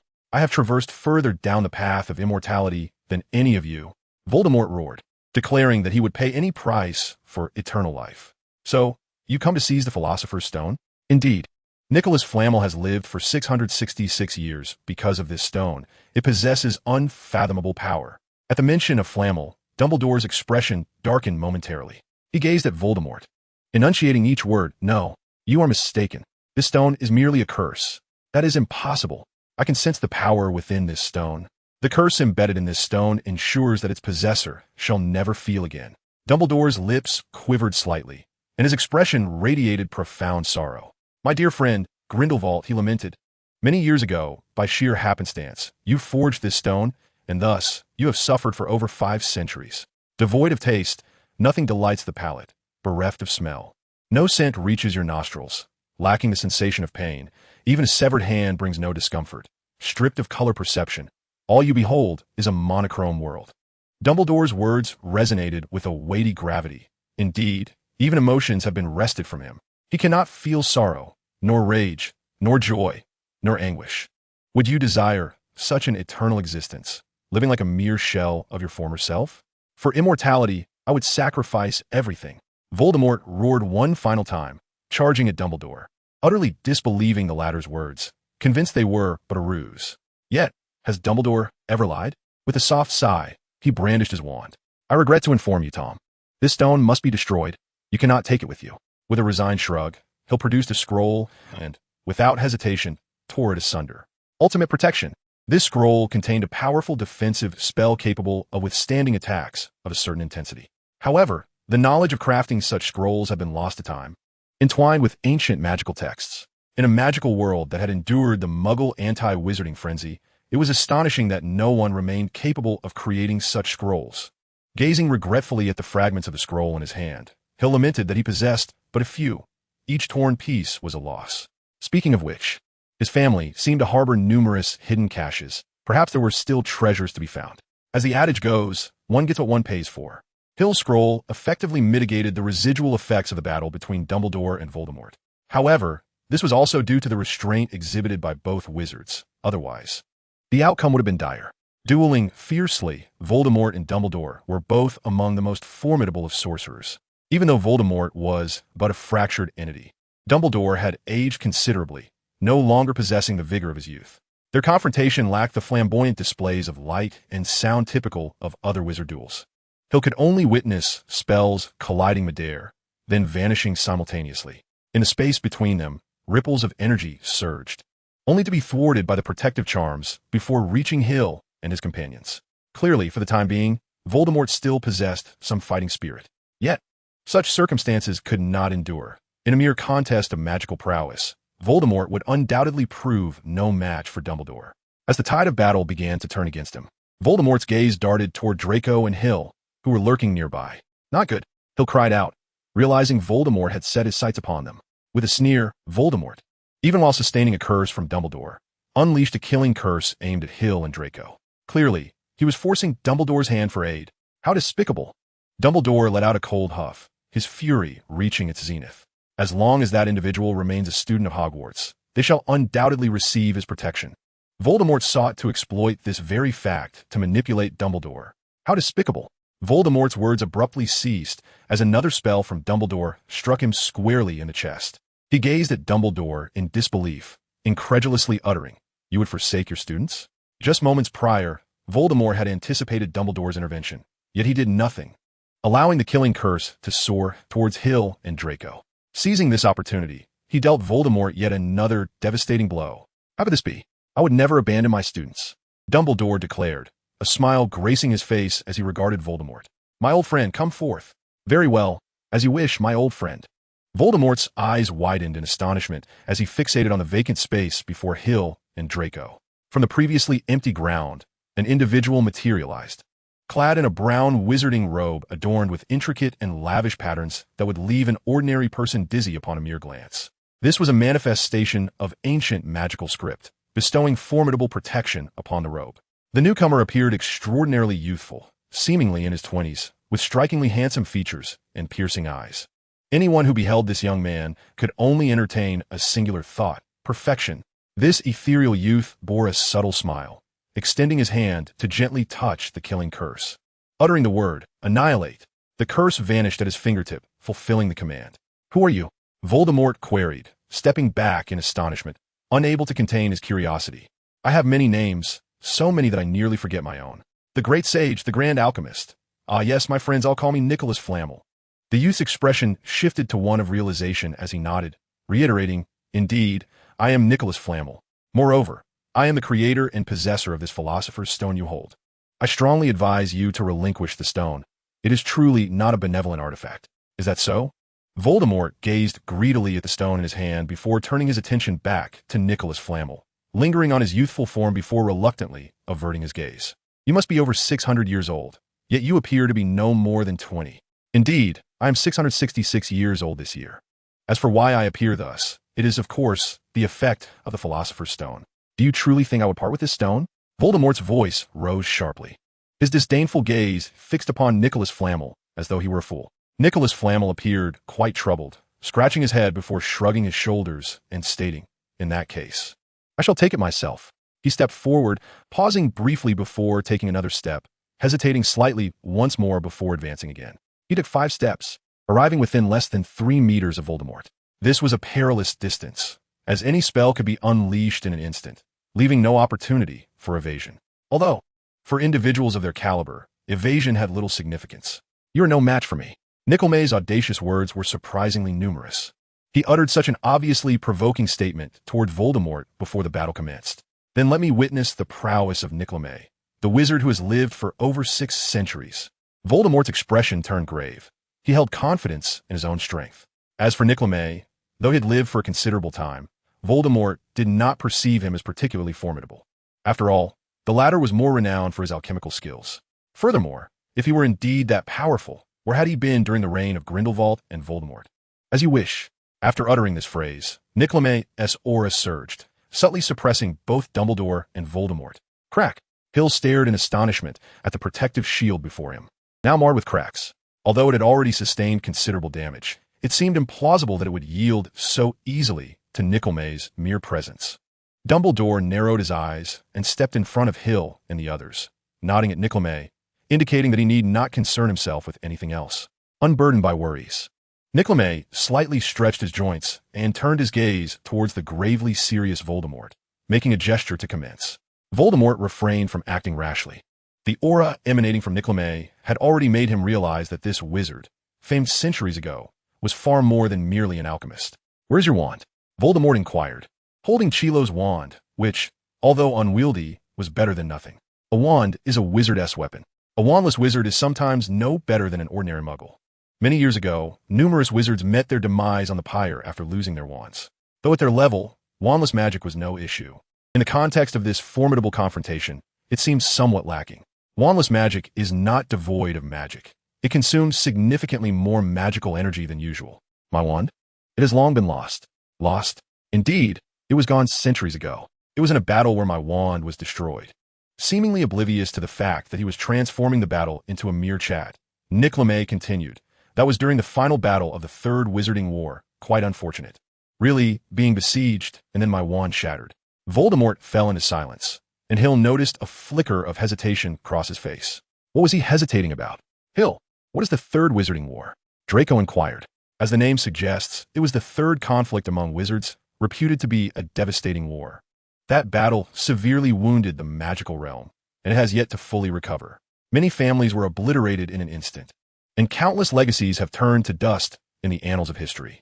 Hill, reminiscing about the tomes he had perused, spoke slowly, recalling that prior to this, there were the Second and First Wars, which were said to be no less grand than the Third War. Applause echoed through the air as Nickleme gazed at Hill with a smile, expressing his admiration. From the Fox family? Truly remarkable. He paused for a moment, a look of nostalgia crossing his face before nodding, then shaking his head, falling silent. "Now let us commence."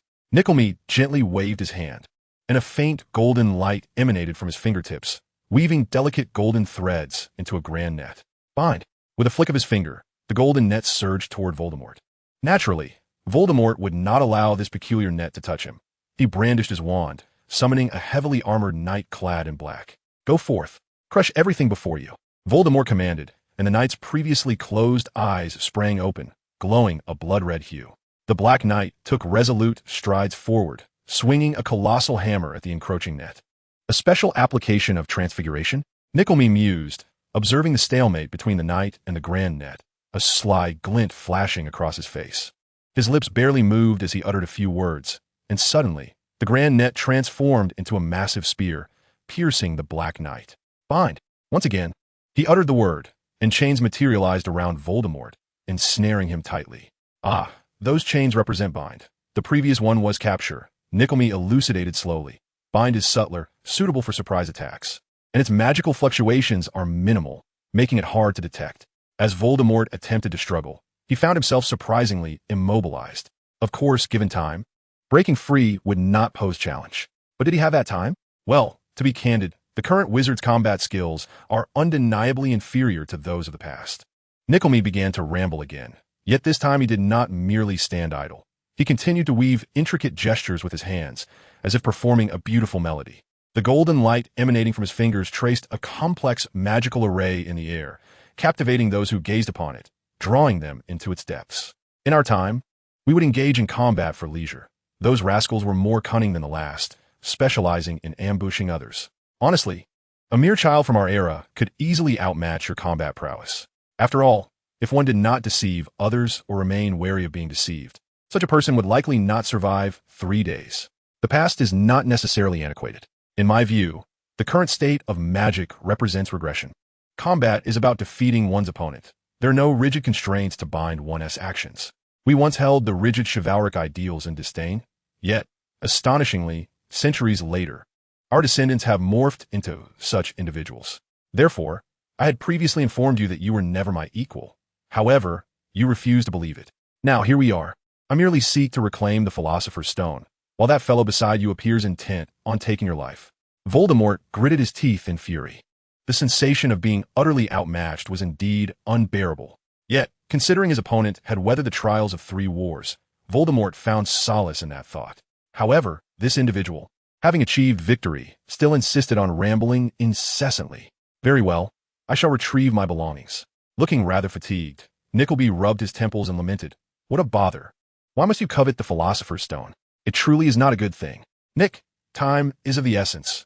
We should hasten to extract the stone, Dumbledore gently reminded. Sensing Nickleby's impending return to idle chatter, Hill noted a flicker of resignation and regret on Dumbledore's face. Regret for what? For Voldemort?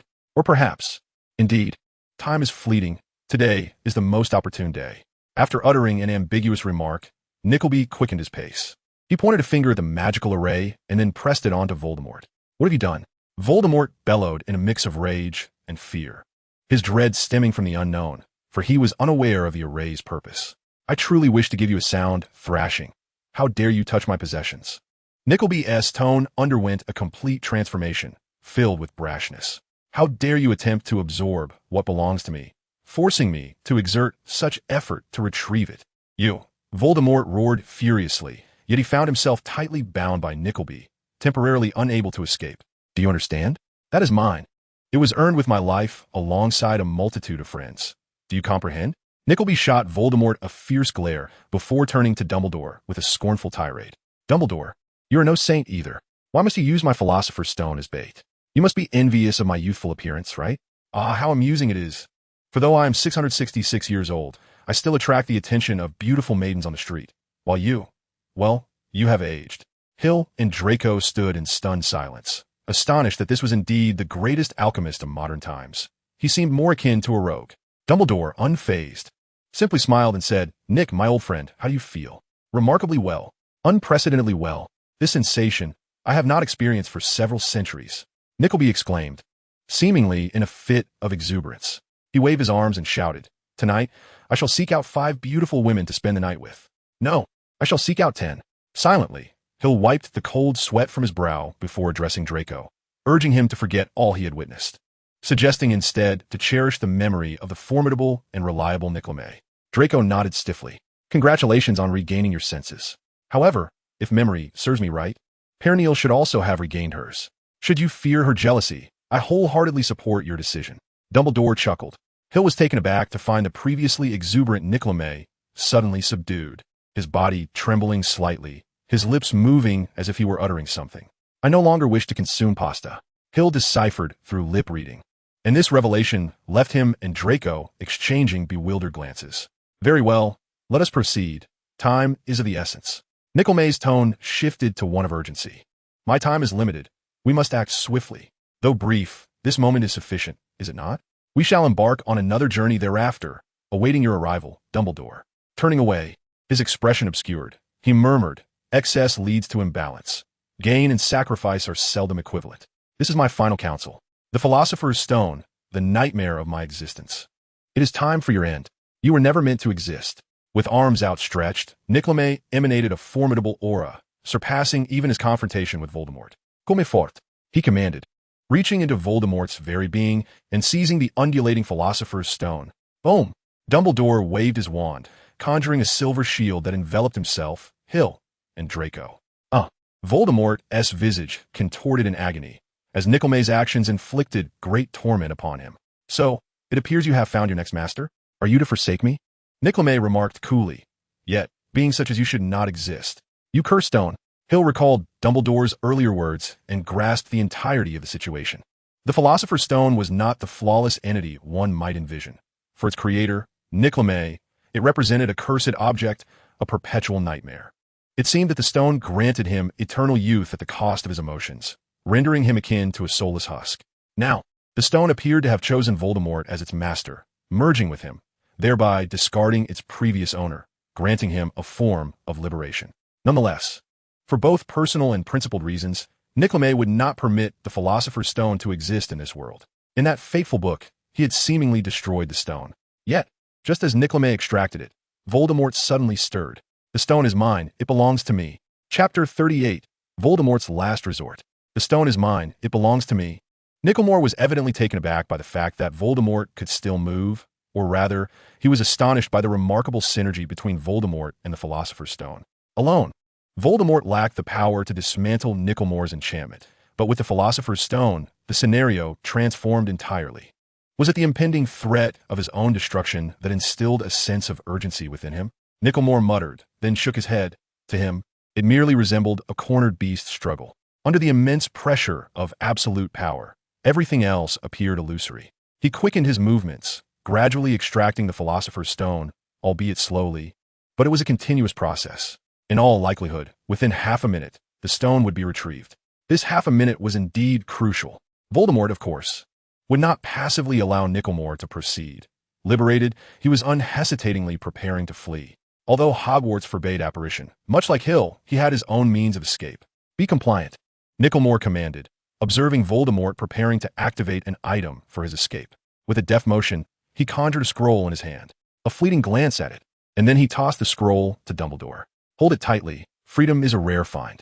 Originally, that group crafted 15 of these, distributing them among the strongest 15 dark wizards. Unfortunately, their plan was leaked, leading to their demise in an ambush. Thus, these 15 scrolls are exceedingly scarce. Dumbledore accepted the scroll without a moment's hesitation, tucking it away without sparing a glance. For him, within Hogwarts, exercising his authority as the headmaster rendered any location merely a thought away. However, such authority also came at a cost. He had previously been indifferent to this, yet now he had to be cautious. Dumbledore's headmasterial authority was closer to power and capability, whilst Hill's authority resembled a mere permission, akin to a key, devoid of any special prowess. The life-saving artifact, freedom, was casually seized by Nicklemore, leaving Voldemort's eyes wide with disbelief. This was one of his trump cards. Concurrently, he gained a deeper understanding of Nicklemore's capabilities. Indeed, he was worthy of surviving the cataclysm of the Third War. 15 seconds elapsed, beads of sweat now forming on Nicklemore's brow, while Voldemort attempted to escape several times. Each effort thwarted by Nicklemore. Balancing the suppression of Voldemort with the resistance against the Philosopher's Stone was no easy feat, even for Nicklemore. Dumbledore remained vigilant, safeguarding Hill and Draco behind him, unable to lend assistance. In truth, this was also Nicklemore's demand. He would not permit Dumbledore to approach the Philosopher's Stone even by a single step. I do not trust you either, Dumbledore. I am aware that your obsession may not be any less than Voldemort's. Thus, to preserve our friendship, I implore you not to venture within a step of the Philosopher's Stone at any moment. Otherwise, I shall regard you as an adversary. This was the agreement between Nicklemore and Dumbledore. He could lend the Philosopher's Stone, simultaneously seizing the opportunity to conclude everything, but he would not allow the Philosopher's Stone to remain in this world. The ensuing 15 seconds stretched out interminably as Voldemort teetered on the brink of madness. He employed a myriad of methods in his desperate bid for escape, yet each was deftly neutralized by Niccolo May. Profoundly unfathomable. This was the singular impression held by Hill. Niccolo had utterly vanquished Voldemort. In other words, combating Dumbledore and Grindelwald would pose little challenge for him, marking him as perhaps the most formidable wizard in the contemporary magical realm. Niccolo remained at the apex of level 8, yet his displayed prowess surpassed even Dumbledore's by a considerable margin. Perhaps he had already grazed the precipice of level 9. Alas, such a powerful sorcerer had spent the greater part of his life shackled by the Philosopher's Stone, and only now did he glimpse a sliver of opportunity for liberation. Following his release, after relishing a fleeting semblance of tranquility, he would likely succumb to death. In a tranquil moment, alongside his wife of many years, he would quietly await the arrival of the Grim Reaper while reclining on the sofa. Shaking his head, he'll cast aside such impractical fantasies. A wizard of such magnitude would surely not meet a mundane end. A death befitting his stature could only be accompanied by tumultuous storms, torrential rains, and the very earth shattering beneath him. Yet, Hill remained unaware that, while many yearned for a dramatic demise, this was not Niccolo's desire. He sought merely a serene exit from this world. The flamboyant manner of dying was something Niccolo had already witnessed. Reluctantly, the Philosopher's Stone was ultimately wrested from him. As he toyed with the stone in his hands, a flicker of hesitation crossed Niccolo's visage. For him, the stone was a lifelong torment. However, it was also a treasure earned at the cost of countless comrades' lives. To destroy it, that would render their sacrifices utterly meaningless. It would be a repudiation of their valor and the shared history they had forged. To retain it, this was the stone of curses, the wellspring of misfortune, the source of all evil. Such an object could not be wielded by anyone. No one was worthy of its power. Perhaps, only the divine truly deserves to wield you. With a sigh, Niccolo resolved to stow the Philosopher's Stone. He had made his decision. The steps to destroy the stone were intricate and, lacking the necessary conditions here, he would have to defer this task until his return. A piercing shriek, reminiscent of a dying lament filled with resentment and despair, faintly reached Hill's ears. Draco suddenly exclaimed, vigorously shaking Hill's shoulder as he pointed towards Nicolo. Look, Hill! Without Draco's prompting. Hill had already seen it. The most brutal scene possible for a human to witness. Nicolo's once tall and youthful frame was rapidly aging, his body growing increasingly gaunt, his hair turning mottled until it was entirely snow white. His handsome visage was replaced by deep creases and age spots. To experience the swift passage from youth to senescence in an instant must surely be one of the cruelest punishments imaginable. Observing his own body succumbing to the ravages of age, it resembled a deflated balloon, unable to retain the essence of life. Even the most resilient soul would likely find such a fate unbearable. Nicodemus aged with alarming swiftness, almost instantaneously transforming into a stooped old man. His back involuntarily curved, a testament to the insufferable weight of time. The indomitable wizard Nicodemus was now a mere shadow of his former self, appearing as a forsaken elder, shuffling along a desolate path. For a moment, Nicodemus was taken aback, then he managed to smile, a gesture that nearly cost him his life as he almost choked on his breath. Witnessing Nicodemus supported by Dumbledore, Hill finally grasped why Dumbledore's countenance bore such a look of regret whenever Nicodemus was mentioned, even with the knowledge of impending death. Was it so resolute to destroy the Philosopher's Stone? Was it worth risking one's own life? Surely, a life lived, no matter how arduous, is the greatest joy one could attain. Why then yearn for death? With a firm grip on the Philosopher's Stone, Nicodemus trembled as he retrieved a vial of potion from his pocket, consuming it in one swift motion. This elixir evidently proved potent, as Nicodemus's vigor appeared to revive somewhat. Hill even noticed a slight rejuvenation in him, though it seemed trivial compared to his aged exterior. Fortunately, I had preserved some potions concocted with the Philosopher's Stone, capable of momentarily staving off the specter of death. With a faint smile, Nicodemus signaled to Dumbledore that he no longer required support.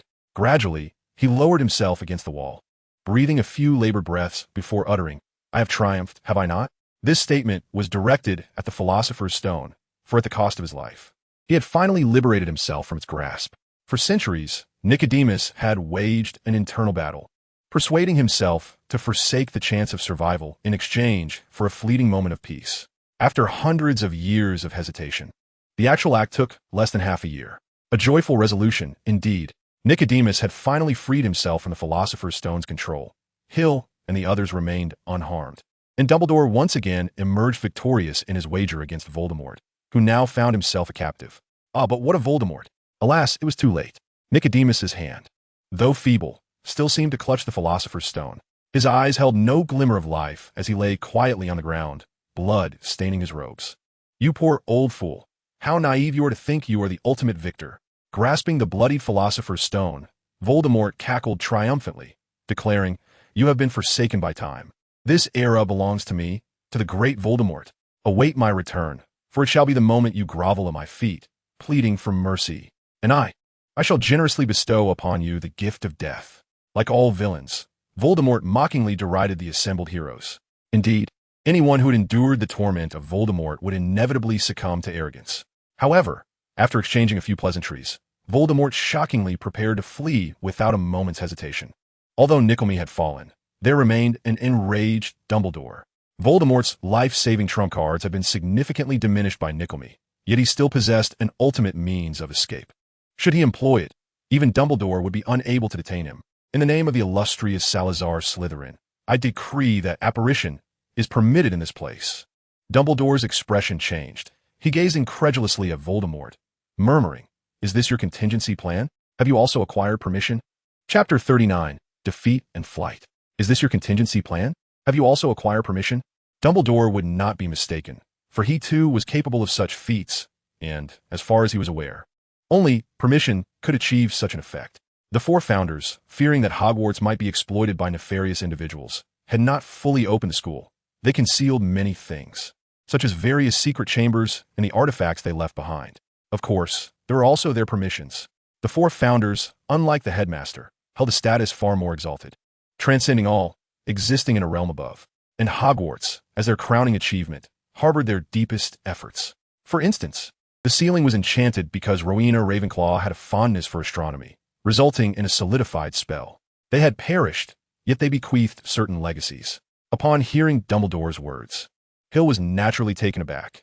Unlike Draco's bewilderment, he was acutely aware of what permission signified. Even an 8th-level wizard could not cast apparition within Hogwarts, a truth recognized by the world for millennia. Voldemort had originally been incapable of it, and neither Dumbledore nor Hill had anticipated that he had also obtained permission. Moreover, they could not have foreseen that, just moments ago, in such a perilous situation, he had refrained from wielding this final card. He was gambling. A glimmer of insight flashed in Hill's eyes. He understood that previously, Voldemort was wagering that the Philosopher's Stone would not abandon him. In truth, Voldemort had come to believe Dumbledore and Nickelme's words. He understood the nature of the Philosopher's Stone. After all, he too had encountered the stone. He could sense that this object was not merely an inanimate entity. It was imbued with life. This vitality did not imply that it possessed an independent persona like the Sorting Hat or Buckbeak, but rather that it exhibited the most fundamental instincts of life, seeking benefit and avoiding harm. Voldemort could feel the joy emanating from the stone the moment it made contact with him. It was exhilarated. It was pleased. Indeed, he faintly perceived a subtle wave of hunger emanating from the stone, a yearning for sustenance. At that moment, Voldemort comprehended that as long as he took the Philosopher's Stone, it would belong to him. Alas, Nickelme was far too formidable, terrifyingly so. Confronted with him, Voldemort considered himself no match, even at the height of his power. Thus, Voldemort made a gamble, wagering that the Philosopher's Stone would not willingly be reclaimed and subsequently destroyed. Thus, he bore the burden in silence, even going so far as to expend some precious artifacts to incapacitate Dumbledore and his companions. He won the gamble. The Philosopher's Stone reclaimed its protection over Nicholas Flamel, allowing him to age and utterly abandoning its original master. Regrettably, in the short term, the stone would serve no purpose otherwise. Voldemort would undoubtedly confront Dumbledore in a desperate bid, seeking mutual destruction before making his exit. Indeed, Voldemort was no ordinary adversary. Farewell, Dumbledore. Voldemort emitted a triumphant cackle. Unlike other wizards' apparition, he did not vanish instantaneously. It was evident that, despite the assistance of authority, he found the transportation exceedingly laborious. Behind him, a hazy vision materialized, slowly solidifying into reality. Great trees, grassy fields, undulating hills, and even moonlight emerged, while Voldemort's figure gradually became ethereal, melding into the scenery behind him, until he slowly faded from view. He had successfully outmaneuvered Dumbledore. Witnessing the surprise etched on the latter's face filled Voldemort with immense satisfaction. What a pity, only usable once. With a tinge of regret, the hand gripping the Philosopher's Stone was nearly gone. In the name of the headmaster of Hogwarts, the transportation of any inanimate objects is strictly forbidden here, Dumbledore suddenly declared, and at that moment, Hill observed Voldemort's expression contort in disbelief. For the Philosopher's Stone had slipped from his grasp and fallen to the ground. Authority. It was clear that Dumbledore had invoked his powers as headmaster to alter the rules, prohibiting the transportation of inanimate objects, thereby ensuring that the stone could not accompany Voldemort in his departure. It was not that Dumbledore wished to capture Voldemort. Rather, he was unwilling and unable to do so. His reluctance stemmed from the understanding that even if he were to detain Voldemort and eliminate him, would it truly resolve the matter once and for all? As a mentor, Dumbledore knew his pupil all too well. Without absolute confidence, Voldemort would not have returned to Hogwarts. Did Voldemort truly believe Dumbledore was unaware of his authority as headmaster? Similarly, the cost of detaining Voldemort was exorbitant, while Dumbledore possessed superior methods for vanquishing him. The inability arose from the authority left by Slytherin. As headmaster, Dumbledore could not entirely prevent it, at the very least, unless he was willing to sacrifice everything. Retaining the Philosopher's Stone was already a stroke of remarkable fortune. Remember this, Dumbledore. I shall return. Voldemort's unwilling roar echoed, his final semblance fading into the ether, gradually melding into the scene behind him. What a classic villain's tone. The mountains remain unchanged. The rivers flow eternally. We shall meet again, shall we? Hill instinctively cast a glance towards the direction of Voldemort's disappearance, and then he beheld a breathtaking sight. Before him was a diminutive earthen mound, where a cloaked figure was gazing at something, then turned to look in Hill's direction. Their gazes intertwined, and Hill's body trembled. That is Adric. I cannot be mistaken. Although the once resplendent golden hair has now faded to a silvery gray, and the handsome visage has lost all trace of color, The atmosphere around him is decidedly eerie. Yet, that familiar sensation, that resonance stemming from the depths of my very blood, cannot be wrong. In the next moment, Alaric turned around to face the looming figure of Voldemort, and then he knelt. He knelt. Alaric knelt before Voldemort. He bit his lip, his eyes fixated on both Voldemort and Alaric, desperately suppressing the fury boiling within him. Voldemort, excellent. You have done remarkably well. Previously, Hill had pondered why Voldemort did not expose him, for he too was a conspirator. Now, the reason became clear. There was no necessity. Voldemort's words may not have been believed by Dumbledore, but what Dumbledore witnessed would undoubtedly be accepted. Originally, Alaric had perished at the doorstep of the Potter residence, allegedly dying to thwart Voldemort. Now he had inexplicably become a subordinate of Voldemort, a fact laden with profound implications. Did Alaric betray the Potter family for his own survival? Was he from the very beginning an agent of Voldemort, existing as a traitor and spy? With Alaric's resurrection, while the other Death Eaters who were thought to be dead but remained unconfirmed, having extricated himself from danger, Voldemort turned his gaze towards Hill, revealing a sinister smile before waving his hand. Subsequently, the scene before Hill and the others gradually blurred until it vanished entirely. Voldemort, after all, had managed to escape. Dumbledore had remained motionless since the moment Voldemort activated his escape privilege, quietly observing the entirety of Voldemort's flight before exhaling slowly. Indeed, he had not entirely secured the privilege. The privilege of Hogwarts allowed Voldemort to orchestrate many actions. Whenever he desired, he could dispatch a multitude of Death Eaters to appear directly within the castle's confines. Fortunately, his privilege was not complete. It could only be utilized once and came with significant limitations. As Dumbledore witnessed Alaric kneeling before Voldemort, a glimmer of insight flashed in his eyes. He turned his gaze to Hill and observed the bloodied lip he had bitten, along with the fury and hatred etched upon his face. Alaric, you are indeed alive. After a slight adjustment of his gaze, Dumbledore conceived a new strategy. Perhaps this course of action was not without merit. With Voldemort's matter resolved, it was time to attend to the aftermath, as numerous issues awaited attention, the first being the Philosopher's Stone. Glancing down at the Philosopher's Stone beneath his feet, Hill could not help but look towards Nickleme, who lay prostrate on the ground.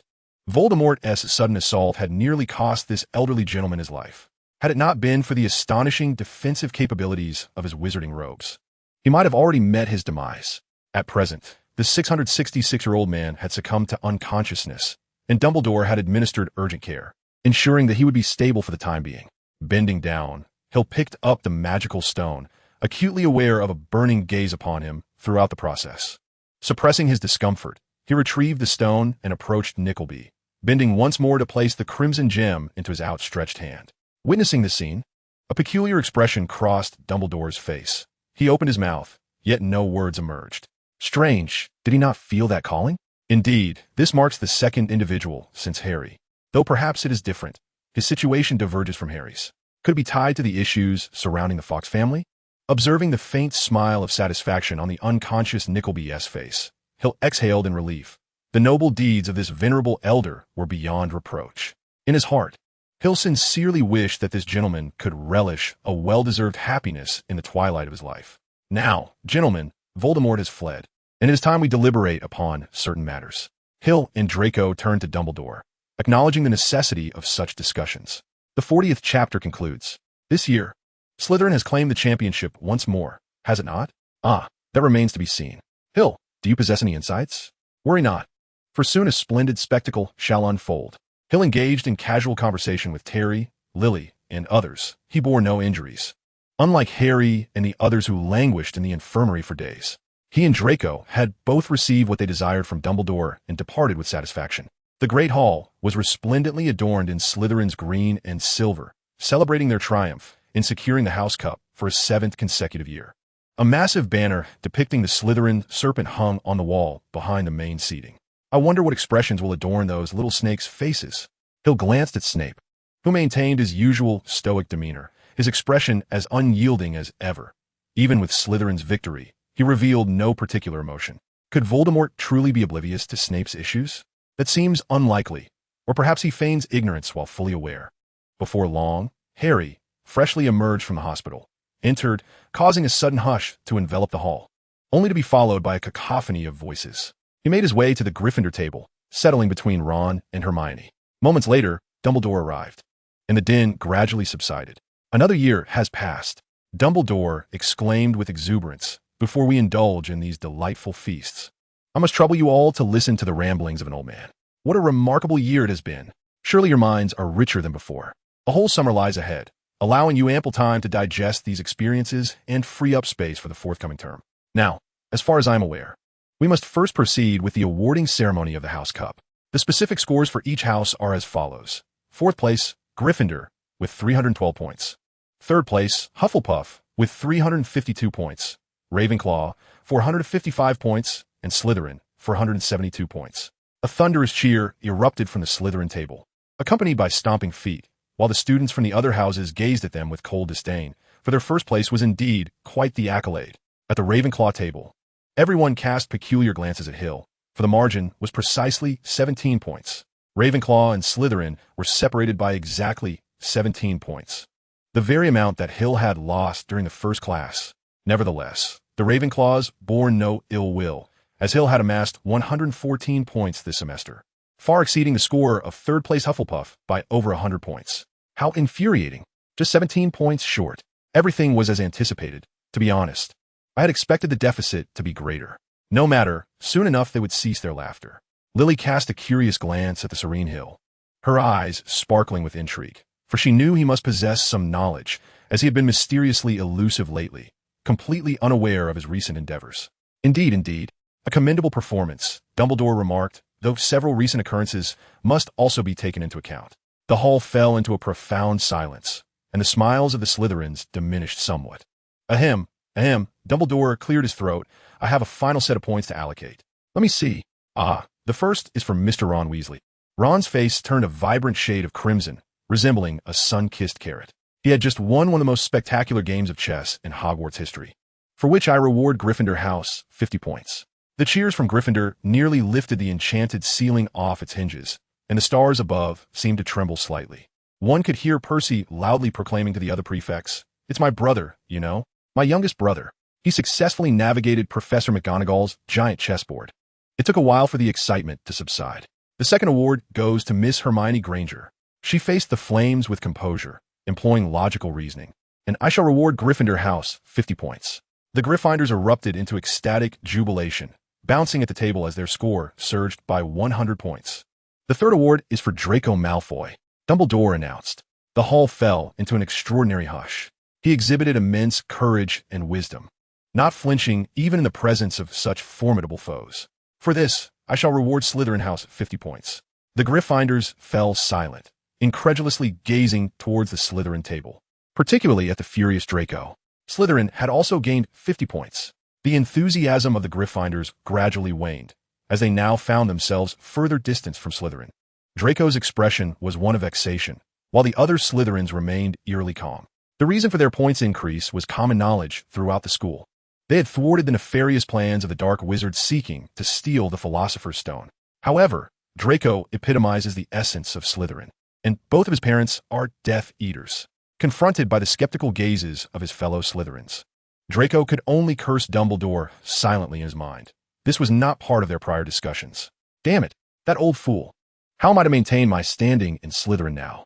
As Dumbledore announced the fourth name, Hildegard, he deliberately paused, casting a glance towards Ravenclaw, fixating on the serene figure of Hildegard. Ah, Hildegard, you too have received points, have you not? Perhaps so. Who could say for certain? In response to the curious looks from the Ravenclaws, Hildegard merely shook his head lightly. It seemed that the matter of additional points had not been broached in his conversation with Dumbledore. Was this to placate Slytherin's wrath? To elevate them to third place, thereby redirecting their animosity from Gryffindor solely to implicate Ravenclaw as well? Quite the cunning strategy.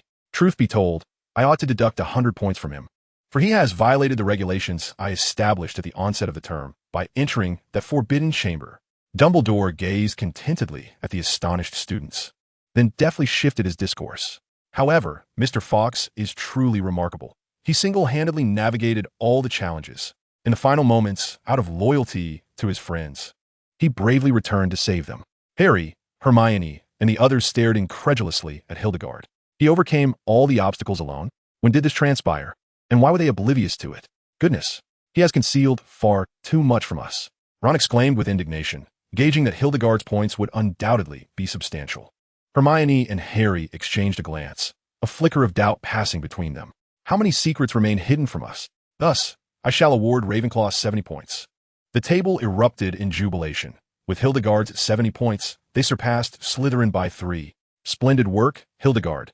You are truly exceptional. Congratulations, Hildegard. You have amassed 184 points this term. In the face of the Ravenclaw's accolades, Hildegard could only smile ruefully, for it appeared that Dumbledore was set to grant Harry an additional 100 points. Indeed, just as the Ravenclaws reveled in excitement, the Slytherins seethed with resentment, and the Gryffindors lamented. Dumbledore's voice rang out once more. The fifth name, Harry Potter. The cheer of the Ravenclaws came to a halt, an ominous premonition settling over them. He has exhibited extraordinary bravery and remarkable courage. For this, I shall award Gryffindor 100 points. This time, an eerie silence enveloped the hall, while they were awestruck by Harry's points. The preceding events rendered them hesitant to act until the final outcome was disclosed. Courage manifests in myriad forms, Dumbledore smiled. To confront adversaries requires superhuman audacity, and to stand firm before friends demands an equal measure of courage. Therefore, I shall award Neville Longbottom 20 points. If someone were to stand outside the auditorium at this moment, they might believe that an explosion had occurred, for the jubilant cheers emanating from the Gryffindor table surged like a tidal wave. Harry, Ron, and Hermione rose to their feet, vociferously applauding, while Neville, his face drained of color in astonishment, was swiftly engulfed by a throng of celebrants. He had never before contributed a single point to Gryffindor. Amidst the revelry of Gryffindor, the Slytherin long table remained eerily silent, yet the fury in their eyes and the warped cutlery betrayed their facade of calm. A disgrace. This was a humiliation for all of Slytherin. A flicker of indignation crossed Draco's face. After all, Dumbledore had thoroughly undermined Slytherin in him. So, it is Dumbledore. You have never regarded us, Slytherin students, as part of Hogwarts, have you? Indeed, without power, one must merely endure. This necessitated that Dumbledore raised his voice, striving to overshadow the thunderous applause, declaring that some minor alterations to the decorations were in order. With a clap of his hands, the green streamers transformed into a vibrant crimson, and the silver morphed into gold. The imposing Slytherin serpent vanished, replaced by a majestic Gryffindor lion. Snape was shaking hands with Professor McGonagall, an awkward smile plastered on his face. Dumbledore was biased. Indeed, why award Harry an additional 100 points? Of the 6 students granted points this time, 4 were from Gryffindor. It seemed to me that Hill and Draco were merely added to appease the discontent of Ravenclaw and Slytherin. In truth, apart from Gryffindor, students from the other houses felt a twinge of resentment. Hufflepuff was unremarkable, content to accept the situation despite their discontent. However, Ravenclaw, having previously trounced Gryffindor in Quidditch, with points exceeding theirs, found Dumbledore's inexplicable allocation of points utterly vexing, allowing the previously trailing Gryffindor to seize victory. Although they had defeated the ever-looming Slytherin, Dumbledore's blatant favoritism towards Gryffindor incited dissatisfaction among Ravenclaw. What was the point of fretting? Dumbledore was a Gryffindor alumnus, as was Professor McGonagall. Both the headmaster and deputy headmaster hailed from Gryffindor, compounded by the fortuitous survival of the boy who lived, Harry. This year, Gryffindor was destined to claim the championship. Hill's words, albeit meant to soothe, brimmed with disdain for Dumbledore. There was little to be done. Such tactics were even more underhanded than Snape's. Ravenclaw had no choice but to accept reality, yet they found solace in the fact that the House Cup was not claimed by Slytherin, while Gryffindor, despite their victory, had been thoroughly trounced in Quidditch, allowing for some small consolation. At this juncture, no one dared to utter a word before the Slytherins, not even those from Gryffindor, who could not fail to notice the murderous expressions on the faces of the Slytherin table. The humiliation of 2 overturned defeats had awakened Slytherin completely. One could only hope for their improved performance in the following year, no longer relying solely on Snape's protection. Perhaps this was also what Dumbledore wished to witness. Hill naturally secured the first place, not only achieving the highest examination score, but also accumulating the most bonus points, making him undoubtedly the standout student of this cohort. One evening, Hill found himself alone at the entrance of the Room of Requirement, a magical chamber that grants the true needs of individuals in their moments of despair. Located on the 8th floor of Hogwarts, one must pace back and forth 3 times between a tapestry depicting the clumsy Barnabas training gnomes to perform ballet and a life-size vase, all while concentrating on their desired outcome. Subsequently, the door to the Room of Requirement would swing open, striving to fulfill one's requests. With ease, he'll enter the room. Before him lay an expansive space akin to a football field, adorned with elegant diamond-shaped windows on either side, casting symmetrical beams of light. Countless haphazardly placed items formed small, towering hills, while precarious, dilapidated furniture resembled meandering rivers. A closer inspection revealed charred stains and signs of corrosion, suggesting they had suffered magical devastation.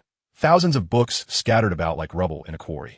Here, the voice of Buckle guided Hill to the diadem. Whereupon a long wooden crate, he spotted a grotesque half-figure of a wizard alongside a diadem, tarnished with dark rust. Surely, there should be no issue? Faced with a Horcrux, Hill felt it prudent to exercise caution. This was no trifling matter. With the protection of the Soul Guardian, as long as one didn't wish for harm, no one could threaten their spirit. Moreover, it seemed the situation was far better than he had anticipated. The diadem was in good condition and had begun to suppress the fragment of Voldemort's soul. Reassured by Buckle, Hill confidently grasped the diadem, examining its rusted, weathered surface. His brow furrowed slightly as he meticulously searched, finally uncovering an inscription. Inestimable wisdom is a man's greatest treasure. After stowing the diadem in his bag, Hill slowly exited the room of requirement, now eager to return home and delve into his studies. A sense of urgency enveloped him. He could not bear the thought of his father succumbing to Voldemort. He was determined to rescue him. No matter the reason, I shall bring you back. As the farewell line approached, Hill bid adieu to Kaka and Harry, reflecting on how swiftly the year had passed. The upcoming time may seem to fly even faster. It was truly a pleasure to meet you all. Harry appeared excited. Throughout the year, he had forged many new friendships, sharing countless experiences that deepened their bonds. During the summer, feel free to come out and play. I would go mad cooped up at home. Ron clearly felt a pang of nostalgia for school life, as returning home meant facing his nagging mother and unreliable father. Additionally, Fred and George would undoubtedly keep him on his toes. Can I come and play with you, Hill? Spoke Lily, who had also developed a good rapport with Harry and the others. However, she truly remains as audacious as ever, boldly stating her thoughts without a hint of hesitation. Ah, it's perfectly fine. You have the address, so feel free to come and visit when you have the time. Harry, you and the others are welcome too. If boredom strikes, do drop by my home for some amusement. Hill wiped the cold sweat from his brow, feeling somewhat overwhelmed by the scrutinizing gazes of Harry and Ron. And Hermione, although she displayed no overt emotions, there was an unmistakable aura of danger surrounding her. Hill bid farewell to everyone with a wave and gradually made his way away from the station. Hill, thank you for everything this past year. Hill paused, glancing at Draco, who was leaning against a wall, a faint smile gracing his lips. You've come to a realization, haven't you? Indeed, thank you. I won't hesitate to reach out if I can be of assistance in the future. Observing Draco's calm demeanor, Hill gently shook his head. It seemed Draco had matured significantly. The impulsive arrogance that once characterized him had vanished, replaced by a steadiness and humility, akin to a mighty tree firmly rooted in the earth, unshaken by the tempest. Then, see you next semester. Goodbye. Stepping out of the station, Hill gazed at the cerulean sky, a soft smile appearing as he embarked on his journey home. Volume 2, The Chamber of Secrets, Chapter 1, The Break. Booker, have you uncovered anything? The situation is dire. The diadem has fallen into a deep slumber. It appears to have expended its last vestige of strength to suppress Voldemort's fragment of soul, rendering it a mere lifeless object now. So, it follows that there has been no progress over the past year, correct? Hill lifted a cup of freshly brewed tea, testing the temperature before savoring a sip. The delicate aroma of the tea lingered on his palate, bringing a sense of ease to his being. Booker lay languidly on the coffee table, listlessly flipping through the pages. The outcome of this holiday's research had culminated in nothingness. This left Booker feeling disheartened, having boldly proclaimed that there would be breakthroughs during the break. What are the main challenges at present? Perhaps I could assist in brainstorming some ideas. Although Booker's research did not yield the anticipated results, Hill did not chastise him. Circumstances are seldom absolute, and matters concerning Horcruxes are hardly resolved swiftly. What remains is a complete Horcrux to serve as a subject for research. I need to understand Voldemort's methods of crafting Horcruxes, as each wizard's creation is distinctly unique. My records only contain information on other Horcruxes. While there are a few strategies to counter them, without having studied Voldemort's Horcrux, I cannot ascertain their feasibility. After all, we have but one chance. Booker's words brimmed with frustration. They were so close yet so impeded at the final hurdle. Upon hearing Booker's response, Hill narrowed his eyes in contemplation before inquiring. What about that diary? Are you referring to Tom Riddle's diary? Precisely. It is also a Horcrux, is it not? Moreover, It is the most accessible Horcrux at present. Wouldn't you agree? Certainly, there is no doubt. Yet that soul artifact is devoid of constraints. It can profoundly influence the mind of its user, even exert control over those of weaker will. There was a hint of concern in Booker's words. However, such apprehension was entirely unwarranted. Hill chuckled softly, lightly tapping Booker. Have you forgotten? I am endowed with Soul Guardian. A mere fragment of Voldemort's soul? It dares to control me? Soul Guardian renders any soul attack ineffective in the current wizarding world. Any soul-related spells are futile. That minuscule piece of Voldemort's soul dreaming of dominating Hill is utterly absurd. Once the diary reaches my hands, it shall obediently become a subject of experimentation. No chance of comeback. Reassured by Hill's remarks, Booker exhaled in relief, realizing that alternative methods still existed to achieve their objective. He now merely hoped to acquire the diary swiftly to prevent any unforeseen complications. The diary was likely in Lucius's possession, who would seize an opportunity to pass it to Ginny Weasley, thus inciting chaos as a means of revenge against the Weasley family. Unfortunately, fate had other plans, and ultimately, the diary was destroyed by Harry. Reflecting on the general storyline, Hill recalled that acquiring the diary was not particularly challenging. Seizing it before Ginny fell under its influence would be ideal. However, this would mean the basilisk incident would not transpire, rendering his second-year experience rather dull. Booker understood that while obtaining the diary was simple, it would rob Hill of his greatest enjoyment. Hill cast an exasperated glance at Booker, rolling his eyes as he remarked, I am not one to revel in chaos. I prefer a more tranquil existence. Is it truly entertaining to see a group petrified? In truth, he was indeed a person who thrived on turmoil. Yet this time, he genuinely wished to avert the basilisk incident, for it could lead to fatalities. Those who were petrified could only be deemed fortunate. What if? Hill hesitated, holding an immense respect for life. Even during past adventures, he had never involved any innocent parties. This time, he could clearly intervene. If he remained indifferent and the event were to unfold, he would regret it for a lifetime. Observing Hill's face contorted with hesitation and conflict, Booker let out a gentle sigh of relief, grateful that Hill remained true to himself and had not lost his way. Otherwise, Booker would be in quite a predicament, as everything would fall squarely upon him. After grappling with his thoughts for a considerable time, Hill could no longer suppress a sigh. He turned to Booker and inquired, how many potent restorative potions do we have at home? The kind that can reverse the basilisk's petrification. He resolved to prepare for all contingencies. On one hand, striving to secure the diary, while on the other, ensuring that the antidote for petrification was readily available. During the summer, he had visited several locations where families concealed their belongings. Regrettably, his findings were meager, primarily consisting of valuable items and various materials, with little of genuine utility. Other locations were either exceedingly difficult to locate or fraught with perilous creatures, rendering them inaccessible. After acquiring a few scrolls, a disheartened Hill could only return in frustration. Alas, first-level permissions were notoriously inadequate, serving little purpose at all. After some contemplation, Booker provided Hill with a response. Regrettably, my dear little master, it appears that there is only one vial remaining. This potion is exceptionally sensitive to the passage of time, and thus only one vial remains viable. The others have all expired. Such a disheartening reply it was. What good is a single vial? He could only choose to save one person, while the others would have to languish in waiting for the school's mandrake to mature. A meager consolation, that is how Hill felt at present. Very well, one vial it is. It is better than none. Hill nodded in acknowledgement of this reality, compelling him to devise a means of obtaining the diary. Once matters were settled, Hill reclined on the sofa, quietly closing his eyes to rest. This summer had indeed taken toll on him.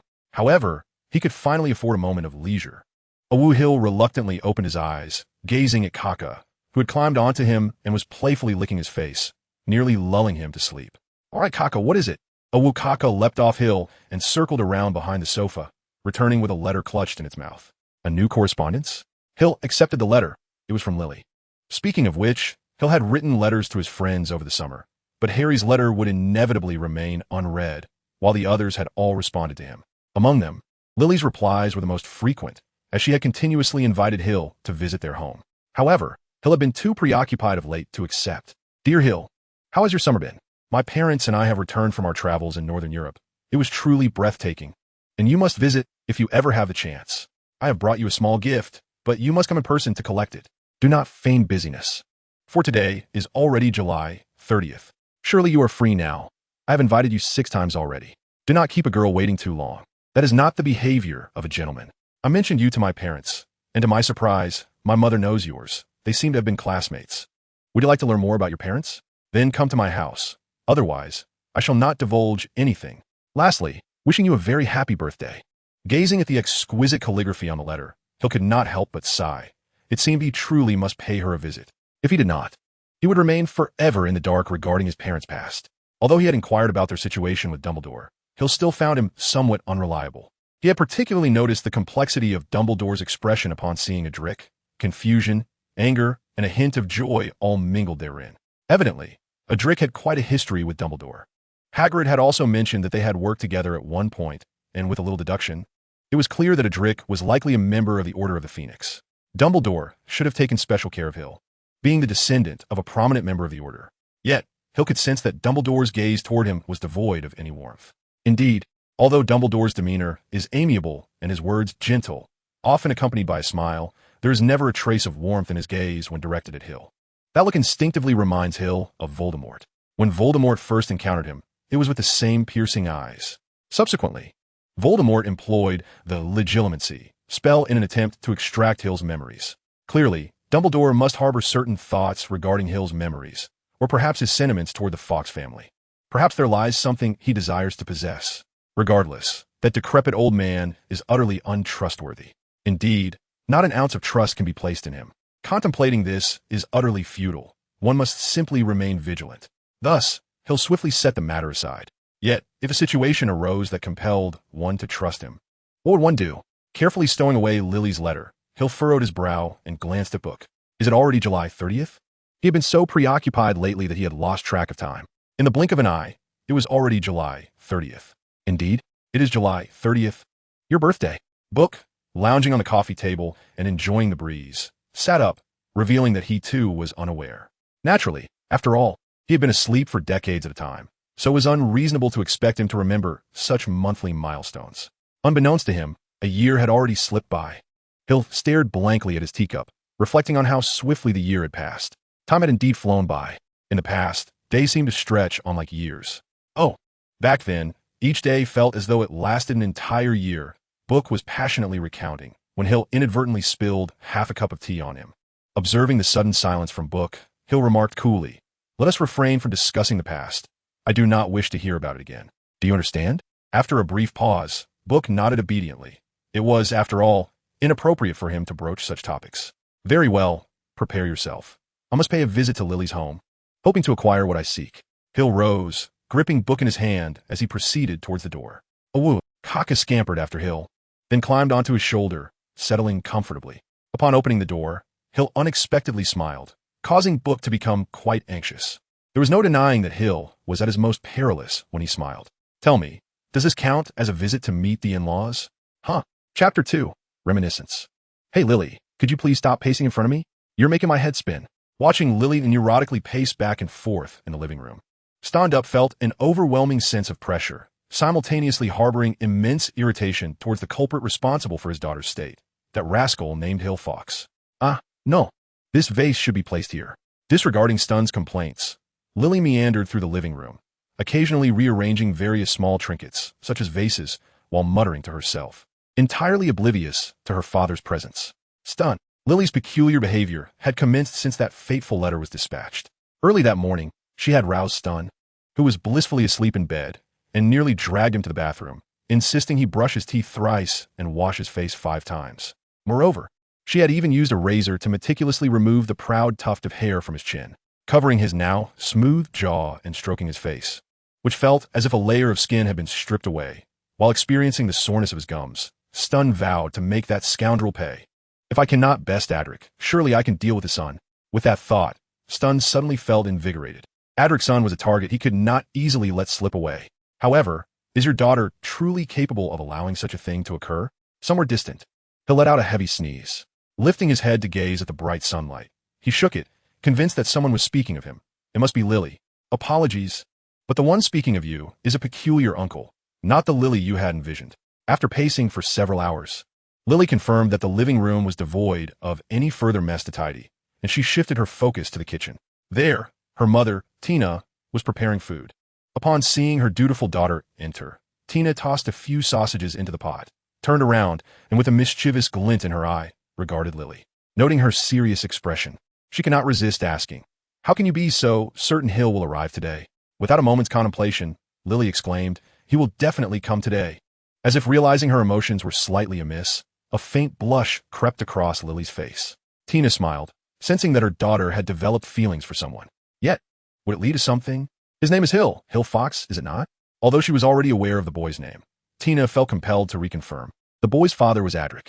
Adric, even you must meet your end someday? Indeed. Lily nodded emphatically, seemingly struck by a thought that filled her with curiosity. She inquired, "Mother, you mentioned you were classmates with Hill's father. Is that true?" Lily's certainty regarding Hill's return today stemmed from her use of information about his parents as bait. After a year of companionship, Lily understood Hill's obsession with his parents. He yearned to uncover everything about them. However, she was uncertain about her mother's connection to Adric. What if her parents did not know Adric? Or if the Adric they knew was not Hill's father? Observing Lily's conflicted demeanor, Tina felt a moment of nostalgia.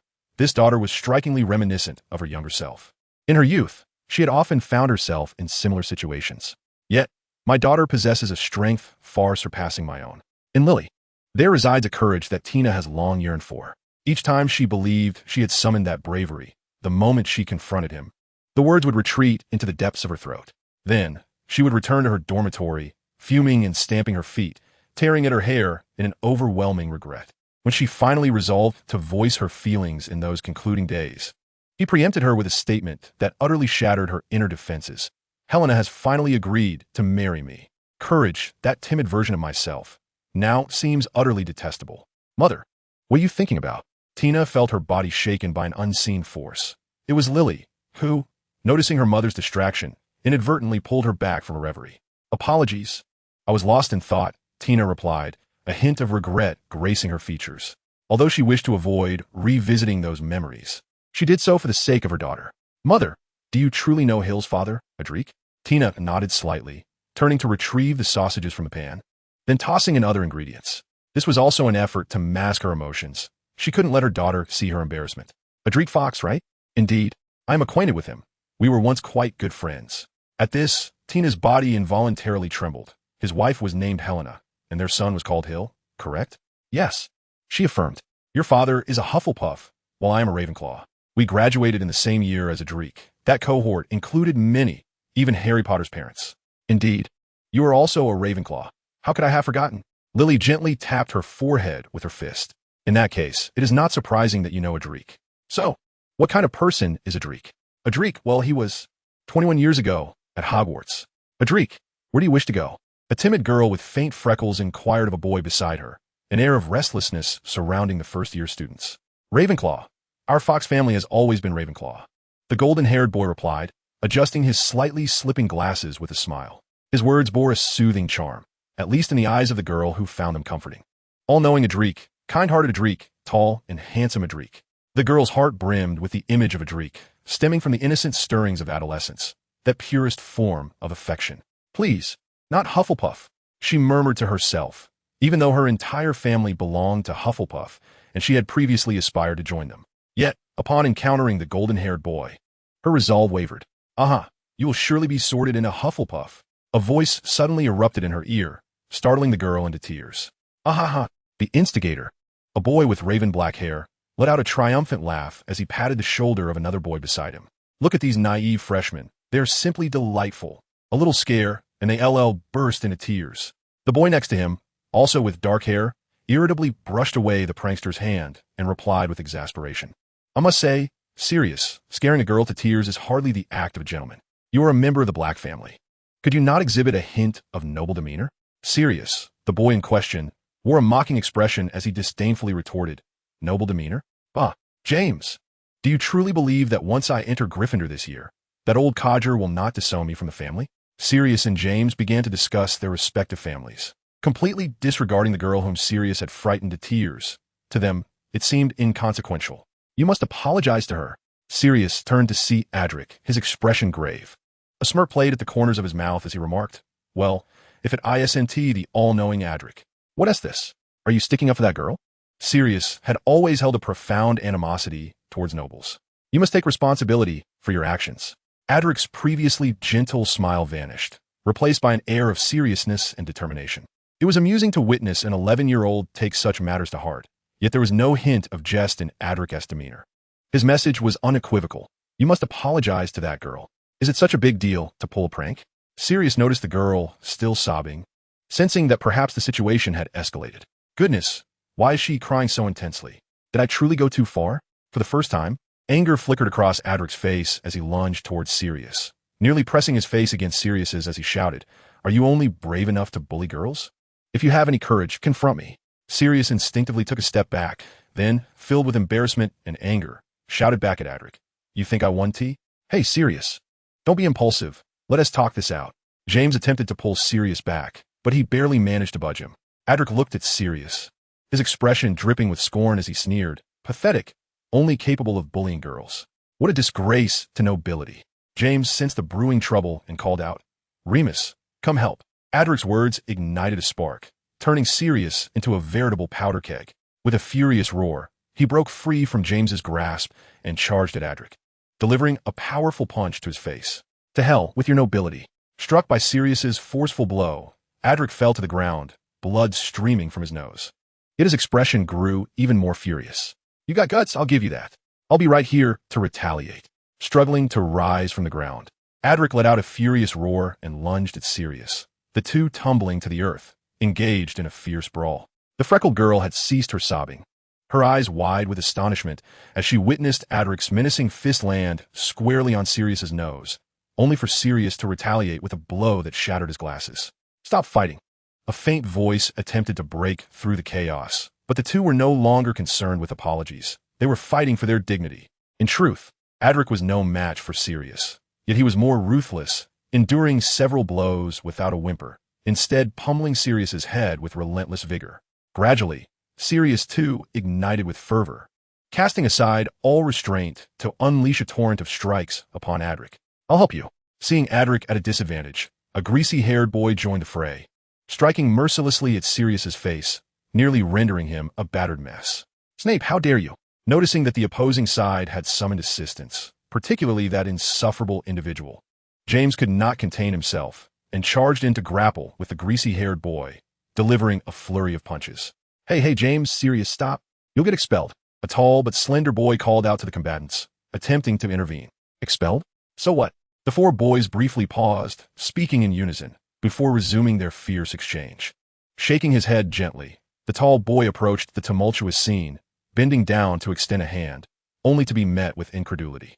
"Who are you?" The brown-haired boy pinning him to the ground expressed his frustration, swearing he merely wished to separate them. "I am Studun Depan." The brown-haired boy landed a solid punch on his opponent's face, then scoffed, "I despise bullies who prey on the weak. What is your name again?" "E.M. Lupin." After being struck multiple times, even the kind-hearted Lupin could no longer hold back, flipping Studun over and delivering a series of blows, entirely abandoning his initial intent. "Do you yield? Come again. I won't stop until I've turned you into a swollen mess." James shouted defiantly. "Scared, are you?" Suddenly, a voice laced with fierce authority rang out. "Do you know where you are?" The six combatants looked up, their faces paling, voices trembling. "Professor McGonagall." Chapter 3. Studun's Frustration. So, Hill's father fought with Harry's father right at the start of the school year? Lily's face was etched with astonishment. Hill and Harry seemed to share a good rapport. Little did she know that their fathers were sworn enemies, clashing on the very first day of school. Tina gently shook her head, a peculiar smile gracing her features. They were indeed good friends. One might say it was a case of fighting to get acquainted. After their altercation, they came to know one another, and although there remained a hint of rivalry, their bond was undeniably strong, a blend of enmity and camaraderie. It baffled her what those boys were thinking, why they were all so impulsive. Lily sighed, realizing she truly did not understand them at all. Their behavior was often erratic, leading them to engage in bizarre antics for reasons unknown. By the way, was that when Mother met Father? Noticing the rather foolish boy named Studun in the story, Lily tentatively inquired, surprised to learn that her father had shown such bravery. She had always perceived him as a coward. Remembering Studun, the bumbling boy who joined the fray, without fully comprehending the situation, the one who, despite being beaten and sporting a swollen head, continued to smile. A bright smile flickered across Tina's face. He truly embodied the essence of Hufflepuff, clumsy and simple-minded. Over the years, She had mentioned him countless times, yet he remained unchanged, leaving her utterly exasperated.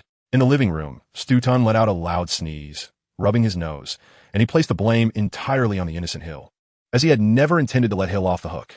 After speaking of Hill's father, Adric, Lily's focus shifted to Hill's mother, Helena, the youngest daughter of the Black family, who had passed away shortly after Hill's birth. "Mother, do you know Helena?" Tina paused, nearly cutting her hand with a knife, though Lily remained oblivious to the near mishap. Regaining her composure, Tina replied in the calmest tone, "Yes, of course I knew her. She was Adric's wife. They met at school. She was a beautiful and kind girl, despite being a Slytherin." "Slytherin?" Lily frowned, for Slytherin was hardly a reputable house, especially with that dreadful headmaster, Snape. Indeed, Slytherin, yet Helena was a truly kind-hearted girl. Otherwise, Adric would not have been so enchanted by her. Tina's tone grew somewhat dry, as if a chasm lay between them, a mere fraction, yet as insurmountable as a vast divide. What if I had been the first to help him back then? Perhaps the outcome would have been vastly different. Tina provided a wealth of detail about Adric, yet her remarks about Helena were sparse. Lily paid little heed, attributing this to the different houses of Tina and Helena, which explained her limited knowledge. Her curiosity was piqued by a seemingly inconspicuous character, the first to assist Adric, Severus Snape. By the way, was Snape close to Adric? Lily pondered, for after that incident, their relationship should have been solid. Yet, why then did Snape treat Hill with such disdain? Even more so than the way they treated Harry. Tina gently shook her head, her expression one of confusion. Upon hearing about the discord between Snape and Hill, she was equally astonished. Their relationship had always been amicable, at least during their school days. James and his friends frequently bullied Snape, while Adric consistently sided with him in those matters.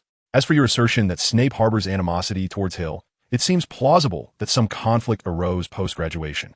This remains the only reasonable explanation. However, what could have transpired to prompt such a drastic shift in Snape's demeanor? Ding dong. The sound of the doorbell interrupted the thoughts of the mother and daughter. A look of surprise illuminated Lily's face as she dashed out of the kitchen. Passing through the living room, she roused the slumbering Stun from the sofa, tidied his attire, and then hurried to the door. Taking a few deep breaths to calm her slightly restless heart and ensure that everything felt natural again, Lily opened the door. Hill's perspective. Confirming the address was correct. Hill pressed the doorbell and waited patiently for a response. Lily's home was situated in a quaint town in northern England. Utilizing Floo powder, Hill reached the location swiftly, having followed the address provided by Lily. The house before him was a modest apartment, appearing somewhat worn but exuding a natural charm. The lawn in front was evidently well maintained, with not a single blade of grass standing taller than the others. The slightly weathered walls were adorned with climbing ivy, enveloping the entire structure in lush greenery, creating a serene ambience. This residence was under the influence of the Muggle-repelling charm, rendering it invisible to non-magical folk, accessible only to wizards. Hill observed that there appeared to be several similar wizarding families in this town.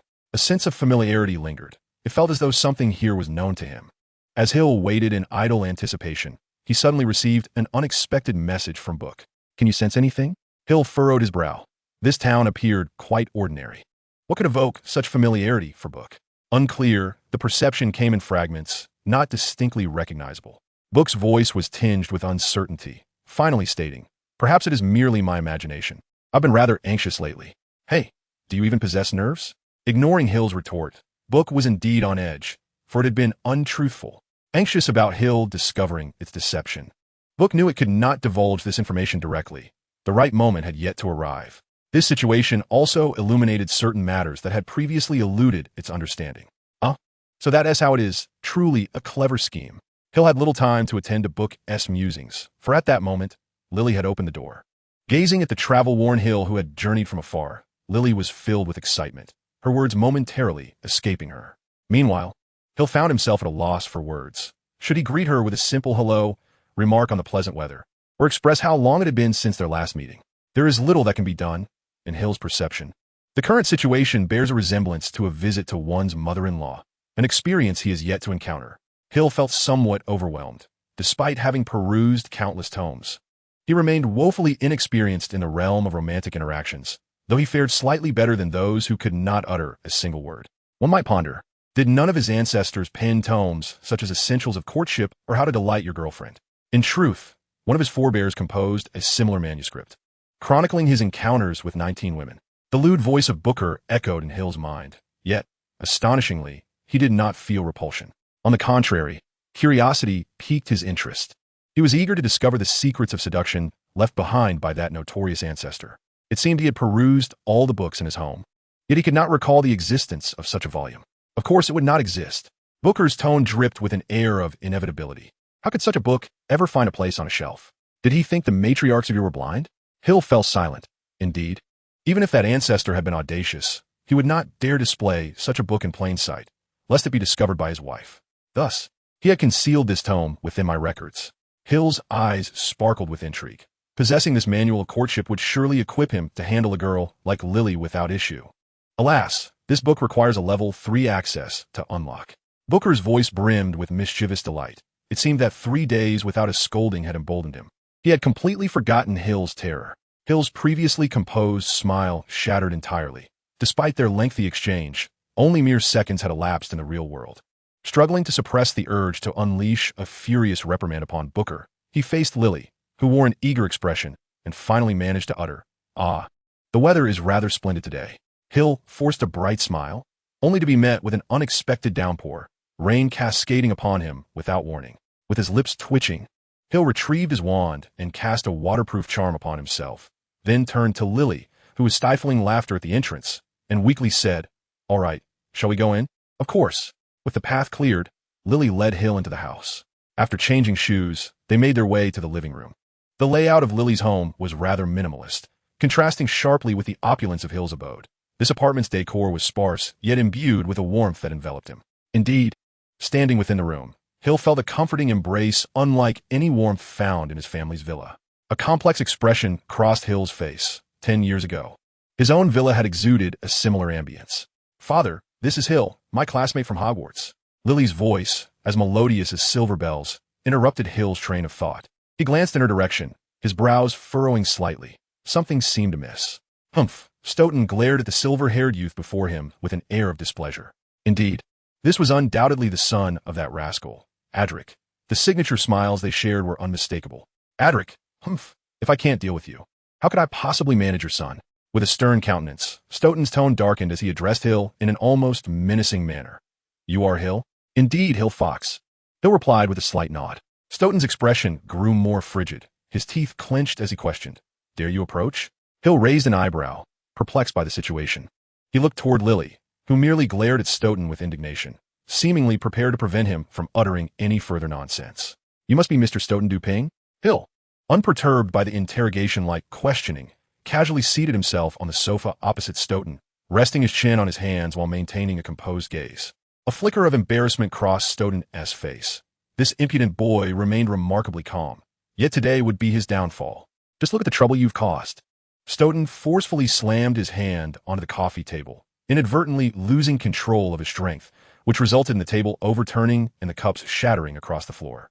Hill and Stoughton both flinched simultaneously, momentarily diverting their gazes before instinctively returning to one another.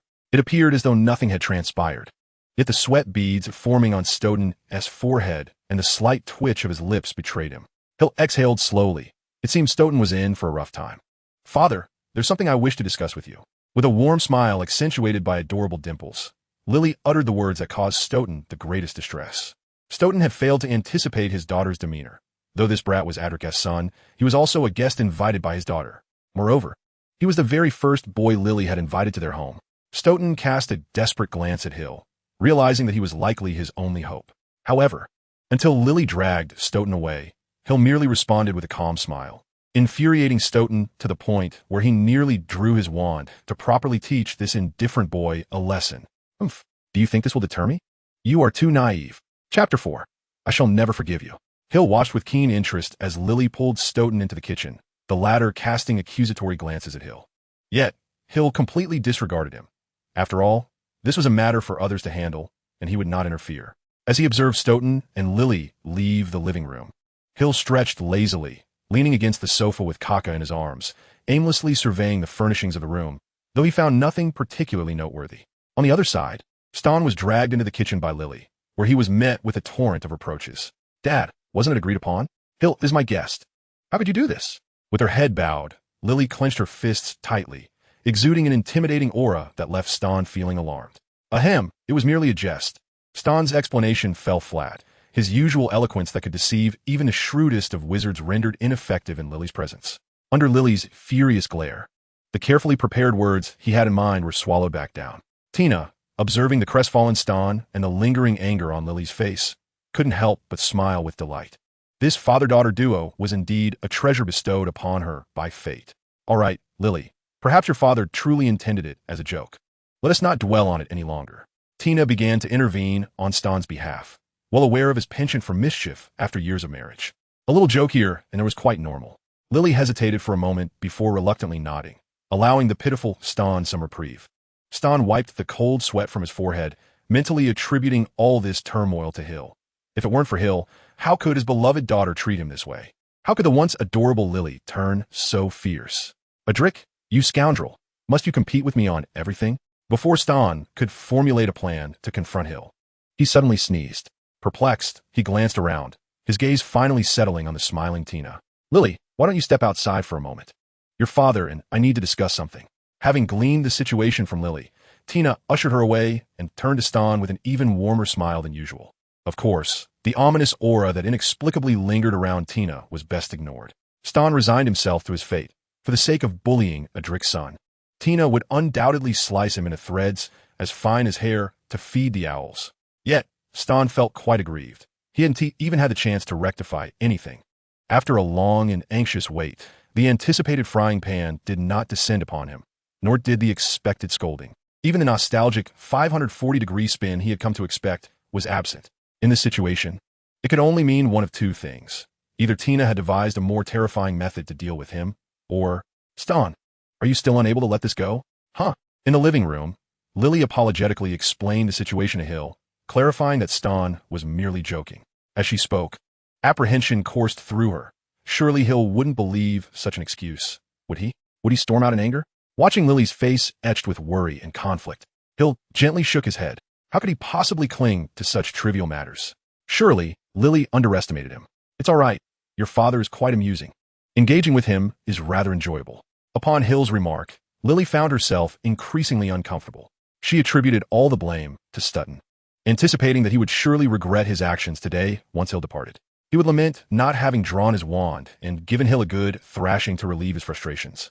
The two sat on the sofa, discussing various aspects of their summer holidays. In stark contrast to Hill's vacuity, Lily's summer was rich and vibrant. This year, the three of them took a trip to Northern Europe, indulging in 2 weeks of unrestrained enjoyment. Hill, what did you do during your summer? Hill shrugged, explaining that he had merely visited a few family storage locations to retrieve some items. These places were no more than 200 miles from his home, leaving ample distance to travel elsewhere. I didn't go anywhere. I just stayed home reading and such. Why not venture out? I don't know where to go or what to do, and besides, I'm rather lazy. Lily was taken aback, suddenly realizing that Hill lived alone. She often overlooked the fact that he was an orphan. His demeanor bore no resemblance to that of a typical child from a complete family. Indeed, Harry Potter, that indomitable boy, shared a similar fate, yet neither exhibited any trace of their orphanhood. However, Harry at least had his aunt and uncle, while Hill had always been on his own. Feelings of loneliness and isolation were utterly absent from him. Lily recalled a statement Hill had made long ago. Was he simply too open-minded, having seen through it all, or had he grown numb and accustomed to his circumstances? Hill noticed Lily's distraction and could surmise her thoughts. Typically, he had an instinctive aversion to others' pity, having encountered it far too often. Yet, he found it impossible to feel the same towards Lily. She is different. She is not like them. Unlike others' pity, Lily's was imbued with understanding. She sought to comprehend Hill's emotions and his past. Even when Hill himself felt nothing, Lily often wore a sorrowful expression, grieving for his history. How remarkably kind of her. Do you have any free time during the upcoming summer? After much hesitation, Lily gathered her courage to ask, intending to spend the forthcoming summer with Hill, believing that every child deserved a joyous childhood. Perhaps Hill had missed out on many experiences, and now she wished to help him fill that void. Hill raised an eyebrow. He indeed had no plans for the remainder of the time. But was this progression too swift? You must be Hill? A gentle and melodious voice intervened, undoubtedly belonging to Lily's mother. Hill's first impression was one of surprise at her youthful appearance. Considering she had a daughter as old as Lily, he had expected her to be in her 30s.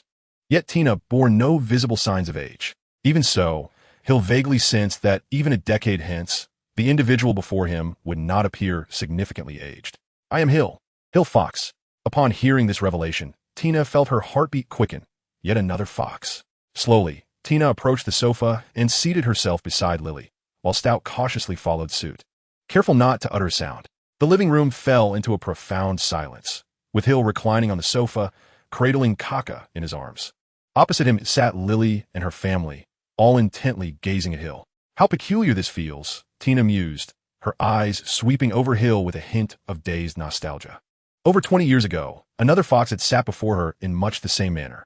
She recalled their first encounter aboard the Hogwarts Express, where the gentle and courteous boy had assisted her in stowing her luggage, subsequently sitting in a seat with a copy of standard spells in hand. Yet, there were distinctions between them.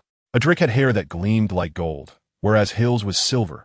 Adric possessed ice-blue eyes and wore spectacles, while Hill's eyes were silver without the aid of glasses.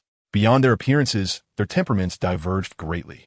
Adric was perpetually brimming with confidence, exuding pride and radiance, while Hill, as Tina observed, bore a much colder demeanor. Indeed, coldness. Though perpetually smiling, there was little warmth in his expression. His eyes reflected a perpetual indifference, as if nothing truly mattered to him. Was this wariness toward strangers? I knew your father, Adric. We were classmates. Ahem, I knew him too. We even had a scuffle once, that rascal Stout interjected, only to be silenced by a scathing glance from Tina, who deterred him from divulging the less than flattering details. I also knew your mother, Helena. I witnessed their entire journey from acquaintance to romance. Tina regarded Hill, who maintained an expression of calmness, and then glanced at Lily. Was it not said that Hill was particularly sensitive regarding matters of his parents? Why was he now so unresponsive? Hill's lips moved slightly, and he finally spoke. My father, he's still alive. Stout, who had been sipping tea, promptly spat it out upon hearing this statement. He cautiously glanced at Tina, discovering her equally astonished, her face reflecting disbelief. Did my father leave something here? This time, Stout was not as shocked. Rather, he appeared perplexed. Meanwhile, Tina, maintaining her composure, lifted her teacup to savor her tea. A knowing expression flitted across Hill's face. Indeed, Booker's earlier intuition had not been an illusion. Adric had concealed something here. From the moment he entered the room, Hill sensed an oddity. Initially, it felt comfortable, warm, reminiscent of his home from a decade past. At the outset, he believed it to be merely an illusion. However, that very sensation was the most peculiar aspect. Hill had visited others' homes before, yet he had never experienced anything like today, an impression as though this place were truly his home, or rather, a space resonating with familiarity. Moreover, this object was significantly intertwined with his existence, for he would not have sensed such a connection otherwise. Mother, what is happening? Tina, what is that rascal talking about?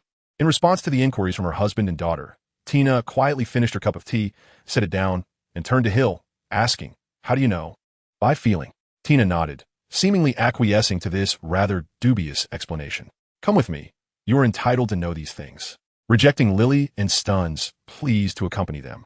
Tina led Hill to the basement, where she produced her wand and waved it gently. Instantly, a trapdoor emerged from the ground, previously concealed by a spell. Tina guided Hill through the trapdoor into a vast chamber.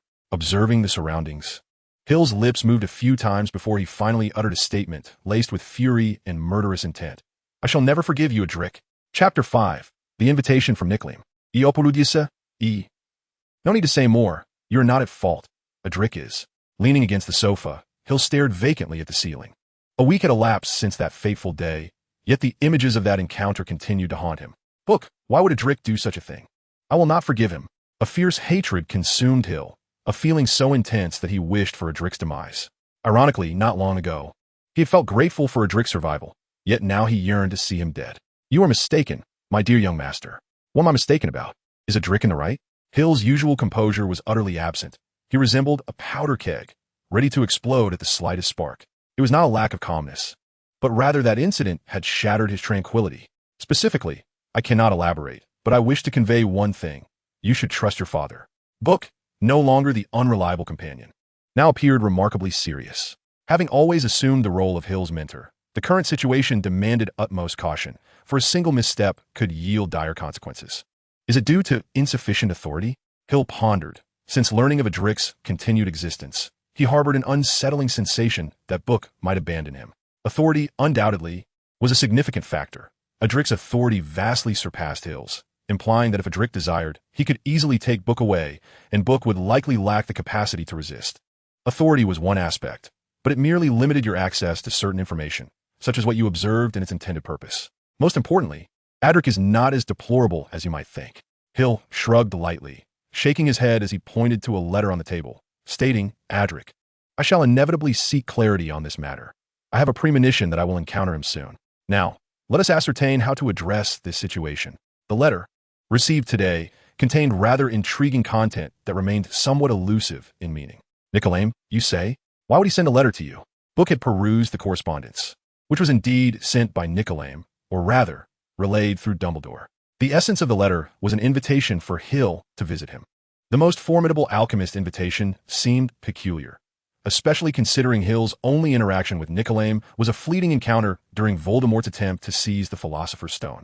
However, during that time, Nicolaim's attention was predominantly fixated on the stone, leaving Hill doubtful that he had made a lasting impression. Thus, regarding the Fox family, it appears that a certain ancestor of mine had some connection with Nicolaim, which has now resurfaced in his memory. After considerable contemplation, Hill arrived at this singular conclusion. At 666 years of age, the only possible link to Nicolaim would be his predecessors from the Fox lineage. If my calculations are accurate, it would seem that his demise is imminent, and he must be preparing to destroy the Philosopher's Stone, or perhaps he has already done so. Book speculated that it would not be long before the greatest alchemist met his end. What could his invitation to Hill signify? It likely does not portend ill. In any case, there is little harm in a brief excursion. After some reflection, Hill resolved to accept the invitation, seemingly located in Devon. As Dumbledore had assured him, he would accompany him. Yet, dealing with that cunning old fox, Dumbledore, can be rather vexing. Cough, cough, my dear young master. Did you not promise to accompany your classmate for an outing? Book reminded Hill, recalling the numerous vows Hill had made to deter Lily from pursuing the mysteries of the basement. There was no other choice, besides. A mere visit should not consume too much time. That is true, but it would be prudent to inform her in advance. Indeed, I shall write a letter.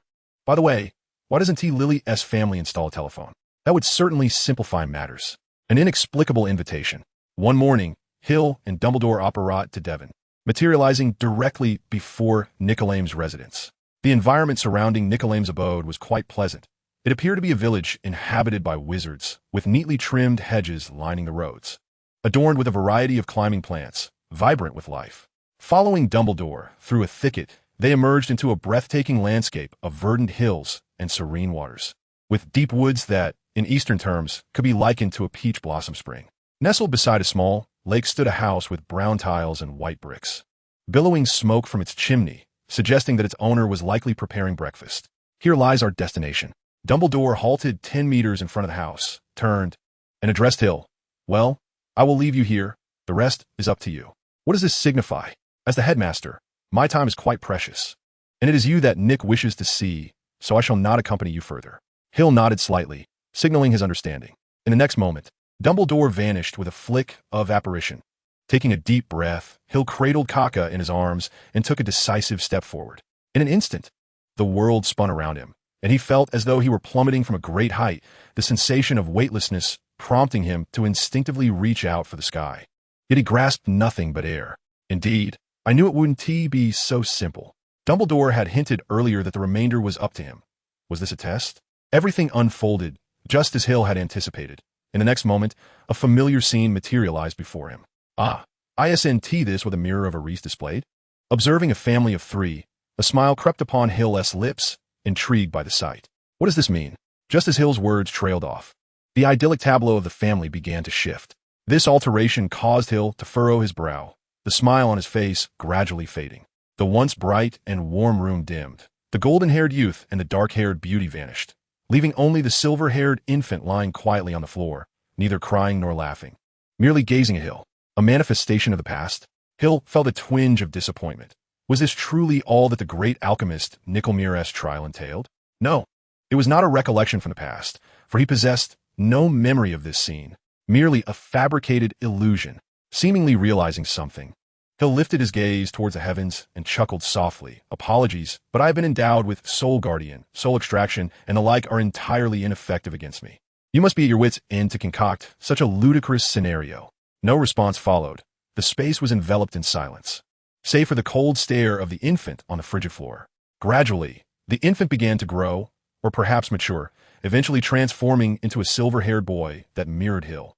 Standing before him, the boy regarded Hill with a frigid gaze, devoid of any anger. That look was truly irksome. Hill furrowed his brow and drew forth his wand. Softly intoning, "Begone, Shattered Dawn." Shattered Dawn, a spell devised by an ancestor of the Fox family, specifically targeting illusions, shattering all falsehoods and restoring reality. That was the essence of this incantation. As he wished, a silver beam shot forth from his wand, striking the silver-haired boy squarely, who then disintegrated into dust, dispersing throughout the space. Indeed, it was an illusion. Shattered Dawn proved quite effective. Esteemed Nickelmere, did you summon me merely to showcase these illusions? Hill felt a twinge of impatience. If this continued, his presence here would be utterly meaningless, and he might as well return. Once again, he received no answer. But the silver-haired boy he had previously vanquished reappeared, coldly gazing at him without any additional movement. Furrowing his brow, Hill waved his wand, invoking Shattered Dawn, to once more reduce the silver-haired boy to mere particles in the air. Yet, he wondered, how long would this continue? Hill tirelessly brandished his wand, obliterating the endless manifestations of himself that appeared before him. But for every one he dispelled, another took its place, and his magical strength was gradually waning. Realizing the peculiarity of the situation, Hill ceased this futile endeavor and chose to await in silence. Then, a chilling voice resonated, "Avada Kedavra." A green light struck Hill with precision. As he felt the weakness in his limbs, the ebbing of life, and the frailty of his body, Hill's eyes widened in horror. Fixated on the version of himself before him, it was he who had unleashed that Avada Kedavra, robbing Hill of his very existence. Cut out, this must be a ruse, right? Though he desperately tried to convince himself that this was merely a figment of his imagination. The relentless weakness served as a stark reminder that he was truly on the brink of death. "I refuse to believe I could be vanquished by an impostor." With those final words, Hill resignedly closed his eyes, devoid of the strength to continue. Then, was the child awake? Not yet. It was your test that nearly cost this child their life.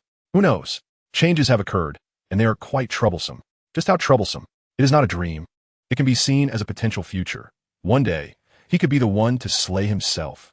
Hill sensed someone whispering in his ear. Groggily, he opened his eyes to behold a vast expanse of starry sky. No, this was not a celestial panorama. It was merely the projection of external surroundings cast upon the ceiling by a spell. "Child, you have finally awakened." Chapter 6. The beginning of school. On a day in mid-August, the weather was overcast, with clouds obscuring the sun, and a gentle drizzle washed away the usual clamor, leaving an unexpectedly serene atmosphere. How could the dead make a sound? Standing before a modest grave, Hill wore a solemn expression. A flicker of light danced in his eyes, and his lips parted several times without producing a sound. "Can we leave now, Hill?" He nodded gently, casting one last glance at the unassuming grave. Who would have known that resting here was none other than the greatest alchemist of the past 6 centuries? Nicolo? Indeed, Nicolo was dead, having destroyed the Philosopher's Stone. He could finally rest after completing his final task. The past 600 years had been a lengthy journey for him, one that required a moment of respite before he embarked on the next chapter, one that would be entirely different. Thus, with a flick of his wand, the white-bearded headmaster performed the disillusionment charm. Without a sound or a glimmer of light, the graveyard bid farewell to its last guest. For an extended period henceforth, this place shall remain devoid of visitors. In the blink of an eye, Hill returned to his point of departure, the threshold of his abode. Nick departed with a sense of ease. "Thus, I am untroubled." Casting a final glance at Hill, Dumbledore nodded, subsequently waving his wand, vanishing once more. Exhaling heavily, having held his breath for quite some time, Hill took a tentative step forward, his gait unsteady, reminiscent of a toddler learning to walk, on the verge of toppling over. Clinging tightly to Hill's garment, Kaka endeavored to prevent himself from tumbling off Hill's shoulder. Perhaps sensing his master's disquiet, he merely uttered a few soft calls before settling quietly in place. Despite the difficulty, Hill gradually made his way to the door. Those few short steps left him drenched in perspiration, as though he had just completed an intense workout. Indeed, the equilibrium had been disrupted, dear teacher. Leaning against the door, Hill gazed at the still, gloomy sky. The figure of the elderly mentor who had occupied his thoughts even in his final moments flashed before him, a man who had not forgotten him even in death. However, I shall not concede. I cannot afford to lose. The line of balance is drawn. As he confronted the looming figures of the Malfoy father and son, Harry felt the remnants of his limited good spirits evaporate. though this summer had been utterly dismal, akin to a prisoner-esque existence. The time spent at the Weasley residence had afforded him some solace. Despite the unexpected peril of stumbling into Nocturne Alley, he had fortuitously encountered Hagrid and Hermione. In a bewildering turn of events, he found himself posing for a photograph with Gilderoy Lockhart, only to be jolted back to reality by the unwelcome presence of the Malfoys. Indeed, they were detestable. Draco required no elaboration. They had been at odds throughout their first year, and although their relationship had softened somewhat during the dragon-rearing period, their rivalry remained unrelenting. It was only to be expected that their conflict would persist. As for Lucius, he appeared outwardly composed, yet the chilling aura that surrounded him unsettled Harry. Particularly when Lucius brazenly mocked the Weasley family, Harry resolved to avoid any further interaction with him. In response to Lucius's provocation, Arthur Weasley unhesitatingly engaged in a confrontation, turning flourish and blots into chaos. Hagrid strode through the strewn books, swiftly separating Arthur and Lucius in an instant. Arthur's lip was bloodied, and Lucius had been struck in the eye by the Complete Guide to Fungi. Still clutching Ginny's tattered Transfiguration textbook, he thrust the book into her hands, his eyes glinting with malice. "Here, take your book. This is the finest gift your father can offer you." He broke free from Hagrid-esque grasp, beckoning Draco and dashing out of the store. As Lucius departed, the silver-haired boy, previously unnoticed, set down the book he held and approached the bewildered red-haired girl. "May I borrow your book for a moment?" The girl with red hair was momentarily taken aback, then instinctively handed her worn and warped Transfiguration textbook to the boy standing before her. With an air of natural ease, the silver-haired boy accepted the book, his eyes narrowing slightly as he delicately flipped through its pages. Raising an eyebrow, he nodded gently. It was indeed a commendable book, and the notes within were quite valuable. However, it was an old tome. The girl with crimson locks cast a subconscious glance at a distance, where her parents were engaged in conversation, surrounded by several onlookers, utterly oblivious to their surroundings. Did this matter? The silver-haired boy returned the book to her, and for the first time, their gazes intertwined, lingering for a brief moment before they instinctively averted their eyes. "Yet, I do not wish to continue using the old one." "Then, shall I trade you this one for yours? Are you willing?" As if conjured from thin air, the boy produced a pristine, new Transfiguration textbook, evidently intending to exchange it for the tattered one. The girl hesitated, clutching her weathered book tightly. She yearned to trade her old tome for the new one, but after a moment of contemplation, she gently shook her head. "Then, this book is a gift for you." The boy unceremoniously thrust the new book into her hands, offering her a warm smile before turning and merging into the crowd, vanishing from sight. Gazing at the new book in her hands, the girl rubbed her eyes vigorously, confirming its newness before a faint smile graced her lips. Outside the bookstore, in a secluded corner, the previous silver-haired boy scrutinized the diary in his grasp, his brow furrowing slightly. "Booker, is this indeed Tom Riddle's diary? Why do I not sense anything extraordinary about it? My dear young master, a Horcrux, as an exceedingly unique magical artifact, possesses formidable concealed abilities. In truth, only a select few methods exist to discern the authenticity of a Horcrux. Thus, I merely wish to ascertain whether this book is genuinely a Horcrux. I am uncertain. Further study and testing are required for confirmation. Now, shall we return? Will you not greet your friends? You have not seen them in an entire summer. It matters not. At this moment, I prefer not to encounter them. To be frank, is your choice not somewhat? This is the simplest way, is it not? The division of the bookstore. Disappointment loomed as another door closed, and Lily could not help but sigh. She had yet to locate that rascal Hill, where they last met. It seemed an entire month had passed. They had promised to go out together, yet his continual postponements due to other matters had persisted until the commencement of school, and still, she had not laid eyes on him. Not even a letter had arrived. "Rafe, where are you?" Approaching her was a visibly worried Neville. It appeared his Toad had once again escaped, just as it had the previous year. Though she had mentally resigned herself, Lily mechanically inquired of Neville, "Neville, have you seen Hill?" Neville's response filled Lily with a sense of hope. At last, she had found a lead. "Hill, indeed, he is in the same compartment as me. Apparently compartment number 87. Bewildered, Navy scratched his head, gazing at the empty space before him, gently shaking his head as he continued his search for his treasured Toad. Standing at the entrance of compartment 87, Lily paused to catch her breath, having hurriedly jogged over with her luggage. After a brief moment, she reached out and knocked on the door, inquiring, "Is anyone there?" "Is that you, Lily?" A voice devoid of any emotion echoed back, leaving Lily with an odd feeling. Though it was identical to Hill's voice, it lacked the warmth he usually exuded, replaced instead by an unsettling chill.